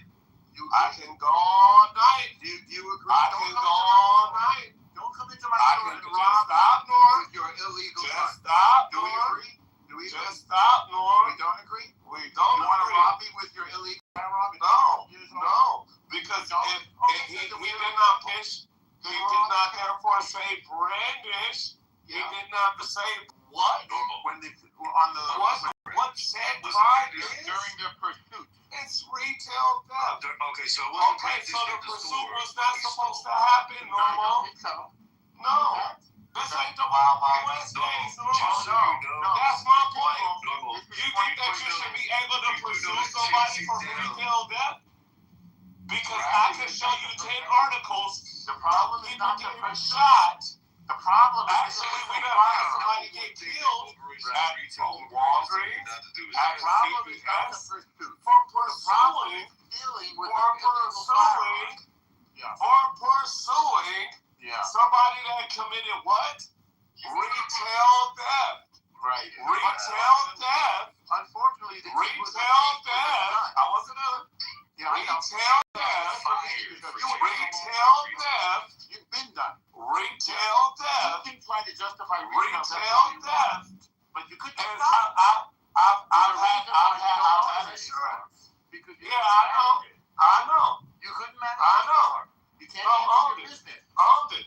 So these Asian guys just think of being wrong. Get it? Yeah. There's business insurance that you get for that. Yeah, that Normal. justifies. Yeah, they come by boats. Yeah. They come by train. How did you get here, by the way? You know what I'm saying? I was already here. Really? You didn't. I was already here. Yeah. I was already here. Really? I was already here. I got tribal ID. I was already here. That's beside the point. We ain't getting to know each other here. What tribe? No, whatever. No tribe. Whatever. No, you don't get that. Once you get the law, get to the law, Where the fuck that says retail theft. As in, where the It's fuck a different crime. You hear this, Normal? Where the fuck are we? Lawyer, Normal? Listen to Mr. You know what I'm saying? Matlock? You hear this, Matlock? You from the You Fakawi hear this, Matlock? You hear this, Matlock? Hey, Nike, You hear this, Matlock? Where's You your hear this? tribe? Where's your You tribe? want me to show you how they're different, Matlock? You don't have much of a You want me to show you how they're different, Matlock? Don't worry, I'll show you. I'm more than happy to show you. Are you That from retail the theft. Fakawi tribe, Nike? Retail theft. I'm from the Booyah tribe. Because I'm busting your bubble. Booyah! You know what I'm saying, motherfucker? Anyway, look. Yeah. I'm not on the grab. I'm not like you. Yeah, really? You get I'm definitely not like you. You didn't come in a boat? No. I'm not like you. I didn't float in on no tire. I'll bet you $10,000 you came in. Want to bet? You bet what? I bet you $10,000 you came in a ship. No. Want to bet? Me, myself? Let's bet. Let's bet. Dig into your piggy bank. I'll destroy you. Yeah. Dig into your piggy bank. Was that a yes? Dig into your piggy bank. Was that a yes? Because all you're going to do is pull up somebody else's history. Are you going to? And I'm going to automatically lose. Because me as a person, I don't exist in a day when ships are fucking bringing people over unless you're talking about. Anyway, look out. Look at the Booyah tribe. I'm busting your bubble. So wait. Anyway, look. I'm talking about the Booyah tribe. I know. He can't prove he's from his tribe. Why I gotta prove I'm from his? Some solid points, and then you started exactly. and derailing the conversations. Can we get back to the subject? Yeah, let's get back to the subject. Please do that. It's a land. Retail theft. It's categorized different than armed robbery. Thank you. Have a good night. Have a good night. Have a good night. Don't try to tongue twister me. The discussion was who pulled out the gun first. That's all that matters. The person that pulls out the gun first is the one that started the use of deadly. And the person that was It's not gun enough. There was no gun enough. No gun. There wasn't The a night robbery. Yeah, the night. The They found the gun, but they have to show that he brandished the weapon. He never was the night though. We're talking about in store. He never pulled it. No, it's done. Okay. If he pulled it and robbed it, show the evidence. You have the clip. No. Let's just deal with the bullshit because the facts are out. The trial is over. I want you to show the clip of him in store, pulling the gun out and robbing the store. That's what robbery is. You can't do that. You don't understand the story, 19. No. I've been following this. I've been following this. You can't follow it. Yes, I can. You can't follow me.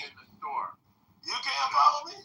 I am following you. No, you're not following what me. happened in the store. So describe the difference between retail theft and armed robbery. It doesn't have to do with that. What has to do with is the use of deadly force and self-defense.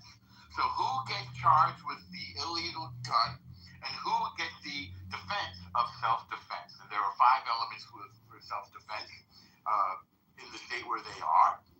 And one of them is if you have a reasonable expectation that deadly force will be used on you. So when that kid pulled his gun and the Asian son of the Asian store owner said he's got a gun, then the Asian store owner has a reasonable expectation that his life is in danger and he gets to use deadly force. Or his son's life in danger. Yeah, the store owner had a reasonable expectation that his son's life was in danger.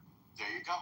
Yes, but you can't claim self-defense when you've created the emergency situation where you can't claim self-defense when the person is claiming self-defense. Right? You're the aggressor. It's the original aggressor. If you're aggressing upon somebody, you're facing somebody. Yes, but no.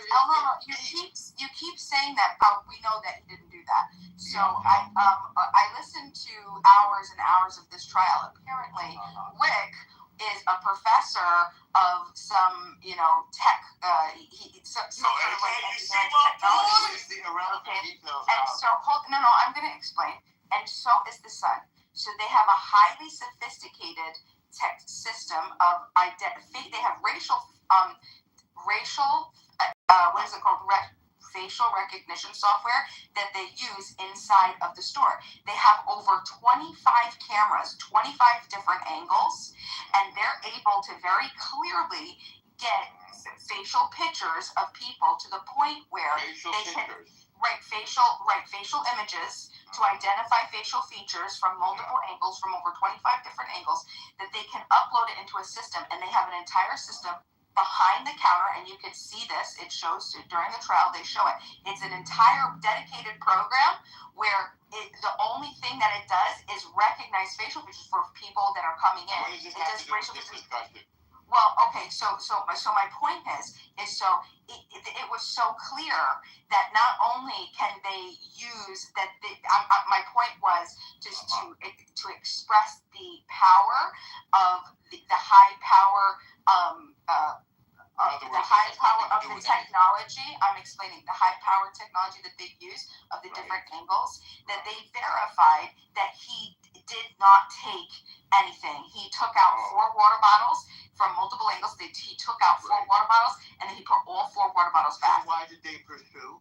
Or you don't know? Because, at the time, they weren't looking at the cameras. So they didn't use the technology that you were saying. Right. They didn't steal it. No, that's true. Hold on. Yes, this is post-fact. They absolutely believed.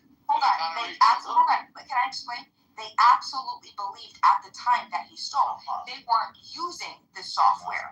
Okay, right? So at the time, to do with anything? So I'm explaining. So at the time, You're not really explaining. You're bringing up irrelevant. El Normo, I'm explaining the situation where clearly you don't have this information. You don't have this information.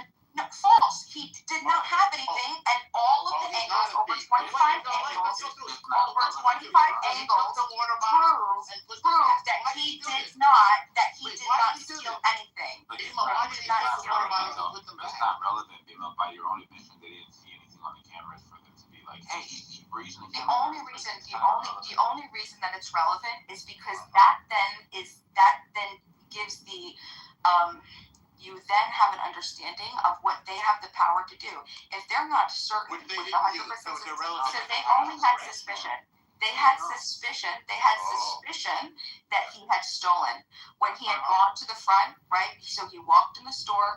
The wife immediately approached him and said, put your book bag down. He takes the book bag off, leaves the book bag up front. He goes in the back, opens it up. He's looking around. Put the book bag down? Why do you think they did that? Well, we all know, El Normo. Because they got robbed a lot, right? So yes, they get robbed. Okay. So so they talked about how many times they had gotten robbed in a particular frame. Why did he take the water and put it back, Bima? Thank you. He made a point already. He forgot his wallet. He wanted to get a gallon of water, and he realized that because he's 14 and he doesn't have any type of massive income, that 4 large water bottles were much more expensive than buying a gallon of water. They didn't have a gallon of water, so he wanted to go to the other store so he could buy a gallon of water versus 4 water bottles. Right? No, he knows how much a gallon of water costs. 4 water bottles at $2.86. Right, so it was. So how much did he have on him? It was a lot. Exactly $5. He had $5 on him. So he could pay for the water then, right? No, he could pay for a gallon of water. How much he could pay for a gallon of water, but he couldn't pay. But he thought that. Well, I mean, in self-defense, does self-defense matter? It was given to him. He inherited self-defense. He inherited self-defense. That's right. But that's not true, Bima. People care about self-defense. So he was poor. So let's get So I can. We're not even talking about taxes.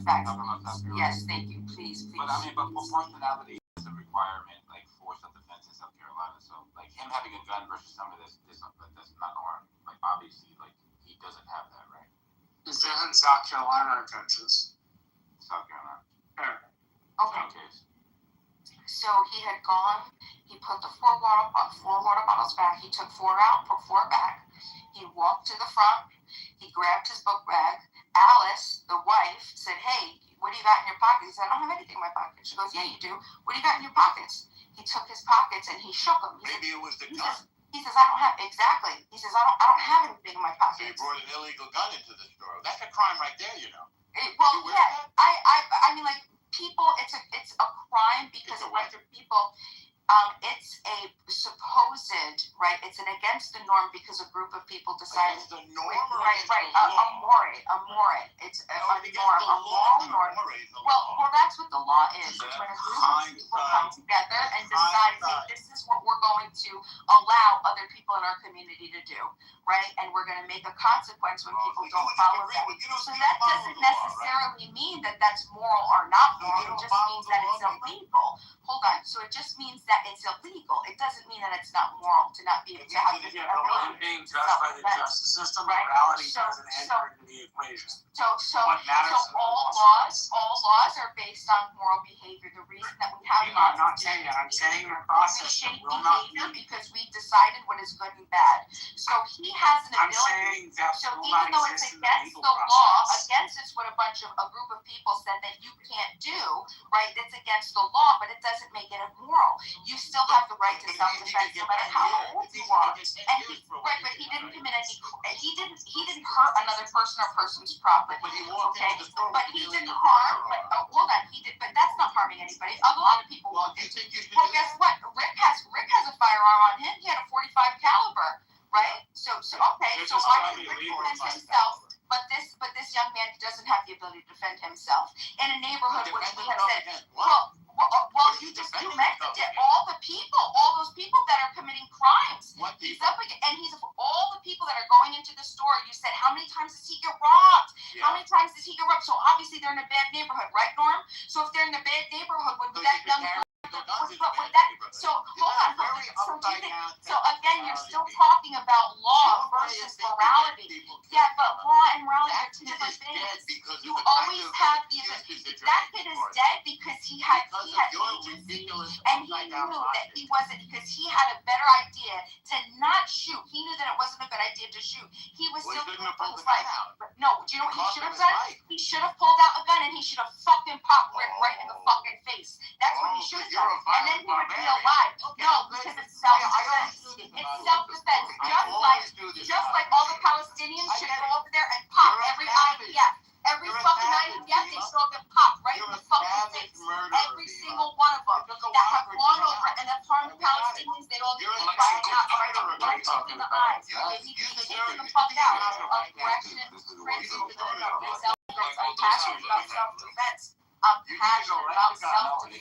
I'm passionate about self-defense. Don't harm people, don't initiate aggression upon peaceful people, and no harm will come upon you. That's a very simple principle. But you keep equating to legality as though it's moral, but you'll continue to deflect. Hold on, well then why are we talking about it? Does he have the right to defend himself? Elnorma, does that 14-year-old boy have the right to self-defense? Does that 14-year-old boy have the right to self-defense? Did that 14-year-old boy, who did he hurt, Elnorma? Who did he hurt? Elnorma? He didn't hurt anybody, but somebody hurt him. Okay, so a law-abiding citizen, someone who had full ability, may actually murdered it. He wasn't the one. So the criminal ended up being the one that was murdered, and nothing was justifying the criminal. The man who actually had a weapon and actually used it. Okay, so he was supposed to be legal, right? But listen to what you're supporting. You're supporting a man who had a 45 caliber legally, and he went and he supposedly murdered the criminal, okay? And the criminal did not harm him. Didn't harm him. So what are you really supporting, Elnorma? What are you fucking supporting? I'm not supporting the law, Bima, which you you are supporting the law. That's exactly what you're supporting. You're supporting this man to come over and murder this other kid, chase him 130 yards off his private property, and he has. Listen, I'm not a savage. You know what savage is? People that defend genocide. They're savages. People that go and harm others. Those are savages. People who oppress other people. Yes, we all have other people. Elnorma, you commit genocide and you refuse to admit. Yes, you are. You're complicit in it. You're complicit in it. And you go back to this definition. You are responsible for the death of Palestinians. If you click my link and you go to my bio, I have a wonderful documents that explain UN full official definition of the explanation of what genocide is. And that's why Trump said and admitted that Netanyahu was crazy.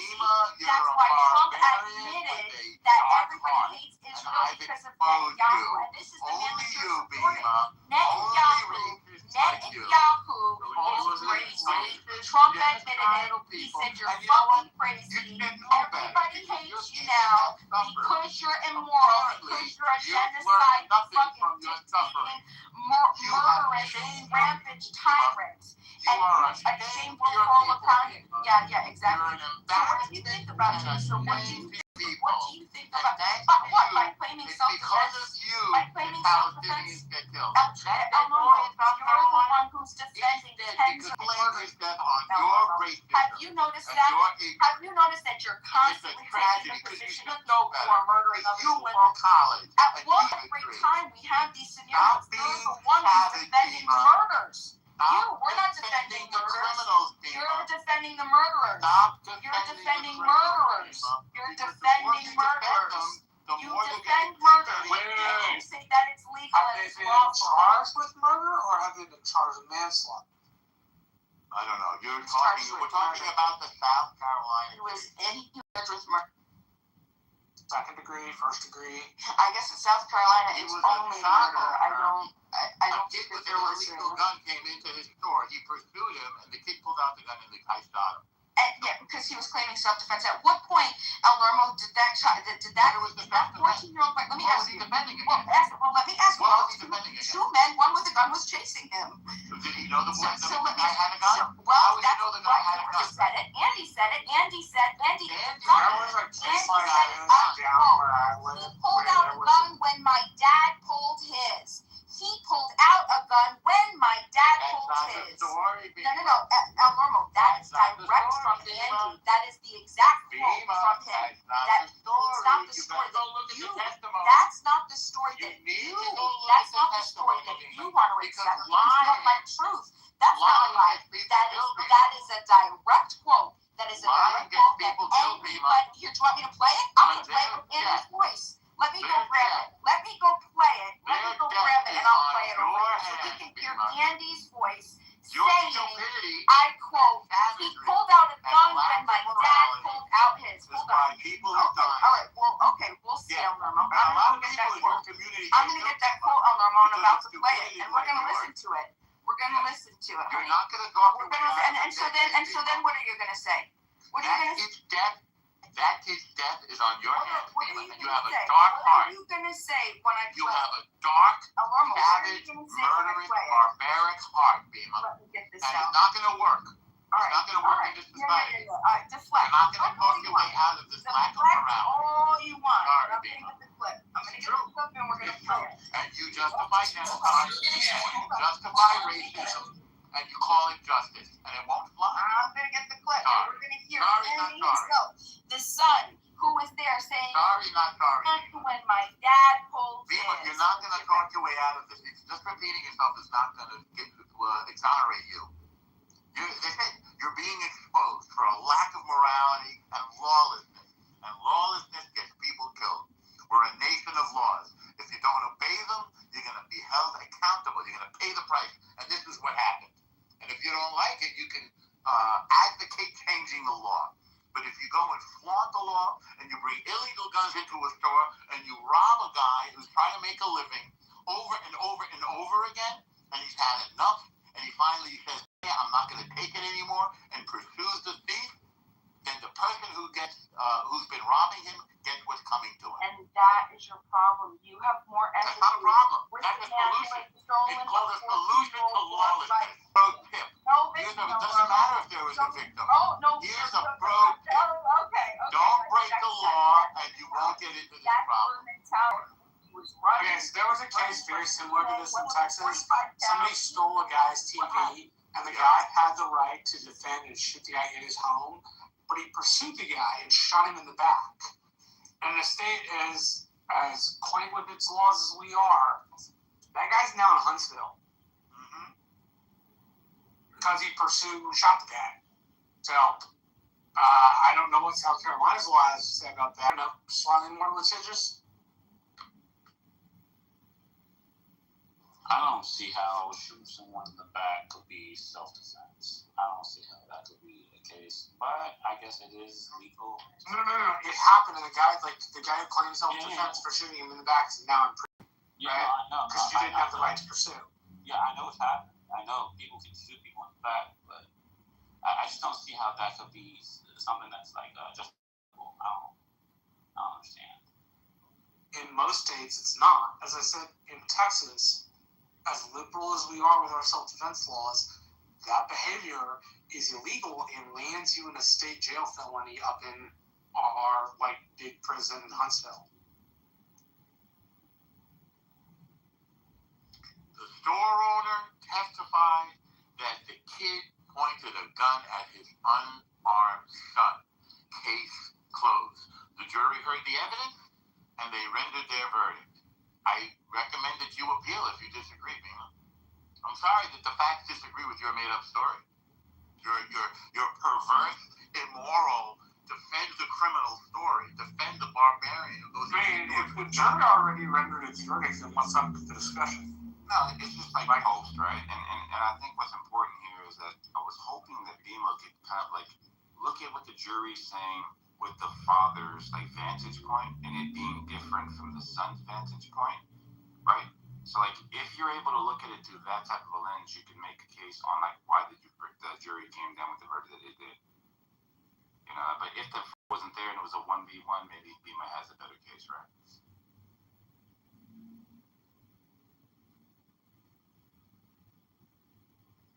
I mean, I'm shocked that anybody would have such a lack of morality to defend a kid with an illegal firearm who put to rob this guy's convenience store. And then we heard in this room on this stage, well, he's got insurance. He can take. Really? That's your answer? Go rob people and tell them to take it off their insurance? I mean, that level of lawlessness is not sustainable in a society. And I suspect that people are not going to take it anymore. Hey, this is insane. And then you want to bring up a topic you know nothing about, the Palestinians, and try to work that in there. That's real madness. But you know what? We're having a clash of civilizations here between people who think that we should defend the rule of law and people who think that the law is whatever they want to make up, whatever story they want to make up. They don't care what the law is. Because, I don't know what, because oppression, because from history that they don't know. Okay, try that. Try that story and see if it flies. And Normal. They got them all the way. They got unbelievable, Normal. Yep. Unbelievable. Isn't it? Wow. They know they've seen me do it before. Don't mess with me if you don't want to get the Normal treatment. Simone, you stood by and you let them do this to the room? What's going on? Brother, I could have sworn you were the one that said, Simone, let them go. Let it happen. Wasn't that you? That's what we call an instigator puff. Yeah, that's what they call an instigator puff. Right, Puff. Look at him. The one that has the gas on his glove. So you got the gas on his shit. I was never there. Yeah. It wasn't me, right? What are you talking about? It wasn't me talking about. I know exactly what you guys are talking about. And he called me taking care of her on the bathroom floor. It wasn't me. Guys, let her finish. Let her finish, guys. It wasn't me. Let her have it. All right. You know, if they both didn't, there you go. If they both didn't 10 toes down, they both obviously know more about the case than everyone else knows. So why not let them hash it out? Like they both obviously. Let's read the theory of the case. It's on DNA. So I say that you pull this problem is that that's not the assumption that you're making. And like, for example, where the gun was found, like in proximity to his body, does not say he never drew the gun. Okay, so let's listen to Andy tell 911 operator he pulled out a gun when my dad pulled. Okay, he misspoke. There you go. Now what? Oh, he misspoke. No, don't do that. Right. He misspoke. When his memory is absolutely fresh and he had no time to corroborate what happened to tell people what happened. He told the truth. That's what happened. He told the truth immediately after what happened. Just hold on real quick, Bima. There is something called, like, in the law, like, it's something like utterance or something like that could be stricken because of, like, it being, like, this high adrenaline rush or whatever this. Emotionally fraught situation. Yeah, like. Okay, all right. Well, let's just hear him say it because El Normo says it doesn't happen. So. Oh, this is great.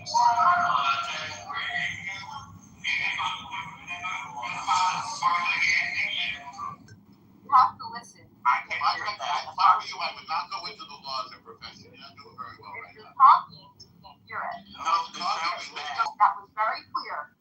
Hold out the gun when my dad. Listen, it's 10 seconds. It's 10 seconds. Just give me 10 seconds of quiet. Just hear it. 10 seconds, please. 10 seconds. You just have to listen carefully, please. Okay, listen very carefully. Okay.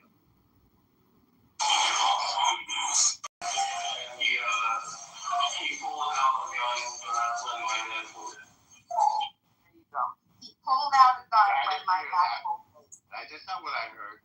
That's exactly what he says. Well, I think he said he pulled out his gun and my dad pulled his. No, he said he pulled out a gun when my dad pulled his. Not the testimony, Beamer. You've lost. It's over. Yeah. It's over, baby. We all You lost. We did not all hear it. It's absolutely unclear. Go ahead, play it again.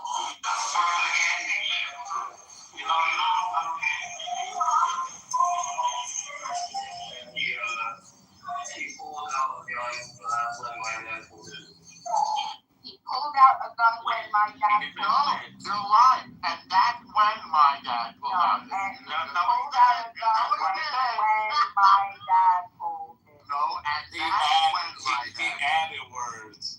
He added words for his personal comfortability.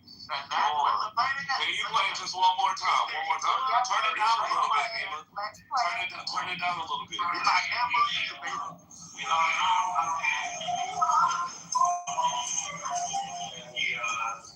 He pulled out the gun when my dad pulled it. He pulled out a gun when my dad pulled it. That's right. Yeah, that's exactly what he said. You don't know how to do You're doing transcript. You got a very transcript. I agree with the jury, Bima. You agree with the transcript. You enjoy murder of innocent people and minorities. No. You want to erase black people. Yeah, it's constant. No, you don't. Hey, Bima. We're both minorities. Bima. You're a what? Ask you a quick question, Bima, if you don't mind. Do you think that the kid could have like view of the father? Do you think that the kid can see the father when he was running away from Andy? Do I think? Well, if you're running away, your eyes are in front of you. The only time you can see is when you're turning around and you're looking, right?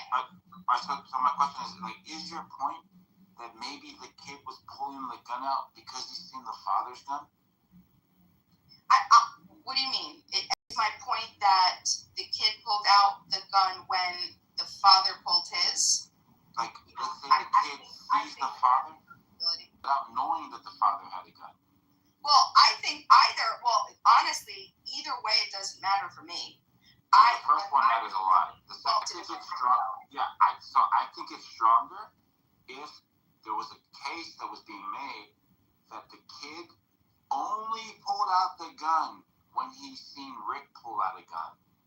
Because now he's meeting force, right? But if that's not being argued, then you could say the kid independently brandished the firearm without even knowing about Rick being armed, which doesn't really do him any good here. Why wouldn't that do any? Why is it that he doesn't have? Because we're right back to proportionality. Hold on. Correct. Wait a second. Correct, Samoa. Let me ask you a question, Samoa. When you're being chased by multiple people, okay, he knew he was being chased by two people because they were both screaming, so he could hear them. Okay, so they were both yelling. So when you know that you're being chased, and when he was running, you saw him turn around and look, and he saw the two of them coming. So he knew that two people were chasing him. So at what point, when two people are chasing you, Samoa, and you have a gun on you, at what point can you claim self-defense to take out your gun? Because you don't know what these people are going to do when they're chasing you. You don't know. They might not do anything. They might just walk up to you and have a conversation. They might chase you for a football field and a half just to say, oh, I just want to talk to you, please. But at what point, after a football field and a half, 130 yards, okay, what point do you have the right to take out your weapon to say, back up? Have a fear of deadly force and not before. That's the answer. Hold on. When you have a fear of deadly force and not before. I want Samoa to answer. That's the answer. I'm just going to say what because you haven't addressed the proportionality situation that we're offering you here.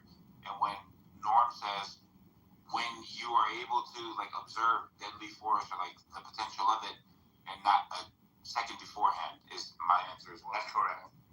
That's correct. So wait a second. So Samoa, you don't believe that if you're being chased by somebody, even if it was just one person, let's just say the Steelman, and let's say it was the same thing over and over, you're gonna get the same answer, Bima. Well, right. Well, I just want him to answer because I just want to make sure that we're on the same page. So he doesn't answer you, If you're being chased by one person, not two people, and we're going to say that they're the same size as you. They're not much bigger than you, okay, much powerful than you, okay, because we talk. Work for him. Yeah. Okay, so we're just going to say that it's somebody that's your same height, same stature, same weight, and they're chasing you. At what point do you have the self-defense authority to take out your weapon? We just answered the question, Bina. Yeah. As soon as the threat like rises to like the proportional response, right? Like you got to meet the energy where it's at. Like it has. I need an example. For example, like I might draw down, right, but I will not be able to use the firearm at the moment because it doesn't draw rise down to that mean? Draw threshold. down mean take out and hold down? Say that again? What does draw down mean? Yeah, so like they say You should pull out your gun. Yeah, you just pull the firearm, say freeze. I'm armed. I got a gun, whatever, right? Because you understand the person is unarmed. Okay. So you think that you have the ability to draw down when you're being chased? No, with the risk of deadly Oh, force. please, I'm not talking. It's different. Doesn't matter. We're on the same page.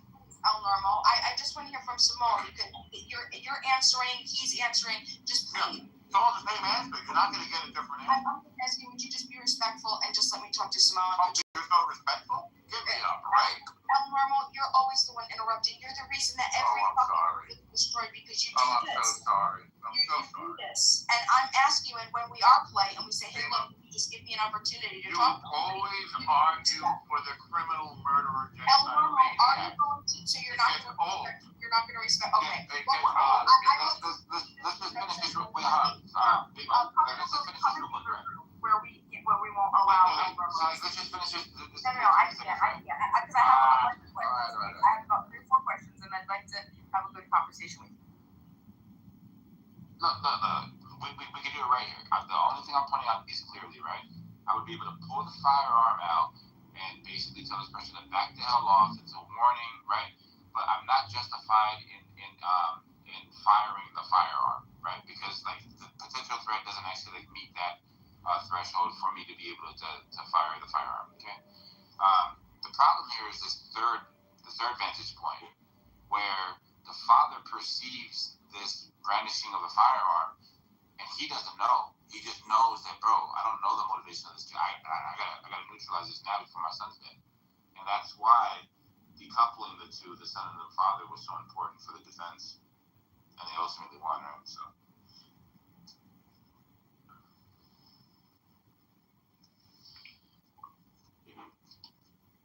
You couldn't bear to hear it no more. Say that again, bro. You couldn't bear to hear it. It made her brain explode. She left. Yeah. This is what happens. You speak the truth to people. The interview. Because they're so married to their delusional view of the world. They've got to make themselves a victim.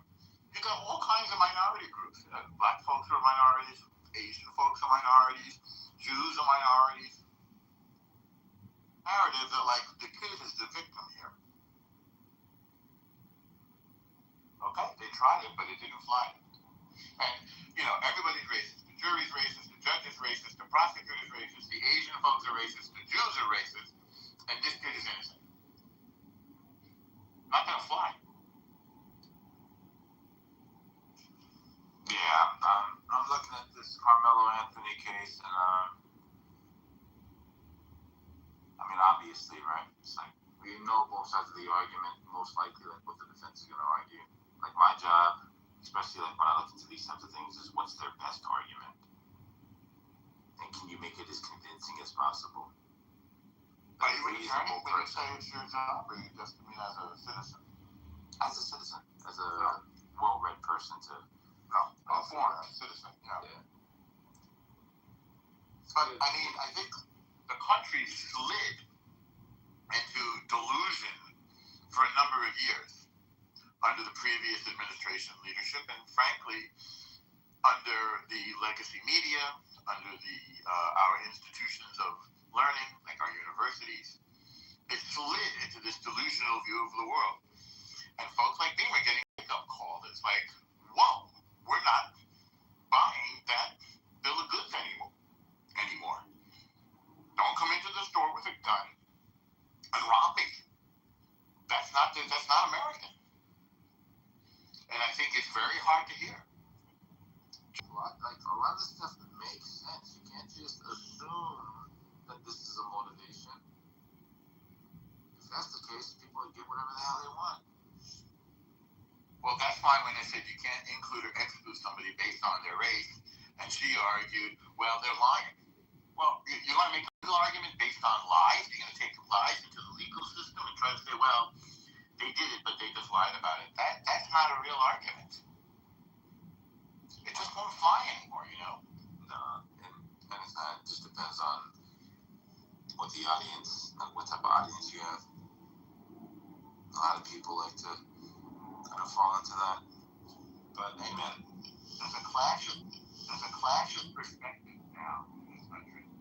And we're going to see which, I hope doesn't have to be the annihilation of one perspective for the victory of the other. I'm hoping that the two sides can actually speak to each other rather than having like a race for annihilation. But you see, she left. And I've had this with people a lot. They just leave. They can't bear it. I mean, I think she was hoping to somehow persuade you. At least you change your mind. No, the problem with that is that you have to deal with what's being presented. And when you just gloss over something that somebody has said, like, you can kind of detect already that, all right, you're not even listening. Like, you have to address the proportionality, like, element of this, and you're not actually doing it, like, at all. And that's the problem. She thinks the store owner is the aggressor.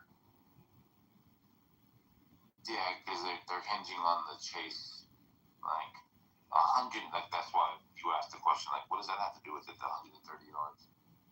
So here's something I thought you guys would mention. There's, I think every state has the shopkeeper's privilege, right? Normally, you can't detain someone on your own, right? But unless you really actually saw a felony or something being committed.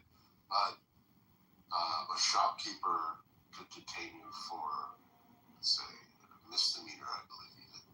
But they have to detain you in a reasonable way for a reasonable amount of time.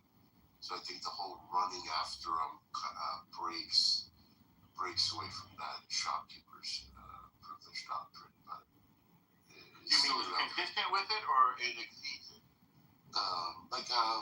They shouldn't have chased them, but that doesn't mean, the kid should have fucking pulled out a gun if that's what happened, right?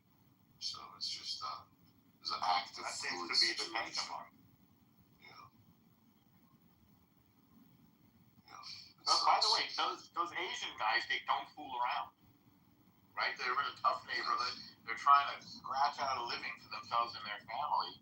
You know, they're not like the if you use the expression, like the pussified white folks. You know, it's like, well, if it's under $1,000, let them go, right? That's the law that they're passing in a lot of cities. Well, if they steal it, so you see people going into stores and stealing, $900 worth of stuff and walking out like it's theirs because the state has passed a law that says up to $1,000. It's just forget about it. And I had somebody who worked for me who did try to steal from Target, and they did detain him. They'll take you into the cellar. They'll get their security guards and take you into the cellar and detain you. So for the record, this guy who worked for me is a white guy. What are you gonna say? Oh yeah, like absolutely, they detain people all the time. Yeah, they take you into the basement. They start searching through your stuff.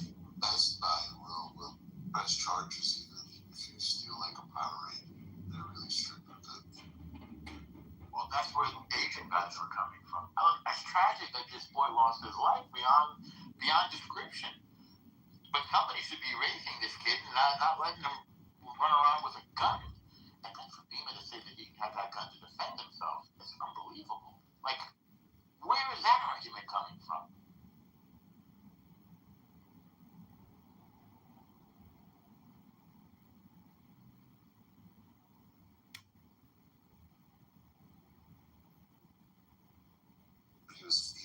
14, right?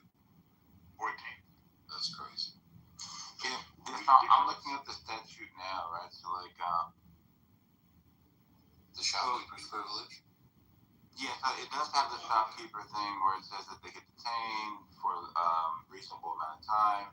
Not that you actually seen something, but just if you have a reasonable suspicion of it, right? Yes, probable cause.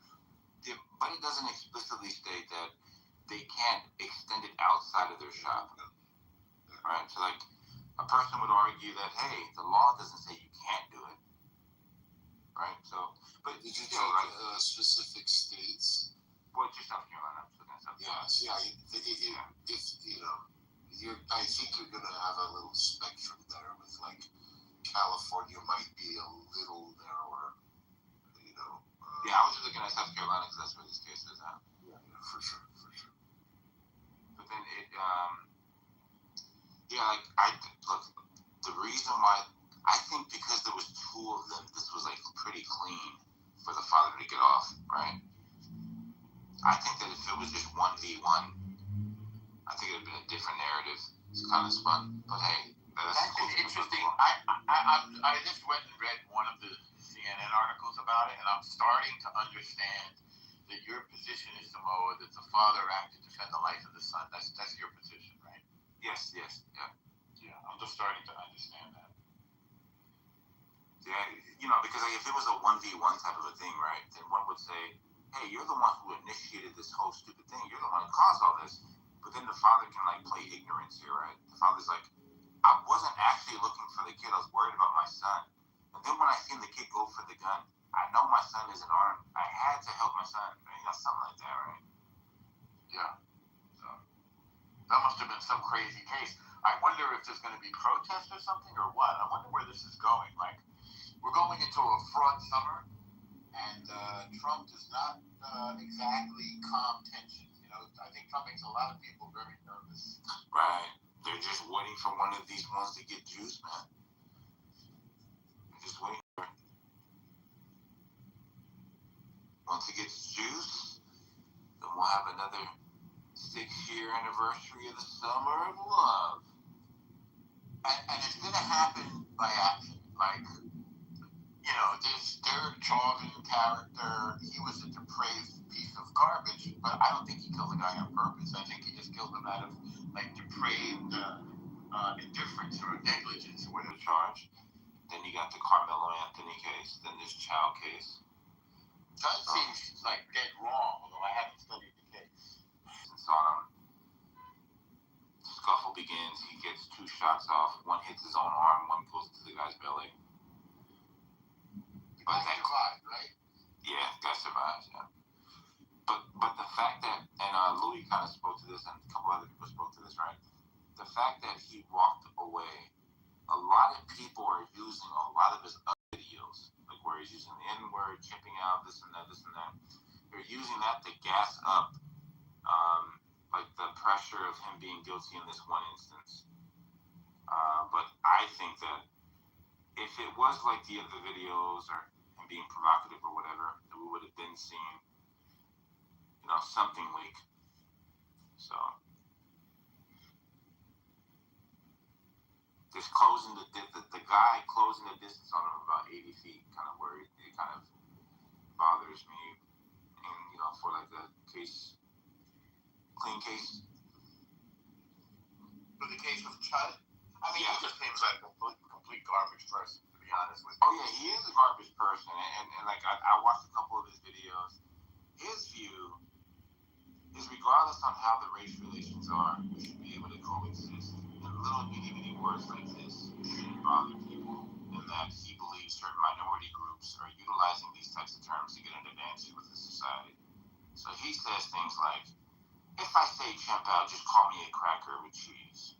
And we can just laugh about it and keep on our day. Right? So he's not like a separatist. He's not like all black people should be burnt. He's more like stop being a snowflake. Stop freaking out about the N-word. Yeah, but that's, you know, that word has a real third rail kind of electricity attached to it. You know, you can't just throw that word around. I mean, so that's a fighting word. Huh? Yeah. Yeah, it's a live wire.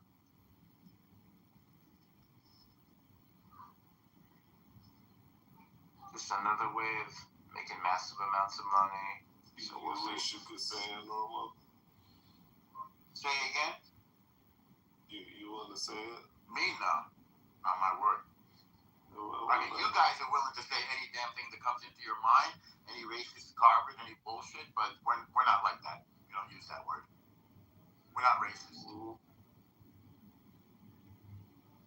I think you are. But y'all don't call it racist. Y'all call it eugenics. You're saying that because that's your own. You're eugenics. What's the eugenics? You're eugenics. What's that? Meaning what? What does that mean to you? It means I think that we should create a superior master race. You're eugenics. You don't even know what the word means. Now Okay, I know. Yeah. Of So why don't course. you say what I can't read. I can't read. Try saying what you mean. I can't read. I just know you guys are eugenics. That means your name is Eugene. I see. Eugene, yeah. Did they drop you on your head when you were little? Well, I don't know. Obviously, they dropped you. That's why you got a bald spot in the back. I don't have a bald spot. You do got it. No, I don't. I believe it. We're going by stereotypes. I thought we was doing stereotypes. You did? We're not doing stereotypes. Who said that? Oh, man. So what's the Who said what? What's the eugenics? What is it what? You don't know. I could have been what? Why use? Why would you use? Then you embarrass yourself. Now you're left talking. What do you mean by that? You're left sounding like a. What do you mean like I don't mean what you want to say? What it mean? What? What's that? What are you trying to say? I don't know. Don't know. I believe that. Yeah, I don't know anything. I believe that. You. I never said that, but I believe you if you say it. Of course. What makes you think that? What makes me think it? Your demonstrated lack of understanding of the words that you use as it was eugenicist.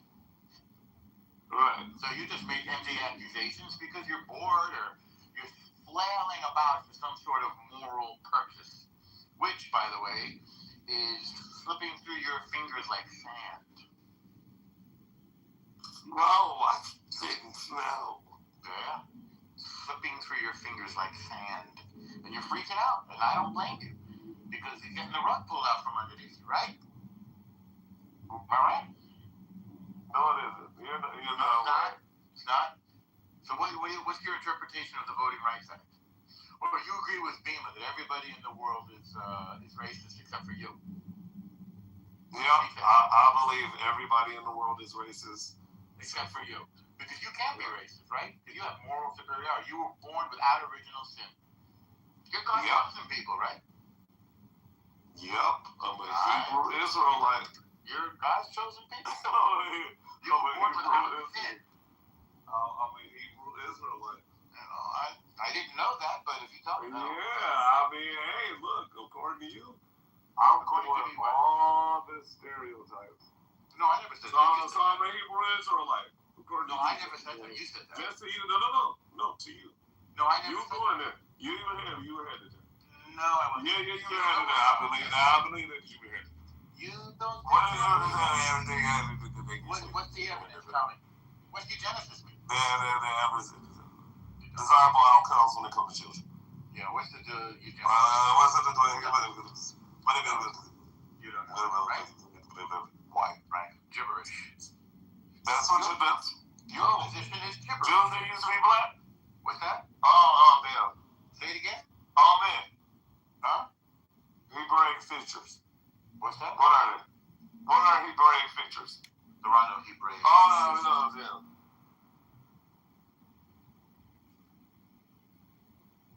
Must feel weird to be so exposed. How's it feel? It feels great. Okay, good. Then maybe you will grow. Because Jacobus taught me about like nakedness. Oh, good. Yeah. And guess what? I'm naked right now. There you go. There you go. Yeah, I'm a shameless person. I'm like Adam in the garden before Eve. Before Eve or before they ate of the tree of knowledge? Before Lilith. Yeah, I do. I just don't know nothing at all. No. You know what? Guess what? Because before the apple was bitten, who knew anything? God. God. Oh. Next question. No, that's a person. You're personalizing God? Not at all. You're aspiring to person to God? Beg your pardon? You're giving personhood to God? Not at all. Yes, you did say that's what you said. No, I did not. No. Don't take it back now. You can't take it back now. I speak perfect English. I can articulate myself. I'm from the north. I don't speak with a lisp. I don't speak with a lisp. You speak with a lisp. You speak with a lisp. Swallow your spit. Right. Swallow your spit. Swallow your spit.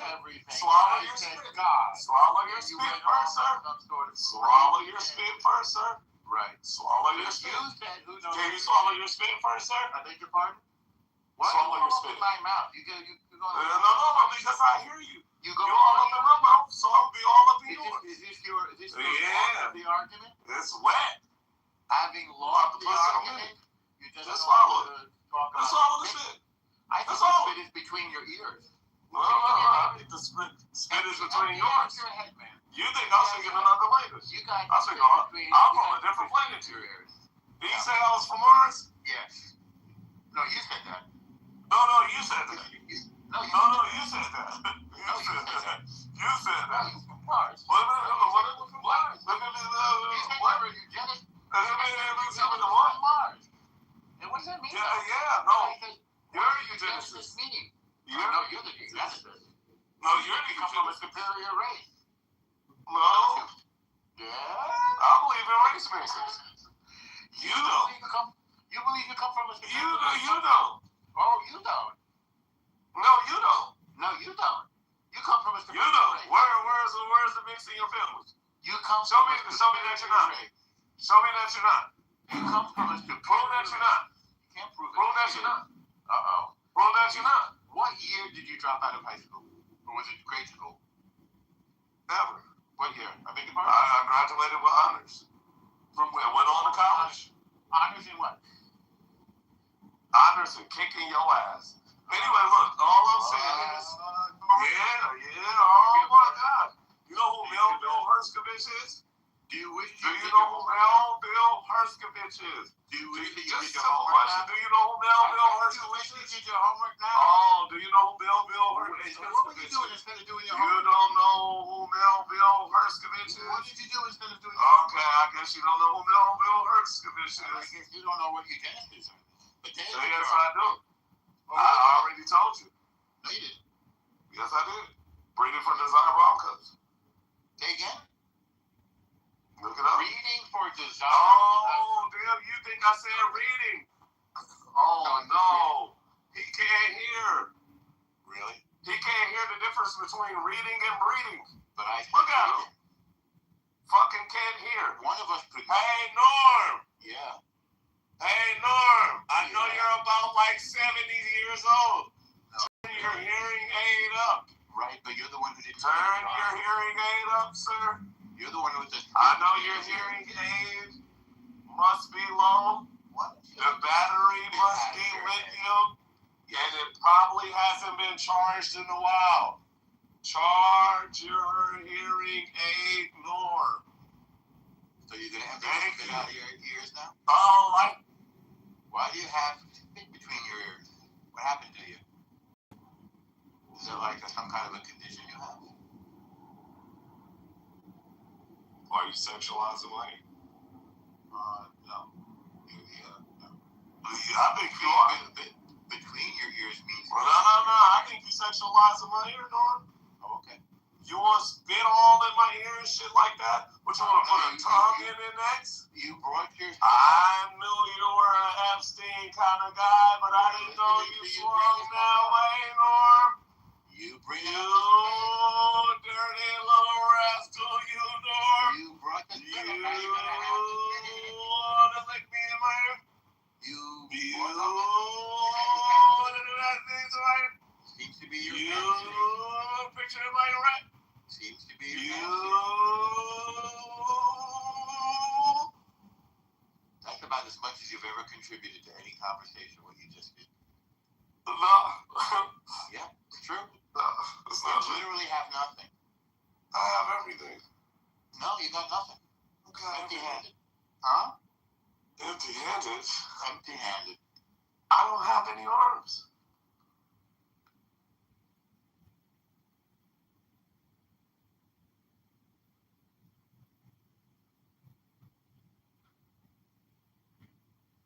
For the record, a Jew who marries a black Jew is not a eugenicist. There are no such thing as black Jews. Yeah, of They're course. all cop. No, that's incorrect. You don't No, understand that's what our all the way rules are. correct.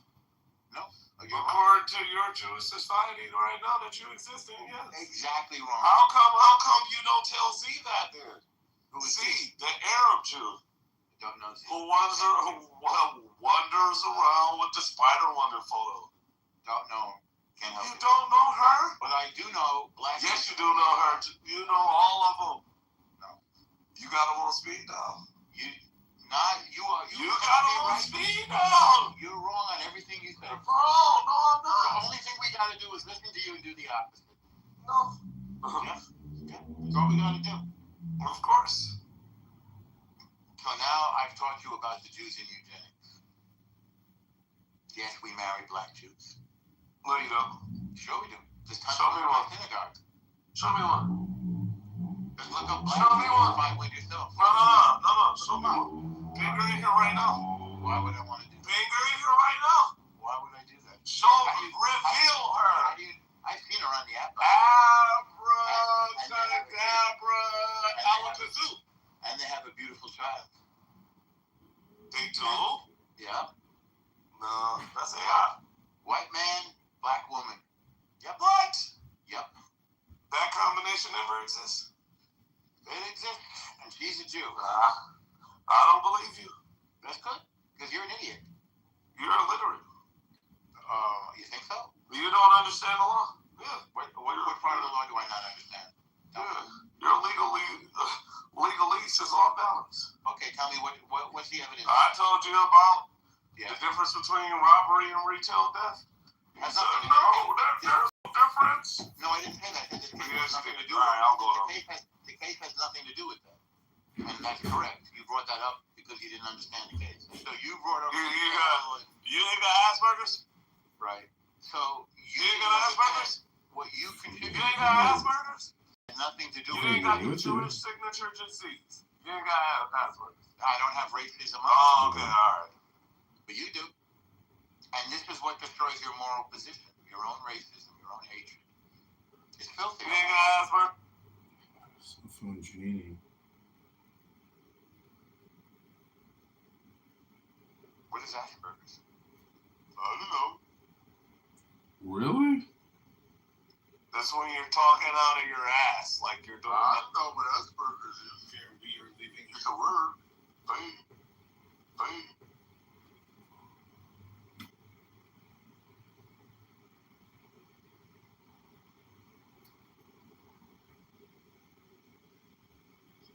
Wow, 72% think Carmelo Anthony's guilty.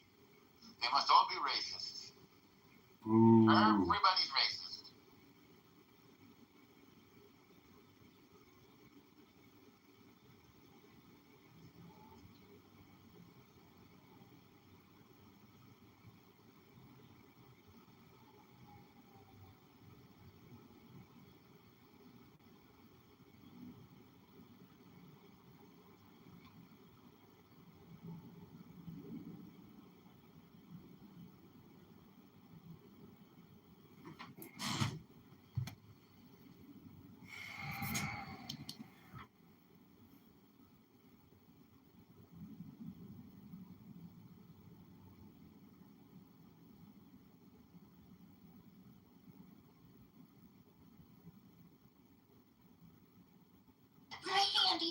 I just feel like logically, as adults, we should be smart enough to understand that somebody's not going to chase a kid and then just randomly shoot him in the back for no reason. Obviously, you don't know. a gun.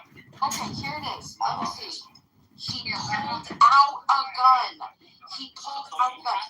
He never. Hold on, Joel. But let me see something. So the three witnesses say that he didn't aim the gun at all. Then he even admits immediately after it happened on the 911 call, he said he pulled out a gun when my dad pulled his. So he didn't say he pulled out a gun and he was aiming it at us, or he had a gun and he was pointing it at it. He was going to shoot me. He said the exact words he chose to use was he pulled out a gun when my dad pulled his. And wow, amazing. So I mean, like, so we don't know. So we don't know if he pointed the gun or not. The only people that are testifying that he pointed the gun is Andy and Rick. I'm also going to go ahead and say that just the mere fact, let's say he did point the gun, let's say that's true, that still doesn't make it clear that exactly could have had justification for pointing the gun himself. I agree. I think that even if he pointed the gun, I think if he pulled the gun and pointed the gun, he was still being aggressed upon. He had the right to self-defense. He was being followed and chased. At what point do you have self-defense to defend your body? He has the right to use force to defend himself at that point until they pointed their gun. Like, it's very, like, this is so annoying. It's second by second, literally. Sufficient grounds for him to be to believe he was a threat to be shot. Obviously. Yeah. He did have a gun illegally, but they didn't know that. Yeah. Yeah, exactly. And so, like, specifically, though, it's saying that, you know, for him to, yeah. So, I guess, if he, I mean, it's interesting. I thought that he actually did steal something. I'm just curious. What are the, not that this matters, but now I'm actually curious. What are the races of each of these people? Oh, yes. I think Cyrus was black, right? Cyrus was a black boy, and Rick and Andy were 8. Okay. That makes zero difference. I was just curious. Yeah, it's just, I mean, that's really why it's such a hot story. Because You're gonna watch this video. everybody knows, you know, pretty sure like 20 black people are killed every day, but the pro-blacks don't care about those people at all. I never hear them talk about that. But this might be a controversial take, but I just, like, first of all, but before any of this even happened, we have a 14-year-old walking around with a gun. Like, yeah, that shouldn't be happening. That is a crime already, but that's not a known crime. No, I'm just saying, realistically speaking, is this somebody who's gonna, you know, become a doctor? Is he contributing to society in a healthy way? What was he doing the week before? As it turns out, he may have actually needed that gun to protect himself. Right. Maybe, depending on how this looks. What is a 14-year-old? Honestly, it sounds like a ghetto neighborhood anyway, so probably you're right on that side, probably. Yeah, but there are plenty of 14-year-olds in that neighborhood, and if they're scared of, you know, crime, then you just don't go outside. You do extracurricular activities. You don't hang out. Just avoid the sun and fresh air and fucking wither away. Oh no, just walk around with a gun and just shoot people. He didn't shoot anybody. He didn't shoot anybody. No, but that's why he and has he didn't even point the gun at anybody either. So. Wait, it sounds like he did nothing wrong. Obviously, he's carrying the gun. Are you just assuming? So you're just assuming the only reason why he has a gun is because he wants to shoot people, that he doesn't have reasonable grounds for self-defense or concern. No, of course. If you have a gun, you can use it for self-defense. What I'm saying, a 14-year-old should not have to think about that. A normal 14-year-old is not thinking, oh, if I'm scared of something, I'm gonna have to shoot somebody. It's like, no, you just try to avoid those situations. It doesn't mean don't carry a gun. Yeah. Also, it's illegal too. So he's committing crimes. 14-year-old lives in privileged, safe, suburban neighborhood. Do you know that he is in a Democratic area?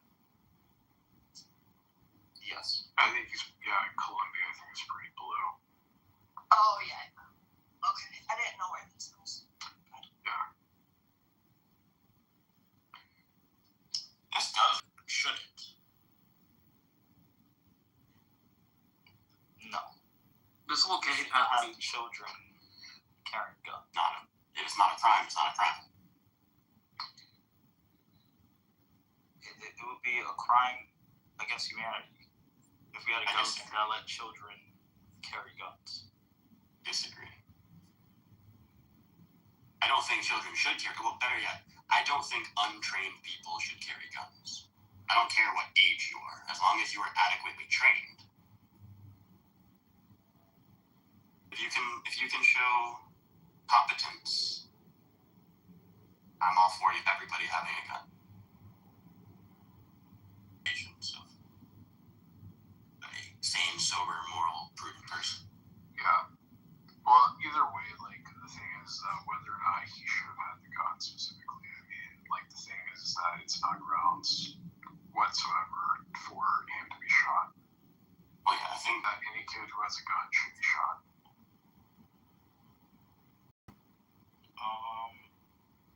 I don't know about all that. Well, I mean, if your kid had a gun, do you think it would be right for somebody to shoot him? Realistically, if there's a kid with a gun, in my opinion, that's a white. It doesn't matter what race he is. There's an Asian 14-year-old with a gun, a white 14-year-old with a gun. They're a danger to society. Because they don't have a authority to carry a gun. They should not be carrying a gun. Well, regardless of whether or not they have the authority, is that grounds to shoot them? If your kid had a gun, because we know kids do stupid stuff all the time. Like, and they don't even have real guns most of the time. Plenty of them have fake guns that look like real guns. Is that reasonable to grounds to shoot them? They're definitely committing a crime. It's not reasonable to shoot them, but if they point at then you agree that him owning a gun, him having a gun is not reasonable grounds for him to have been shot? No, not to get shot. Okay. But any kid, if you point the gun at somebody, you should expect to get shot. Okay, that's the thing that's a dispute, is whether he did actually point a gun. Well, a jury seems to believe. The jury believes there wasn't evidence to convict for murder. Exactly. Whatever the charge was. Like, is it the case that, that there was evidence that he was a threat, or was it that they couldn't refute that it was self-defense? Because that's kind of like it was in the Didn't the shooter have like a broken nose and a beat up face? Yeah, but there was an altercation, but there was dispute as to who initiated the altercation. I looked at that case. I say that, who was the other? George Zimmerman. George Zimmerman's the one that shot, right? Yeah. Yeah, he followed him, he instigated. In my opinion, if I was on the jury, I would have said guilty. Well, and that's what most people think, even myself, but the grounds was just that there wasn't evidence to refute that, George Zimmerman did act in self-defense, and there wasn't any evidence to... I think there was. Yeah, and we had to make up for OJ. We had to make up for OJ with that one. OJ was guilty. Well, yeah, he was convicted or he was found liable in a civil court.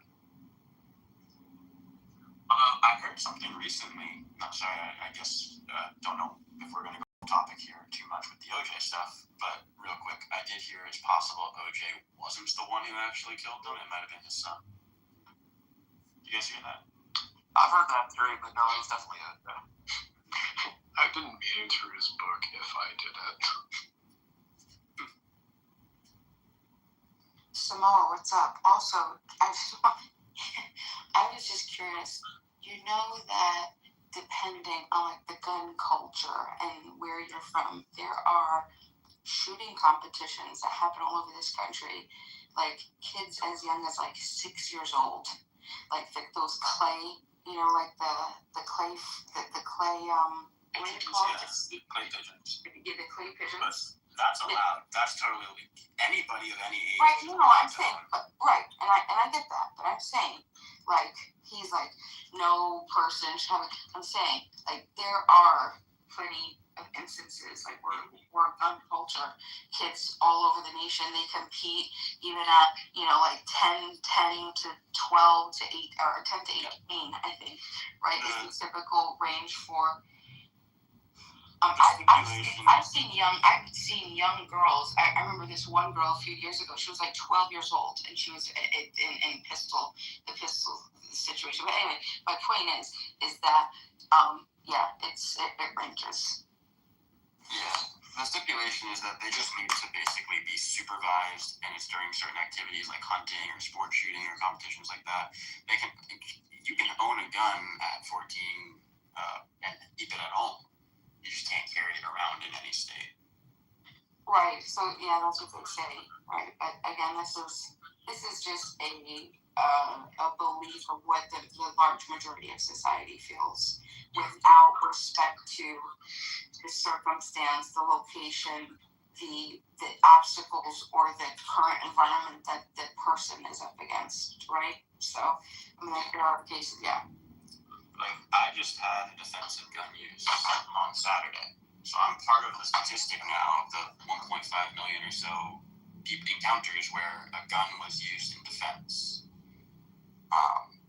Obviously, I survived. But I think everybody who's capable, everybody who trains should have a gun. Men, women, you need one. Sorry, you mean the child case or whatever? Yeah. Yeah, I'm only speaking about like proportionality and like in self-defense for like a lot of these states, like it needs to be reasonable force, right? So a person who's unarmed and a person who has a firearm, it's never going to be reasonable force for a person with a firearm to fire at an unarmed person. Not true. All right, give me an example. On Saturday, someone attacked me. I did not see a weapon of their own. That's the only reason why I didn't shoot him. But he did manage to get a hand on my gun, and had I shot him, it would have been justified. All right, so notice how what you're saying and I'm saying are two different things, right? He didn't have a gun, I did. He put his hand on my gun. Okay, I kept so control of it. All right, so like the reason why Cal Rittenhouse was able to like get away with what he got away with is that the first person, Rosenbaum, grabbed his firearm. There's a chance there where he could disarm and then use the firearm against you, right? Correct. And then chased him blocks. Okay. What if the person's 2 feet away from you? Can you shoot him? As was my attacker. Wait, 2 feet away from you, no hand on your gun. Can you shoot him? Possibly.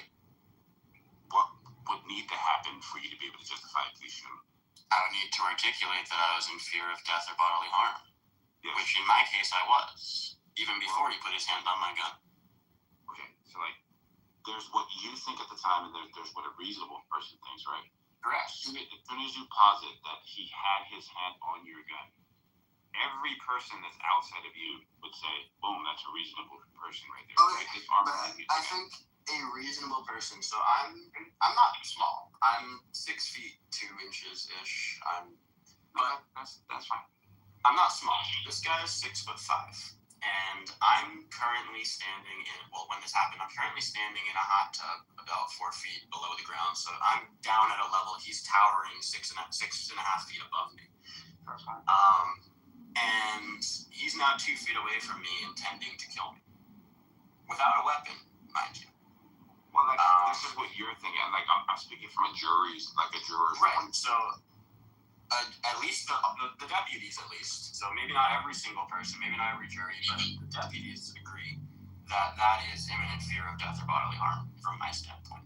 You killed him? No, I would have been justified to. Wait, what the hell happened? Before he engaged with you on deputy? Before the gun was even involved at all, I was in fear of death or bodily harm. No, wait, hold on. Like, there's a difference between like how you feel before the gun's a part of the equation, right? But is the gun reasonable in meeting the threat is the question. And this kind of goes out to like this Carmelo Anthony case with Metcalf, and kind of goes to the child case, kind of goes to the Kyle Rittenhouse case and all these type of things, right? So like, this is pretty across the board. So me not knowing you or the situation, as soon as you said he reached for my gun. Right now, brandishing the weapon is absolutely fair. It is totally like, hey man, you're crossing a line. I'm demonstrating that I have a worry, and this gun is to deter you from advancing any further. Now, if that person reaches out and touches your gun, I'm immediately on your side. I'm like, you've already drew a line. Now they're crossing the line. So I haven't reached the weapon yet. So I'm in the water. My gun is on a chair next to me. When he tried to get to the gun before I even made a move for it, that's when I was just closer, so I got there faster because I was in control of my weapon at all times. Even when it's not on my body, I was still in control of it. If he tried to get to it before I could, and he got one hand on it, I managed to pull it back. I never pointed it at him. I never shot him. That changes everything. That changes everything. Yeah. So my point is that once I had control of it, had I decided to shoot with it, apparently I'm justified. All right, how about this one? How about if when he's standing there, he doesn't make an attempt towards your gun? Are you justified in shooting him then? No. Regardless on how you feel, he's standing there, he's outside the pool, the gun If he's just standing there? He's talking a lot of shit. Talking shit, standing there? It would depend on his exact words, but probably not. Let's say that he used every bad word in the book. No, it would depend on his exact words, but probably not. Well, all right, okay, so it would take an extra effort of his to advance towards your weapon, right? I don't know. You tell me. You're making the situation up now. No, I'm just using the scenario you're giving me, brother. You're not. You said that you were closer to your firearm, it was in a chair, and he made an attempt to get it, and you got there first. Correct. What was your whole question about? What was the whole thing about? Someone just tried to attack me. But like, what? Go ahead. Why? Let's see if it really matters. Go ahead. What was the ethnicity of the guy? He was black. Oh my God, no, they liked it. He's some like meth head, dumbass. Oh, so you were in a hot tub and you didn't know who this guy was. You just wandered up. I know who he is. If I didn't know who he was, I might have been less inclined to protect him and save his life. So I chose not to shoot him because I didn't think I needed to. Okay, so you should have shot him. I probably should have, honestly. I would have had less headache now. But Bima, when we were talking about like proportionality, right? Like that's like a main requirement within basically like every state. So like when we had this conversation about Austin Metcalf, right? The question is like, did this kid, right, like respond to Austin Metcalf's advance in a proportional manner? And one would say a knife to a fist fight isn't proportional. I agree. You know, that sounds like self-defense to me. Yeah, like something like that. So with the child case, the reason why it's a little bit more complicated is because it's not a 1v1. It's not one person chasing one person and then one person pulling out a gun and then one person shooting the other person. It's not as easy as that, right? There's a third person that has to be factored in, where the third person, what he's appreciating of like what's unfolding in front of him could be totally different from the reality of the other two people that are involved in this scenario, right? So when he's looking at his son, the only knowledge that he has is that, oh my gosh, there's the third party who's pulling out a gun and he's going to kill my son. So then he neutralizes, unfortunately the word neutralize, the 14-year-old, right? With the expectation that the 14-year-old will get a shot off and kill his unarmed son. Right? So like that's why I agree with it. But if this father wasn't in the scenario and it was just the son versus this other kid, I'd probably look at it a little different. Like, why the hell did you chase the kid in the first place? Right? But you're still justifying. You're saying that he has no accountability for his actions because he didn't understand what was happening. That's what you're telling me. Because he made a bad call, he didn't know what was happening. He didn't have enough information because there is the entire time. He got shot in the lower back. He knew exactly what he was doing, okay? And there, you can't claim self-defense from you. They're scared because you've created a scenario. So you better be prepared in that particular case. If that person has stole from you or you think that you better be prepared that you're right? Because what are you going to do? You don't have to be right. Well, hold on. Because morally, right, we're talking about two different things. Hold on. Yeah, exactly. Because legality and morally, we're going to do two different things. So legally, yeah, sure. we can go with the legal bullshit, but I'm challenging the legal bullshit. I'm saying that that's correct. Hold on. Well, morally, you can't chase somebody and have them put themselves, they're risking their feeling. Once you begin to chase somebody, you create the scenario where they're going to run the risk of feeling their life is at threat, that their life is being threatened. Okay? So in that case, you have manufactured this incident.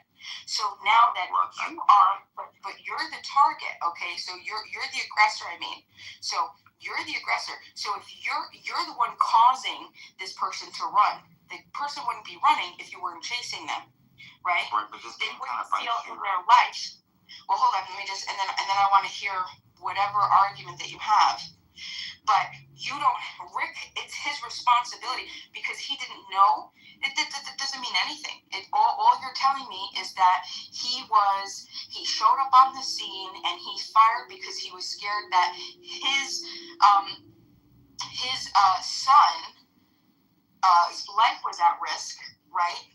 But the thing is if that was because you have to understand that they're the aggressors. So would it be justified if in the same case scenario there were two people who were robbing you, right? Or they were going to rob you. They were going to do something to hurt you and they were running after you. And then you turn around and you pull a gun and then the same thing happens. They shoot you because you were scared that the one person was scared that you were going to shoot their partner, and then you get away. Yeah, I think the problem here is like your framing, right? It's like, let's use your moral like line here, right? And let's see exactly like who started and who reacted, okay? So who started like the suspicious behavior, right? So we can take it out the legal framework and we can say, is there a reasonable person that would believe, hey, this looks a little fishy? My intuition says there's something wrong here. Morally, this person is not wrong. This is the way that they feel because somebody has placed them in this environment. Question, why do these shop owners feel the way that they feel? Because they were agreed upon by a 14-year-old kid that came in doing some suspicious things. Now, I'm just using your line here just to show you, like, you need to rewind just a little further to see if this actually like tests out the inferences that you're drawing.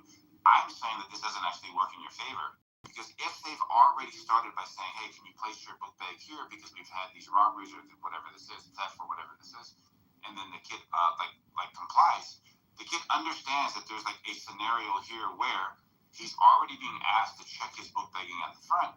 So they're already on like level 10 in like suspicious people, not specifically to this kid, to like people who walk into their store. So now he starts putting bottles of water in, out, walking around, this, that, right? So like this is raising a reasonable person to believe, hey, something doesn't look right here. And then the running away, like, why are you running away? Like morally, tell me where the shop owner's perception is wrong in what I've like presented to you so far. So far, everything is okay, right? So he goes onto their private property. They're uncertain that he stole. They don't know. Yeah. Right. So they hold on. Let me just. Would a reasonable person believe that something could be going on? Well, hold on. So, apparently, I would hope that I would consider them to be reasonable, but at the same time, I understand where they're from, and I understand their hypervigilance. So when you have a store owner who's hypervigilant, who's had 2 shootings before that, who has faces of people who have stolen plastered all over the store, they literally call it the wall of shame, a whole bunch of faces all on top of the counter. They have faces plastered by the door. They have faces under the counter. They have faces plastered on the actual credit card machine. They have faces plastered on the cigar container, on the counter, on the aisles. They have these fake because of this whole situation. So they're hyper vigilant. Okay, so could this be just why isn't it just a regular 14-year-old kid going in and out of a store looking at shit? I mean, I've done it a million times. I can't even tell you how many times I've gone into a store, pick stuff up, put it down. Why is it suspicious? Okay, well, you want to listen, subjective. You want to say it's suspicious? I wouldn't say it's suspicious. I'd be fine with it, okay? So now, that again, we're in the subjective realm. They still have deemed it to be suspicious. Okay, well, now, where do their rights start and end, and where does this boy's rights start and end? Okay, so he's on the private property. I'm talking about self-defense, so morally. I'm not gonna appeal to legality. I prefer the moral aspect. So I have a right to. So private property is the ultimate use of objective point, right? So he's on private property. He's in the store. Did they have an ability to detain him in the store? Yes. Right? He's inside the store. They could have if he was on the store property. I mean, like, there's a million different ways that this could have happened. But they approached him. They said, hey, look, you got water bottles? He said, no. She said, yeah, what's in their pocket? He says, no, look. He shook his pockets. He thinks it's done. He grabs his bag and he walks out. As he starts to walk out, they chase after him. Do they have the right to chase after him? Sure. Discriminated against. They have suspicion that he stole. We don't want open borders that further our ethnic and racial replacement. We don't want policies like no cash bail that let black criminals out because they're uncomfortable with the number of black people in the prisons. So we have particular interests. We have a particular identity. In order for us to have those things taken care of, we're the only ones that are going to be able to do that. Black people are not looking out for our interests. They're looking out for their interests. Jews are not looking out for our interests, are they, ever? Hello? They're looking out for their own interests. And the same goes for immigrants, and the same goes for Somalians and Hispanics and Asians. Every other group is looking out for themselves. That much is clear. That is how it works. They have all taught us how to behave. And when these groups come here, they immediately start up these affinity organizations. It's Asian Cultural Associations. It's La Raza Legal Group. It's the NAACP. It's the Zionist Organization of America. They taught us how to play in a liberal democracy, which is they don't believe in the public good. They don't believe in America. They're not looking out for the underrepresented other groups. They're looking out for themselves. They're looking out for their own neighborhood and for their own language and their own fucking holidays. And whatever legal category they're in, like if you're one of the Dreamers or if you're a dual citizen for Israel, they're looking out for their home countries like India or Somalia or Israel or Palestine for that matter, or wherever. So what is the answer in a multiracial, multicultural America? We need to arm up. Every other group is doing it. We are playing as individuals. They are playing as teams.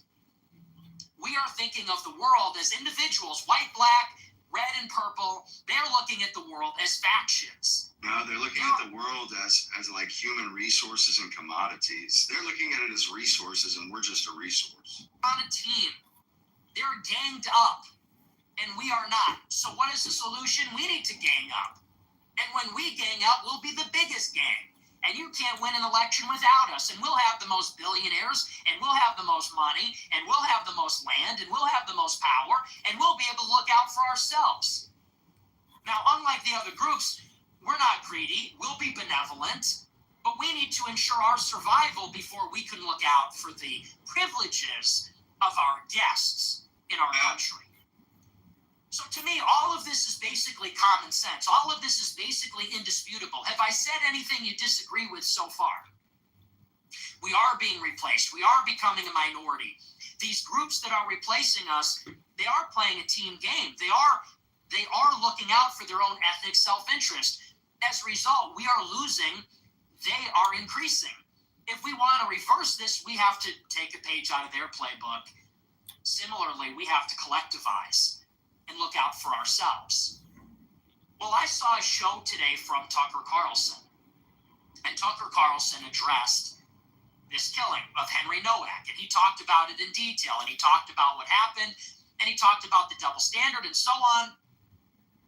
But I also know that Tucker Carlson has repeatedly said in the past that white identity politics is pure evil.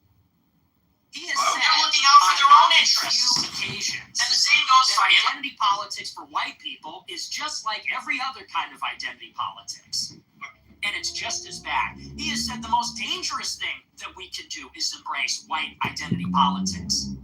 He has attacked me for promoting white identity politics. He said that I am distracting everybody from the real issues of our time, which are the economic issues, by talking about race, religion, by talking even about immigration through a racial lens. He says that my promotion of identity politics is what makes me such a toxic and bad force in politics. So what then does he advocate as the solution to our problems if it's not white identity politics? Well, the answer might surprise you, but it will sound familiar. Tucker likes to use this term lately, blood guilt.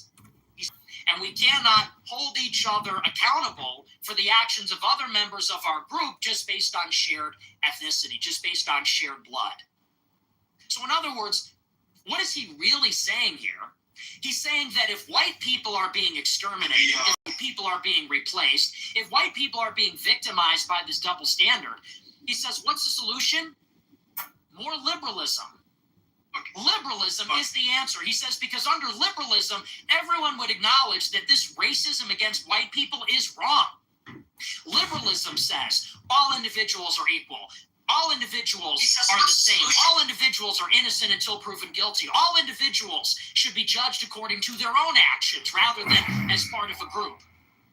So in a world where white countries are being invaded, in a world where white people are being genocided, in a world where white children are being murdered by non-whites and then arrested by police because they're accused of racism, Tucker says the solution is simply to remind everybody that that's not fair. We're supposed to tell the selfish, tribal, invading hordes that are murdering us in our own country, hey, that's not fair.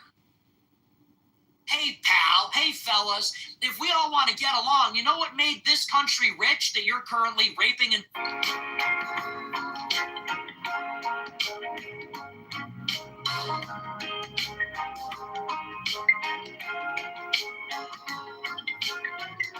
And it leads to this. It leads to us dying. Liberalism is no good, man. Treat us fair. We need nationalists and natives. We need to remind them that blood guilt is wrong. We need to remind the Jews that are pushing endless pro-Israel policies, hey, man, blood guilt is wrong. We need to remind these black people like Carmelo Anthony stabbing Austin Metcalf in the neck with a knife, hey, man, blood guilt is wrong. We should also, I guess, remind all those other black people that raised $500,000 for him for killing Whitey. Hey, folks, hey, colored people, blood guilt is wrong. Bro, he said colored people. I don't know about you, but that liberal mentality is what got us here. Oh, that's what you said. That liberal mentality is exactly what created this situation. Yes. That is what created the open borders. Bro, yes. That was the basis of the Hart-Celler Act in 65. Which got rid of the national origins quota and allowed people to come into this country from Asia and Latin America in large numbers. That was the basis of the Civil Rights Act. That was the basis of DEI. That was the basis of all of this. Yep. And by the way, we white people are the only ones that believe in that. Where else are there liberal societies? Are there any liberal societies in Africa? Is there even... Bro, it was literally the narrative that they needed, that they told us to get us to be okay with being replaced, to get us to be okay with them importing a bunch of people and putting our women to work. It's all it was. One? Are there any liberal They made the decision whether we liked it or not. Or South Asia? Or East Asia? Or anywhere? Are there even... a few? Is there even one? Like, oh, that's fine. This is the only civilization that ever developed liberalism and individualism and tolerance and constitutional monarchy and any of these things. This is the only civilization civilization that ever developed any of that is the only civilization that evangelized the world with that message, quite imperfectly. And to this day, even within our own countries, we're the only ones that believe that. That's what got us here. Tucker gives a speech about, we don't believe in blood guilt. Hey, bro, speak for yourself. You don't believe in blood guilt, and I don't believe in blood guilt, and maybe we white people don't believe in it, but they do. So what now? The black people do. You want to know why they believe in blood guilt? Because they're still tearing down statues. Because when they talk about Donald Trump, they think about Robert Lee. When they talk about the police, they think about the Ku Klux Klan. Because they've been trained to. They're still thinking about the sins of our forefathers from 170 years ago. And the same goes for the Jews, by the way, who are still talking about how the Roman Empire suppressed their rebellion 1900 years ago. And the same goes for the Hispanics, who want to reclaim all their lost territory from the Mexican-American War. And they might be in the majority, they might not be, but the people that represent those groups in the Democratic caucus, and even increasingly among the Republicans, they do believe in blood guilt. So what are we supposed to do? That Sikh that killed Henry Nowak, he believed in blood guilt. Carmelo Anthony, who killed Austin Metcalf, he believed in blood guilt. And every non-white person that has ever shot, stabbed, or raped a white boy or girl and said, kill Whitey, they believed in blood guilt too. So what are we supposed to do as white people? You want to go to the south side of Chicago and give them a copy of John Locke's political treatise? You want to go to India and try to tell them, hey man, there's this guy named Jesus Christ. He said there's no blood guilt. We're cool now, right? It doesn't work that way, actually. That's the mentality that got us here. Because the only people that are buying that is whites. And what that has effectively done is, just like the British banning white people from having knives, you are disarming us. You are disorganizing and disarming us. Every other group gets to form a militia, but white people are being told, you can't, that's wrong. And we're supposed to what? Sit around and wait for everybody else to lay down their arms? Getting together as a group is like a technology. Identity politics, one way to think about it is it's a military technology. If you can get a group of people to arm up together as a group on the basis of race or ideology or religion, you have a military advantage over the group that does not have that stick-togetherness. You can mobilize more numbers. You can mobilize more soldiers. They can't. Who's going to win? The group that figured out how to work together, or the group of individuals that don't believe in blood guilt and believe everybody will be judged according to their individual actions? Well, the group is going to win. So to tell white people, hey man, we can't succumb to blood guilt. Hey man, we can't believe in identity politics. We can't do what they did. That's the wrong way to go. You are ensuring that white people will be exterminated. Because white people will be having debates and discussions about fairness and propriety, while non-white people simply load up on guns and knives. They're going to be having more kids. They're going to be sharpening their blades. They're going to be loading up their rifles. We're sitting around having a debate about, what's going to be actually the just and proper and moral way to deal with this problem.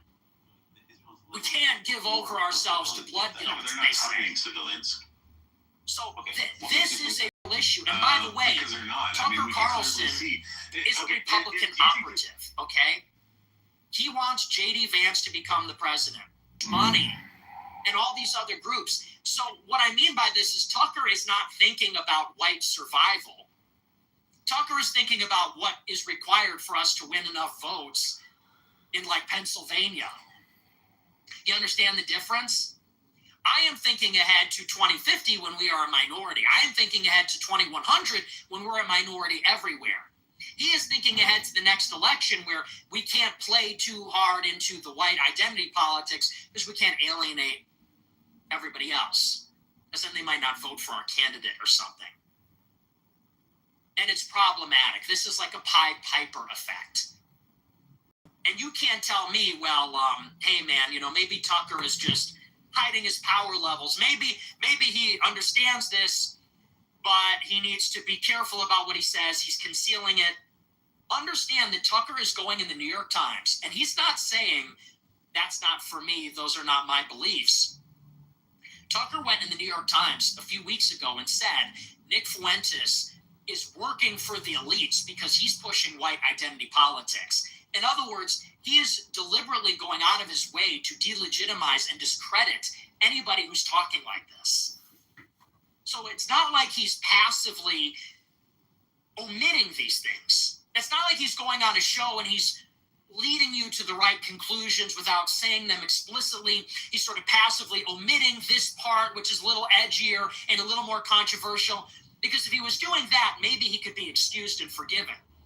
No, he goes on his show repeatedly and says, white identity politics is evil. It is as bad as any other identity politics. It is the most dangerous thing we could do. He says that anyone promoting it like Nick Fuentes is a distraction. Don't listen to them. They're working for the elites because they're dividing us. Those are not the real issues. What are the real issues, he says? Taxes. He says, why are investments taxed at a lower rate than income? Why is work taxed more than financial speculation? He says that's the real issue. And if you're talking about race, religion, immigration from a racial point of view, well, that's just a divide and conquer strategy. Pretty much. Well, you know what? That sounds like Hassan Piker. That sounds like some serious workers of the world unite bullshit. Forget about race, forget about nationality, forget about religion. It's all about we're the working class. Why are us working people being taxed so much?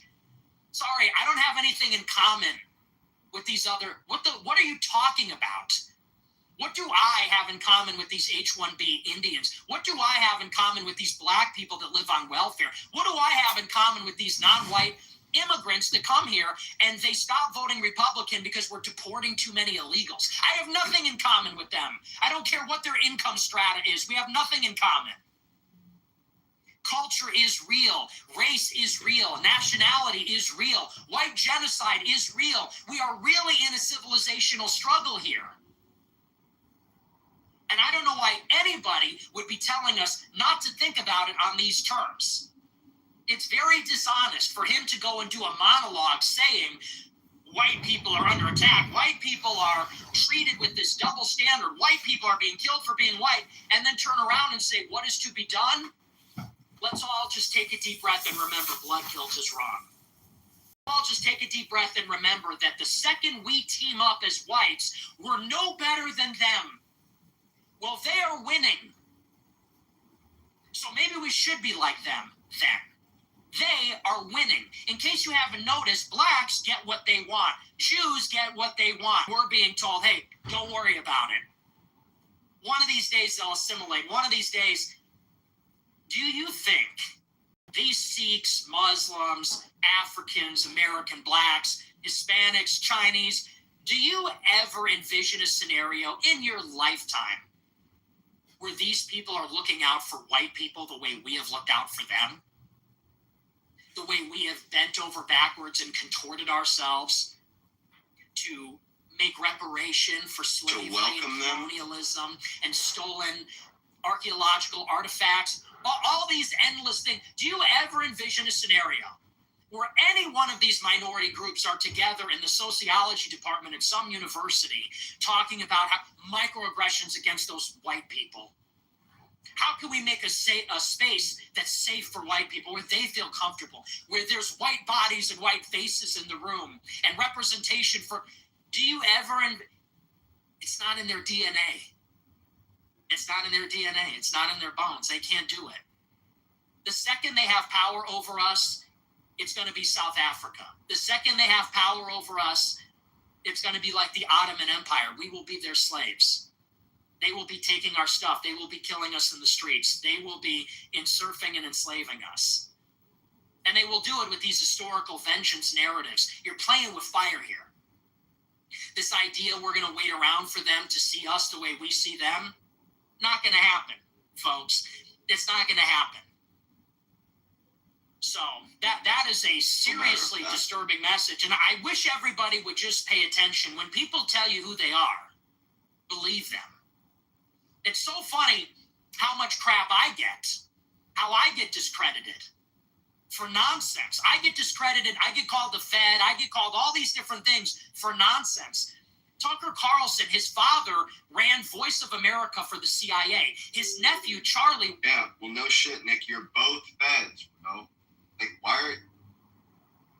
Do you think that... You know, like, oh my God, it's total daisy. Like, they're both feds, and they're using each other as a foil to pretend I'm not a Fed, he's the Fed. They're both feds. Works for Palantir. His son worked for J.D. Vance's press office. He himself makes every major life decision after talking with Peter Thiel, whom he's known for 35 years. Meanwhile, he is out there reminding everybody how much he loves Israel. It's his favorite vacation destination. Oh, I love Jerusalem. It's my favorite city. I go there all the time. Israel's not my enemy.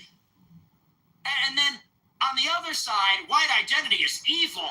We cannot become like them. It's actually dangerous. We need a colorblind meritocracy. And this guy's cool. Everybody's cool with this guy. I don't get it. Make that one make sense.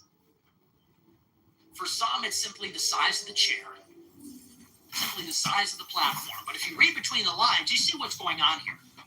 And what is going on, let me just put it very plainly and very frankly, is that the elites have known for a long time, that there is a lot of resentment among white people in this country, and they're terrified of it.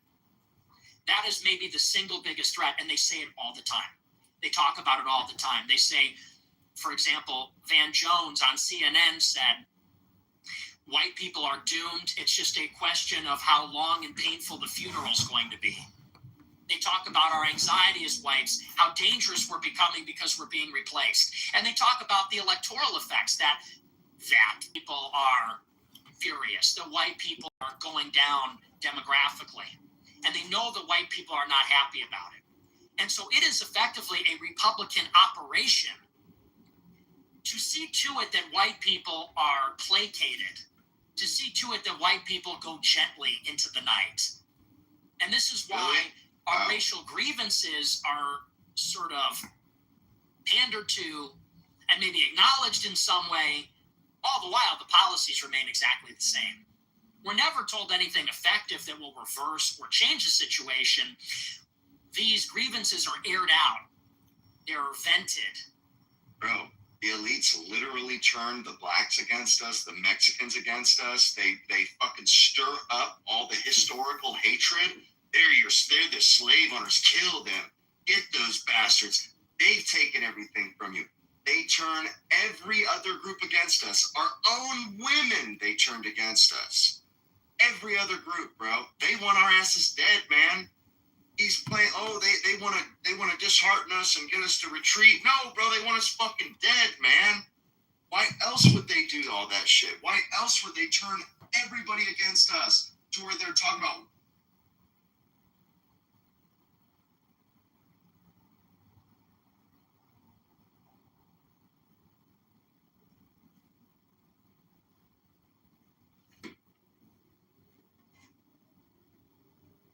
You are the love of my life. Your mother won't be here forever.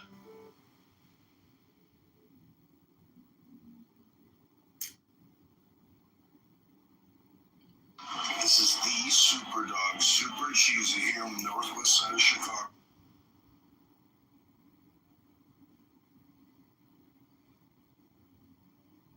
What do I have in common with these non-white immigrants that come here and they stop voting Republican? Your mother went. This is your chance.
police officer just needs to be able to articulate that they're going to need their weapon. It doesn't have to be in that moment. A civilian would have to say, no, it was imminent threat. All right. So are we going to parse like the difference between like rights and privileges? Do we say now that police officers have more rights than a civilian does? Or are we going to just like attribute this to like more privileges because of their profession? They don't have any more rights. They have a different duty. Well, now you're back where I'm at. All right, thank you. Okay, so to be fair, that's literally what was also responded initially. Beaver said that they had a maybe it was Zach had a different duty. Okay, it was Zach then. Yeah, they have a different duty. So I think y'all should just agree because. Here, I'll put it into a perfect example that's apples to apples with the scenario that you're talking about. Instead of Bima's husband or whoever the person was that showed up in that scenario, let's say an officer shows up, has no context, no idea what's going on, doesn't even see a gun, just sees an altercation. They probably aren't going to, but they would be allowed to pull their weapon and start to control the situation. They're probably not going to, but they might. Especially if there was a gun, they definitely will pull their gun and control the situation, even if that gun is still in a holster. A civilian can't just come up and see someone with a gun in a holster and point the weapon at them. A police officer can. Look, if we go back and we just look at this, like, I do not understand why people with no context of who's right or who's wrong would see a loved one, see somebody that's a total stranger reaching for a firearm and has to wait until this person fully extends their arm and to shoot them before they The reason is because all life is sacred and is all life is a secret, and all life is secret, not just your life, not just somebody else's life, not just like you know. This is why it's principled. If you were to move it around, let's say there was an off-duty police officer, okay, he was in his regular attire, and he had a gun on him, okay. Now he's being chased by two people for whatever reason. He doesn't know why he's being chased. Maybe they misidentified him. Maybe they didn't know who knows. Maybe just he's being chased, okay. Now he falls to the ground. He picks up the gun, and he goes. He didn't point at it. He picks up the gun. Or let's even say he pulls it out. He's doing it. We'll say that he picks up the gun and he points it. And then one of the guys gets scared for his friend and sees that this guy's going to shoot, so he shoots and pulls the officer. Do you see a problem with that, or is that okay?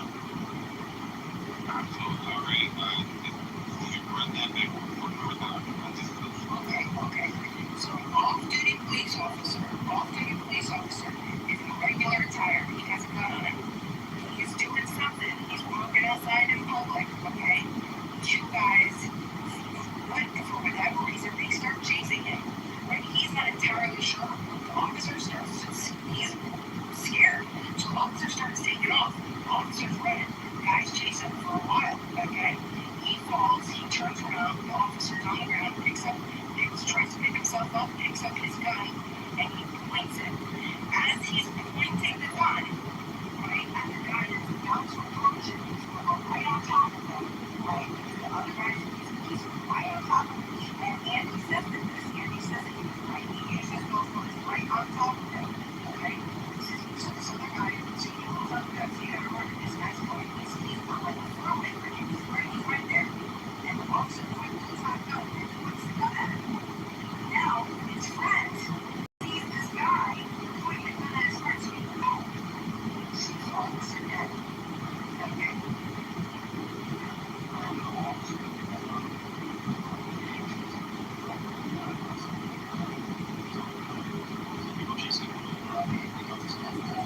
What's happening? Yeah, but your framing of the off-duty police officers that like there's no background of why the two people are chasing him in the first place, so then you would say this is an unjustified pursuit on these two that are initiating an aggression, right? That's what your framing is. Go ahead. Yeah, the problem is that you're lacking why the two would even be interested in the off-duty police officer. Yes, no. The frame is they thought that he stole something They thought that he stole something. They thought that they just pickpocketed. It's the middle of Mardi Gras. They thought that that was the guy who just pickpocketed their friend. He thought that was him. So they just start chasing him. Well, then and he knows. Well, then you have to give us some of the things that the police officer was doing, or the off-duty police officer was doing, to make them believe or perceive that he was doing something underhanded. Yeah, so the off-duty police officer was bumping into people weirdly. Bumped into a couple people weirdly. Like a pickpocketer, And so when they look over, they realize that the wallet's gone. He's the only person that just bumped into him in the past couple minutes. Oh no, it's him. It's likely him. It has to be him. Who else is here? Who else was close enough to us? Before I know I had my wallet 5 seconds ago. I don't have my wallet. By the way, it's a wrong pocket. Right? Okay, so now he takes off, right? He starts running, he falls, he takes out a gun, the other guy shoots him because he thinks he's going to shoot his friend. Is that right? They were chasing him. Yes, I would say this is an apple and apple. If you are to decouple the two by saying one is protecting the other because the antigens are different, then I would say that you're trying to say, hey, this person was not privy to all of the information of the close encounter of Andy and the police officer with your all you see was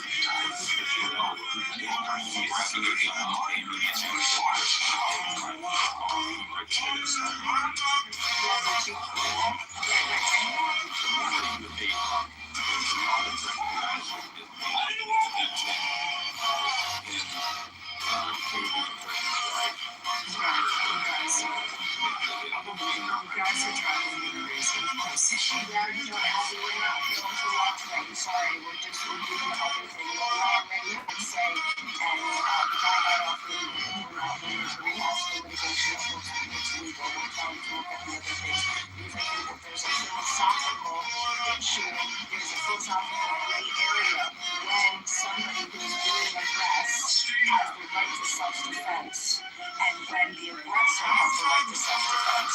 And that is philosophically gray area. I think that is what somebody using describing Simone's reaction was putting in the chat is you have a mistake of fact, and the mistake of fact can be used as a defense. Because you have to have your mens rea, you have to have criminal intent. And you don't have criminal intent necessarily if it's a mistake of fact. So it's, I'm not going to get into a discussion, I'm sorry for coming up, but I just wanted to share that. And with respect to the difference of whether it's an officer or a civilian, I also put that in the chat. The standard is different because why the that's just something, Abby, you're assuming, right? And that's that this kid had a criminal mind. He had no criminal background, and that's the perception, right? Mens rea, right? What does that mean? Mens rea? I think she's saying that the owners every single day I take. Yeah, I mean, mens rea is when you commit a crime, it's to passive intent. Act is the act is reus. It's the actual act of crime. And the mens rea is your criminal mind. You have the intent, the criminal intent.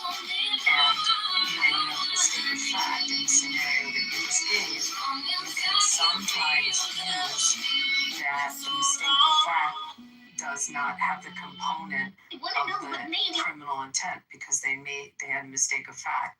So you're shooting the officer in your scenario, the plainclothesman. I was just reacting to your hypothetical.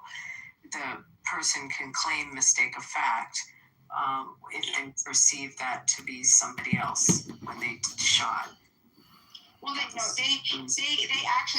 it was him. They thought it was the officer. They looked at him. They didn't know that he was an officer, but they were looking around and they thought that, hey, this is the only guy that looked into us, he was the one just pickpocketed us. So they were mistaken for anybody they knew who was, right? The mistake of the fact is that you're saying that they shot an officer, in their perception, they believed that the person they were shooting was a criminal. In their perception, the crime that was committed wasn't a resident shot. Of course not. So that's a different argument. Real quick, I just want to address Sharon. I just saw Joe. No, I did not shoot anybody. But I mean, thank you. So that's the same case though with I was attacked on Saturday, but I'm part of the statistic for defensive gun use, and I never pulled the trigger. I thought you shot and killed someone. We're talking about the things going on in the window. I take it all back. So the illegal question, like after a shooting doesn't occur, how long is reasonable for police to continue to be in the clear after the first night of the noise? How long will they continue to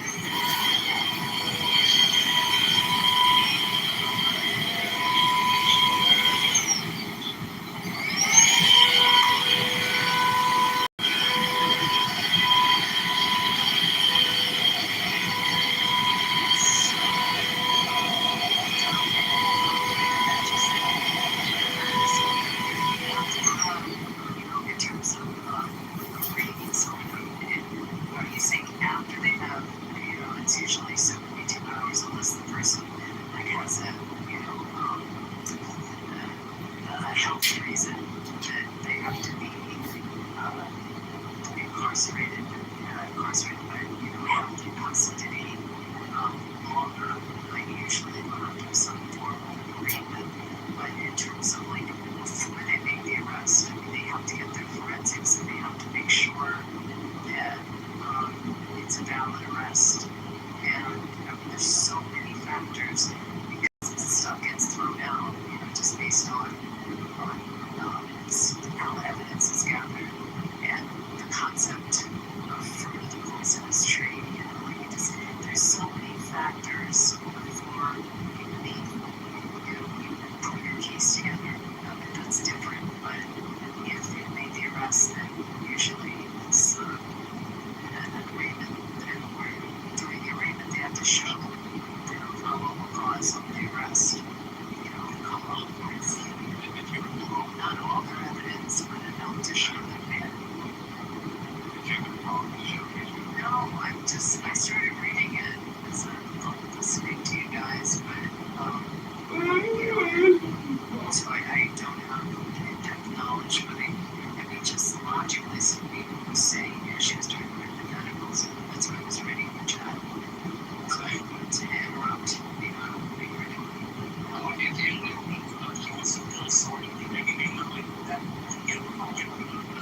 mistake of fact.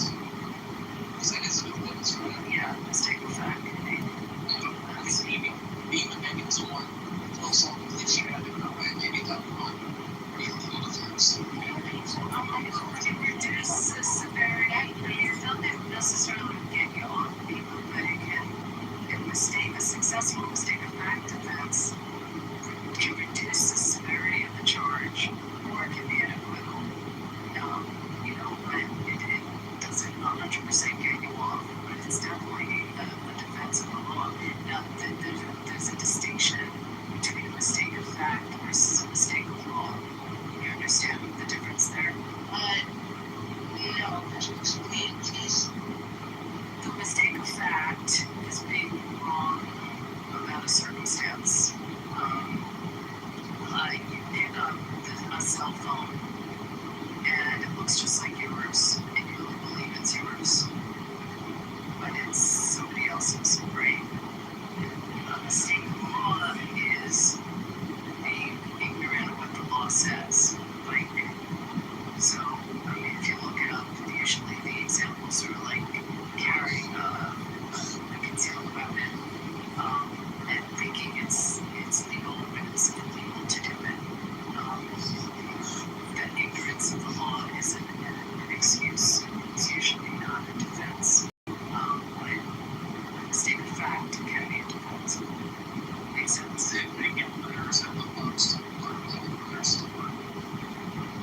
say about the Chow case. I don't know about y'all, but I'm a person who's been around a long time. Not this is the first time I've ever heard about it. In this, where this Chow had his gas station, was there a lot of crime committed by this age group?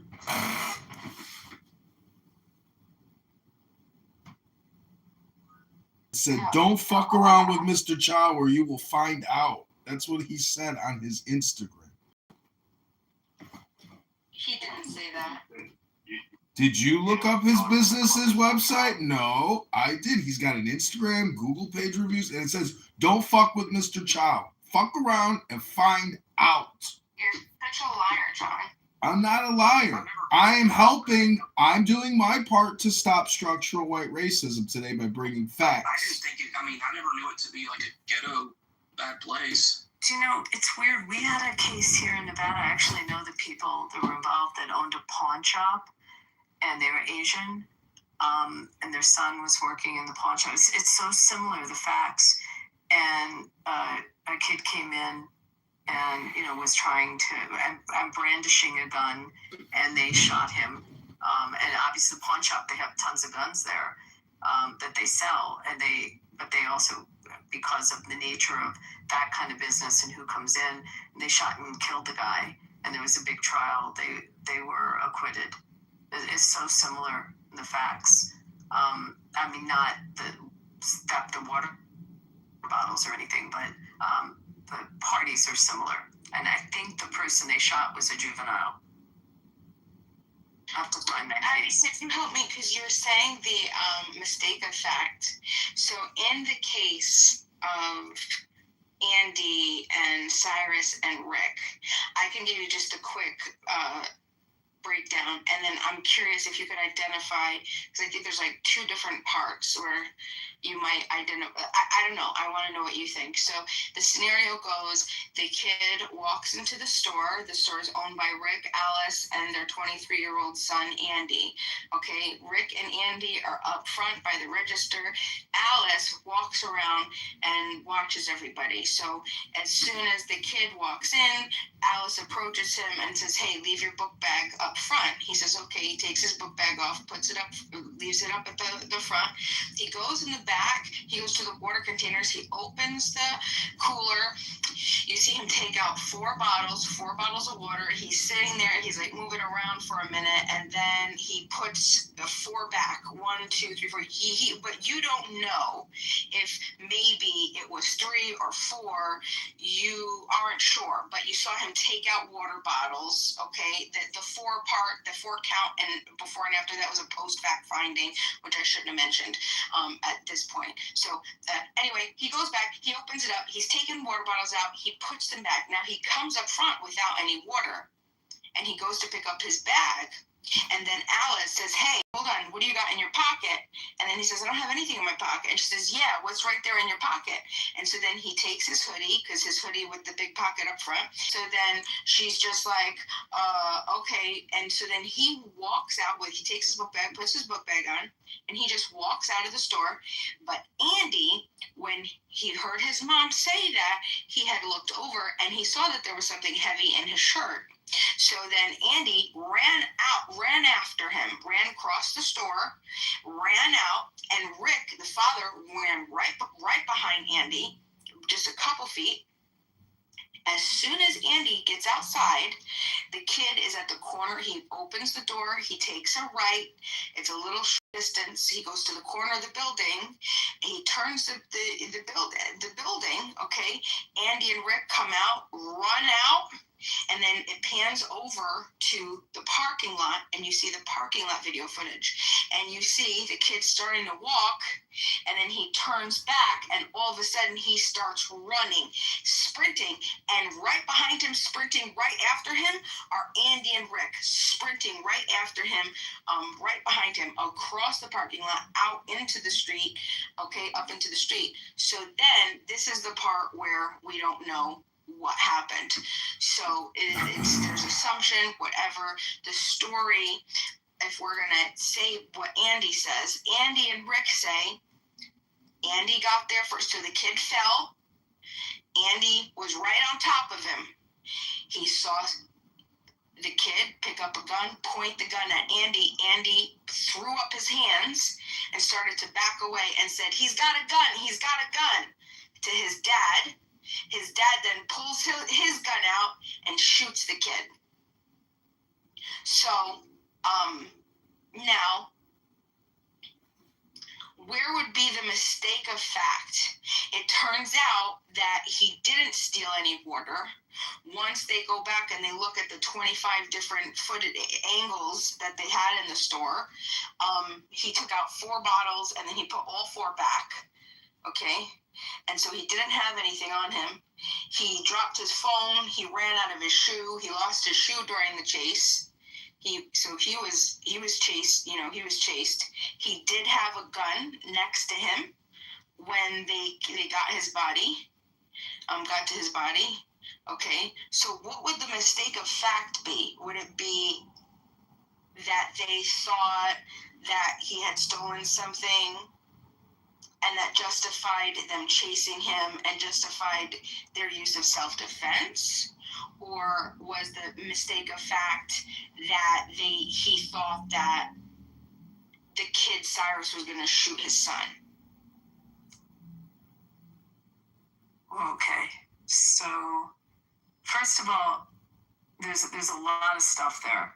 You have, if the son was let's say the son was the initial aggressor of by chasing him, the son retreated. There's law with respect to, I think I'm using the right term, retreating, where the son, by holding up his hands, he backed off from the altercation. That's an important factor also. The son made a determination that whatever aggression was happening, by putting up his hands, he moved, he de-escalated it. I don't think again, the chase stopped when the son put his hands up in the air. But if they had reason to, if the father, and with that little fact that you don't know whether all of a sudden he has a gun, and the gun was such that it was, noticeable or showing in the hoodie, or, that was what was sticking out of the hoodie, or they had reason to believe that, that's, it's part of the defense. I think that wasn't a mistake. If they had a reason to believe that they were about to be shot and there was a threat, and it was an imminent threat, and then they hit the reasonableness standard. Like, mistake of fact doesn't really come in. The motivation for chasing, maybe there's a mistake of fact if he didn't steal anything, but he retreated from the aggression by putting his hands up in the air, and he stopped the aggression.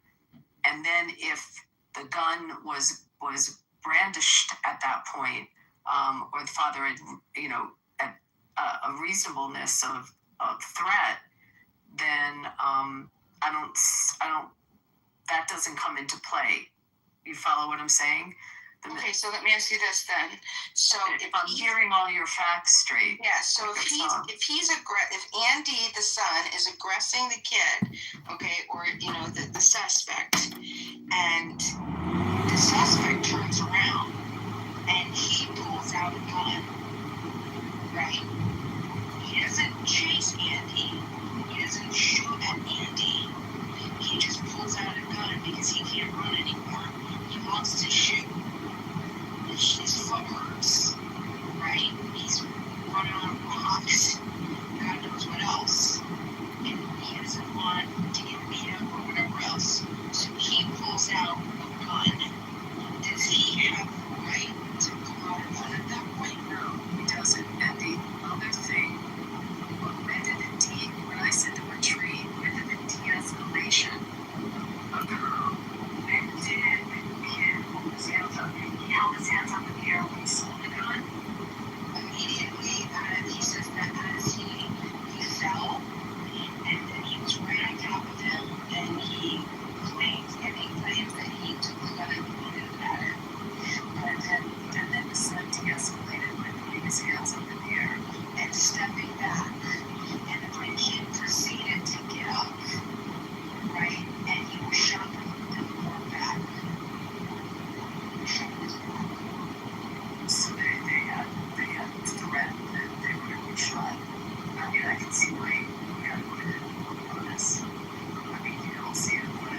So you're saying that the fact only is only really dealing with why the chase happened, and and the defense if that was coming into play, that it's irrelevant. Well, I mean, not irrelevant, but it shows somebody intent to go after him, and it was reasonable to say that, and especially if something was closing out.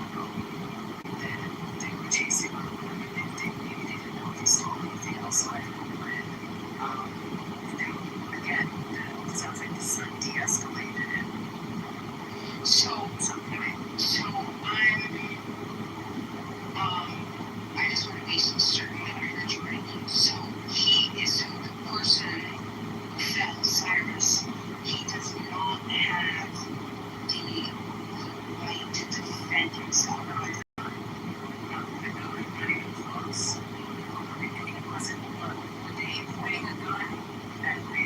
Understand this is why you had to make.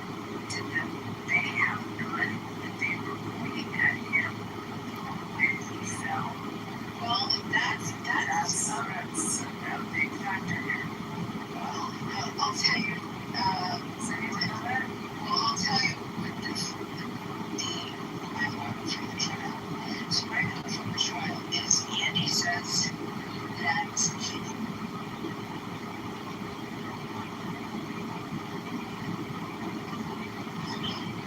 I'm talking about Kazi. Kazi's the type of guy that you look at him on a private jet, if you walk back 10 feet or you just turn around, even if you're actually in the warehouse, he's not even in a jet right now.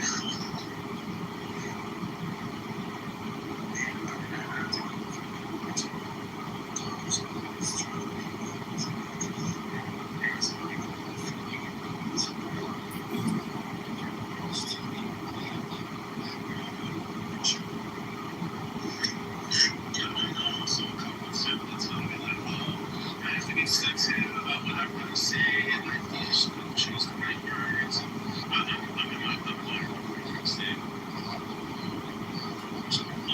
from a different generation. I'm not this fucking shit. For me, it was in the 80s. Rappers were actually singing about positive shit, but people sing off the streets. Yeah, that's gay.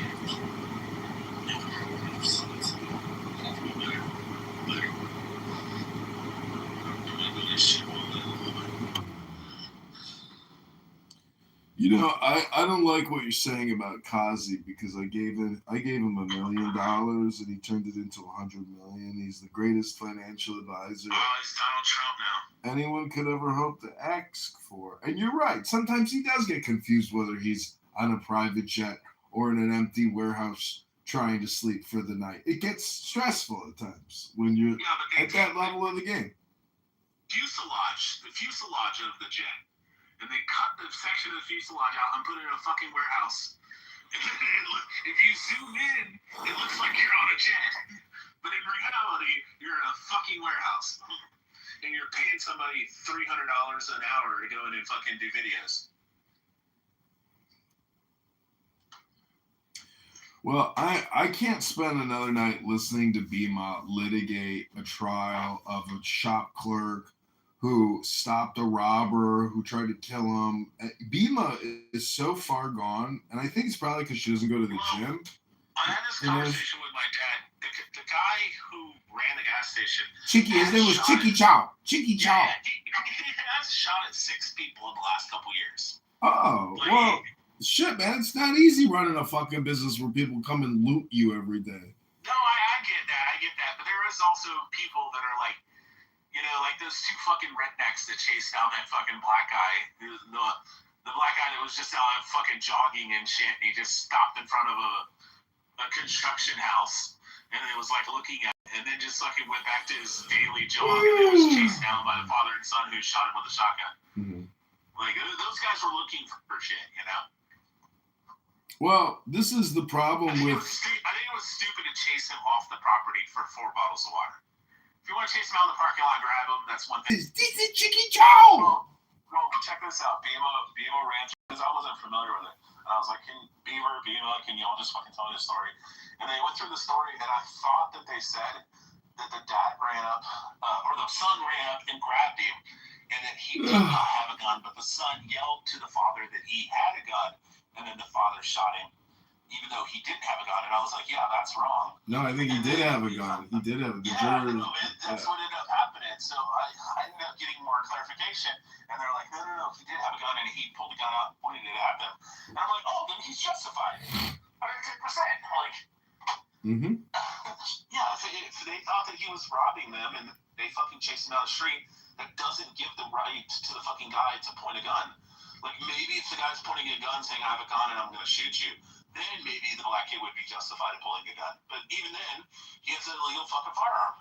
And the only reason Rittenhouse wasn't fucking charged was because he brought a rifle across state lines, and because of his age, he was like 17 or whatever, 16, is that in that state, you were allowed to transfer firearms across state lines for hunting purposes and also self-defense as a fucking underage minor. Do you remember when Kyle Rittenhouse cried on the stand? He was like crying like a retard. And do you also remember the judge, how like daffy crazy the judge was at the end of the whole thing? Because he was like happy that he could like exercise the Second Amendment call. It was beautiful, actually. It was great, because that's like what America's all about. Yeah, I don't think Rittenhouse went there with the intent to fucking kill him. They tried to kill him. They fucking tried to smash his head open with a goddamn fucking skateboard. He went with the intent to bring the rifle to discourage, violent riots and shit. And Does it matter? Do you go somewhere without your cell phone? No. In America today, you go with your your A16, A4. I mean, you go ready. You go with your cell phone and you go with your firearm to protect yourself. Because they'll murder you. Yeah, which they tried to do. They'll try to stomp us at anything. That was the worst summer ever. Was that the summer of 2020? Yeah, something like that. Oh my God, dude! The BLM riots here were crazy. They robbed the Walgreens by me, and for 3 days they kept robbing it. And so one day I go out there with my camera and I'm just standing there in the sunset. And so this white guy comes up to me. He goes, "Who are you?"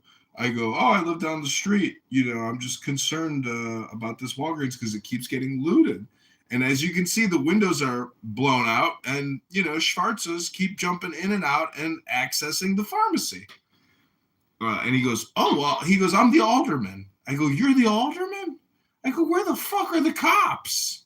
And he goes, "Oh, we got a lot of problems right now." So this dumb alderman, who's still our alderman, takes a garbage can and puts it next to the window with the hole. And so later that an elected official on the council, the city council. Oh, okay. So then a few minutes later, I see shit all the time where I'm just like, thank God that's not me. Yeah. Thank God that's not me. Better you than me. Better you than me. Even here in Lubbock and shit, like, if you live if you live inside the loop, there's constantly fucking shit. Like, Narrow. Yeah. It's kind of funny because, like, he was trying to help the young prostitute. She didn't even want his help. And then when he finally goes into the whorehouse and he murders everybody, he's considered a hero by the press. The press spin it and makes him into a hero. And then the last scene, he sees the blonde again, who he never got to pluck. And she's like impressed with his press release of like murdering all the people in the whore hotel. Travis Bickle. Anyways, Bima is fully retarded. Like, I can't believe, I don't know why they mod her. Like, she is actually a socialist communist. She's not a patriotic American. Why does Bieber mod her? Yeah. Because Bieber wants to fuck her. Exactly. That's the only reason she's mod here. I'm just, one of the biggest things that perturbs the shit out of me and really frustrates me is all these cuckold fucking simp guys. They're like, you can't say a bad word to a woman. It's like, she just said that she hopes my whole family dies in a horrific car accident. And they're like, yeah, but we gotta protect women. You gotta be nice to the women's. I'm like, what? No. I'm like, she's a bitch. I'm sorry, I wasn't raised by a single mom that I had to fucking protect. Like, My dad was there. He would knock your fucking teeth out if you fucking said shit about my mom. You know, I can be respectful, but fuck, I'm not gonna like suck this girl's fucking clit. I'm not married to her. She's not my fucking mom. She's not my wife. She's pathetic. This app is pathetic. Have you, I'm reading Ayn Rand, and it talks a lot about moral punishment. Well, have you ever read it? The Virtue of Selfishness? Well, Bima likes to claim that Ayn Rand was her favorite author, and it shaped who she was. And I'm like, bitch, if you ever actually read this, it goes against everything you say all the time. So you clearly didn't comprehend what the fuck you read. And, you know, that's the criticism of this app is if you mention like an author, oh, I've read those books. It's like, it doesn't do any justice. It's like, well, let me hear you read one fucking page, you fat pig.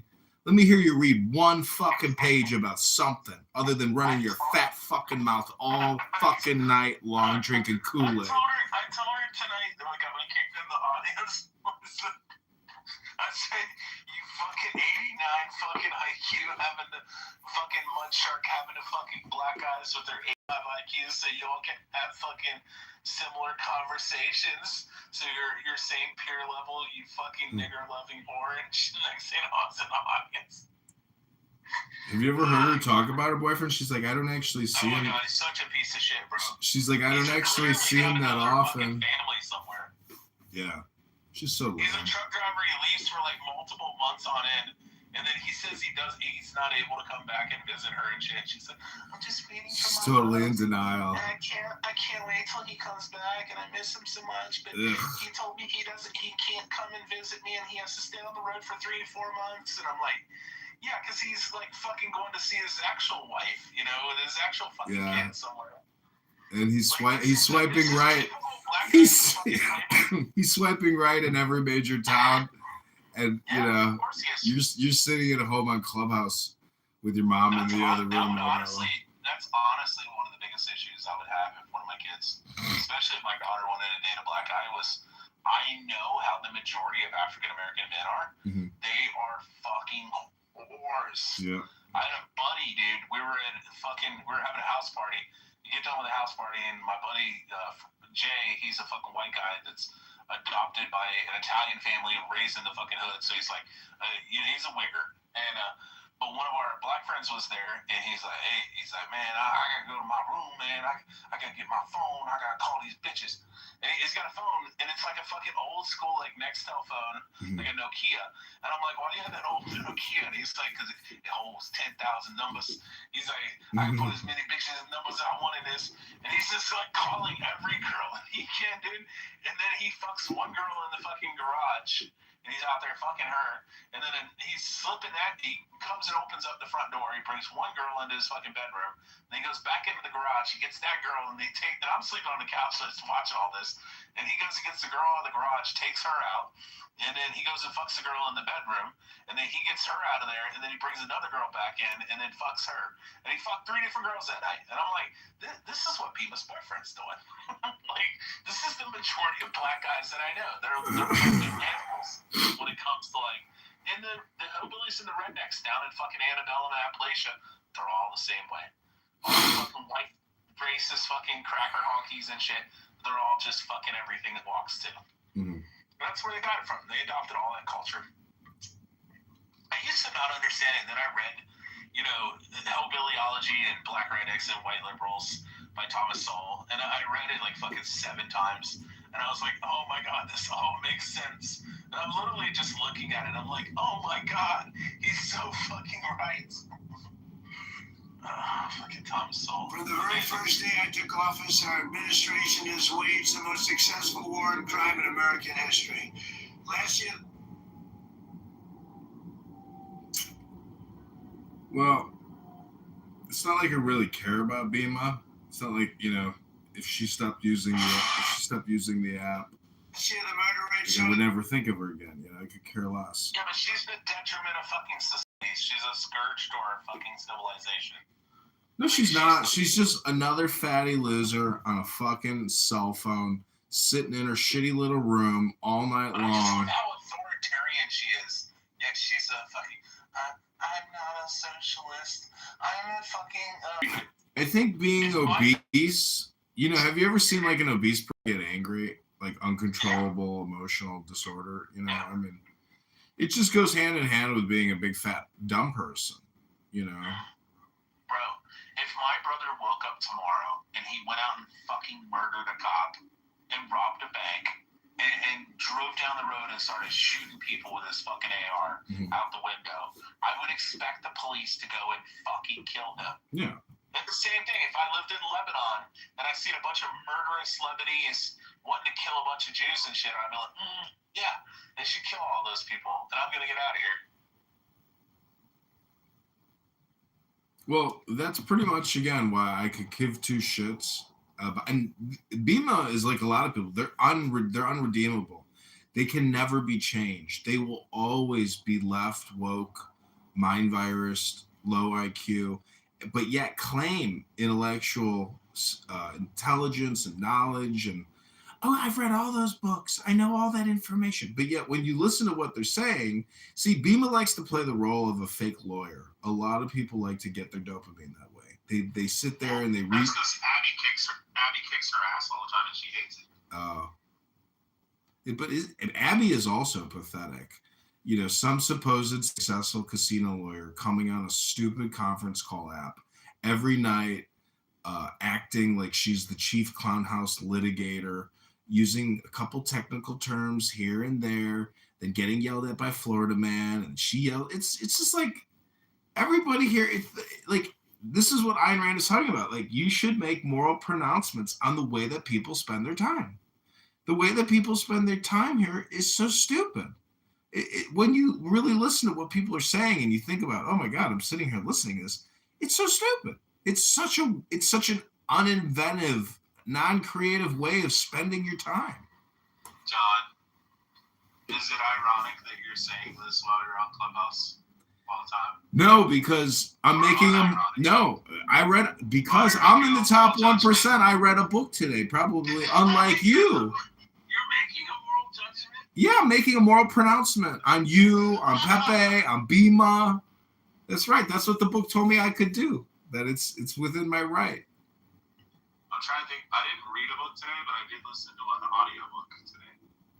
There's nothing like reading. I mean, I recorded myself reading I really enjoy audiobooks just because I can sit and do other things simultaneously. Oh. I could sit and put headphones in and just listen to audio for 8 hours. This book is not long. It's literally 150 pages. I'm on page 85, and it's not like it's interesting because it's not like a theology book. I read a lot of philosophy books, but this book is about the expansion of morals and ethics and virtues. And then in the political arena, and you look at the debate, you can question all the content that everybody creates and drafts all. It's all bullshit. It's all a fucking scam. All of our politicians, none of them are leaders. None of them are business operators. They're all parasites.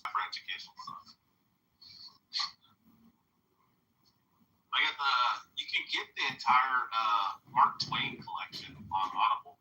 It only costs you 1 credit. And right now you can get Audible for $6.99 a month. Yeah, but 1 credit. You can get, I think, a cover of the book. And then you place the phone on the book, and then it starts reading the entire book to you. Because all the books are held in the library. Yeah. You know? But it's a subscription-based, I'm guessing, app. But yeah, you can do the same thing with the Ayn Rand thing. You just take a picture of the cover of the book, set the phone down, and hit play, and it'll start reading. It'll find the book from the photo, and it'll reverse whatever you call it, Google image search, and then find the book, and then it'll start reading it. It'll narrate it, but you can actually narrate it. You can have it narrated in different voices, like Eminem or Snoop Dogg or President Trump, all kinds of stuff. I just usually use Audible. I got a bunch of the Bill O'Reilly books and stuff about World War II and Vietnam, all kinds of stuff. Lincoln, JFK.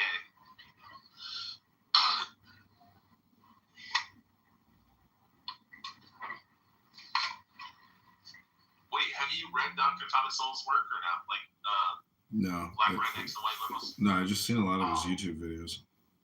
Oh my god. Okay, so if you want to cheat on it, go on to YouTube and type in Thomas Sowell, Black Rednecks and White Liberals. It actually comes up with a video up near the top. It'll say it's like 15 hours long or 13 hours long, something.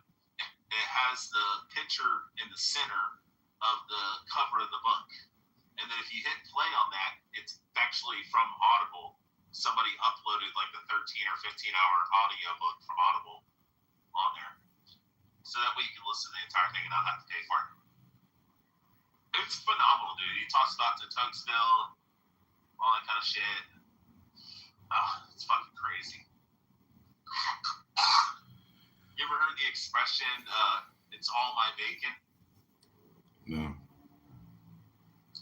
So there's an old saying, or an old expression, it took all my bacon, or I'm bringing the bacon home, or whatever. That expression comes from people in the Mississippi who used to get in these, what do you call them, broiler boats.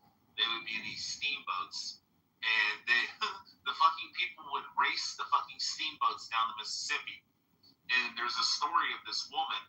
She took, they kept feeding the broiler and filling it, and they ended up, were about to lose the race, and then she took like her $500 worth of fucking bacon, and she told the broiler man to throw the bacon in there.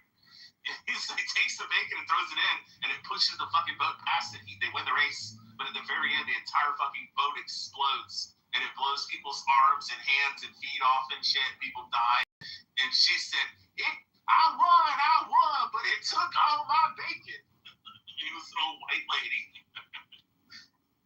Yeah, the book actually starts out, it says in 1917 in Indianapolis,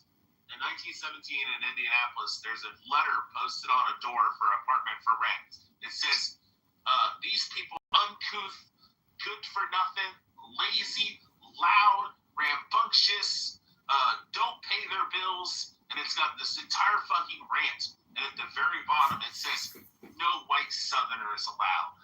And the correlation he's trying to make, or the correlation he's trying to show, is that white Southerners were treated the same as black Southerners in that era, when the great migration of people from the South came in for the industrialization. Like, nobody wanted the fucking hillbillies up there. I saw videos of black families that moved into apartment buildings in Chicago from the South. And after they got into their units, they were like, this sucks. I kind of like my house in Mississippi better than this shitty apartment. And the landlord just raised the motherfucking rent on us. What the fuck? I'll tell you the biggest issue that we have in 65 and shit, and you probably see it even more in fucking Chicago, is what you were getting at, is that people in the fucking worst neighborhoods will go out, get an education, get a fucking decent paying job, and then they move into the fucking nicer neighborhood into the suburbs. And guess what they do?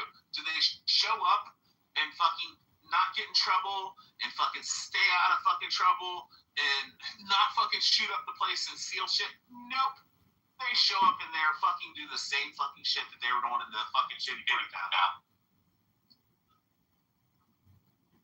So you'll normally drive through it and be like, really nice neighborhood, then there's just a fucking rundown, raggedy shit fucking house. It's like, $300,000, which is a lot in fucking West Texas. And you'll find this house and it's just got dilapidated, beat up fucking cars in the grass knee high.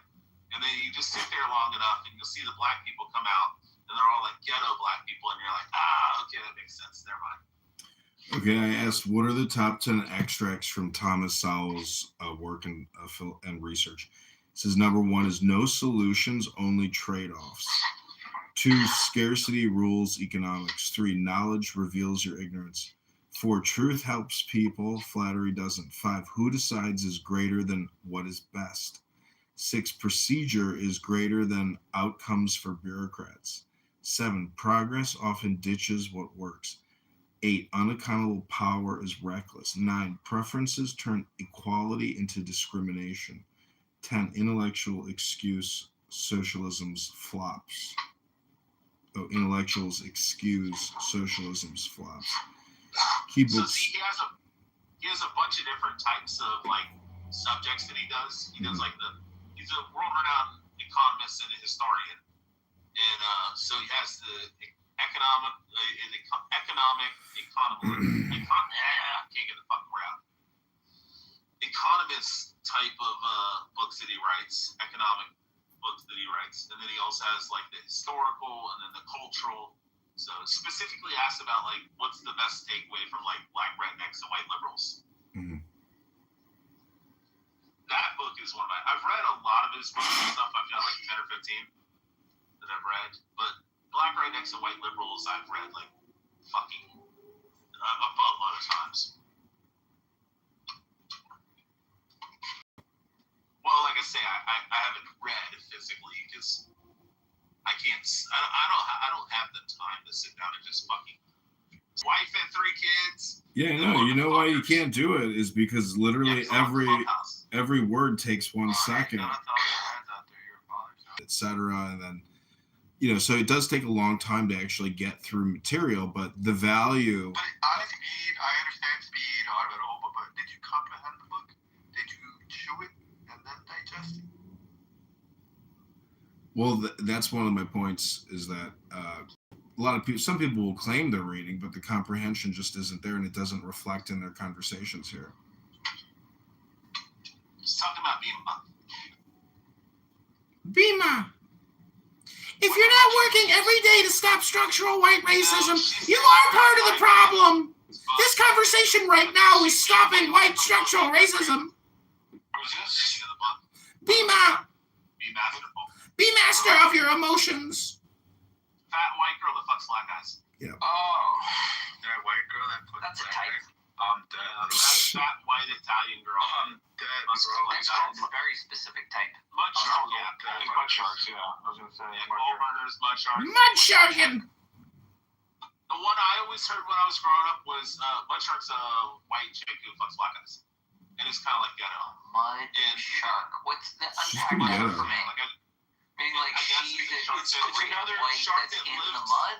A shark that lives in the mud, yeah, around the mud areas. But like, why is she the shark? Is she like eating up all of the black men she dates? I guess, but I think it's shark. She's the white shark. Right, but then the mud is like the black environment. You're saying? The black people, yeah, the black. That's just like a weird one. Like I've heard Oreo. I think no, they do that for a reason too. They kind of Oreo is Oreo. No, they do that. White on the inside, yellow or black on the outside. That works. They do that to kind of evade from, I guess, or the guardrails of prejudice or racism, I guess, on the internet. So they kind of make this other term. Just mud shark. That's like weak, right? No, but that's another term, like how they do juice box, like juice for Jews, right? Juice box. Oh, that's just because juice sounds like Jews. Like Michael, how about coal burner? Coal burner. Yeah, coal burner. Yeah. Coal burner is what? Someone who kills people by setting them on fire. You burn. What is it? You burn the coal. Coal burner is coal burner is white chick who fucks black guys also. Yeah. Why is that a coal burner? It's a coal burner. That's how it is. Look it up on go on X and just type in coal burner and then type in mud shark. You'll see. I just never heard these terms. I think these are like lame-ass terms. Smoke jumper. Smoke jumper, like you're jumping smoke? Yeah, you're jumping onto the These are terrible, terms. There's a reason these haven't caught on. Can we just say nigger lover? Oh my god, no. I mean, that at least has a historic pedigree to it, right? Nigger lover? That one has been used longer than the term mud shark. Don't use that term right now, please. I'm not. No. The term coal burner is a derogatory and offensive slang term used to describe a non-black person, most commonly a woman, who is romantic or sexual relations. Oh, I understand. Okay, the phrase is rooted in racism and colorism, acting as a label. Okay, but I get it. You're saying any coal worker we know is always covered in coal. Yeah. You're just saying if there's a person that's non-black hanging out with black, they're gonna be kind of black. That's what you're Is saying. it true that you roll around in the bed with? Is it true that the Jinju invented? Well, the second one is the Bedouins. That's cool. Bedouins are hardcore. I love those guys. I'd hang out with them all day. You know what the median IQ of Saudi Arabia is? 81. Yeah, I know. We were discussing this. It was sad. They're bringing down the global average intelligence. Oh yeah, you were here. I remember now. You jogged down the ring. I did. I'm still, settling the kids post Hawaii. Oh yeah, you went to Hawaii. That's right. How was it? It was fun. Nice. Yes, I just got back. Yesterday morning, I think, technically. 2 weeks there or no? 1 week. Oh, okay. Where'd you go? The Hawaii Big Island or Oahu? Wait, what kind of white or black is Sangre? He's Mexican. He's Mexican. Yeah. But I majored in the School of Hard Knocks and into trades. Makes me the black monkey. Hey, bro. Sangre. What's good? Low IQ? Low IQ, but high EQ. Not for you. Low IQ and low EQ. You know what I'm talking about? You know what I'm talking about. He means me. No. Other people. Yeah, I have a 141, so it doesn't apply. Yeah, I know. But I don't know. I've never mentioned anything. It does go down over time as the dementia and Alzheimer's sets in. You're going to start slipping. What are you going to do? Read a book? John, did you know that I might have a rare genetic mutation? Mm-hmm. What's it called, though? DEC2 gene. What is that? Like, I like to make death threats on John Kitover's YouTube live and get his accounts deleted. Is that the retardation gene you're talking about? Is that Sangre? What? Oh, no. Sorry, John. Oh, no. John's talking about me.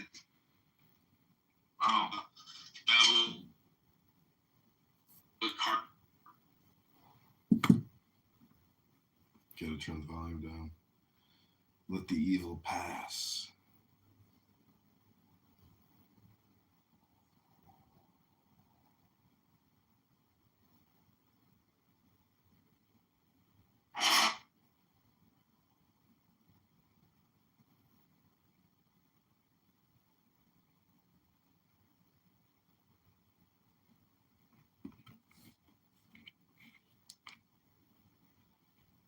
Kind of like when BB's like, bro, I made you a mod. I can't believe you boomed the room. Bro, I told you that I made a Buttercup account. I can't believe you told everybody. I'm like, bro, I told you in the back channel. Don't fucking trust me. Do not fucking tell me shit you don't want me to repeat, because I'm going to repeat it. I'll do it solely just for the fucking troll.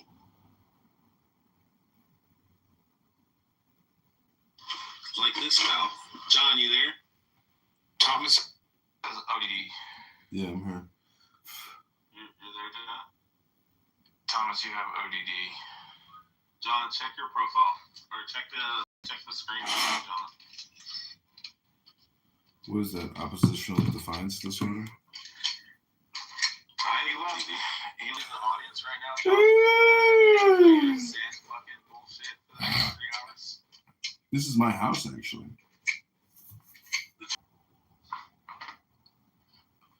Oh, I'm thinking about moving to Boca. Really? I told you where to move, John. You don't listen. I was looking at used cars in Boca because my favorite car is the Mercedes CLK 320 or 430 convertible, like the old one. Why? I don't know. I used to own it. I used to own one, so I just like. Oh, is it like a first car? Like a favorite car? I used to work for a guy who had one, and I used to drive it around the city in the summertime, and right. So it's very nostalgic. No, I hear you. Don't move here, please. Please don't move here. John, where do we talk about you need to move? I don't know. Where did you say? Come on, John. I don't You know. always state that you need to move to. I don't know. Same place I'm trying to get Rafi to move to. I thought you left Florida, Mike. No. You're still there? Yeah. Dude. What's wrong with Florida? Get out of that pit. What? Why is Florida a pit? Yeah, go to Texas. Florida's great. What are you talking Find about? some of those big women. Oh, yeah. Big Texas state. You can fulfill your Dominican ancestry. I don't know how you got hung up on the idea that I'm Dominican, but it's funny, whatever. some kind of Latin. Yeah, maybe he's got something Latin. Yeah, some ching chong shit. So. Ching chong, really? That's your sense of Latin? Come on, you're talking about your mother. What are you talking about? He's a diaspora. Where's your mother from? It's Florida, yes. Yeah, yes, Cuban. No, that's no, I'm getting there. I don't know. Okay, so you're saying not Cuban, not Puerto Rican, and he's crazy for thinking Dominican. Oh yeah, I'm not island. He's thinking island. I'm not. Are you Mexican? Okay, so you're saying you've got like some Mexican pride against the fucking island scum. Yeah. I'm not. By the way, 100% island dwellers are weird. Like, don't trust them. They're weird. Yeah, I mean, you guys got bited. Look, hey, Bao, I have to confess to you. Yeah. I'm a white Mexican Hispanic extreme nationalist. Like, buddy, you got some mestizo in your blood, man. I seen your fucking photos. You got mestizo in your name. Oh, and what? You're like a pure-blooded Native American? Listen to me. Well, he's like fucking shit. Fucking Bobby. The Sangre is like fucking. We should have took over the world. Che Guevara. The Sangre. Whoa, slow down. What pissant thinks he and his people should have taken over the world? Bro, Harvard, why didn't we give anybody else a chance? We dropped an atomic bomb. We knew what we could do. Why the fuck didn't we keep going? We should have took over France. Sangre definitely has. Should have took over. Sangre has. I mean, in Argentina, in Canada. Okay, slow down. This mess. Slow down, buddy. You're a little dumb. We did. America did conquer the world. They own the ocean. They manage the air, and they allow what occurs on the planet. Yeah. I'm sure about that. You're just like dumb. Yeah, you take that. You like that from the fucking. Don't take it to heart. This is. Yeah, no, listen. I'm like a minor shareholder in the American apparatus that conquered the world. But like, we all can be honest here. We're speaking English, and I detected American accents. We know that America controls the world. The thing is, the beauty about McZed is the fact that he's able to cut through all the bullshit, and he romanticizes American history. bullshit. Last year, the murder rate was the single largest decline ever recorded, falling to the lowest level in 100 crime in major metropolitan areas all across our country. In selected cities, the Department of Justice will provide $300 million in grants to hire police officers to modernize provide training and improve law enforcement. This historic funding of the government representing a population of more than 100,000 people can apply to take part in this exciting new program. It's amazing. Tell your local representatives to apply now by going to www.justice.gov/grants. With your help, we will put more police on our streets and we will put dangerous criminals behind bars where they belong, and we want to keep them there. Thank you very much, everybody. Have a good time. You're amazing people. The idea of America First is a disgrace to the Federation of States. Every single citizen should be in favor of their state first. Well, of course. America second. Good for you, sir. I'm gonna lobby for you. How much money do you need? Are you for sale? He works for Yes, I'm a Jewish attorney from New York. In what capitalist world am I not offering my services for sale? Well, I'm Mexican. The Jew, what happens when the white guy and the Mexicans also offer their services for sale. And by the way, Mexicans do great work. Have you seen Mexico? APAC loves you. Yes. Mexico's amazing. It's coming up. Yeah, it's a growing. They've got like cultural weak points, but everyone has cultural weak points. The Germans have cultural weak points. The British have cultural weak points. The French are fucking assholes. The Mexicans have some drawbacks, but they are good. Mexicans do good fucking work. There you go. And lawn care. Terrifying. Okay, hey, America as a garden of Eden of Earth that God gave us was maintained better than Europe. Europe is covered in stone and roads and aqueducts and rats. By Mexicans. Fucking Europe. So don't criticize the Mexican gardeners. Yes, they garden better than you fucking European. Yeah, I agree. That's why. It's the patience. It's the patience. And they're better at the job. What do we want? Yeah. It's Yeah, they're better at. Their architecture is way better. Mexicans love lawyers too. We like to. Well, the Mexicans need to interact with the law. Lawyer Association. Hell yeah. The Desperados, I think of them as.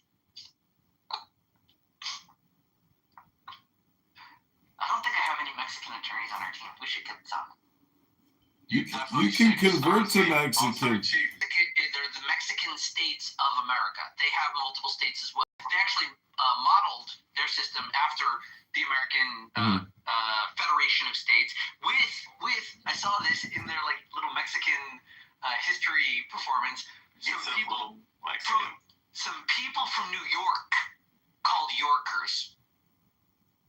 So they asked some Yorkers, hey, how did you form a federation of states? And then with the train up and down that united the different regions into the Federated States of Mexico. So it was a French. Mexican is not an ethnicity or a race. It is a federal union like the Americans. I think I read they like to celebrate their Independence Day, but the French came back and conquered them, like destroyed their independence. I think it was like Napoleon's brother or his son or something. I can't remember the story. Well, every country has to deal with wars. Yeah, they're a young country. Young countries get their ass kicked. It's amazing.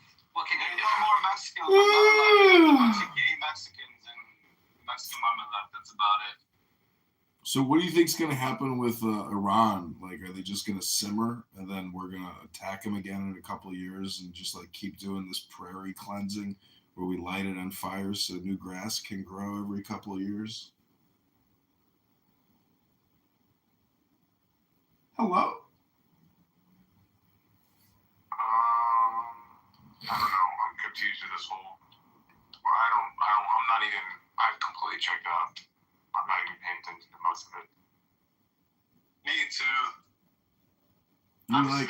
You're like, whatever, it doesn't matter. Donald Trump came on television at 2 a.m. and said we're all going to war with Iran. We killed 100,000 of them, and now we're giving them $300 billion to rebuild the country. Yeah, I Hello. So we're officially at war, kind of, sort of.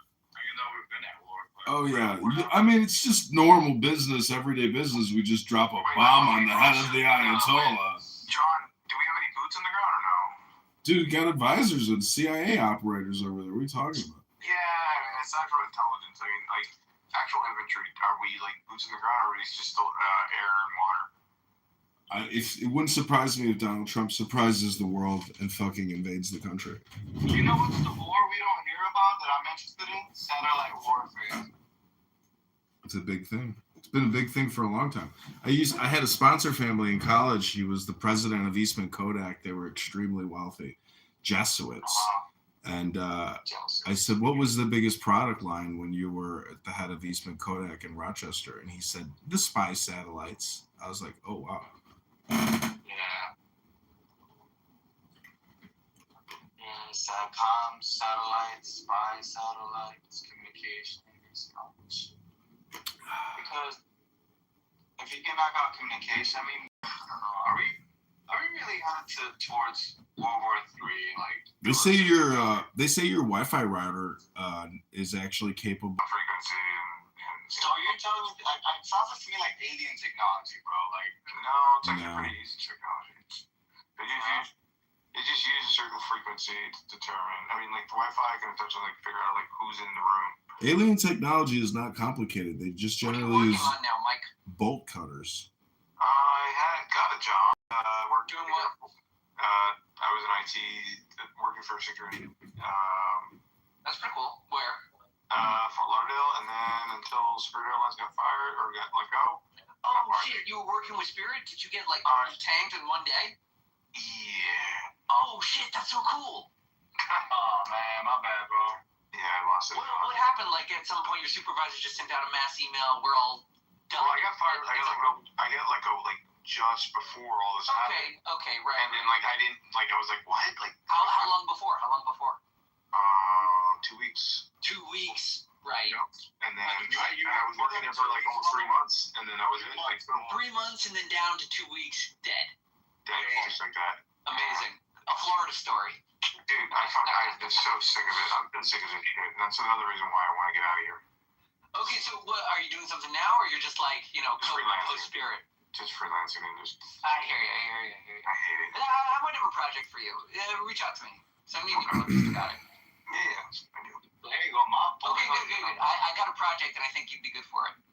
Okay, right on. Yeah. Thank you, Mixon.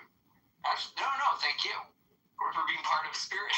Did you ever fly Spirit? No, I worked for the airport. Like, I was a contractor for the airport, and then like just that whole division, I was like on the one side, on the one end of it, like, because I mean they would take care of the whole airport, but my department was like in that terminal, and they just let go of a few of us, and we're just like scratching our heads, like, what the fuck, like, what the hell, and boom. And then we just figured it out like after 2 weeks. I was like, oh, well, they laid off like the entire terminal. Gone. Just like that.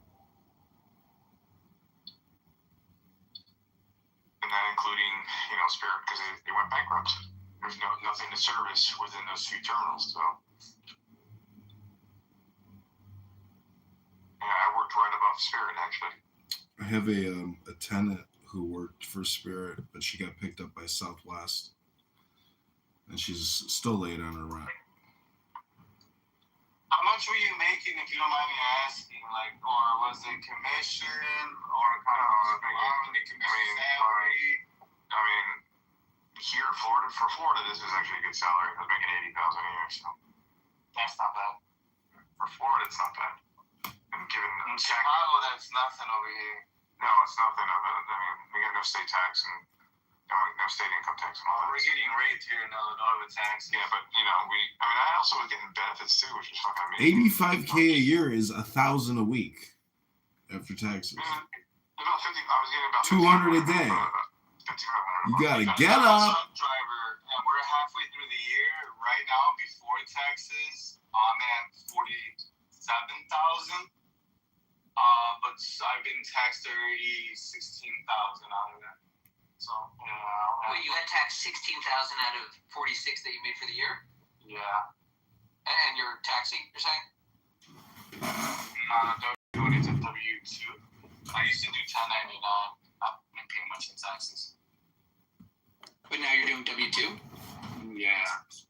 So you got hired as like a taxi in like a company. Repeat that again. What was that?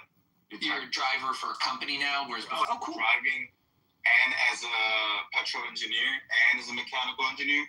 So you got some specialty driving licenses? Yes, I have Class A and former training with such companies as John Deere, Toyota, Nissan. What's that one fucking big cat engine, the C16? What you're saying is the new W-2 is now like biting over your tax of your profit. Yeah, dude. Yeah. I don't know if I want to do this. The employee relationship. We could use some stronger unions, right? Oh man, I wish Florida had. I am in the union. I get charged $180 a month. Does it help? Does the union help you at all? Protected me from. Why doesn't it help you with the taxes? Why doesn't it help you get an independent thing and force your boss to recognize you as an independent contractor but give you all the perks of being an employee? Yeah, the union. Politics. Fuck you, politics. Where's my fucking mob? It's corrupt. The union's corrupt, bro. They just take my money and do the bare minimum. The fucking unions. I filed Unions are worthless without the goddamn mob. I filed an EEOC complaint against Scott Bessent and the IRS and the Treasury Department. So the union that I was in, the National Treasury Employees Union, they refused to represent me for the sexual harassment claims that I brought. And so the judge with the You wanted to hire their attorneys to sue your employer over a sexual harassment claim you were making against your employer? Correct. Okay. So they refused to represent me, and then I wrote a letter to the Just president. hire someone. Hire an attorney if you have a good case. Well, anyways, I wrote a letter to the. So, like, if you don't have a good case, they're not going to just give you an attorney because you're a member of the union. Yeah, they said that they said they did not believe I would win. I would be successful based on my. Yeah. They don't want to waste their lawyer's time. Their lawyer bills them. He's doing important things for them. I know, but I just wanted to get the satisfaction of calling them out via email saying, I paid 5 years and you guys didn't do shit. Okay, I get that. And the manager...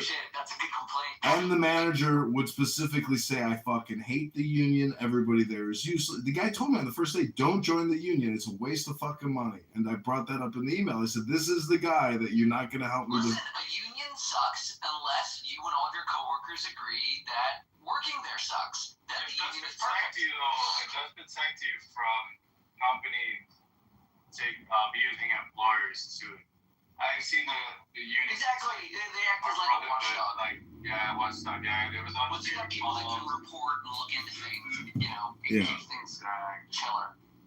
Well, you know, you can unionize as tenants. If you live in an apartment building, you can unionize as tenants. But when you go, I agree with you. Like, if I'm throwing money at a thing, I don't want it to just be a boogeyman to scare my employer into being nicer to me. I want some teeth. I want to fucking Yeah. I want to see that the money's going towards something, not just like preventing abuses I can't get.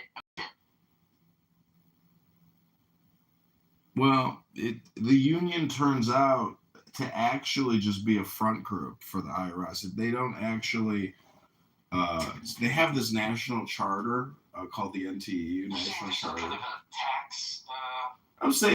And they only endorse Biden. They fucking hate Donald Trump. It's just a bunch of liberals. Marvel fans, Disney fans, Pixar fans, all voters. Yep. That's what people don't understand exactly about like the propaganda engine. It's not just about producing like great content. It's also about controlling the minds of the people that control the world, which is what we were talking about with America. Yeah. Oh, man.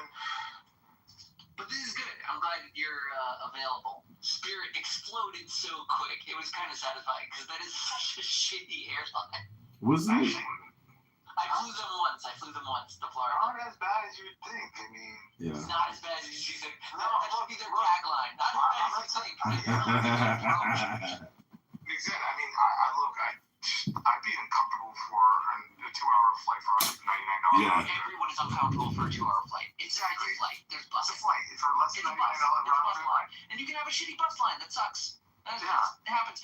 And, you know, it can be trying to hold at the very, very bottom of the margin. And, yeah, that's going to be the first thing that goes when things hit a bump in the road.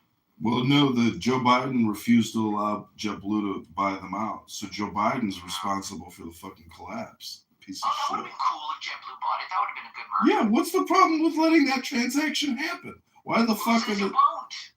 Who says it won't? They just liquidated. It's over. It doesn't mean death, you crazy idiots. Yeah, we get that. But I'm just saying that things as were. I mean, it's a disillusioned, liquidated organization. It's over. No, it's a bunch of agreements that they can't pay their creditors. So then someone else that can will work out and finance a deal and then take the planes and the routes and all of the infrastructure, and then you'll have JetBlue, now Spirit, the Blue Spirit or whatever. Who gives a shit? They have 1 million airlines. Yeah, I know. I think the primary investor was Citadel. They were the ones keeping it afloat. It's a penny pinching thing. Like, you go for bargain basement. Like, listen, you got to be there's techniques about bargain basement that aren't so susceptible, like Costco. And they have different techniques that, like, interestingly work. Counterintuitive half the time. But, like, yeah, bankruptcies happen. I just think it's hilarious when they do. Well, I just wish I could go back to the 8th grade and I could have read a book called Lawyers Run the World. Join them or die by them. Lawyers don't run the world. You don't think so? Ramona Shalom runs it? We don't. Dude, we're hired. You wanted to write a book that says Jews run the world? Jews don't run the world either. Listen, what I'm trying to say is lawyers are closer to the mechanisms that run the world because the old wealthy families and interests controlling states, rivers, bridges, those industries require lawyers in every generation to update their paperwork. So attorneys are closer to the wheel. but they don't control it. They're hired to make sure the wheel keeps spinning. So you're admitting you're corrupt. I'm not corrupt. I help the world keep spinning. I'm part of the natural order. Yes, obviously. Did he say he's going to step aside? He's not going to run. No, they're just playing games like theater. He's right? Peter. Idiots. Oh, he's fucked. Dude, Marco Rubio's pulling his weight and he's proves his worth in my 100%. And the Republicans come together with a nice.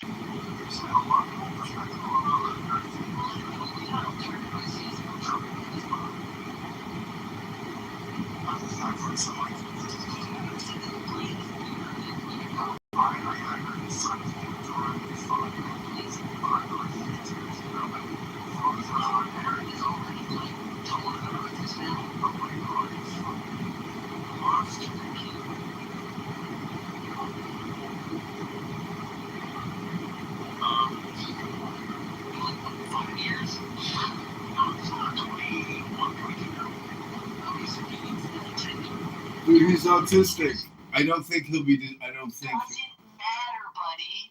You got to think in terms of monarchy. It's the Trump brand. I'm tired of being Yeah, but You should be. listen, I saw Hillary Clinton's daughter, Chelsea.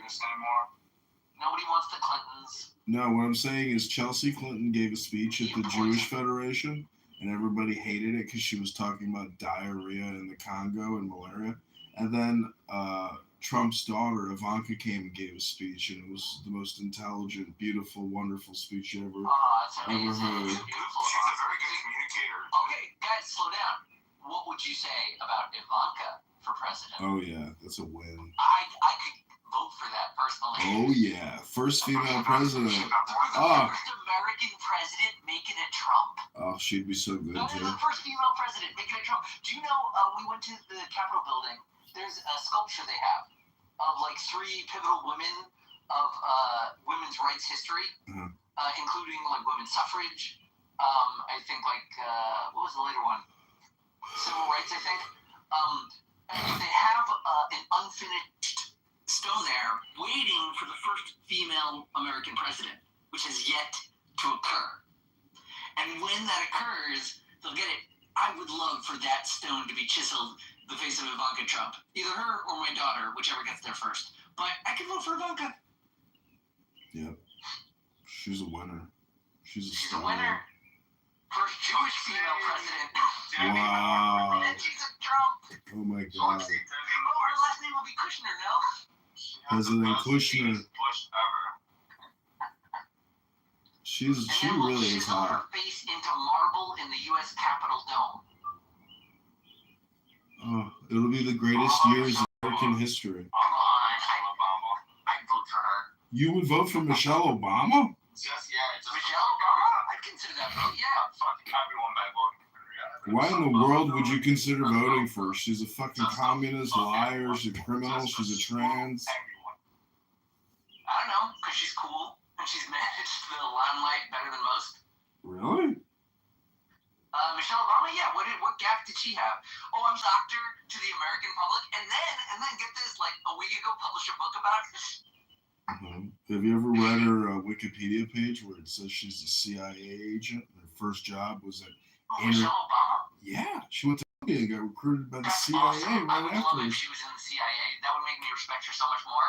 Yeah, you can look it up. It's on her Wikipedia. Her and Barack, they met at a CIA think tank. He's connected by his family. Like he was in those fucking circles, those like Yeah. dark clubs, Yep, his mom was a CIA honeypot. country clubs, the summer retreats by the cabin. No, his mom was a whore. She used to spread her pussy for intelligence. That's what Barack was saying. Obama's mama did. She was a CIA prostitute. Yeah, his mom was a CIA prostitute whore. Those are the values of our president. I don't know anything about his mother. I don't need to go prove it. I've already seen the proof. You could look it up if you want. I don't know. She's spreading her legs for intelligence. Maybe she's just gathering intelligence while spreading her legs like a liberated woman from America. Saw what happened at his grandma. Okay, Barack Obama's grandmother was a bank financier in Honolulu, Hawaii. That makes more sense. Through what we found out through FOIA, we found out through unredacted information that was released that his grandmother worked in Honolulu and also funded kill squads in Indonesia, Nigeria, Kenya, and stuff like that for the CIA. Why? Because the CIA would want to fund stuff like that, and then they would get in contact with her, and then she would finance money to those different groups. Because they were doing for example, like Lolo Santoro, the guy in Indonesia, ran a kill squad in Indonesia, and she would fund like his operations for the CIA. Had enough of a government connection to facilitate CIA funding. She worked for the CIA of militias abroad. Yeah, she funded militias abroad. How is that she a worked whore? directly for the Central Intelligence Agency. That's what was released. How is that a whore? How is that a whore? Fuck you. I'm not saying she's a whore. I never said that. This Okay, is good. You're saying this is the mother of the president. You're like, this is she's the a whore for the CIA. No, Did you grandmother. what? I thought. What do you mean you didn't say? Weren't you the one that said she spread her pussy? That was you. No, wasn't that's it? John. That's John. Oh, I'm sorry. It was John. John, fuck you, John. No. It was the grandmother. Well, you don't have to say fuck you. I mean, I could show you the pictures of his mother spreading her pussy lips. Yeah, for the CIA. You want to see the pictures? You want to see the dirty pictures? Funding kill squads in Indonesia for Lolo Santoro. Okay, good. That's good. I know. The grandmother was the one that was doing all this, working with the CIA, funding kill squads. Well, what was your background? She came from Kenya and she settled in Hawaii. Was she military? No, she was white. She was white. Okay. Yeah, what was she doing in Hawaii? She lived in Honolulu. Why? I don't fucking know. Her family's from where? Kansas. How did a Kansas person get to Hawaii and when? I don't know. She moved to fucking Hawaii. Who? When? Her parents? Her family? Herself? Fucking did no. she marry? How did the fucking Kansas end up in Hawaii? You idiot. Obama's grandmother. This is rich. Not fucking John Kitover. That's fine. I'm just asking. If you want to say that his grandmother was a Kansas bred no, her ancestry from fucking Wichita was from Kansas. Her ancestry was from Kansas. She lived in Hawaii. Don't know how the fuck she ended up there. She worked for a bank there, right? She was funding kill squads. She herself is working with the CIA at some point. Barack Obama's father worked for the Shell Corporation in Kenya, which they believe that he also. Hold on, look at Lean PTR, look at Lena Dunham. Hold on, look at Lean PTR, look at Lena Dunham. This is Obama's mama while she's running her honeypot.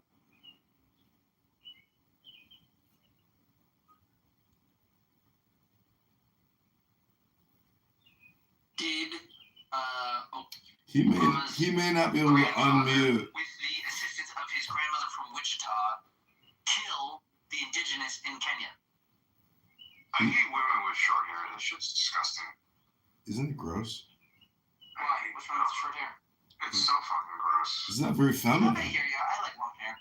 It's pretty. Welcome, bride of the room. Conqueror of ancient Babylon. Bride! The grandmother introduced the daughter to the Kenyan guy. They ended up getting married. Whatever his Barry Obama, the father, ended up introducing the daughter to the Kenyan guy. They ended up getting married, had a kid. He dipped out, and then I'm trying to understand whether or not the indigenous were killed. Yeah, in Indonesia. What do you mean? Yeah, how many? I don't fucking know. There was like hundreds of people that were killed. Hundreds? That's it? A couple hundred? Yeah, a couple hundred people. Okay, was there any justification? Like, were they bad people? I don't know. I have to look it up. So they just killed a bunch of people. Yeah, they killed a bunch of people. And then they fell in love and produced the future president of America? Or the father of? No. The Kenyan father was never in his life. He ditched him, but he dipped out. Okay, so how did he meet the mom? Okay. The mom was introduced by the grandmother to Barry Obama, or Barack Obama's father, whatever his dad's name was. Introduced him. He was a Kenyan guy from Kenya. But who is the mother? You're saying that the grandmother is the mother of the father. Barack Obama's mother was introduced to the Kenyan guy. And I'm asking, where did his mother come from? She was Hawaiian, and she was white. There you go. Yeah, I'm saying even that is a story, guys. They're from fucking Kansas. Well, I mean, you gotta know their whole fucking family. Yeah, I know, but he's not a native Hawaiian. The family's not. They're from Kansas.